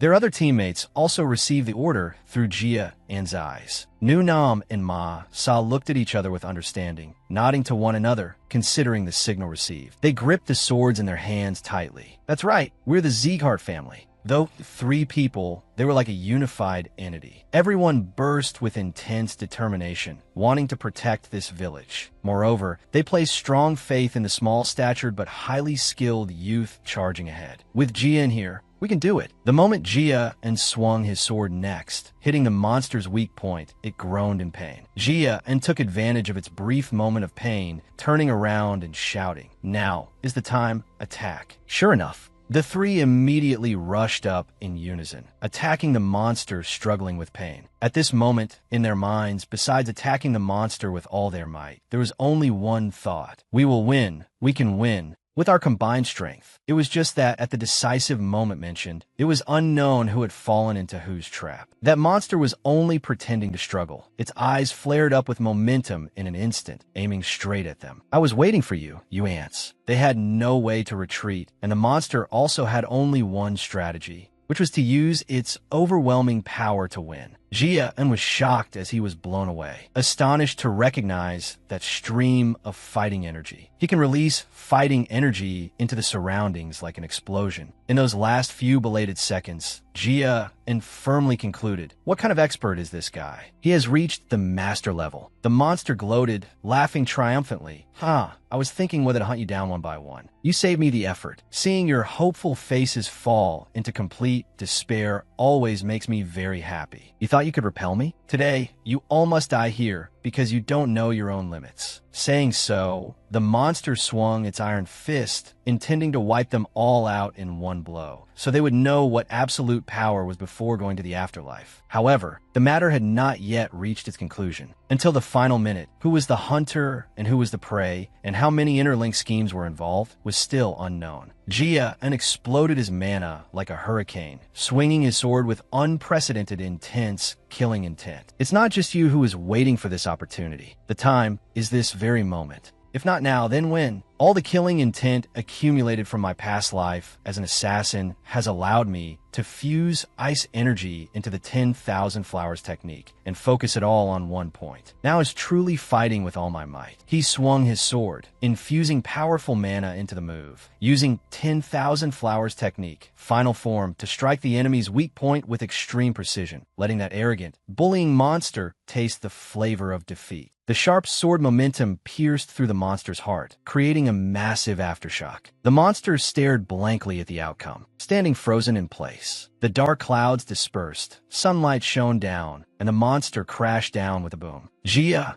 panted heavily in exhaustion. The party is over. Jia couldn't help but curse in joy. Damn, that felt so good. But before the opponent breathed their last, don't celebrate too soon. The monster seemed quite appreciative of his strategy. You took advantage of the gap where my defense weakened when I infused mana into my attack, right? If I had misjudged, I would have died. However, Jia was shocked and unable to guard in time, taking a heavy hit from the monster, flung into a nearby tree, crying out in pain. Having taken revenge, the monster looked at him mockingly and broke the sword that was thought to be able to defeat the monster, creating history right in front of him. If you want to overcome the skill gap between us, you're still far off. Jia gritted his teeth in hatred, struggling to stand up. He thought to himself, I thought that as long as his mana weakened, I could do it, but I still couldn't pierce through his muscles. He reinforced his muscles to block my sword. So this is a mana master. Things having come to this, even if he didn't want to, I have to admit the vast difference in class between us. My plan failed. Jia dejectedly reached a conclusion. Then, he immediately ordered all the recruits of the Sieghart family. As your captain, I order you, all of you leave here immediately. This order was so shocking that Balwan forgot the pain of being hit by the monster. What are you saying? He hurriedly explained a reason, then ordered again. Currently, we cannot beat him. Leave here quickly. Go evacuate the villagers. There is no time left. Must evacuate the recruits and villagers, reducing casualties to the lowest level. Thinking of this, he looked coldly at Balwan and said, "Do you think people of Sieghart should die in a cowardly way here? If you don't think so, then go fulfill your duty." After making up his mind, he ordered everyone to retreat. Focus your minds on escaping from the blood frenzy demon. We must save even just one more person from the blood frenzy demon's hands. All warriors immediately obeyed the order to run. Nunam turned her head to remind Jia, and no matter what, don't die. He smiled and replied, "I know. Just consider it giving them some time to struggle. Then I will deal with them all at once." Waiting for him to finish arranging, the monster provoked, "Do you think those ants can escape my hands? No, more importantly, do you think you can hold me back to let others escape?" To his question, he didn't answer, but called the Essence Emperor. "I want to make a bet." It laughed cunningly and appeared. "Final my turn, huh?" It asked. "Though you intend to bet, you look like you're about to die. What do you plan to bet?" He didn't hesitate to answer immediately. "Bet on who will die, him or me." It said disdainfully, "Huh,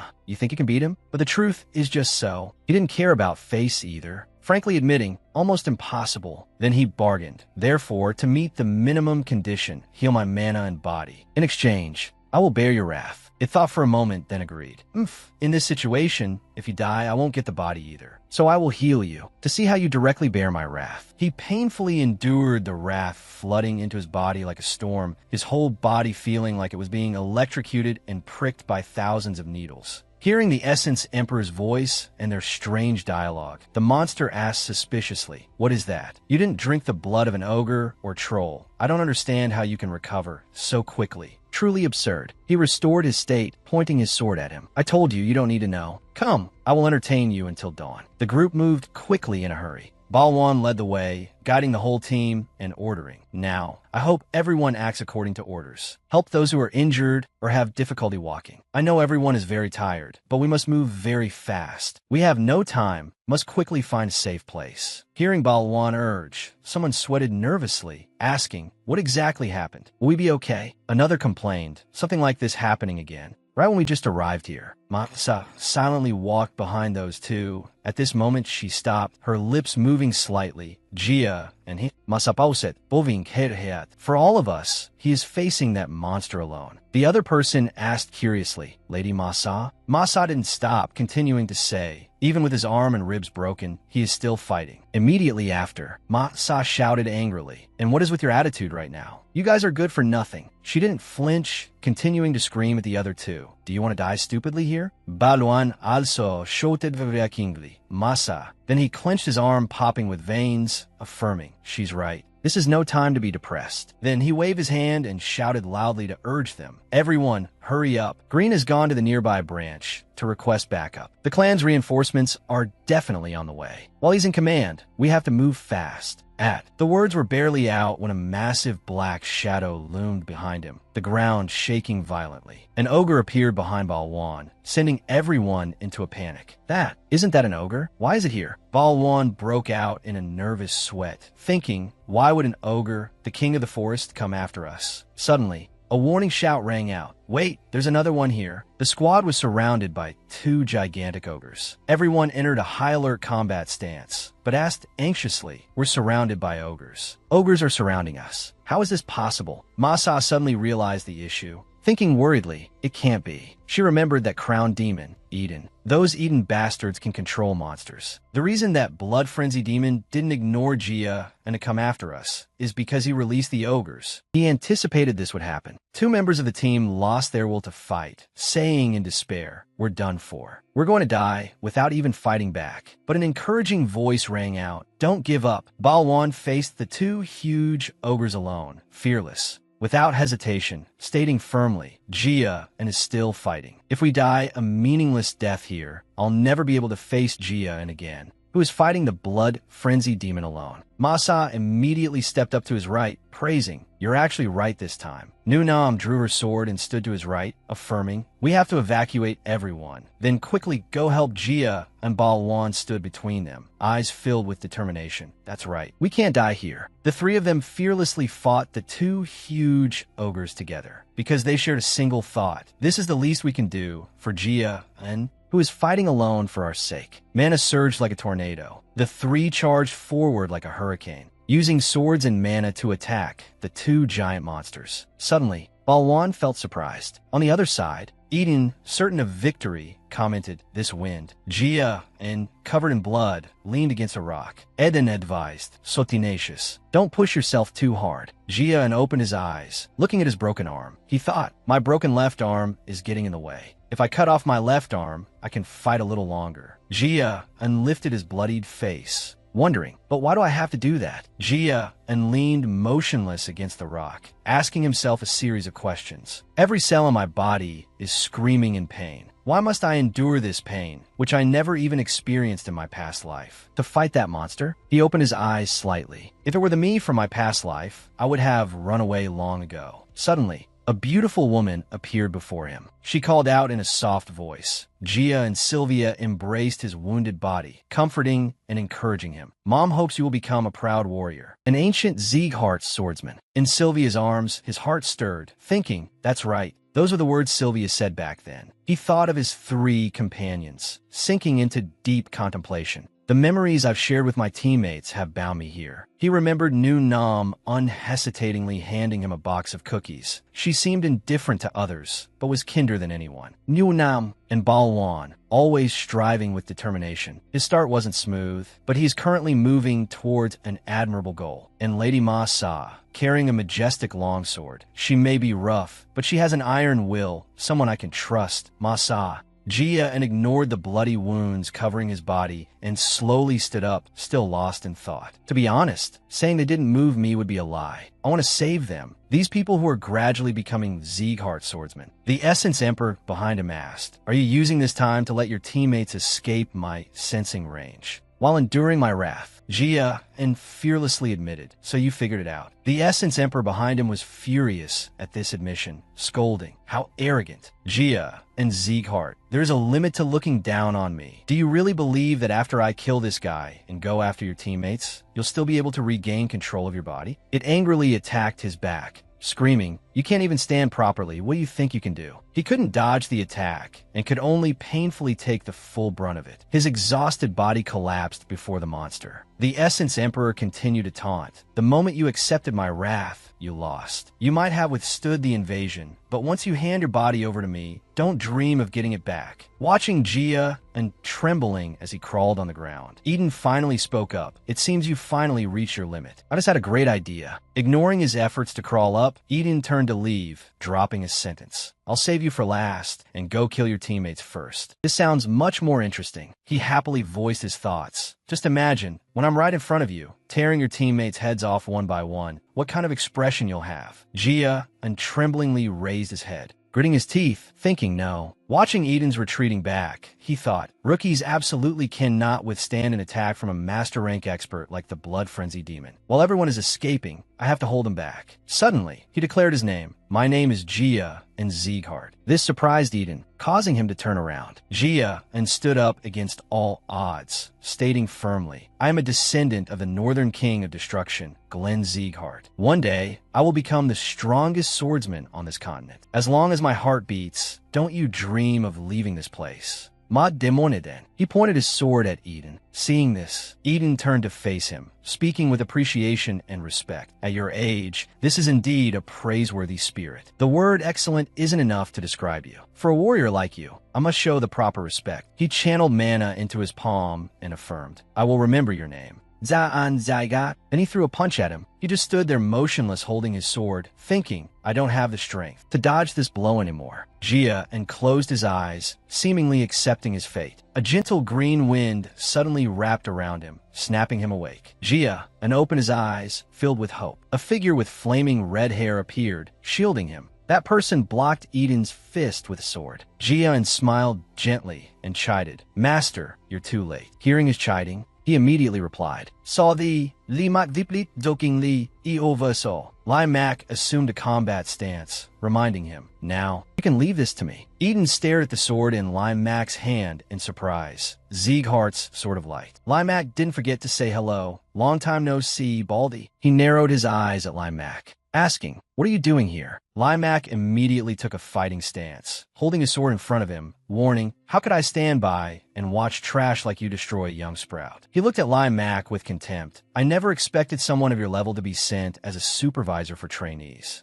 Has Sieghart become this weak? The two immediately clashed, one using a sword, one using fists, unleashing powerful force. Eden punched at Lai Mak while mocking. Is this all you've got? Taking so much effort just to block one of my punches? Your body balance is completely shot. Eden asked curiously, The rumors say your mana core shattered, making you a cripple. Is that true? Lai Mak nimbly retreated, gathering mana, and replied, Dead wrong. You need better sources. Past or present, you've always been slow with intel. I haven't been away from the front lines for long, and already there are rumors like this? Eden refused to believe it, retorting, You're lying through your teeth. Your swordsmanship used to hold terrifying killing intent, but now, your sword is nothing but a gentle breeze. He fiercely exerted all his strength, punching down at Lai Mak, and roared, In your current state, you won't be able to cut me. As his fist slammed down, Lai Mak nimbly jumped aside to dodge. Lai Mak's body moved lightly through the air. Lai Mak scolded helplessly, You rude brute. Jia and sat to the side, watching the fierce battle between Eden and his master, thinking, Instructor Lai Mak. His movements in the air are so ethereal, like a leaf drifting in the wind. Watching Lai Mak's movements and techniques, agile and perfect, to the point that Eden couldn't touch a single hair on his head. Jia and continued to evaluate. Most importantly, his weaving attacks are so perfect, they give me goosebumps. If Lai Mak went all out, this battle would have been over long ago. So why is he dragging it out? As if to show me? Suddenly, Jia and realized something, his eyes widening in surprise as he thought, Wait, could it be? Just like before, he's intentionally showing me his swordsmanship? Watching Lai Mak's figure gliding like the wind, he thought in shock. He's still teaching in a situation like this. He's crazy. Suddenly, Lai Mak charged forward with a serious expression, sword in hand. Eden even opened his mouth to provoke. So arrogant, yet you can't even defeat me in my weakened state. At this rate, your universe will be stolen. Eden angrily threw a punch at him, shouting, Shut up. However, Lai Mak's movement was lightning fast. Instead of blocking, he leaned to dodge the blow perfectly. Being toyed with like that, Eden went mad with rage, roaring, Light sword, stop playing around and fight me seriously. Lai Mak maintained his composed demeanor, thinking happily. Dealing with him gently is reaching its limit. Oh my, the visual teaching aid has gone crazy. Perhaps it's time to end everything. He looked toward the resting Jia and covered in wounds, reminding him, Watch closely. Dan, a powerful flow of mana gathered around Lai Mak. He even leisurely instructed Jia, and this is the Sieghart family's way of fighting. You must learn it. He raised his sword in front of his face, channeled mana, and seriously executed the move, Sword Domain Manifestation. As soon as he spoke, a powerful tornado immediately appeared. I have the storm. Eden looked at the man, pointing his sharp sword straight up at the sky ahead, thinking anxiously, is it a raging storm with the user at the center? Plus his aura. It will crush everything within range. He's doing this, so I have no retreat. He felt uneasy, began tensing his muscles, lowering his center of gravity to accumulate power. In that case, the only way is to shatter it head-on. Eden rushed forward ferociously, using all his might to attack, wanting to crush Lai Mak. He roared, I will crush you. Sieghart's Sword of Light. Lai Mak gently pushed off his feet to gain momentum. In the blink of an eye, the two stood facing each other. Eden charged ceaselessly, intent on killing Lai Mak. Immediately after, both launched attacks at each other simultaneously. With equal power, from deep within the forest, an earth-shattering explosion suddenly rang out, sending debris flying. At this moment, Eden and Lai Mak stood back to back. Eden did not turn around.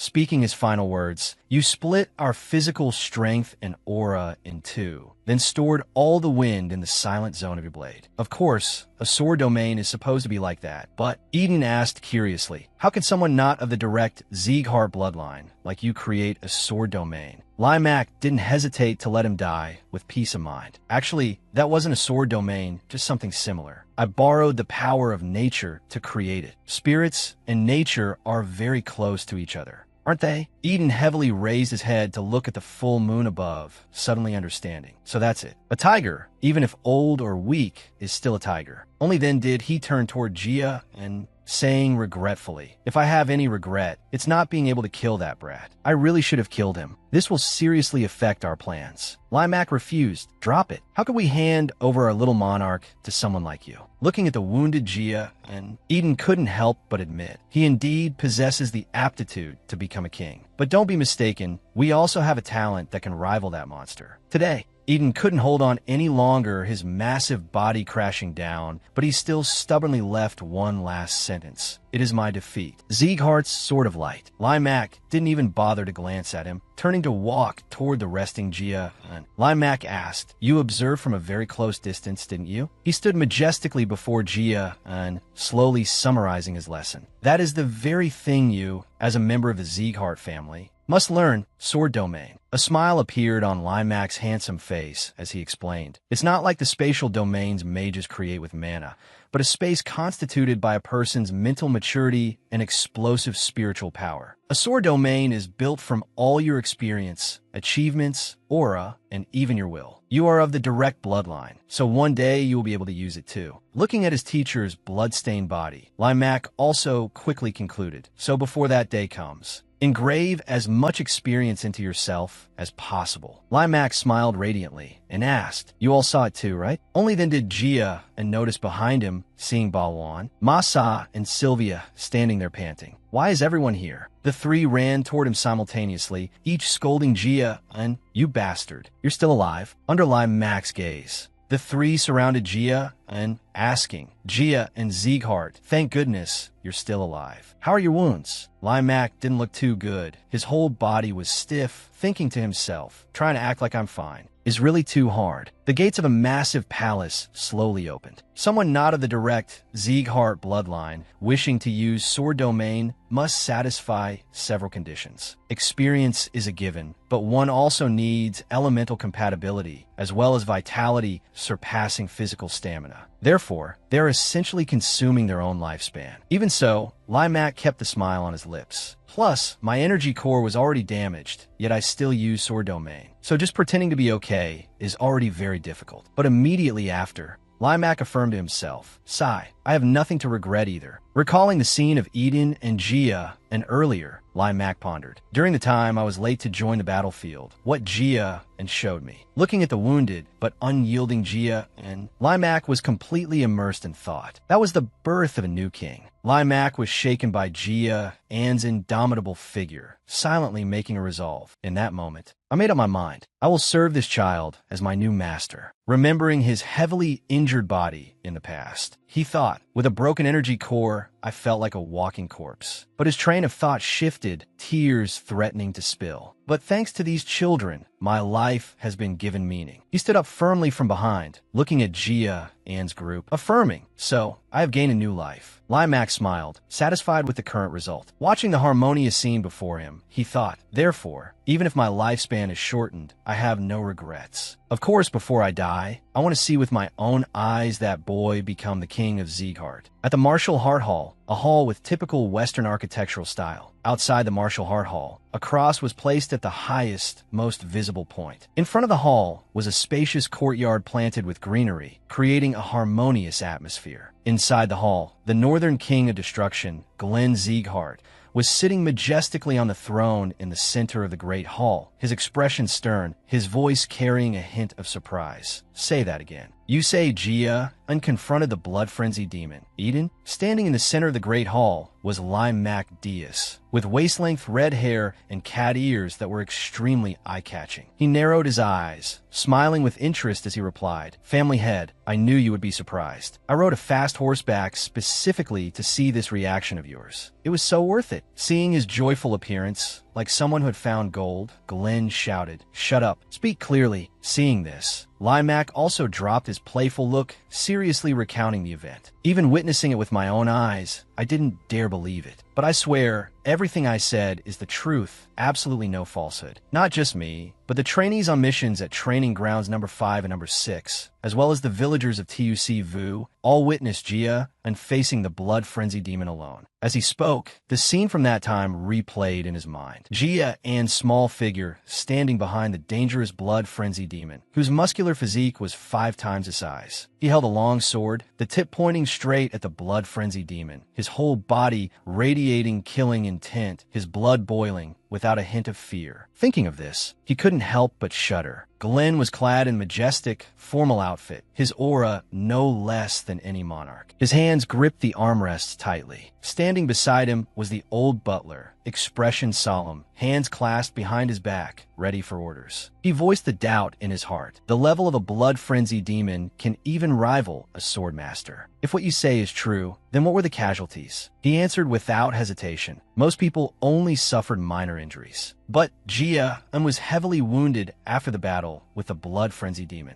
Even so, the boy persisted in standing his ground, surviving until I arrived. Glenn looked suspicious, sweat beading on his forehead, and continued, "Do you think I will believe this?" Lai Mak immediately remembered the image of Jia and bravely holding his sword, explaining, "I know this sounds absurd, but once you see with your own eyes that Jia has become a sword expert, family head, you will have no choice but to believe." The boy even survived at the hands of a blood-frenzied demon with power rivaling a grandmaster. We do not regret letting the boy use the elven sap. Glen prest elven esope. But that is the sap of the Second World Tree, a priceless treasure. But everything the boy did was worth it. Sounds like you favor him quite a bit. Lai Mak sighed helplessly and replied, "Favor what? I'm just helping Jia and the other children grow together." After saying that, he put his hands on his hips and laughed loudly. Glenn frowned, his eyes cold as he asked, "Is that so?" Then he glanced at the old butler and ordered, "Ron, summon the elders. Once the trainees return, we will hold a family meeting." The old butler acknowledged professionally, "As you command, family head." Then Glenn shifted his gaze to Lai Mak, saying, "You've worked hard this past while, Lai Mak." At first, Lai Mak was a bit stunned, not expecting to be praised, but he accepted it. He took a step forward, standing before Glenn, and asked with a smile, "When was the last time you praised me?" "Must have been about 20 years ago." Glenn remained cold in his seat, continuing, "If you hadn't gotten involved in those stupid things back then, I would have praised you more." "So, when are the trainees expected to return?" Lai Mak pondered for a moment, then replied, "As for the trainees, they should be arriving soon." At this moment, in front of the Marshall Hart Hall gate, Jia was leading the trainees back. He looked at this familiar scene, sinking into thought. The mission at TUC Vu Village has ended successfully, although it took longer than expected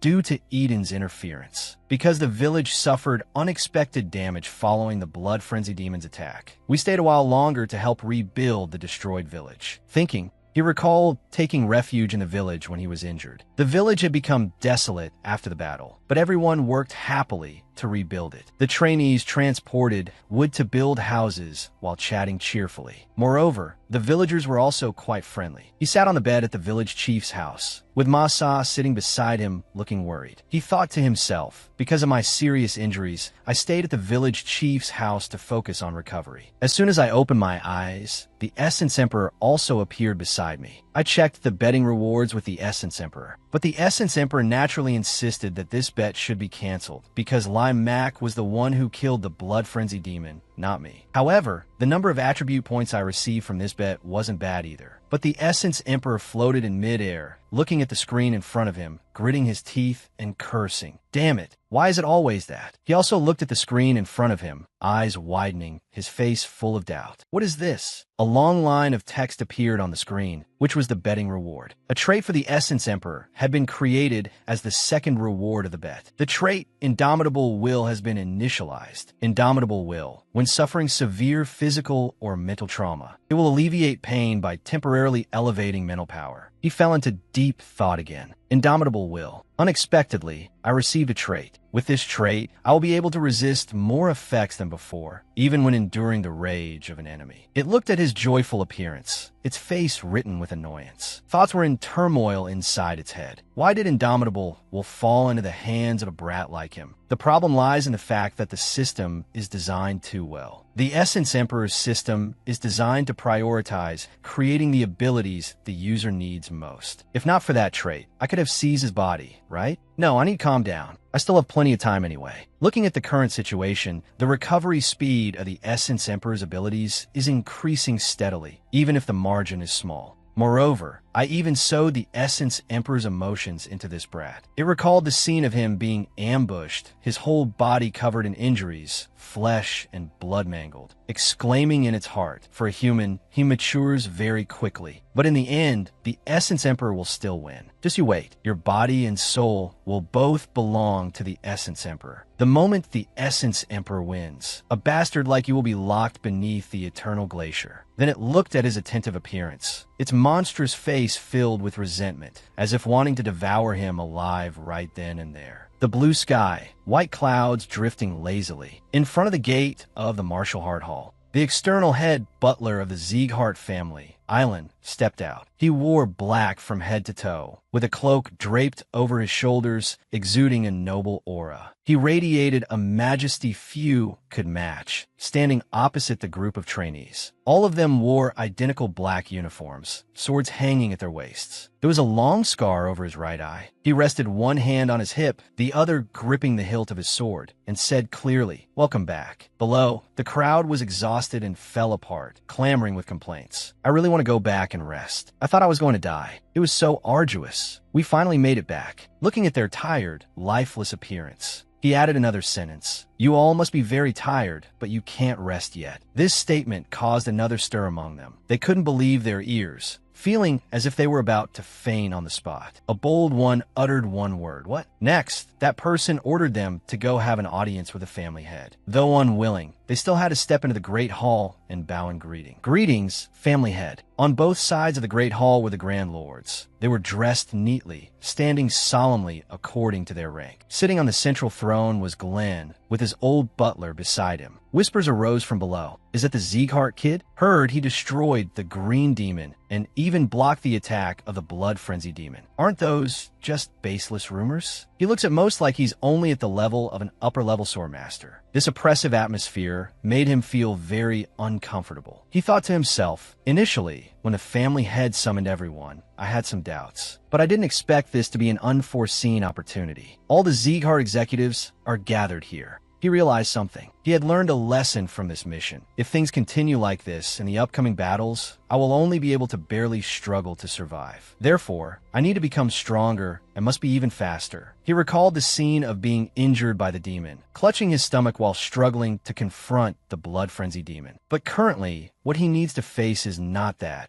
but this crowd of dukes and nobles. He clearly recognized his current situation. Right now, at this place, not only were the corps commanders and grand lords present, but even the direct line hall masters were there. This means that Glenn Sieghart cares very much about this event. Since Glenn is someone who clearly distinguishes between public and private matters, he will definitely reward based on merit. Thinking of this, there is only one thing to do now. I need to prove our achievements and obtain new martial arts, thereby becoming stronger. Glenn asked in a powerful, majestic voice, "Gia and Sieghart, I heard you are the key figure of this mission. Present the details of the event." He accepted the order and stood up, beginning to recount the incident. The incident started when I discovered we were being followed as soon as we entered TUC Vu Village. Therefore, when the green demon was searching for the Goblin King's magic stone, I launched a surprise attack on him. We thought the mission was over, but the blood frenzy demon suddenly raided the village. Perhaps because communication was cut off, I was worried that if only us trainees confronted him, the casualties would be extremely heavy, so I volunteered to stand out as bait. A man frowned,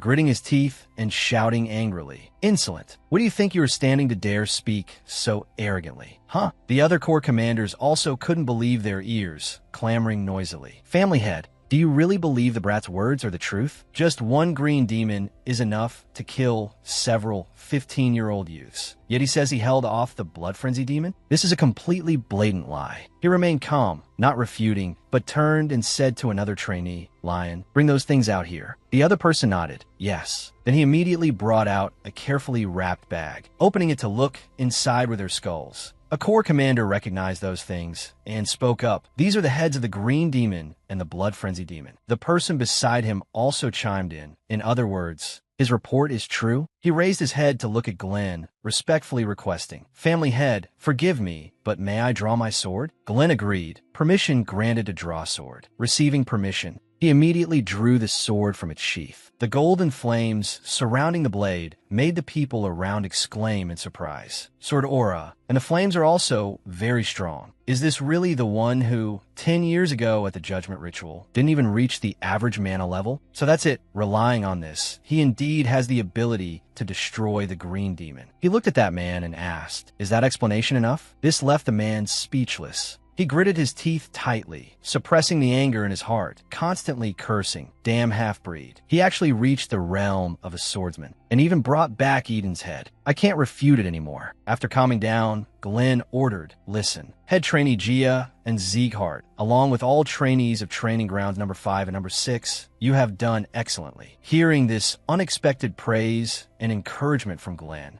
not only us, but everyone in the family head's great hall was stunned. The highest evaluation Glenn had ever said before was just "good job," no matter how arduous the mission was. However, for the first time in decades, he said, "You did excellently." Some trainees even held their breath, secretly wiping away tears because of this praise. Afterward, I completed my report, handed over the Goblin King's magic stone, and recounted Eden's purpose that I had discovered. Finally, all the other trainees received bronze tablets, while I received a silver tablet. Before the ritual ended, and I left there, I was a bit disappointed. Was it because my expectations were too high? I thought discovering Eden's purpose would get a special reward. So it looks like I have to give up on the new martial arts. While walking down the stairs, the Essence Emperor suddenly appeared, following behind and saying indignantly, "You gave him such important information, yet the result was nothing. You are truly hopelessly stupid." He didn't answer it, but sank into his own thoughts. After obtaining the 10,000 Flames cultivation technique, I started to trust Glenn a bit, but I shouldn't have been like that. Suddenly, a voice rang out from behind. "Young Master Gia, and excuse me for a moment." This made him stop and turn his head back. His head was full of question marks. The butler? Why did he suddenly speak to me? The old butler respectfully placed his hand on his chest, politely suggesting, "Can I come visit you at the annex at midnight tonight?" Gia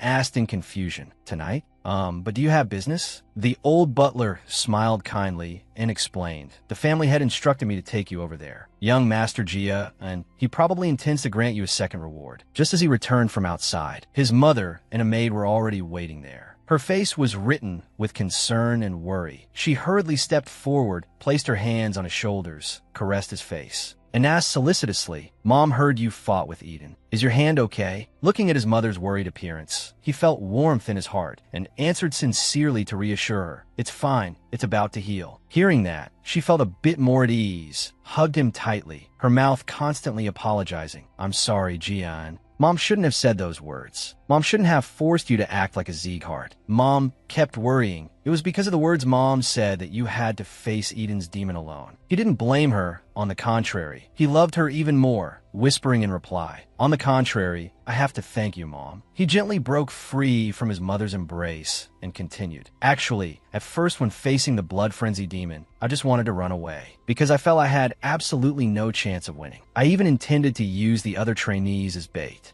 It's true, but at that moment, I suddenly heard your voice. You hoped I would at least live as a swordwoman of the Sieghart family." He emphasized again, "It was your words that helped me hold on as a swordsman." Hearing her beloved son speak these sincere words, she was astonished, and because of that, felt incredibly proud. He didn't stop there, holding her hand and continuing to confide, "The reason I can stand proudly as a swordsman is entirely thanks to those words of yours. So, Mother, I thank you very much." She couldn't hold it back anymore. Tears began to flow as she sank to the ground, sobbing uncontrollably. The maid standing behind was also deeply moved, covering her face with both hands to hide her tears. Hearing his sincere words, she thought to herself, "Since when has the young master become so mature?" Seeing the two of them crying endlessly, he awkwardly raised his hands in surrender, stammering, Why are you both crying?" Back in his private room, the furnishings were quite simple. Beside the bed was a small table with a vase and a tea set. In the corner was a cabinet with several stacks of books. He had changed into casual clothes, sitting on the bed, facing the maid who was standing. He asked, "While I was out on the mission, did anything special happen?" She reported with fear lingering on her face, "The Martial Heart Hall ordered me to return. It seems they intend to eliminate me." He looked at the girl in front of him, thinking, do they want to punish her for not reporting that I was about to become an official swordsman? Or is it taking out their anger for what happened in the council hall? I can't let her die right now. She is an important double agent that I need to save. Thinking this, he coldly threatened, from now on, if you want to live, you must obey my orders. She looked at him in astonishment, asking back, what? He crossed his arms over his chest, calmly ordering, do not return. Send them a letter saying that you have become the personal maid of Gia and Sieghart. If you write that it was my mother who chose you out of concern for my condition,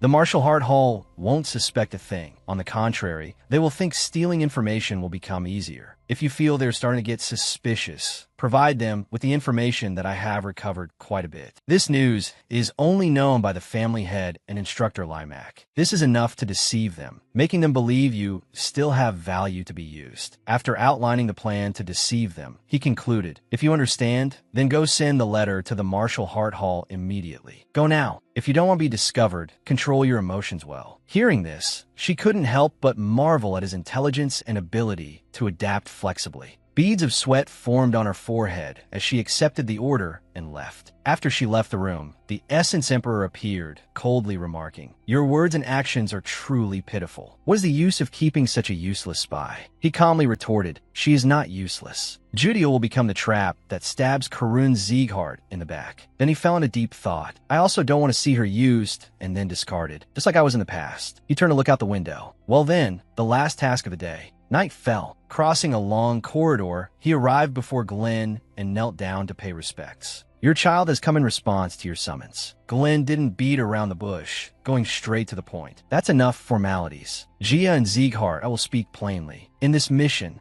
which type of footwork did you use the most? He felt suspicious. Why is he suddenly asking about footwork? However, he still answered clearly. I believe the proficiency of a warrior's footwork determines their life or death. Therefore, I used the river step, the basic footwork that all trainees have learned. He rested his chin on his hand, analyzing Gia Ann's words. River step, huh? Indeed. Even though you have become stronger, it is still a decent footwork for you. But its movements are too simple. When fighting strong enemies, its limitations will be revealed very clearly. All right, the reward for discovering the medical hall's objective has been decided. I will personally teach you a footwork suitable for you. As soon as he finished speaking, he pushed off the armrest to stand up, walked down the steps, and approached him step by step. His robes fluttered in the wind as a massive golden energy enveloped him. Gia was astonished, unable to believe those words, thinking, how is that possible? Glenn intends to teach me personally? He walked up to Gia and said, focus your mind and observe. You only have one chance. The footwork of the continent's strongest warrior. He thought to himself. He saw streams of immense power radiating from Glenn. Realizing this was a massive opportunity. The footwork Glenn displayed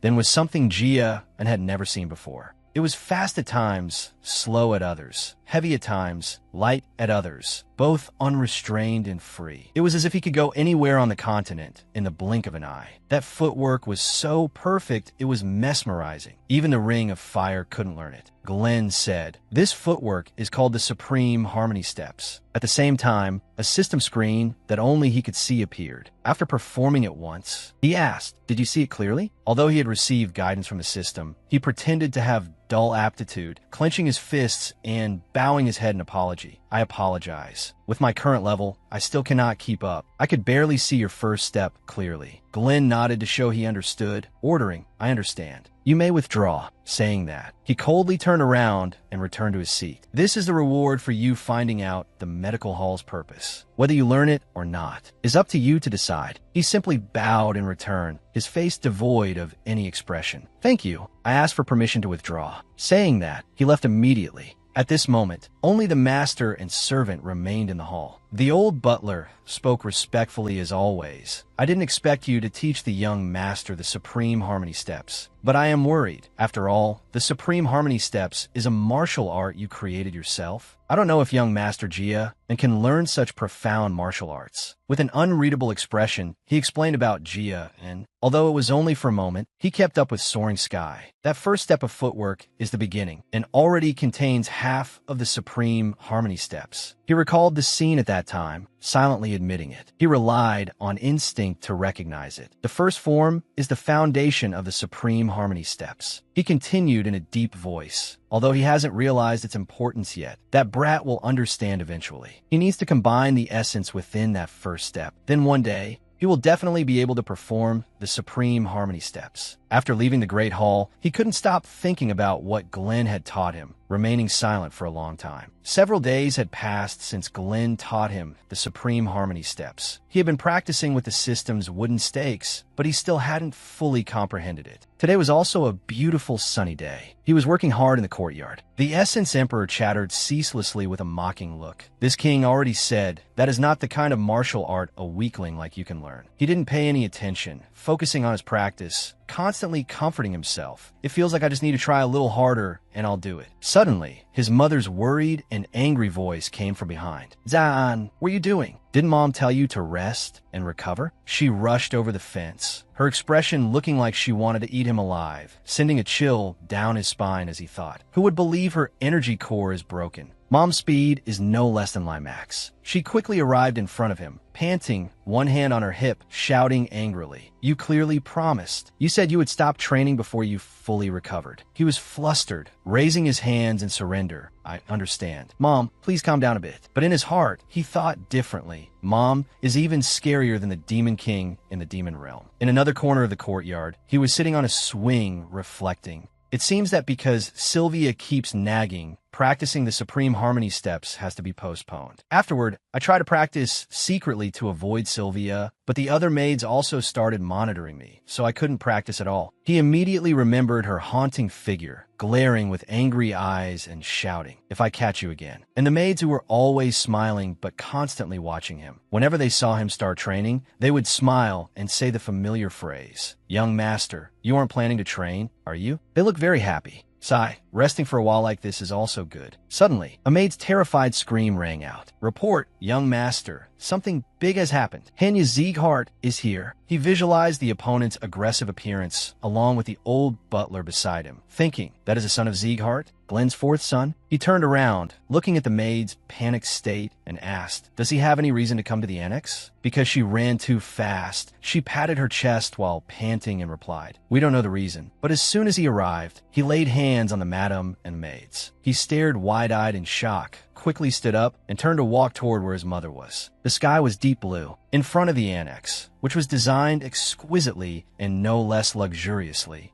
Henya was standing with one hand on his hip. Behind him, the old butler clasped his hands behind his back. His appearance was arrogant, his tone domineering and full of contempt. A guest comes to visit, yet the garden is this messy. What, didn't you say just now that you didn't receive the letter announcing my arrival? Sylvia wore a long, cold brown noble dress, draped with a light-colored silk scarf, and wore a hat. She looked simple, but did not lose her noble elegance. Behind her was her personal maid. Her shrinking, fearful appearance made anyone who saw her want to protect her. She replied with a voice mixed with a bit of fear, we didn't see any letter. Hearing this, he lost patience, shouting angrily, are you saying my butler made a mistake? Or are you trying to say I'm lying? She bowed her head, not daring to look straight at him, and hurriedly denied, I didn't mean that. Please wait a moment, sir. We'll clean it up right away. Saying that, she and the maids hurriedly bowed down, starting to tidy up the garden. He maintained that posture, but his face twisted in thought. How annoying. The whole family should be paying attention to me, because recently I destroyed a branch of the white blood religion. It should have been like that, but no one mentioned what I did. The whole family only cares about that brat Gia, and the image of the family members being cold to him, no longer flattering him, as before kept flashing in his mind, making him even more furious. Just a collateral brat. On what basis does he overshadow my achievements? He shouted arrogantly and impatiently. How much longer do you want me to wait? Then he spat a glob of saliva on his Sylvia's hand. The maids covered their mouths in horror, stopping all their work. One maid could not bear it anymore, stepping forward to speak her mind for her master. Young Master Hanya, even if you are of the direct line, this is too much. Who do you think you are shouting at? Seeing a lowly maid dare to shout at him, he did not hesitate to swing his hand and slap her hard across the face, causing her to lose balance and fall backward. His voice was full of contempt and threat. I am the orthodox descendant of this family, so I'm also your master. Even if I kill you now, at most I will only be confined for 2 days.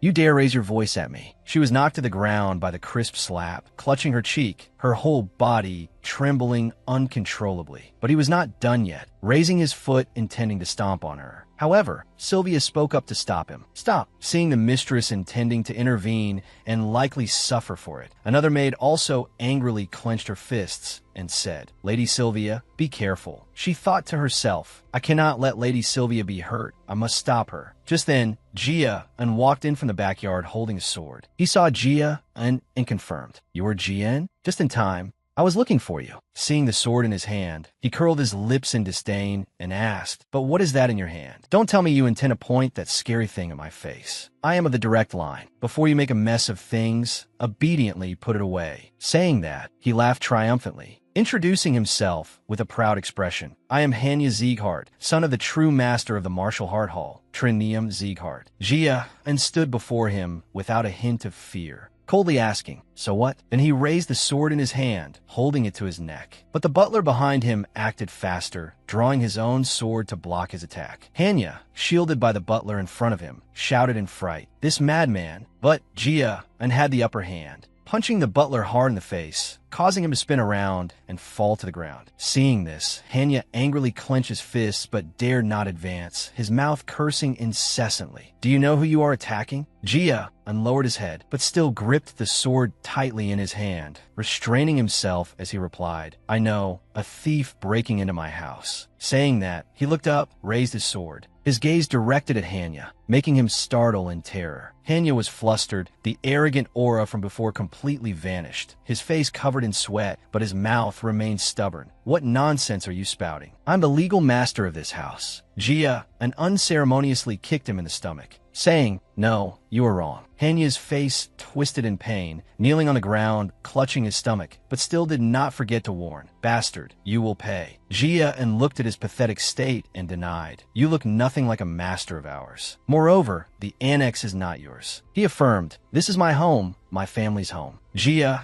intended to end his life with one sword stroke, scaring Hanya into falling back on his butt, hands covering his chest. Suddenly, a long-haired man in a black cloak walked in from outside, speaking up to stop him. Stop, Sir Jia Sieghart. But Jia maintained his posture, turning his head to look at the person, assessing his attire. Is he from the Heavenly Sword Squad? A swordsman directly under the family head. Why is he here? Seeing someone from the Heavenly Sword Squad, Hanya felt like he had grabbed a lifeline. Although his whole body was still trembling, he regained his initial momentum, pointing at Jia and ordering, Heavenly Sword Squad, kill this mad dog for me immediately. Just a collateral branch daring to attack a direct line like me. The men looked at him unceremoniously and replied, We only obey the orders of the family head. Young Master Hanya, you should also stop. Hanya was helped up by the butler, continuing to curse like a madman. You're just a watchdog. You dare. Seeing the situation, the butler realized that dragging this out would not be good, so he whispered advice to the young master. Let us withdraw for now. If you confront the swordsmen of the Heavenly Sword Squad, it will be more troublesome. Hanya heard the reason, gritted his teeth, and turned to leave. Before leaving, he did not forget to leave a warning. I absolutely will not forget today's matter. Jia Sieghart, just you wait. The crime of drawing a sword against the direct line will make you pay with humiliation in your life. As for Jia, he just stood there, silently watching his retreating figure. He turned to look at his mother. The maid from before was still holding the cheek that had just been slapped. I'm sorry, mistress. I'm this old but still so impulsive. It's all my fault. Seeing her close maid being beaten, she couldn't help but feel heartache, comforting. No, the daring to step forward gave me courage. You did nothing wrong. Don't worry about this. I will resolve it. Jia walked over to them with his sword, speaking firmly. No, mother, leave it to me. Since I provoked him, I will handle it properly. So don't worry, mother. Please trust me. At the Martial Heart Hall, he and Hanya were both kneeling before the hall. Glenn sat in the center of the hall, ordering the two to rise. He asked sternly, I heard some trouble occurred today. Hanya began to cry and recount. Yes, family head. I had someone send a letter to the annex beforehand because I wanted to talk to Gia, but the annex was cold to me. They didn't even prepare to welcome me. Not only that, Gia attacked me and my butler without saying a word. If I hadn't dodged quickly, I would have almost died under his surprise attack. Seeing Gia Anne's appearance of adding fuel to the fire, wanting to dump all the blame on his head, Gia couldn't help but secretly admire. It seems his acting is better than his swordsmanship. Completely different for what he said. Gia interrupted him, denying everything he had just said. Family head, he is speaking entirely lies. Especially the part where he said he wanted to talk to me. I still clearly remember his red face when he was shouting at us. Hanya angrily turned around and grabbed Gia Anne's collar, cursing, "You bastard." Seeing this scene, Glenn also spoke up to stop it. Stop. The old butler also sternly reminded. Have you forgotten who you are standing before? Glenn frowned, snapped his fingers, and ordered. Since the testimonies of the two represent different sides, then we must summon the witness who witnessed the whole event. V. Min immediately walked in from outside, knelt down to salute, and respectfully introduced himself. Greetings, family head. I am V. Min of the Heavenly Sword Squad. Glenn ordered him to recount the whole event. V. Min, tell me what you saw. He immediately recounted everything he had seen. Young Master Hanya claimed to have had someone send a letter, but the annex never received any letter. When Lady Sylvia and the maids were tending the flower garden as usual, young Master Hanya suddenly visited the annex. Gia heard him recount the story clearly, without adding anything. Surprised, thinking, unexpected. I thought he would favor Hanya because he is of the direct line, not the despised annex. He actually told the truth. After hearing the answer,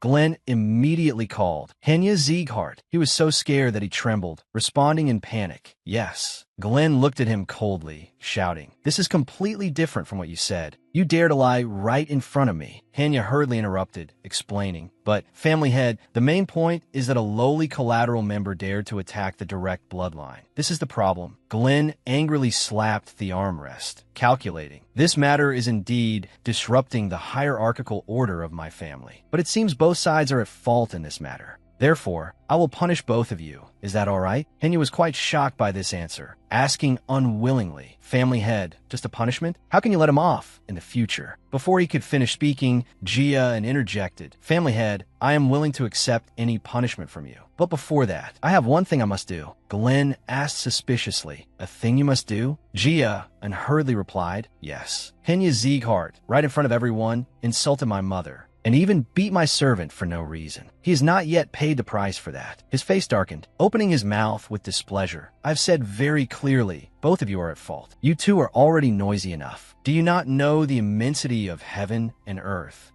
This aura made both of them immediately unable to stand firm, feeling as if their chests were being suffocated by his pressure. Gia clutched his chest, clenched his fists, and said unwillingly, "This is the reason. I once heard you say this family is the territory of swordsmen. I believe that the value of a swordsman should be determined by his own sword. Please allow us to duel." He felt this was also a good idea, immediately agreed readily, and declared, "Perhaps it will be interesting." "Very well, I allow you to duel. The match will take place next week at the training ground." At his private residence, Hanya stood facing the Martial Hart Hall Master Trin Neum, recounting the whole event. His father sat at the desk, arms crossed over his chest, concluding, "I understand. So in the end there will be a sword duel." He replied, "Yes, father." Then he gritted his teeth and complained. That arrogant guy, right in front of grandfather, publicly issued a sword challenge. "The condition we set is if I win, we will abolish his Danteon. If I lose, the butler and I will personally apologize to the people in the annex. Moreover, people from the Martial Hart Hall will not be allowed near the annex in the future." His father laughed loudly. "No matter how talented he is ultimately just a child born of Sylvia and a nobody. Show him why you are of the direct bloodline." Hanya was confident of his victory, replying boldly, "Don't worry, father. At that time I was unarmed and was ambushed by him, but he is fundamentally not my opponent, because I have reached the realm of an intermediate level expert." His father leaned back in his chair, looking at his son's spirited appearance, smiling and instructing, "Indeed worthy of being my son. But no matter what, remember not to get too excited and accidentally kill him. Killing someone in a sword duel will cause trouble, so just cutting his hand tendons is enough." turned him into a cripple, completely extinguishing his hope. Hanya smirked, revealing a sinister expression as he replied, "Yes, I understand. Father." At the annex, Madame Sylvia and Maid Helen are standing by the second-floor window, watching Gia and training hard in the backyard to prepare for the duel. Maid Helen worriedly asks her mistress, "Young master is about to duel Lord Hanya. Are we really just going to stand by and do nothing?" Lord Hanya is an intermediate expert, but our young master has only reached the beginner level. Perhaps it's not too late to stop him now. She's also deep in thought at this moment. Just as Helen said, this match is too dangerous. If that child hadn't panicked, Gia, and wouldn't have fallen into this situation with Hanya. Then she thinks of Trinium and Hanya. Trinium may look like that, but he cultivates the soft sword, a sword style of unpredictable changes, specializing in attacking the opponent's gaps. Since Hanya learned from Trinium, once he enters combat, he will turn into a completely different person. However, she recalls Gia Anne's eyes at that time. She decides to trust and silently support her beloved son, telling Helen, "Just trust the boy." Helen replies, "Yes," but still not fully relieved, she asks again, "Do you really intend to let this happen?" She is also worried for her son, but she comforts herself. "Actually, I am also very worried and uneasy for him. But since Gia and confidently told us to trust him like that, he must have a reason.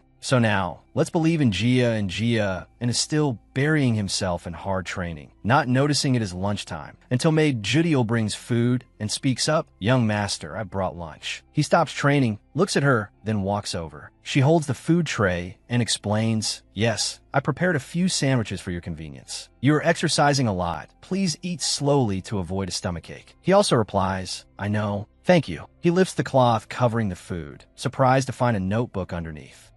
He flips through the content, startled to find it contains all the information about the soft sword that Hanya cultivates. Moreover, the content is organized perfectly, easy to understand at a glance. Could she really collect all this information and compile it into a book in just one day? Moreover, she stood up to protect my mother back then. Now, she proactively brings me intelligence on Hanya without being asked. She puts the food tray down next to him, then quietly leaves. Looking at her retreating figure, he whispers, "Thank you, Judiel." Time passes just like that. Both sides spend this period in their own ways. Gia and trains ceaselessly, accumulating more experience. As for Hanya, he just stays at home, leisurely enjoying life. Finally, the day of the sword duel arrives, attracting the attention of everyone in the estate. The two stand facing each other, finding the other an eyesore. All sorts of dark thoughts surface in Hanya's mind. Since that day, I've waited for this day for a long time. You can't understand how much I look forward to beheading you.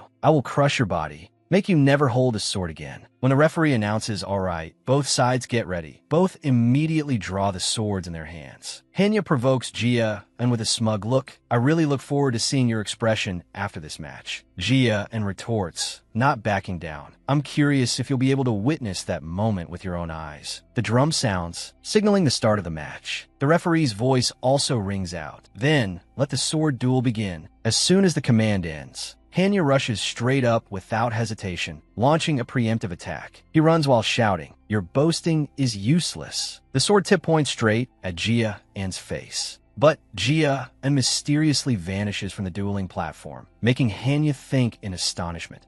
Disappeared? Just as he looks around in confusion, searching for Gia Anne suddenly appears behind him, holding a sword to his neck, scaring him into a cold sweat. He wonders, "This bastard, when did he appear behind me?" Gia Anne warns with a cold voice, "This is the first time. Today, you must die 8 times. He uses all his strength to punch Hanya hard in the face, causing him to lose balance and fall backward, the sword in his hand also flying away. Hanya struggles to stand up, spewing a mouthful of fresh blood. He still cannot accept this as reality. What just happened? I couldn't see this guy's movements at all. What did you do? Gia Anne stares at him, coldly ordering, "Stand up." "What are you waiting for?" "I told you, today you will die 8 times. The first time is because you lied about delivering the letter." Hanya stands up, no longer as belligerent as at the start, but cautiously defending. He cannot stand Gia Anne's superior attitude, swinging his sword angrily to attack. "Arrogant bastard. I'll make you regret not finishing me off just now." This time is just like the last. As soon as he attacks,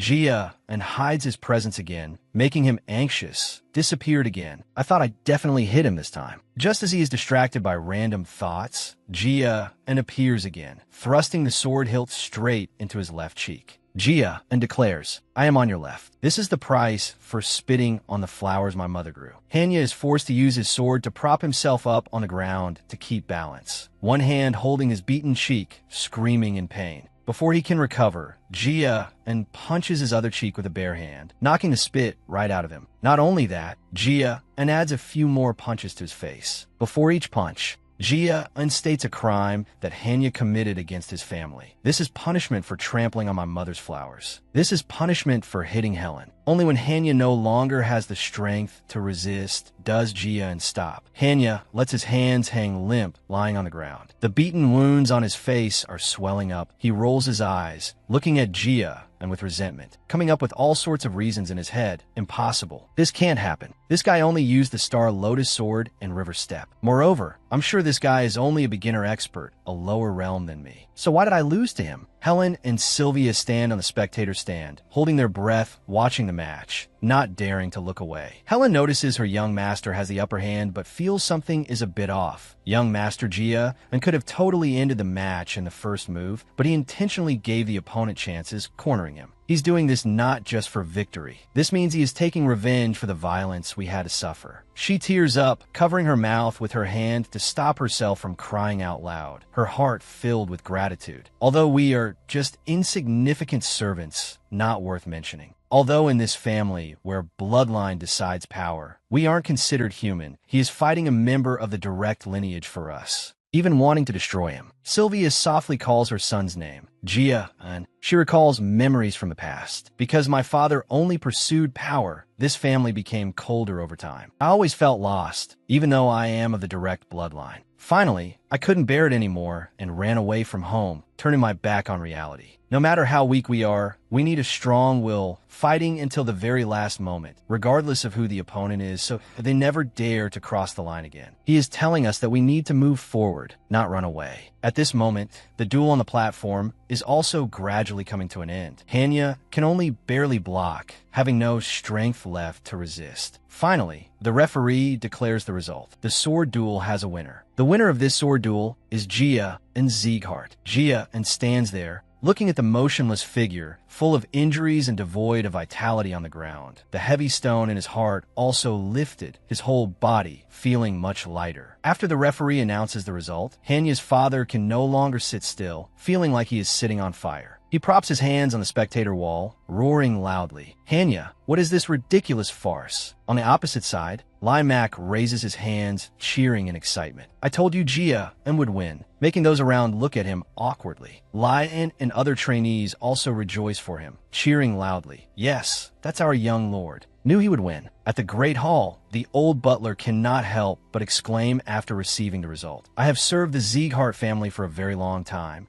but this is the first time I've seen people disregard status to cheer for a collateral descendant. Glenn silently admits. Friends cheering regardless of his status. Indeed, unexpected. But what surprises me is what happened during the match. Though lacking experience, that child could use the Supreme Harmony Step. The Supreme Harmony Step is a footwork I created after experiencing inner darkness and reaching a transcendent realm. That is not the kind of martial art an ordinary martial artist can learn in a lifetime. Yet, Jia learned it in just 2 weeks, plus the reputation he has gained at that age. Before, I desired power too much. Power is the standard for measuring value in this family, and I am too old to change that. He was born in the direct line, yet he can perceive the injustice towards the collateral branch members. Perhaps one day, that child can change this family. After finishing his thoughts, he stands up and orders. The match is over. Go fulfill that child's conditions, Ron. Cut half of the Marshall Hart Hall's budget. If necessary, use any excuse. The old butler looks at his master, smiling bitterly as he accepts the order, as you command. The conditions of the sword duel have been executed. Immediately after, under Glenn's direction, Hanya admitted his guilt in front of everyone, kneeling to apologize to Sylvia and the servants. They in the Marshall Hart Hall are banned from contacting the annex. Under Glenn's pressure, the servants can finally breathe a sigh of relief. Their stiff faces finally relax, shedding tears of happiness. The matter finally came to an end, and we returned home together. On the way back, Sylvia linked arms with him, teasing incessantly. "Son, when did you become so strong?" "Mom is so surprised," he awkwardly pleaded. "I'll explain later, so please stop clinging to me." At this moment, on the city gate, a red-haired girl with a ponytail and 2 long scars on her right cheek was leaning against the wall. On her chest, she wore the badge of the Heavenly Sword Squad. She rested her chin on one hand, looking at the affectionate mother and son, and exclaimed, "At times like this, he looks exactly like a normal boy.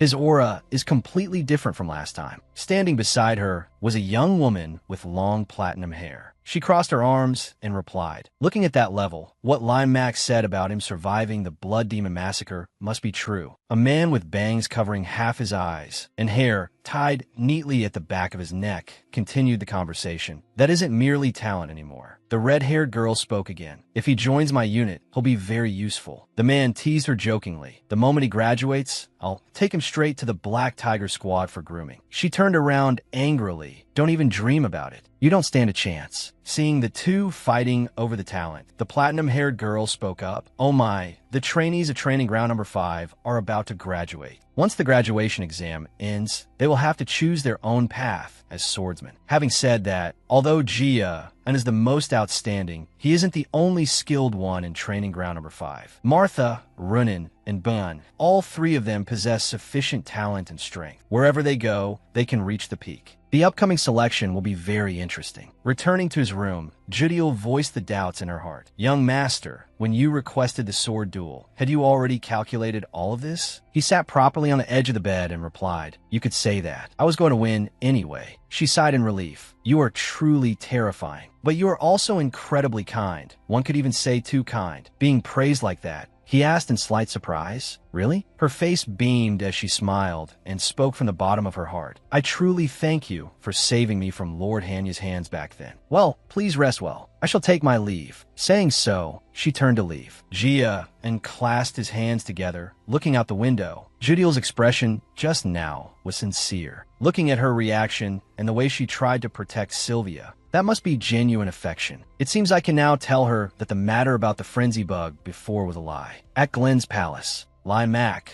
wearing glittering gold rings on his hands, cheerfully showed off in front of him, completely disregarding hierarchy and status. Glenn saw those things, frowned and asked, "Where did you get those pieces of jewelry?" He removed the rings from his hand one by one while answering, "I made a bet with that miser. I mean, the master of martial art hall. This is all thanks to Jia, and moreover, I even earned enough divine medicine for all the trainees of Training Ground Number 5 to use." Glenn looked at him with dissatisfaction. "You mean, you just used my son to extort money?" He took a sip of tea and spoke slowly. "Showing off jewelry isn't the reason you came here. If you have something to say it straight." Lime Mac crossed his arms, responding with an excited expression. "Yes, I'll say it right away. I came here to make a proposal." Glenn was slightly surprised, repeating his words. "Proposal? I thought I had given you full authority over the training." He hurriedly explained, "It's not about the training. Please allow me to change the graduation exam for the trainees." Glenn stroked his chin, still not quite understanding. So he asked further, "Change the exam? Be specific." He continued, "The current exam content involves gaining recognition from an instructor or sparring between trainees. However, these children have already fought against the trainee knights of the Owen Kingdom. In the second mission, they even crossed a great mountain through a life and death battle. Although they are just trainees, they have overcome countless challenges. Therefore, the trainees of Training Ground Number 5 need a new challenge." Glenn said just 2 words. "Meaning?" He nodded, as if Glenn had understood him. "Exactly. I am considering survival. If they can survive outside without receiving help or benefits from the great name of Sieghart, they will reach a higher realm, even if they cannot become official swordsmen immediately. What do you think? This proposal is great, isn't it?" Glenn pondered for a moment, then said one sentence. "You have changed." This confused him, and he exclaimed in surprise, "Huh?" Glenn explained further. "Ever since the day your energy core was shattered, forcing you to withdraw from the front lines, your face was always gloomy. But now you are no longer like that. Since meeting the children at Training Ground Number 5, your face is now full of aspiration. just like those trainees. He hurriedly raised both hands to deny it. Wait, saying that makes me embarrassed. The old butler standing nearby also chimed in. I agree. Lord Limack's expression is much better now. He rubbed his forehead. I just realized that compared to being a swordsman, I have more talent for training children. Furthermore, I will soon personally train the next monarch to inherit your throne. Glenn asked curiously, are you talking about Jian? He was ambiguous. Who knows? It could also be Bun, Martha, or even Runin. Glenn smiled with satisfaction at this answer. He stood up, turning his back to him. All right, prepare a report on the children's graduation exam within a week. If you can't do it, I will consider this conversation never to have happened. Waiting for just this sentence, he smiled sincerely, hurriedly taking out the report prepared beforehand. How could that be? I've finished preparing it right here. At training ground number 5, the Sieghart children were complaining to each other. He called everyone to gather, but isn't here himself. It's always like this. Instructor Limack is never on time. Maybe yesterday, he played to his heart's content at some casino or pub, and only came home this morning. Just as the words ended, Instructor Limack kicked open the training ground door and barged in. Sorry, I'm a little late. Because on the way here, I stopped by the orphanage. Boone angrily replied, if you want to lie, at least make it sound believable. He made a perfunctory excuse. No lie. I'm telling the truth. Anyway, today I have an important matter to announce to everyone. I've thought about this for a very long time, but seeing you all today, I have made a decision. He calmly continued. Simply put, your graduation exam is about to begin. You can't remain trainees forever. A trainee in the crowd spoke up. I heard that the graduation exam usually involves getting an instructor's recognition or sparring. He anticipated the children would say that, so he cheerfully continued. Usually, yes. But your exam this time will be a little different. The children immediately clamored with questions. What? What do you mean? Limack said in a deep voice, you have accumulated enough experience. The battle with Owen, actual combat experience with the North-South Alliance, even if the opponents were just infantry. Moreover, in the last mission, you even survived an ambush. Therefore, instead of conducting a meaningless duel or seeking an instructor's recognition, you will step out into the world yourselves and witness its vastness with your own eyes. The theme of this graduation exam is survival. Amidst the trainees' astonishment, he continued, for a period of 1 month, you will relinquish your status as Sieghart trainees and rely solely on the swords in your hands to survive in different places on the continent. Of course, for those who are afraid, I have also prepared an alternative exam. Someone turned to ask Gia, and are you participating? He didn't hesitate at all. Of course I'm participating. The girl also immediately said, then I'll participate too. The other trainees thought for a moment, then also agreed. The instructor must have his reasons. I will go too. Martha acted indifferent. I've been used to survival since I was born. Limack was the one who proposed it, but he was also slightly surprised by the trainees' courage. Not just Gia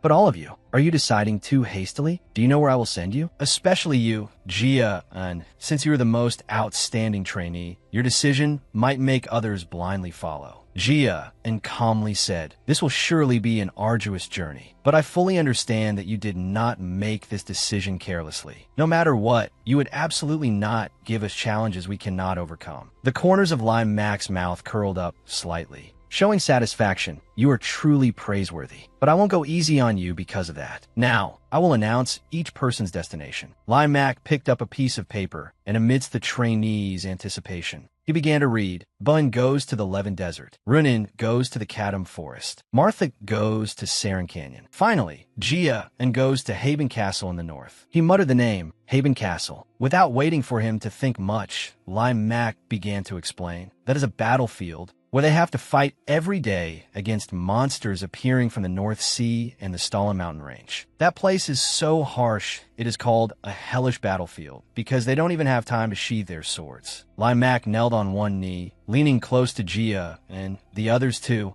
but you'll have to suffer a lot. Hearing him say that, Gia was also a bit worried. At this moment, Limack raised his voice to instruct, all right, everyone go and prepare well. There is about a month left until you depart. The scene shifts to Gia's private quarters. To prepare for the upcoming survival exam, Gia trained ceaselessly day and night. His mother watched constantly, feeling pain for her son. The maid saw this and asked, Madam, don't you think the young master has been overtraining lately? He has been training continuously for days, even reducing his sleeping time. Honestly, I'd rather hope he refuses that exam. After all, that place is extremely dangerous. Sylvia thought for a moment and then said, "That's true. But this is clearly also an opportunity for Gia and to grow. Since it's the graduation exam at Haven Castle, the boy is surely striving to reach his best state. We just need to silently support him from behind so he can wholeheartedly focus on training. On this side, Gia and continue to train without stopping. I feel very tired. After hearing the details about the exam, I increased my training intensity to a higher level and maintained it throughout the week. But even so, I can't shake the feeling that it's still not enough." He recalled the information about Haven Castle. The monsters at Haven Castle have thick skin and massive bodies. Even sword energy struggles to penetrate them. Since Sieghart swordsmanship emphasizes the balance between offense and defense, I'm certain you will be at a disadvantage. Although I can use the swordsmanship of the 10,000 flame cultivation method, because these moves are powerful, they consume a lot of mana. This makes them dangerous in prolonged battles. The Ring of Fire has compensated for this so far, but I can't rely on the 10,000 flames cultivation method and the Ring of Fire forever. 3 days left until departure.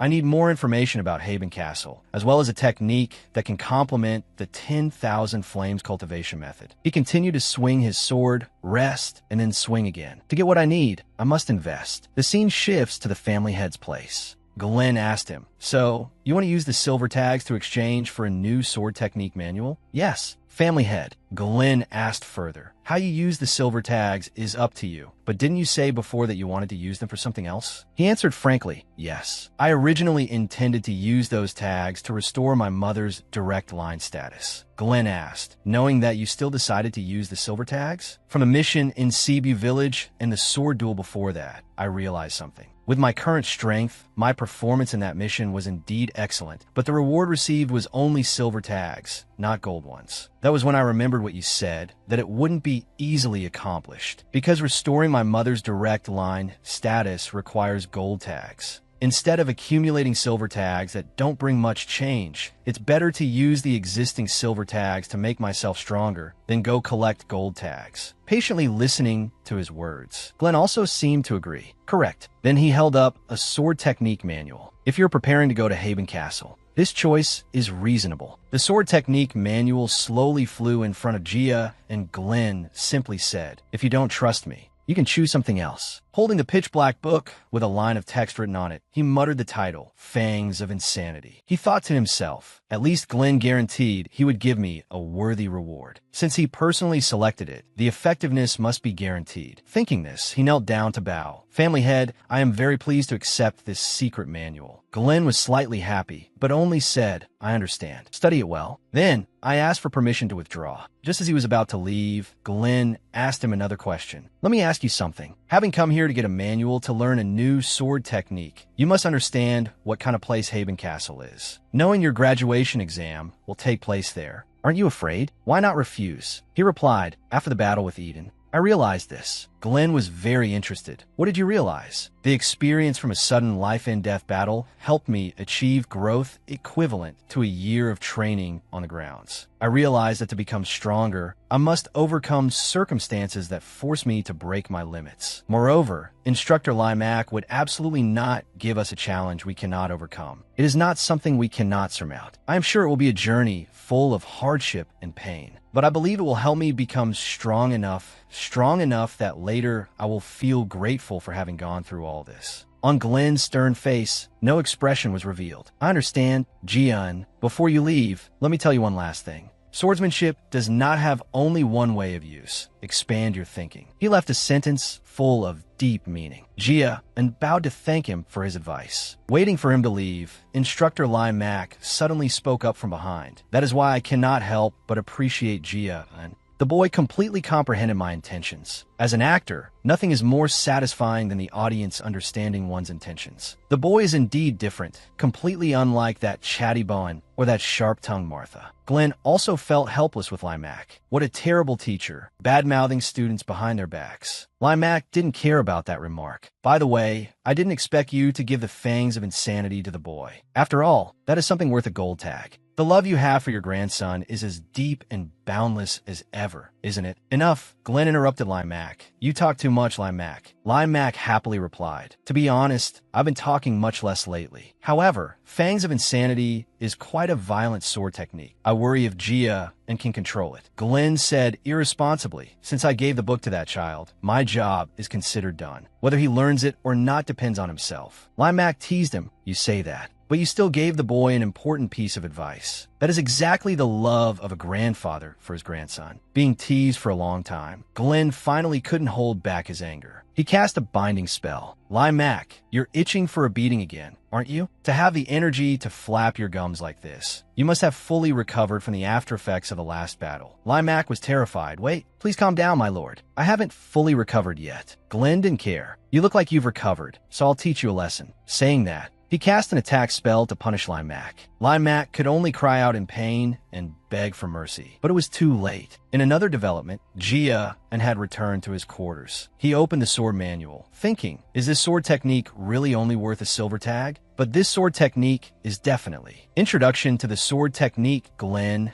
gave Jia an Fangs of Insanity. True to its name, this is a type of swordsmanship that utilizes intuition to the extreme, consisting of relentless attacks on the enemy, like the claws and fangs of a wild beast, always ready to tear out the opponent's throat. However, intuitive swordsmanship cannot be learned through theory, but can only be comprehended through actual combat experience. That is why I constantly sparred with the trainees to step-by-step comprehend the Fangs of Insanity. I swung my sword day and night without rest until the day before the graduation exam. More precise, more intense. I didn't stop until I reached a higher realm, until not a single trainee had enough stamina to continue sparring. Before setting off, I finally moved closer to comprehending the truth of the Fangs of Insanity. Time passed just like that until the night before the graduation exam. At this time, the maid Judiel was applying medicine to Jia and unable to hold back a sigh. Lately, there are more and more bruises on your body. You have pushed yourself too hard, especially when tomorrow is the graduation exam. If the mistress knew you were injured, she would be very worried. He also felt helpless. Yeah,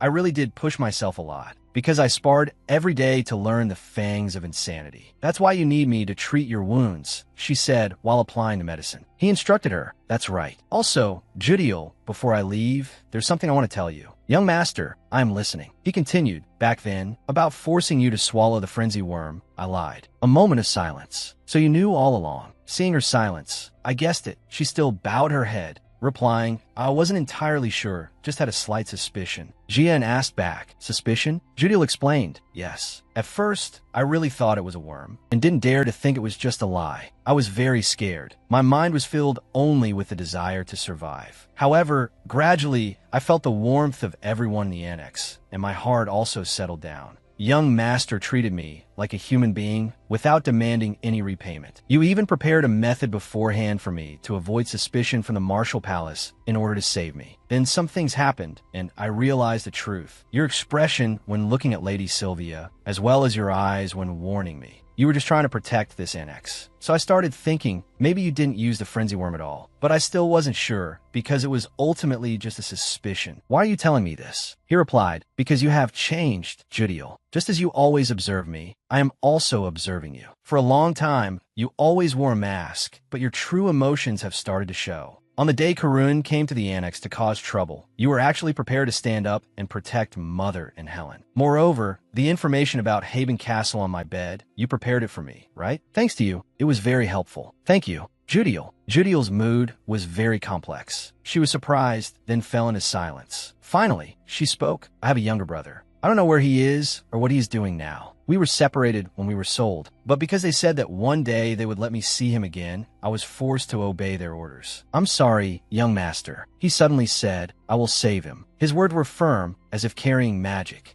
As long as Karun targets me, sooner or later we will confront each other. After settling things with Karun, I will find every way to find your brother, as long as the boy is still alive. Judiel finally asked, I want to ask one thing. Why did you tell me about the frenzy worm? What if I report this information to Lord Karun? He calmly replied, I guess you wouldn't do that. She helplessly replied, what a ridiculous answer. So what will you do? Judiel replied, I will follow you, master. Please order me whatever you need. Jian stood up and instructed, good. During my absence, I entrust the annex to you, Judiel. Yes, please rest assured leaving it to me. That night passed just like that. The morning of the graduation exam arrived. Everyone was present. Limac instructed the trainees one last time. Your graduation exam starts now. What you need to do is survive alone outside for a year and then return. If you overcome this challenge, you will certainly advance to a new height. Now, it is time for the valedictorian trainee to speak. Jia and sighed inwardly. He always makes me do these things. Clearly, it doesn't suit me at all. However, out of a sense of responsibility, Jia and still stood up to speak. There is a saying, a warrior who survives the first battle will not easily fall. As for you, you have gone through your first battle. Although it was just by chance, in a situation where there seemed to be no choice but death. Everyone survived and completed the mission. Therefore, just as that saying goes, you will not die. Train yourselves and return with strength worthy of the name Training Ground Number 5. Everyone immediately shouted in response. Victory and survival. Advance. Lima Gueli Wachet Jan. Secretly admiring in his heart. From the very beginning, I knew you were no ordinary person. But what is extraordinary about you lies not only in your strength, but also in a calm mind far beyond your age, a broad heart enough to influence those around you, and a mindset of cultivating more strictly than anyone else, never becoming complacent because of innate talent. Moreover, in the last sparring session with me, you comprehended the fangs of insanity. You have once again amazed me. Limac continued to tell himself, I spent time being your opponent, only because you defeated all the other trainees. The result is this, not only are you ungrateful, but you also injured me. How rude. You must survive and return, Jia, because if I don't get to witness the birth of a new king with my own eyes, I will regret it immensely. Instructor Limac said while constantly staring at Jia. A voice shouted, Brats, say goodbye to the chief instructor. Hearing that, everyone shouted in unison, Thank you for everything you have done so far. Limac also happily replied, Yeah, I will wait here. So, become stronger and come back. At this moment, the trainees were constantly saying goodbye to each other. However, the way they expressed their feelings was also truly special. Bowen said to Jia, in this 1 year I will do my best to become strong. So you must also get stronger. Don't disappoint me. Martha also chimed in, Me too. Don't die there, because I still owe you a debt of gratitude. If you dare to die, even if I find you, I will beat you up. Jia thought helplessly. Can't they say a single honest word? At this time, Nunam came over and called him, Jia, take this. Jia, turned his head to look. It was a box of cream cake that she extremely loved. This is cream cake. Are you sure you want to give it to me? She said generously. Yeah, it's fine. I still have plenty. He said sincerely. Thank you for your gift. Nunam waved her hand. Yeah, I'm going too. Wish you smooth sailing. After saying goodbye to everyone, Jian said, All right, let's go then, Lion. At this moment, Lion's face was drained of blood, muttering to himself, Why do I have to go with him to Haben Castle? Jia ignored him, dragging him along.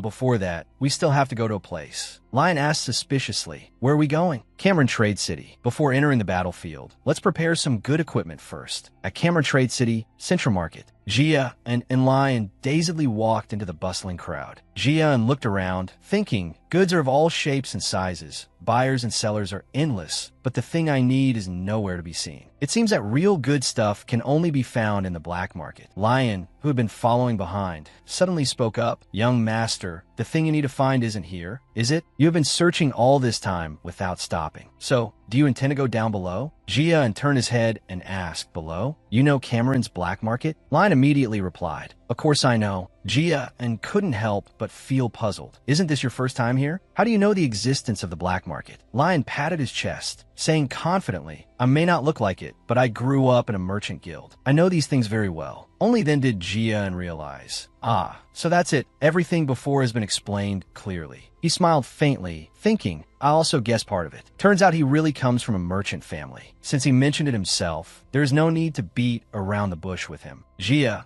spoke up, All right, then let's go down to the black market right away. Lion's question startled Jia.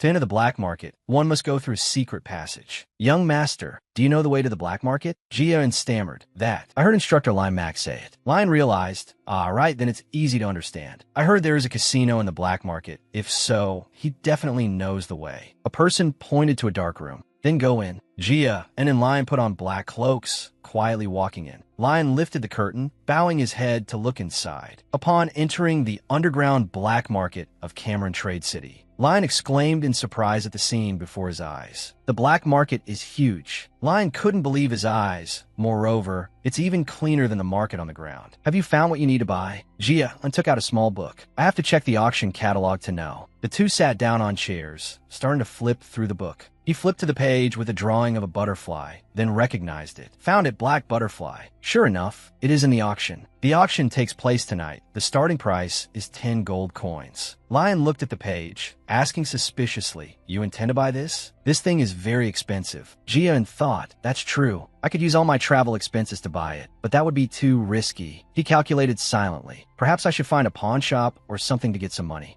He spoke, "Follow me." Lion was puzzled. Huh? Where are we going, young master? He continued, "To the pawn shop. I need to sell a few things to exchange for money before the auction starts." An hour later, while looking for something everywhere, Lion spoke up in confusion. "Young master, you finished selling your stuff, right? But why are you still looking around instead of going to the auction house immediately?" Jia just replied coldly, "I'm seeing if there is anything useful." He calculated, there is still time before the auction starts, so let's just walk around first. Moreover, now I also have some spare money to deal with the auction. However, even so, there's nothing worth buying. Suddenly, something caught Jia's attention. Usually, there are always some undervalued treasures, just waiting for the right buyer to discover them. What a pity. All right, we should go to the auction house. He seemed attracted by a sparkling item. That is the ring of the first family head of the Zieghart family. I'm certain I saw it in the memories that flooded in when learning the 10,000 Flames cultivation record. I didn't expect to find it here. Jia picked it up and asked the owner, "How much is this?" The owner replied enthusiastically, "Oh, you have quite an eye. This ring can enhance strength and also helps clear the mind. Just give me 5 gold coins." Before the owner could finish, Lion shouted, "5 gold coins? Who do you think you were to rob us like that? Clearly you bought it with silver." Lion slammed the table. "Listen to me," then started rambling and analyzing. "You said this ring helps enhance strength and clear the mind. But if its mind-clearing effect was truly worth 5 gold coins, it would have been displayed in specialized antique shops, not lying in this shabby shop. So, is its strength-enhancing effect outstanding? It's probably not as good as the ogre gauntlets or ogre ring.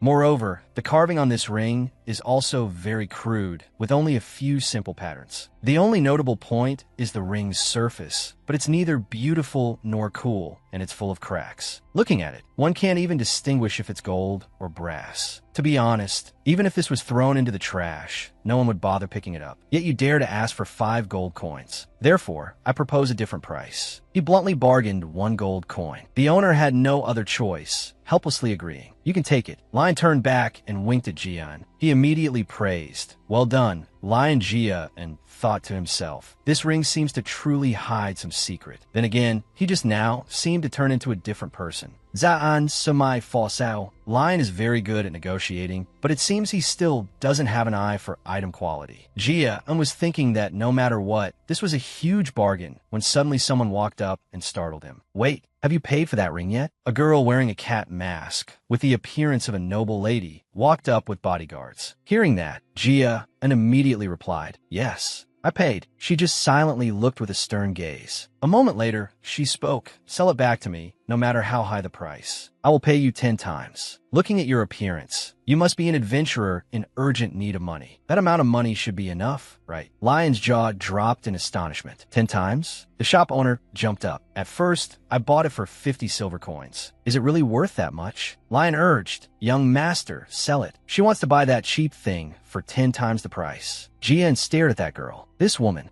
He gripped the ring box tightly. She knows how precious this ring is. Hearing that tone, clearly she thinks this thing is worth at least 100 gold coins. Jia bluntly refused. "Sorry, I refuse." The girl immediately offered a new price. "Then I pay 20 times, 30 times. He remained firm. "I still won't sell." She continued, 50 gold coins. He still insisted on not agreeing. "I said I'm not selling." Then Jia turned and walked away. "Sorry, I don't like selling my things. No matter how much you pay, I won't sell." The bodyguard spoke up. Kid, I don't know where you're from, but you'd better know your place. Opposing her, you will bring trouble upon yourself. Jia, Anne's words surprised the girl. Just because of her status, I have to bow down? I'm not used to that habit, so don't bother me anymore. Move aside, she said annoyedly. Hey, who do you think you are to be so arrogant? Don't oppose me, hand it over. While I'm still being polite, he just glanced once and replied, how overbearing. Just because I don't want to sell this item, you intend to show off your noble status? Before we get physical, let's stop here. The young lady still threatened sternly. You don't know how scary this world is. Think carefully about why people always have to bow to others. If you don't want to one day die miserably on the street, forgotten by the world, unbeknownst to anyone. Jia and still coldly walked away without any fear. If those are your only words, then excuse me. The young lady was trembling with anger. We're going to the auction house right now. These kinds of stalls are usually where people who just left the pawn shop stop by. If he came here, it's very likely he will participate in the upcoming auction. She made up her mind. I must snatch whatever he wants to buy, no matter the cost. Inside the auction hall, the person on the high podium shouted, tie necklace, 70 gold. Congratulations to the winner. Just like that, items were auctioned one by one. Next was the silver jewel, then the scroll of frenzy flame. All right,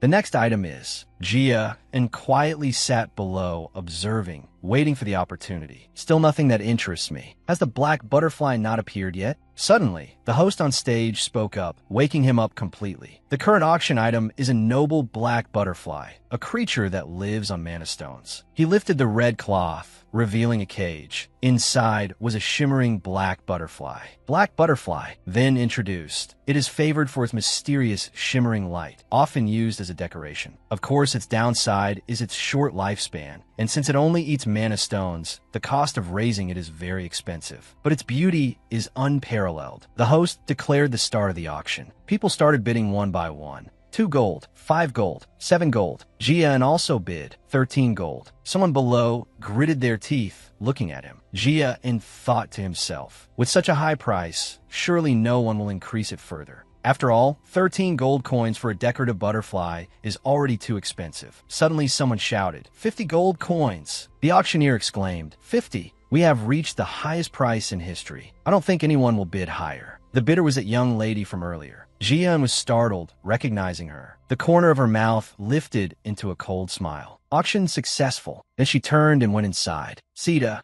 let's go. Sita asked in confusion. You only bought the black butterfly? She replied, that's right. That guy was completely uninterested in other items. Moreover, he bid higher than normal for that butterfly. The black butterfly must be what he wanted to buy. She said disdainfully as she left. No need to get entangled with that trash anymore. Jian just watched coldly. As for Lion, he was panicked. It's the person from earlier. She didn't even bother to hide her malice anymore. What should we do now? Waiting for the next one to be brought to auction will take some time. Lai tried to think of another way. Lion, don't worry about that. Go out and find a set of clothes suitable for night activities. Lion didn't understand. Why do we suddenly need night ops gear? Jian pulled down his hood, his face gloomy. I'm going to steal the butterfly she just bought. Lion was terrified. What? The top assassins of the continent all possess unique skills. Some have agile footwork. Some have light footwork. Some are strong in power. In my past life, I surpassed them thanks to my stealth ability. Jia and stood behind the door looking out, thinking that was all thanks to the skill I often used in combat, Shadowless Steps. But in this life, I have learned Harmony Steps. I thought I would never use it again. I didn't expect to have to use Shadowless Steps in this situation. 10 minutes ago, in a room, Lion spoke up. Young master, here is the cloak you need. Jia praised. Very good. To find such good stuff in such a short time. Have you found out information about that masked woman? Lion scratched his head. Stammering.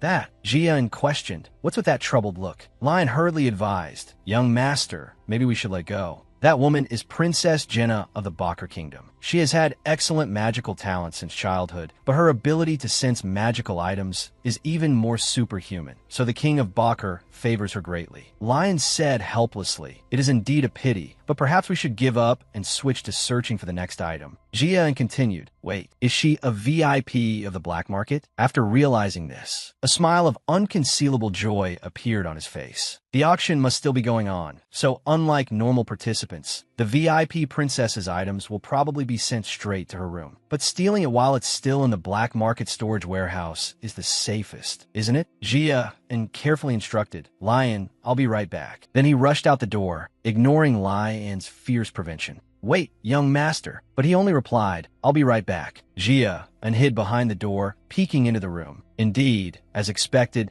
the princess's items had not yet been transferred to her room. A guy playing cards, tasked with guarding the princess's black butterfly, clicked his tongue. TSK, spending 50 gold coins to buy a black butterfly like this. I really don't understand these rich people. The other person also chimed in. They spend that much money, they must have their reasons. Stop thinking, focus on playing cards. He looked at the black butterfly cage guarded by 2 people, calculating silently. The black butterfly is there. There are staff nearby, but their attention is distracted by playing cards. Jia and reached out his hand, casting magic. In that case, the black butterfly seemed to sense his energy, its wings fluttering. Black butterflies are afraid of confined spaces, so they must be kept in bird cages. Currently, the black butterfly is perching on a mana stone because it likes to eat pure mana. Just by releasing a mana aura purer than that stone, the black butterfly will automatically fly out of the cage to me. He smiled, looking at the black butterfly landing on his hand. Just like this, a guard suddenly felt something was wrong. The other saw this and asked, "What are you doing? Focus on playing. It's your turn, draw quickly." One person jumped up, screaming in panic. "Hey, where's the butterfly?" The other still hadn't reacted. What? It disappeared. Huh. While they were fumbling, Jia and had quickly escaped the scene. Damn it. Hurry and find that butterfly. Lion paced anxiously in the hall. He bit his nails, his face full of fear. What if Jia gets caught? This will turn into a diplomatic issue with the Bakr Kingdom. My heart feels like it's about to catch fire. Lion held his head and shouted. I should have stopped him. Jia walked slowly from behind, asking Lion, "What are you doing?" He was startled, turning around. "Young master, when did you get back?" Jia calmly replied, "Just now. You look like you've seen a ghost." Lion was stunned for a moment. "Wait, if you're back." Then, Jia lifted his cloak, smiling slightly. "Yeah, I succeeded." Lion asked in disbelief. "Really?" He began. "Then let's hurry back." "Oh, we meet again." Jenna walked up from behind. Speaking, she crossed her arms, her face arrogant. "How do you feel? Angry? Perhaps you've learned a lesson. Even if you die and come back to life, you won't beat me. If you give me that ring now, I'll give you the black butterfly."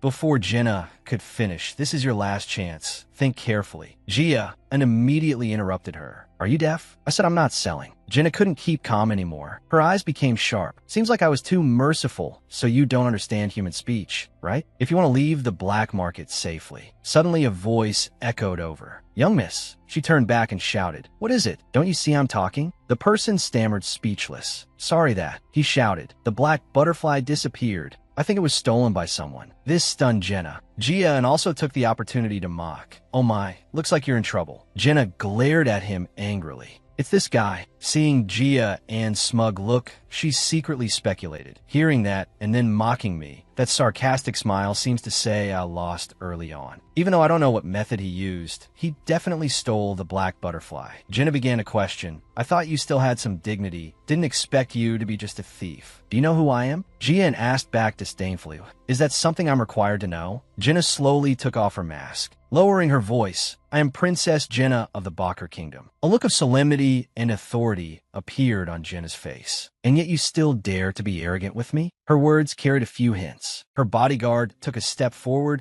clenching his fist, preparing to strike. "I will ensure you can never steal again." Just hearing the command, the bodyguard threw a punch, rushing straight at Jian. "Deal with him." He remained extremely calm. "Bakr? Princess?" Then he began to counterattack. "So what?" His punch landed heavily on the bodyguard's face. He fell down, unconscious, blood trickling from the corner of his mouth. Jenna urged, "What are you standing there dazed for? He's just a thief." Suddenly a voice stopped them. "Hey, wait." Jenna froze. The voice rang out again. "Is that you, Zaan?" The footsteps of that person got closer. Jenna seemed to recognize this voice. Gareth walked up with a radiant smile. He asked in a gentle tone, "Oh, you're here too, Jenna? Do you two know each other?" Jenna turned her head and asked, "Gareth, you know this person?" Gareth immediately answered, "I do. Do you remember? I once told you I met a true swordsman at Sieghart. It's him," he emphasized, causing Jenna to be extremely astonished. Jia and Jenna only now began to understand. If his surname is Sieghart, that means he is related to the Northern Mad King. Now that I think about it, I heard the Mad King. Blonde hair, red eyes. Could it be he is a direct descendant of that great person? Jia and suddenly spoke up asking, "What did you just call me?" Disgusting thief? Jenna was so scared she was clumsy that he coldly questioned, I think I've been patient enough. What do you think? Can this be considered the Bacher royal family insulting the Sieghart family? He approached with overwhelming momentum. This is your last chance. If you apologize, I will consider this a momentary impulsive act of a princess. Jenna trembled, trying to make excuses. I didn't know who you were. Gia, N's words made her even more angry. Gritting her teeth, if you refuse, I will go around spreading that you slandered me as a thief and even planned to hit me, plus the other disrespectful actions you've done until now. All are a conspiracy of the Bacher kingdom. Jenna bowed her head that, please forgive me. Seeing that, Gia turned and walked away. All right, I don't want to make a big deal out of it either. Our business ends here. Jenna's eyes were filled with anger. After hearing his threat, resentment flashed in her eyes. If I don't want the kingdom destroyed, then be a bit careful from now on. Gareth asked awkwardly, did I come a bad time? Gia smiled and replied, of course not. Thanks to you, I wasn't wrongly accused. Gareth continued, that's good then. He bowed his head slightly, scratched the back of his neck, and smiled forcefully. If you're worried about Jenna, don't mind it. I will definitely handle it properly. Gia happily replied, okay, thank you for helping me resolve it. Gareth gently held the handle of the hot teacup and started, speaking of which, why did you come to Cameron? I came here on a mission. But this place is quite far from Sieghart. Gia continued, we are on our way to take the graduation exam, so we stopped by here to buy some equipment. Gareth curiously asked, oh, you taking an exam? What equipment? Gia quickly answered, I want to find a sword. The one I'm using isn't bad, but I've used it for too long. Gareth excitedly said, then I can recommend a very good place to you. He frankly shared, in the west of Cameron, right at the street corner, there's a small place hiding a highly skilled blacksmith. I'll introduce you to it, but I have to go do my mission now. Gia immediately said, thank you for telling me. Then, Gareth stood up to leave. Great, then I'll take my leave first. Remember to come to Owen to visit me. Good luck. Gia replied, yeah, I'll come after the exam. Lion sighed in relief. We escaped. I didn't expect you to act so fast. Gia gently sat down, smiling. I planned everything beforehand. Of course, receiving Gareth's help was also a stroke of luck. Lion stood up and suggested, then let's go straight to the smithy. But Gia said, no, let's go tomorrow. I have some personal business tonight. That night, Gia sat quietly alone in his room. He took out a flower and said, Black butterfly, it's time for you to show yourself. The black butterfly cannot digest mana. Even if it absorbs it, the two-colored flower can never accumulate mana. They must meet to release it, thereby helping themselves escape the curse. Only after absorbing the mana accumulated in the black butterfly can the two-colored flower become a high-grade elixir possessing both fire and water energies. Gia held the flower ready to put in his mouth, thinking, very few people know this truth. Even I only know it thanks to trusting the protagonist's memories. Name, Gia Sieghart title, Indomitable Soul status, Frost Curse traits, Essence, Ring of Fire, Myriad Transformations Cultivation, Fire Resistance, Frost Aura, Water Resistance, Bleeding Curse, Invisible Sword, Indomitable Will, Strength, 72 Stamina, 66 Perception, 79 Agility, 73 Energy, 70 Essence. 10 the next morning, Gia spoke up, Lion, let's go to the smithy. Lion suddenly felt a bit unfamiliar. What is this? Lion sensed a strange golden energy radiating from Gia, and his energy and aura had suddenly skyrocketed overnight. What exactly happened last night? Lion was stunned for a moment. Initially, he was just curious. Gia was considered the disgrace of the family, looked down upon by the main family and everyone else. However, he chose silence, endurance, and focused on training. But after getting close to him, I realized a few things. That is, he deserves the name Sieghart more than anyone in Team 5. Therefore, even though the team was split up, Team 5 still decided to follow Gia, and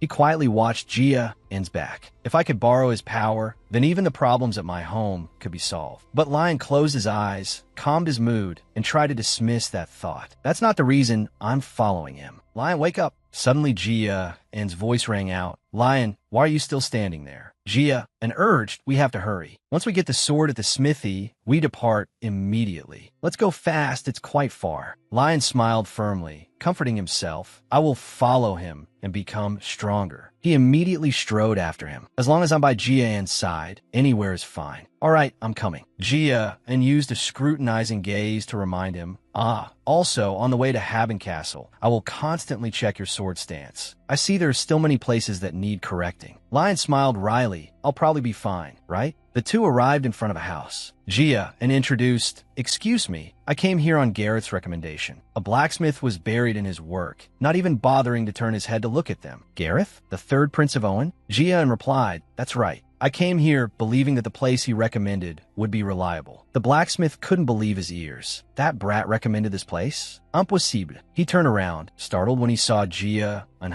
Although this kid looked very young, his level was on par with Gareth. Although not yet perfect, this energy was like a giant sword, sharp and steady. The blacksmith seemed to see through everything. Speaking frankly, hard to believe. Though young, you're not ordinary. Your energy is different from the third prince. You are a Sieghart? Lion whispered in confusion. How does this blacksmith know? We haven't said anything yet. Essen spoke up from behind. True blacksmiths are like that. They can know where their customers come from, as well as what their potential is. Jian impatiently thought, "You talk too much." He frankly shared, "I have met many swordsmen, but never seen anyone like you." Jia and quietly replied, "Sorry for the late introduction. I am Jia and Sieghart." Lion continued, I am Lion." The blacksmith said in a deep voice, "I am Thatch's son, an old man who couldn't die, so I had to keep swinging the hammer." Jian was stunned. "Wait, Thatch's son? From the person who created many masterpiece equipments found in Owen and Bakker. His reputation echoes across the continent. I never thought I'd find Thatch's son in a remote smithy like this." Thatch's son asked solemnly, "So, what did you come to find me for, kid?" Jia and quickly answered, "I need a good sword to continue my journey." Thatch's son pressed, "You mean you need me to forge a sword for you?" He retorted, "No. Currently, I am not yet a swordsman. Moreover, someone has already promised to forge my first sword." Thatch's son immediately asked, "Is that person Vulcan?" Jian appeared quite surprised. "Correct." Thatch's son put his hands on his hips, smiling confidently and radiantly. As expected, no wonder that old man said he wouldn't retire anymore. Turns out it was to make a sword for you. "I can't steal the swordsman Vulcan has set his sights on." He continued, "But before becoming a swordsman, you also need a temporary sword. The items in this workshop of mine are all good goods. Take whichever you like." Lion happily asked Thatch's son more, "Can I take one too?" He immediately replied cheerfully, "Sure, I'm in a good mood today. You choose one too." Lion gratefully thanked, "Thank you, sir." Lion and Jia and stepped into the sword display room. Both were shocked by the quality of the swords here. Truly worthy of the reputation of a continent-famous blacksmith. Every sword here was extremely exquisite. Holding a sword in his hand, Jia and was attracted by something else.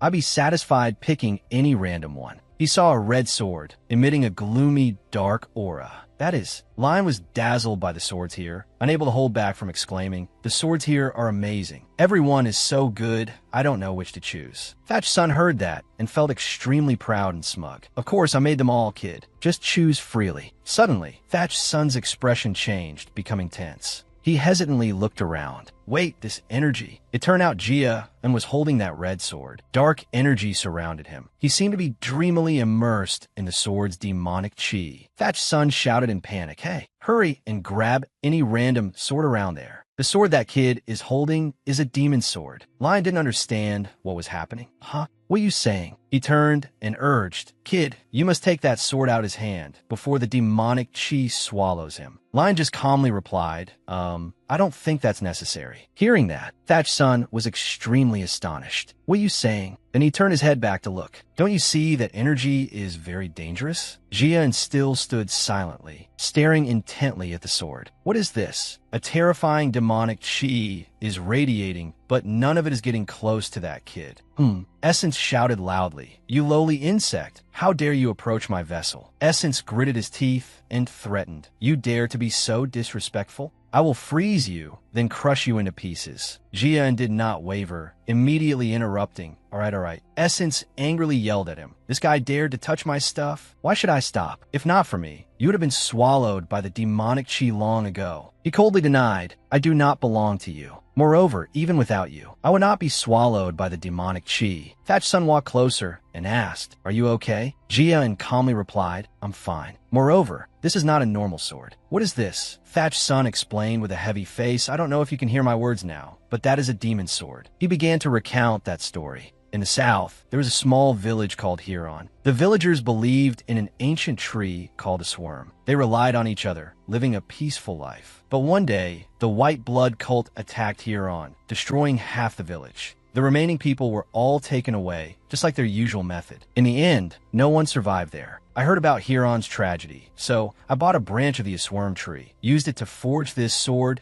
trying to comfort the souls of those victims. That was a mistake. The moment the hilt and blade were finished, the originally white sword body was dyed red. Not only did it not comfort the villagers' souls, but on the contrary, it accumulated their essence into the sword. No one could hold it, so I stored this sword in the warehouse. I really don't understand how you could stay sane. Jia and closed his eyes, feeling the strange images flashing through his mind. Huron's memories were flowing into his mind through this sword. The injustices they suffered, along with that anger, helplessness, and exhaustion. They were truly, brutally murdered by the white blood cult. He opened his mouth in a serious tone. I still have a lot of work to complete. Next, Jia and looked at the sword, making a vow. This also means I don't have too much time, and it will be very difficult to avenge everyone. But if I meet the white blood cult, I will absolutely not spare them. He suggested to the sword, "Do you want to accompany me?" Thatch's son watched in amazement. The demonic energy had returned into the sword. Did it just acknowledge that brat as its master? Next, Jia and raised the sword and declared, "The sword was born to comfort the souls. From now on, when accompanying me, your name will be True Spirit Sword. Thank you for giving me such a good sword. Not only giving me the True Spirit Sword, but also an extraordinary sword for backup." Jia and looked at the two young people in front of him and said. The blacksmith crossed his arms, puffing out his chest. "Don't worry. To be able to let a rising new star use my sword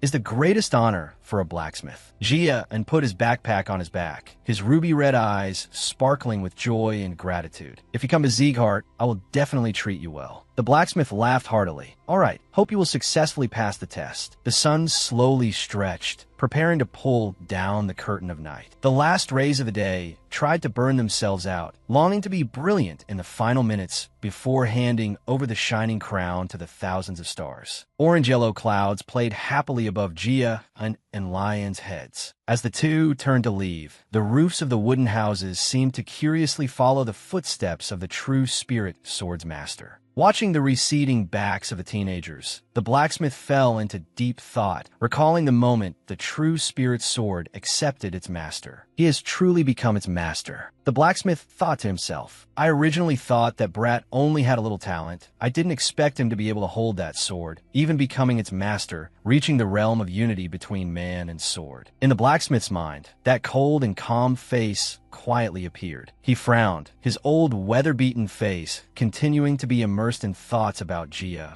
and the memory of the brilliant sun-like blonde hair and the ruby-red eyes made him involuntarily shudder. Not stopping there, that person's name would once again shake the whole world. Time flew by quickly. Leaving Cameron, heading north for a few days, the scenery around Jia was covered by white snow. The pine branches were heavy, bending down under the thick layer of snow. They were bearing the weight. Along the way, Jia and Lion didn't know how many times they saw wet streaks of blood on the snow and stone walls. Unlike a Jia, and who was too familiar and kept a calm face, Lion still couldn't recover after witnessing the cruelty and horror along the way. After many days of struggling in the freezing weather, both finally arrived at Haben Castle, where Jia would accept the challenge reserved for him. Under the vast sky, Haben Castle stood majestic, standing out against the gray, snowy sky background. It bore an ancient yet magnificent design, with skyscrapers built from giant rocks, with hand-forged iron window frames. Black flags with gold borders symbolizing the authority and power of the castle, along with patterns intricately carved on the stone bricks of the main tower, were fluttering in the wind. When seeing the giant black iron gate in the center of the castle, all those things made their hair stand on end. Standing at the foot of the castle, they looked no different from two small ants lost in the territory of giants. Suddenly, a foul smell rushed straight into the nose. Lion had to cover his mouth tightly, almost vomiting right on the spot. What the hell is this smell? Ugh. Contrary to him, Great Emperor Tin Hoa appeared full of excitement, smiling a cunning smile. "Ha! The taste of the battlefield makes this king come alive." Jia looked at Lai An's miserable appearance. sighing helplessly, his eyes clearly showing an assessment of this weak companion. Lion, we just arrived. Why are you already in this state? We didn't encounter any significant difficulties on the way here, either. Lion was still panting, shaking his moss green hair, glaring at Gia, and, are you serious? Since we left Cameron, the weather got colder and colder. You said if it's cold, we have to exercise a lot. So from morning to night, besides traveling, you kept dragging my swordsmanship out to analyze. Most importantly, when it was your turn to keep watch at night, you kept swinging your sword continuously, making it impossible for me to get a good sleep. Now you're saying I didn't go through any difficulties? The more he spoke, the more aggrieved he felt, remembering the days of sleep deprivation and his panda-like dark circles. Lion roared at Gia, and that teeth-gritting appearance was actually a bit funny, plus the tiny fist waving in front of Gia, and Lion at this moment looked exactly like an angry kitten. Seeing that, Great Emperor Tenhua couldn't help but chime in a sentence or two. Even a bronze statue needs time to rest. You train like that. Even this king is made sleepless by you. While the two companions were complaining about his schedule and training, Gia still kept an emotionless face, clearly letting it go in one ear and out the other, not caring at all. Just as Lion was depressed and tiredly slumped onto the ground, and Gia still kept a poker face at Tenhua's accusation, a voice rang out, breaking the awkward atmosphere. Are you mercenaries? Arrived later than I thought. Gia slowly turned around. In front of his eyes was a man with a cold appearance. The oppressive aura radiating from him truly made others wary. He had jet black hair, ash-gray eyes of unclear emotion staring at Gia and Lion, who still had no intention of standing up. Looking at the extremely exquisitely crafted fur cloak on him, Gia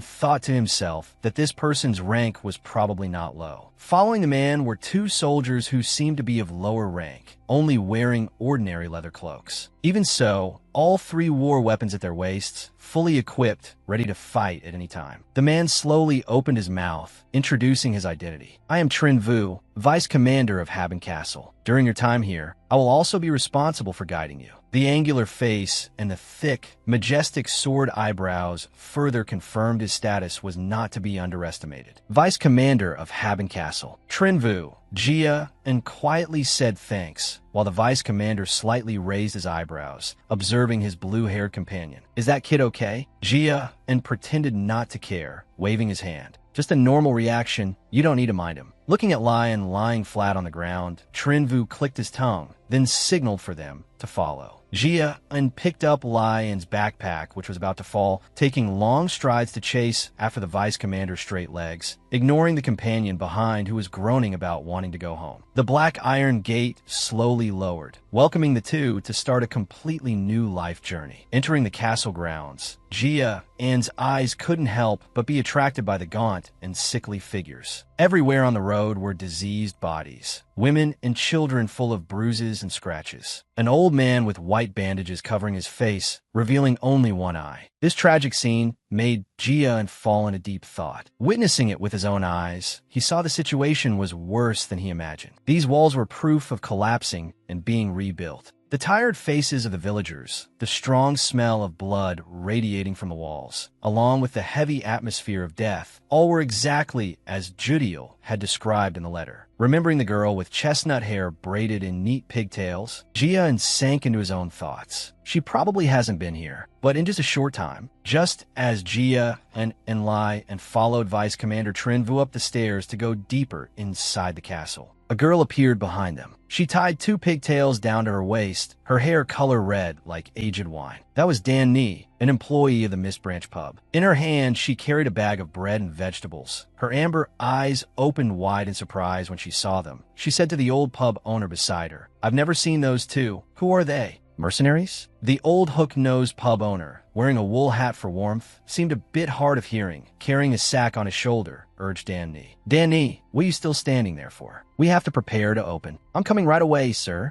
Dan Ni replied loudly. Finishing her words, she quickly ran towards the pub. This noise made Gia turn his head back. Gia memorized that wine-red hair only in that moment, then quickly followed Trin Vu to the command room of Haben Castle. The command room was unusually warm, in complete contrast to the blizzard raging outside, gusts of freezing wind hitting the glass windows hard. A muscular figure sat with his back to the window, exuding an aura of authority, sitting behind a messy desk piled with documents. Parchment scrolls were opened and then rolled up, along with the sound of fingers tapping lightly on the table surface, showing his impatience. Just then, Trinvu led the two young men in. "Commander, I'm coming in. The people you mentioned." "Oh no, the trainees of the Sieghart family have arrived." Entering the spacious tiled room, Jia and looked at the bearded man sitting behind the desk. Beside the table, there was another person standing, back straight, long beard hanging down past his neck, looking equally powerful. Both looked towards the three people standing at the door. The commander's voice rang out. "Welcome, trainees of Sieghart. I am the commander of this castle, Vinin." The wrinkles on his face etched the marks of time. Under the hair that had turned gray, eyes cold as winter seawater flashed a sharp look when directed towards Jia and Lion. Lion still hadn't recovered before the muscular physique of the commander, while Jia thought to himself, "It seems they know we come from Sieghart, and he is Vinin, known as the Giant of the North, who has guarded Haben Castle for the past 25 years, seeming to sense the sharp aura radiating from Vinin. Manhwa sopti et glim patga. It's been a long time since I met a true warrior. That is a gaze only found in warriors who have protected this place for decades, despite Lion still trembling from cold and fear. The commander said to Jia, "And all the people in the castle who know about your identity are here. The rest do not know anything. I know why Lion Max sent you here. He wants you to bring back more experience. But here, there's no such thing as training or teaching." The commander rested his elbows on the table, speaking sternly. "There are no kind teachers, no delicious hot meals, or soft beds here. We don't have those things. Here, there's only bone-chilling wind and endless battles. So, if you two are expecting some comfortable experience, it's not too late to turn back now." Lion frowned slightly, but very quickly regained his excitement and determination. "We can do it. We came here to become stronger." Jia continued, his cold face expressionless, seemingly not regarding the harsh conditions the commander just listed as anything major. Seeing the two young men like that, the commander's face showed satisfaction. "Very good, but let's see how long this spirit lasts. From now on, your status is equal to ordinary soldiers, starting from the lowest rank." He turned to the man who had been standing silently by the table, ordering, "You, hurry and arrange these two brats in a scout team 3. Whether it's scouting or combat, let them experience it all. Now, take them to their quarters." The man with a long beard, touching his nape, nodded slightly, signaling for Jia and Lion to follow him, then respectfully closed the door. "We take our leave, Commander." Walking behind the subordinate, Lion still looked full of worry, while Jia kept his poker face, neither happy nor sad. In the quiet room, only Commander Vin and Vice Commander Trin Vu remained. The Vice Commander spoke first. "I don't like them." "What do you mean?" The Commander asked back. "Just as you said, that kid Lion is shaking with fear, while that Jia is too relaxed, as if he came here for a vacation. They won't be of any help, just trouble." Recalling the bracelet emitting a strange blue light on Jia's wrist, Trin Vu couldn't help but frown. Moreover, looking at that flower bracelet on that Jia's hand, I can't consider him a warrior at all. It's best to send them back early. Seeing Trin Vu's unhappy face, the commander laughed. "I understand what you mean, but appearances aren't everything. They survived the harsh training of Sieghart. They aren't as immature as they look." Commander Vinin flipped through the parchment scrolls on the table, speaking in a calm tone. "Before drawing conclusions, let's see how they really are. Just observe them for now." Hearing the commander say that, Trin Vu hummed in agreement to let it pass, clearly still unconvinced. Seeing that, Commander Vinin continued, "Actually, I also don't understand why they asked me to report on the situation of these two brats every 2 weeks. Is it a letter sent by Sir Limac?" A glint flashed in Trin Vu's eyes. "No, it was the Sieghart Patriarch himself who asked me," the commander said, while waiting for Trin Vu's reaction. "It was that great person himself. Are you saying that the tyrant of the North himself requested it?" Trin Vu's astonishment was completely within the commander's expectations. He crossed his arms, leaned back in his chair, and closed his eyes to rest. "That's right. He personally requested that I report their every move. This is the first time I've encountered such a case, especially since he specifically instructed it. I really don't know what he is planning." As both remembered the noble blonde man, the atmosphere fell into silence. As for Jia and Lion, both had arrived at their quarters. The dilapidated state of the room was truly indescribable. The smell of mold assaulted their noses, Rats and cockroaches ran in packs, staring at the two intruders with beady eyes. Dust and cobwebs were so abundant, it looked like they had accumulated for centuries, making the two cough and sneeze continuously. There were dark liquid stains on the bedding, unknown if it was machine oil or human blood. A corner of the ceiling leaked, water dripping onto the floor. Every time a strong wind blew, the window creaked. This place truly left one speechless. Even so, Gia had to use the toilet first. Solving physiological needs was the top priority. When he stepped out of the restroom, he was completely stunned by the spectacular transformation of the room. The bedding had been replaced with brand new ones. Dust and cobwebs vanished without a trace. The floor and ceiling shone like mirrors. The window had also been fixed, and there were even yellow curtains hung and a patterned carpet laid out. Looking at his companion, who hadn't stopped cleaning for the first time, he felt so grateful that Lion was his teammate. "Where did you find the time to clean? It was dilapidated just a moment ago." "Right when you went to the toilet," Lion replied. Gia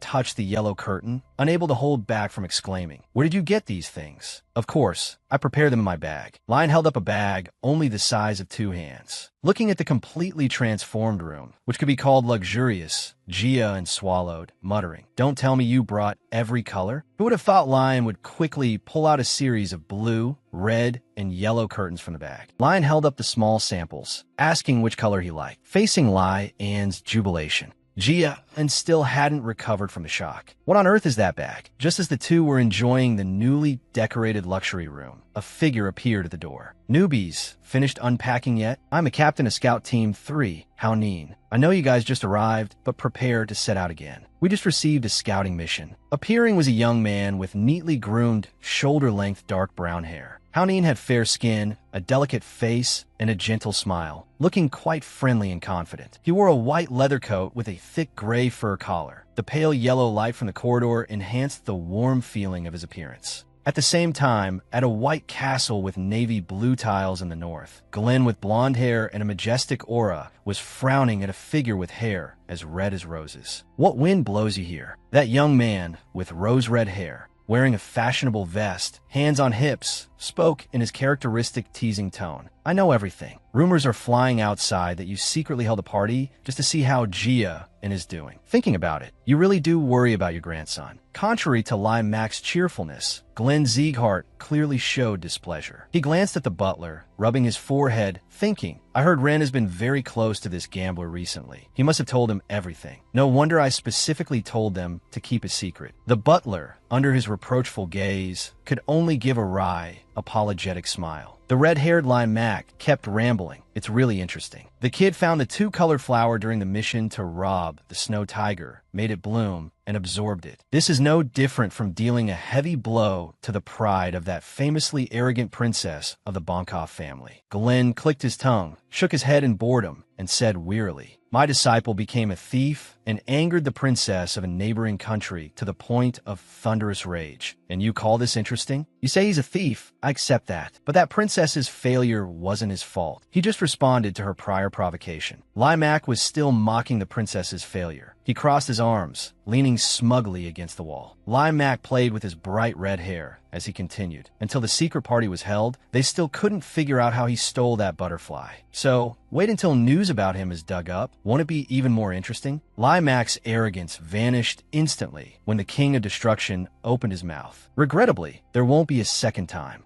I have ordered everyone to withdraw." "What?" Lai Mac exclaimed. "Aren't you very curious about his next moves? I even heard he just received a sword from Thatch Sun." In this luxurious room, decorated with precious wood and pure gold, Glenn crossed his arms, brows furrowed tight. "The reason I mobilized them was to prevent any interference from the family, so I had them all withdraw." Seeing him look tense, Lai Mac guessed. "Ah, so you chose to receive reports from Castle, right?" Glenn's face darkened, turning to look at Butler Lack, Can with a gaze that wanted to kill. "Lack can you?" Butler Lack started, raising both hands to show innocence. "This time I didn't say anything." Seeing that, Lai Mac said smugly, "You're wrongly suspecting a good person. Isn't the fact that you contacted Castle too obvious? Instead of abusing your power like that, would saying one sentence, 'My grandson is the best,' kill anyone? If everything goes smoothly, misunderstandings with the branch families will also be cleared up. That's good for you." Relations between you and Sylvia will also improve. So this benefits everyone, huh? Seeing Glenn's gloomy face, Mac's voice went silent. He slowly stood up, anger blazing, steam seemingly rising from the top of his head. It seems the lesson I taught you last time wasn't enough. Seeing him truly angry, Mac decided that running away was the best strategy. I still have work to do. Right, I have to go. Goodbye, Patriarch. The Patriarch's face sank, turning black with rage. He was determined not to spare this glib-tongued brat. I must ensure this lesson is etched into your bones. Sparks of determination and anger flew from his eyes. He definitely had to give that guy a proper lesson to fix his habit of talking too much. Not long after, Mac's miserable screams echoed throughout the castle, likely audible from 10 miles away. This was the end for a busybody. Just as Mac was writhing in pain for being disciplined at Haben Castle, Gia, and was entering the Sterling Mountain Range with Scout Team 3. They were sent there to scout the situation. Majestic, towering snow-capped mountain ranges stretched endlessly, extending to the horizon. The desolate, magnificent yet cruel natural scenery made people marvel. Under the bone-chilling cold of the blizzard, even though they were dressed properly and wrapped in all kinds of warm clothes, they couldn't help but exclaim at the coldness of this place. Captain of Scout Team 3, Haonin, said softly, "Based on the number of monsters and the thick layer of snow here,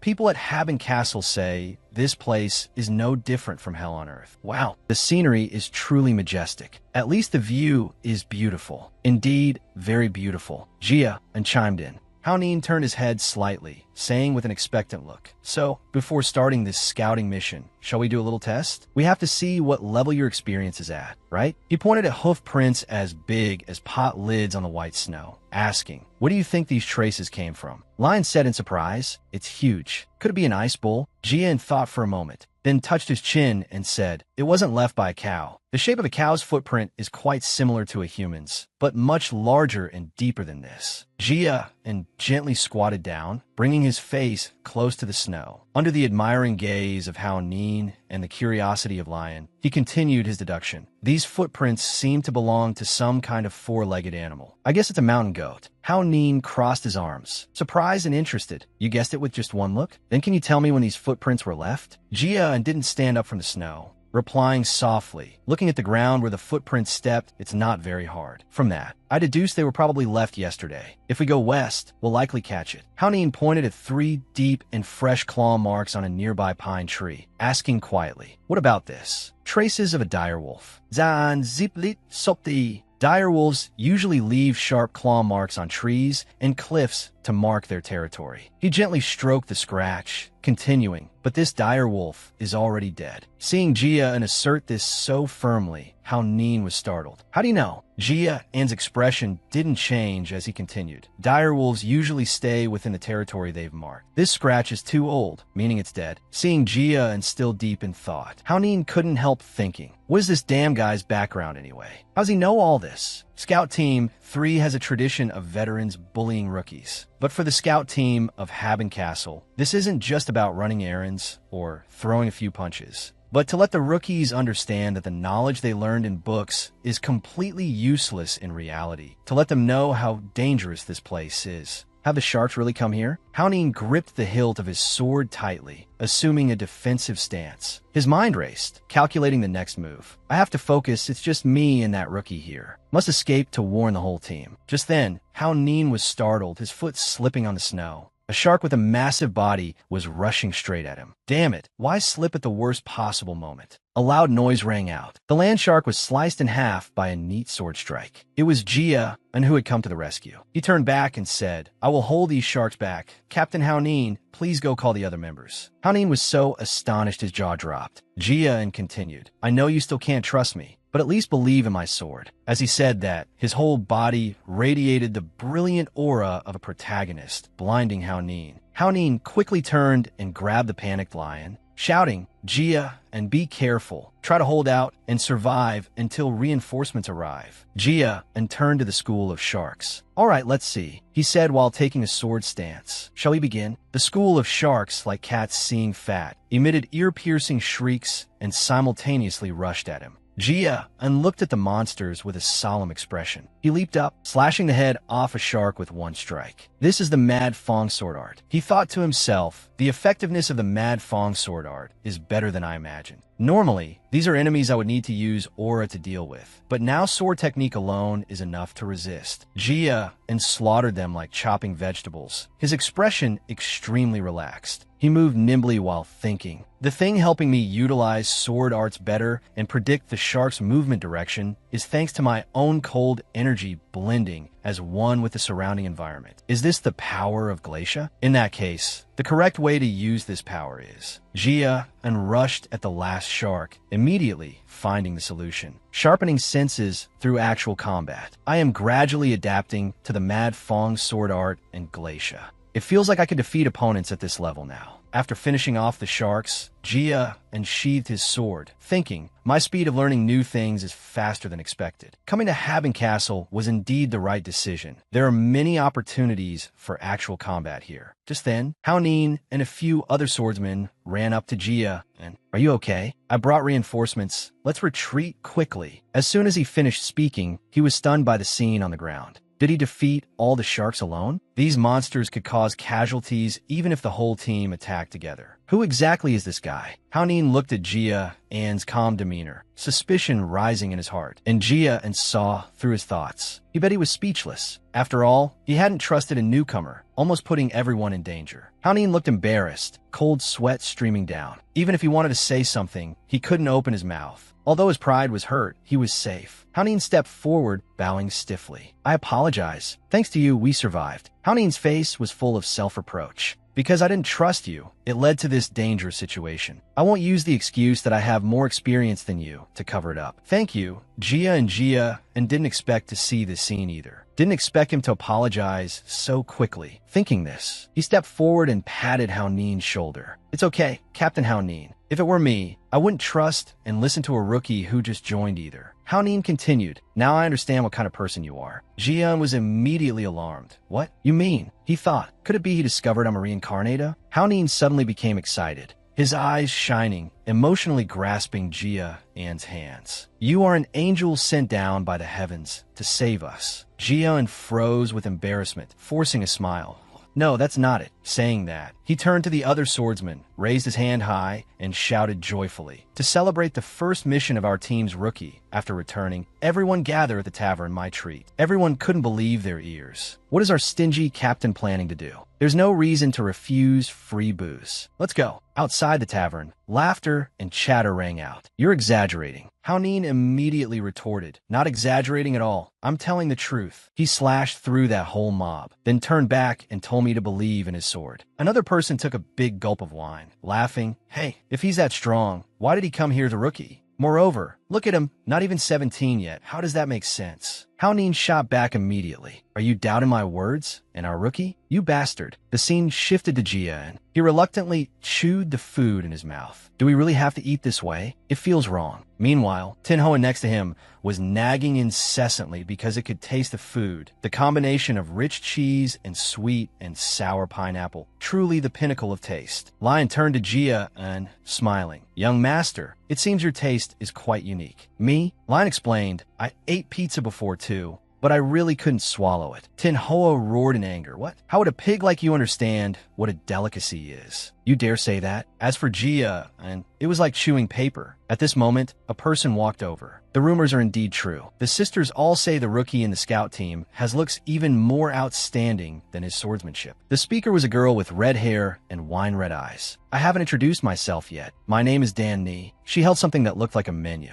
We have other dishes on our menu. Would you like to see? Jian replied, sure, thanks. The blue flame beside him also leaned in curiously. Although this place is remote, the menu is quite extensive. Saying that, it exclaimed, wait, this king really wants to eat that mint chocolate ice cream. Jian whispered back, I really don't want to eat that. Hearing this, the girl named Danny immediately got excited. Perhaps you're interested in mint chocolate ice cream? No, I'm just. Before Jia could finish, she continued. Our restaurant has the best version. The mint growing around Haben Castle has a fresher taste than other places. Tin Hoa immediately flew into a rage. screaming at Jia and, "You ungrateful bastard. This king taught you the secret technique. Is this how you repay me?" Jia, unhurriedly reassured, "I understand. Calm down." Thinking, why would a tavern have mint chocolate ice cream? Give us a portion of mint chocolate ice cream. Just as he finished speaking, another voice chimed in. "Hey, rookie, did you really defeat 6 land sharks alone? The energy radiating from you isn't that strong." The person continued rambling. "Don't misunderstand. I'm just curious why you're so strong at such a young age. Anyway, thank you, we all thank you." Jia and said shyly, "Thank you, but you guys are praising me too much." The swordsman laughed. "What are you saying? Someone with your level will be promoted soon. I just wanted to take the chance, while that time hasn't come yet, to chat freely with you. So don't mind it." Another person added, "That's right. Otherwise, when will we have the chance to talk to you like this?" Lion also excitedly chimed in. "That's right, Jia, and you really achieved a remarkable feat." Jia and rested his chin on his hand, looking awkward. "I'm still not used to being praised like this. Here is your mint chocolate ice cream." A large glass of cool green ice cream was brought out. Tin Hoa immediately cheered. Eat it quickly, then shouted excitedly. The fresh taste spreads instantly, and right before it becomes too stimulating,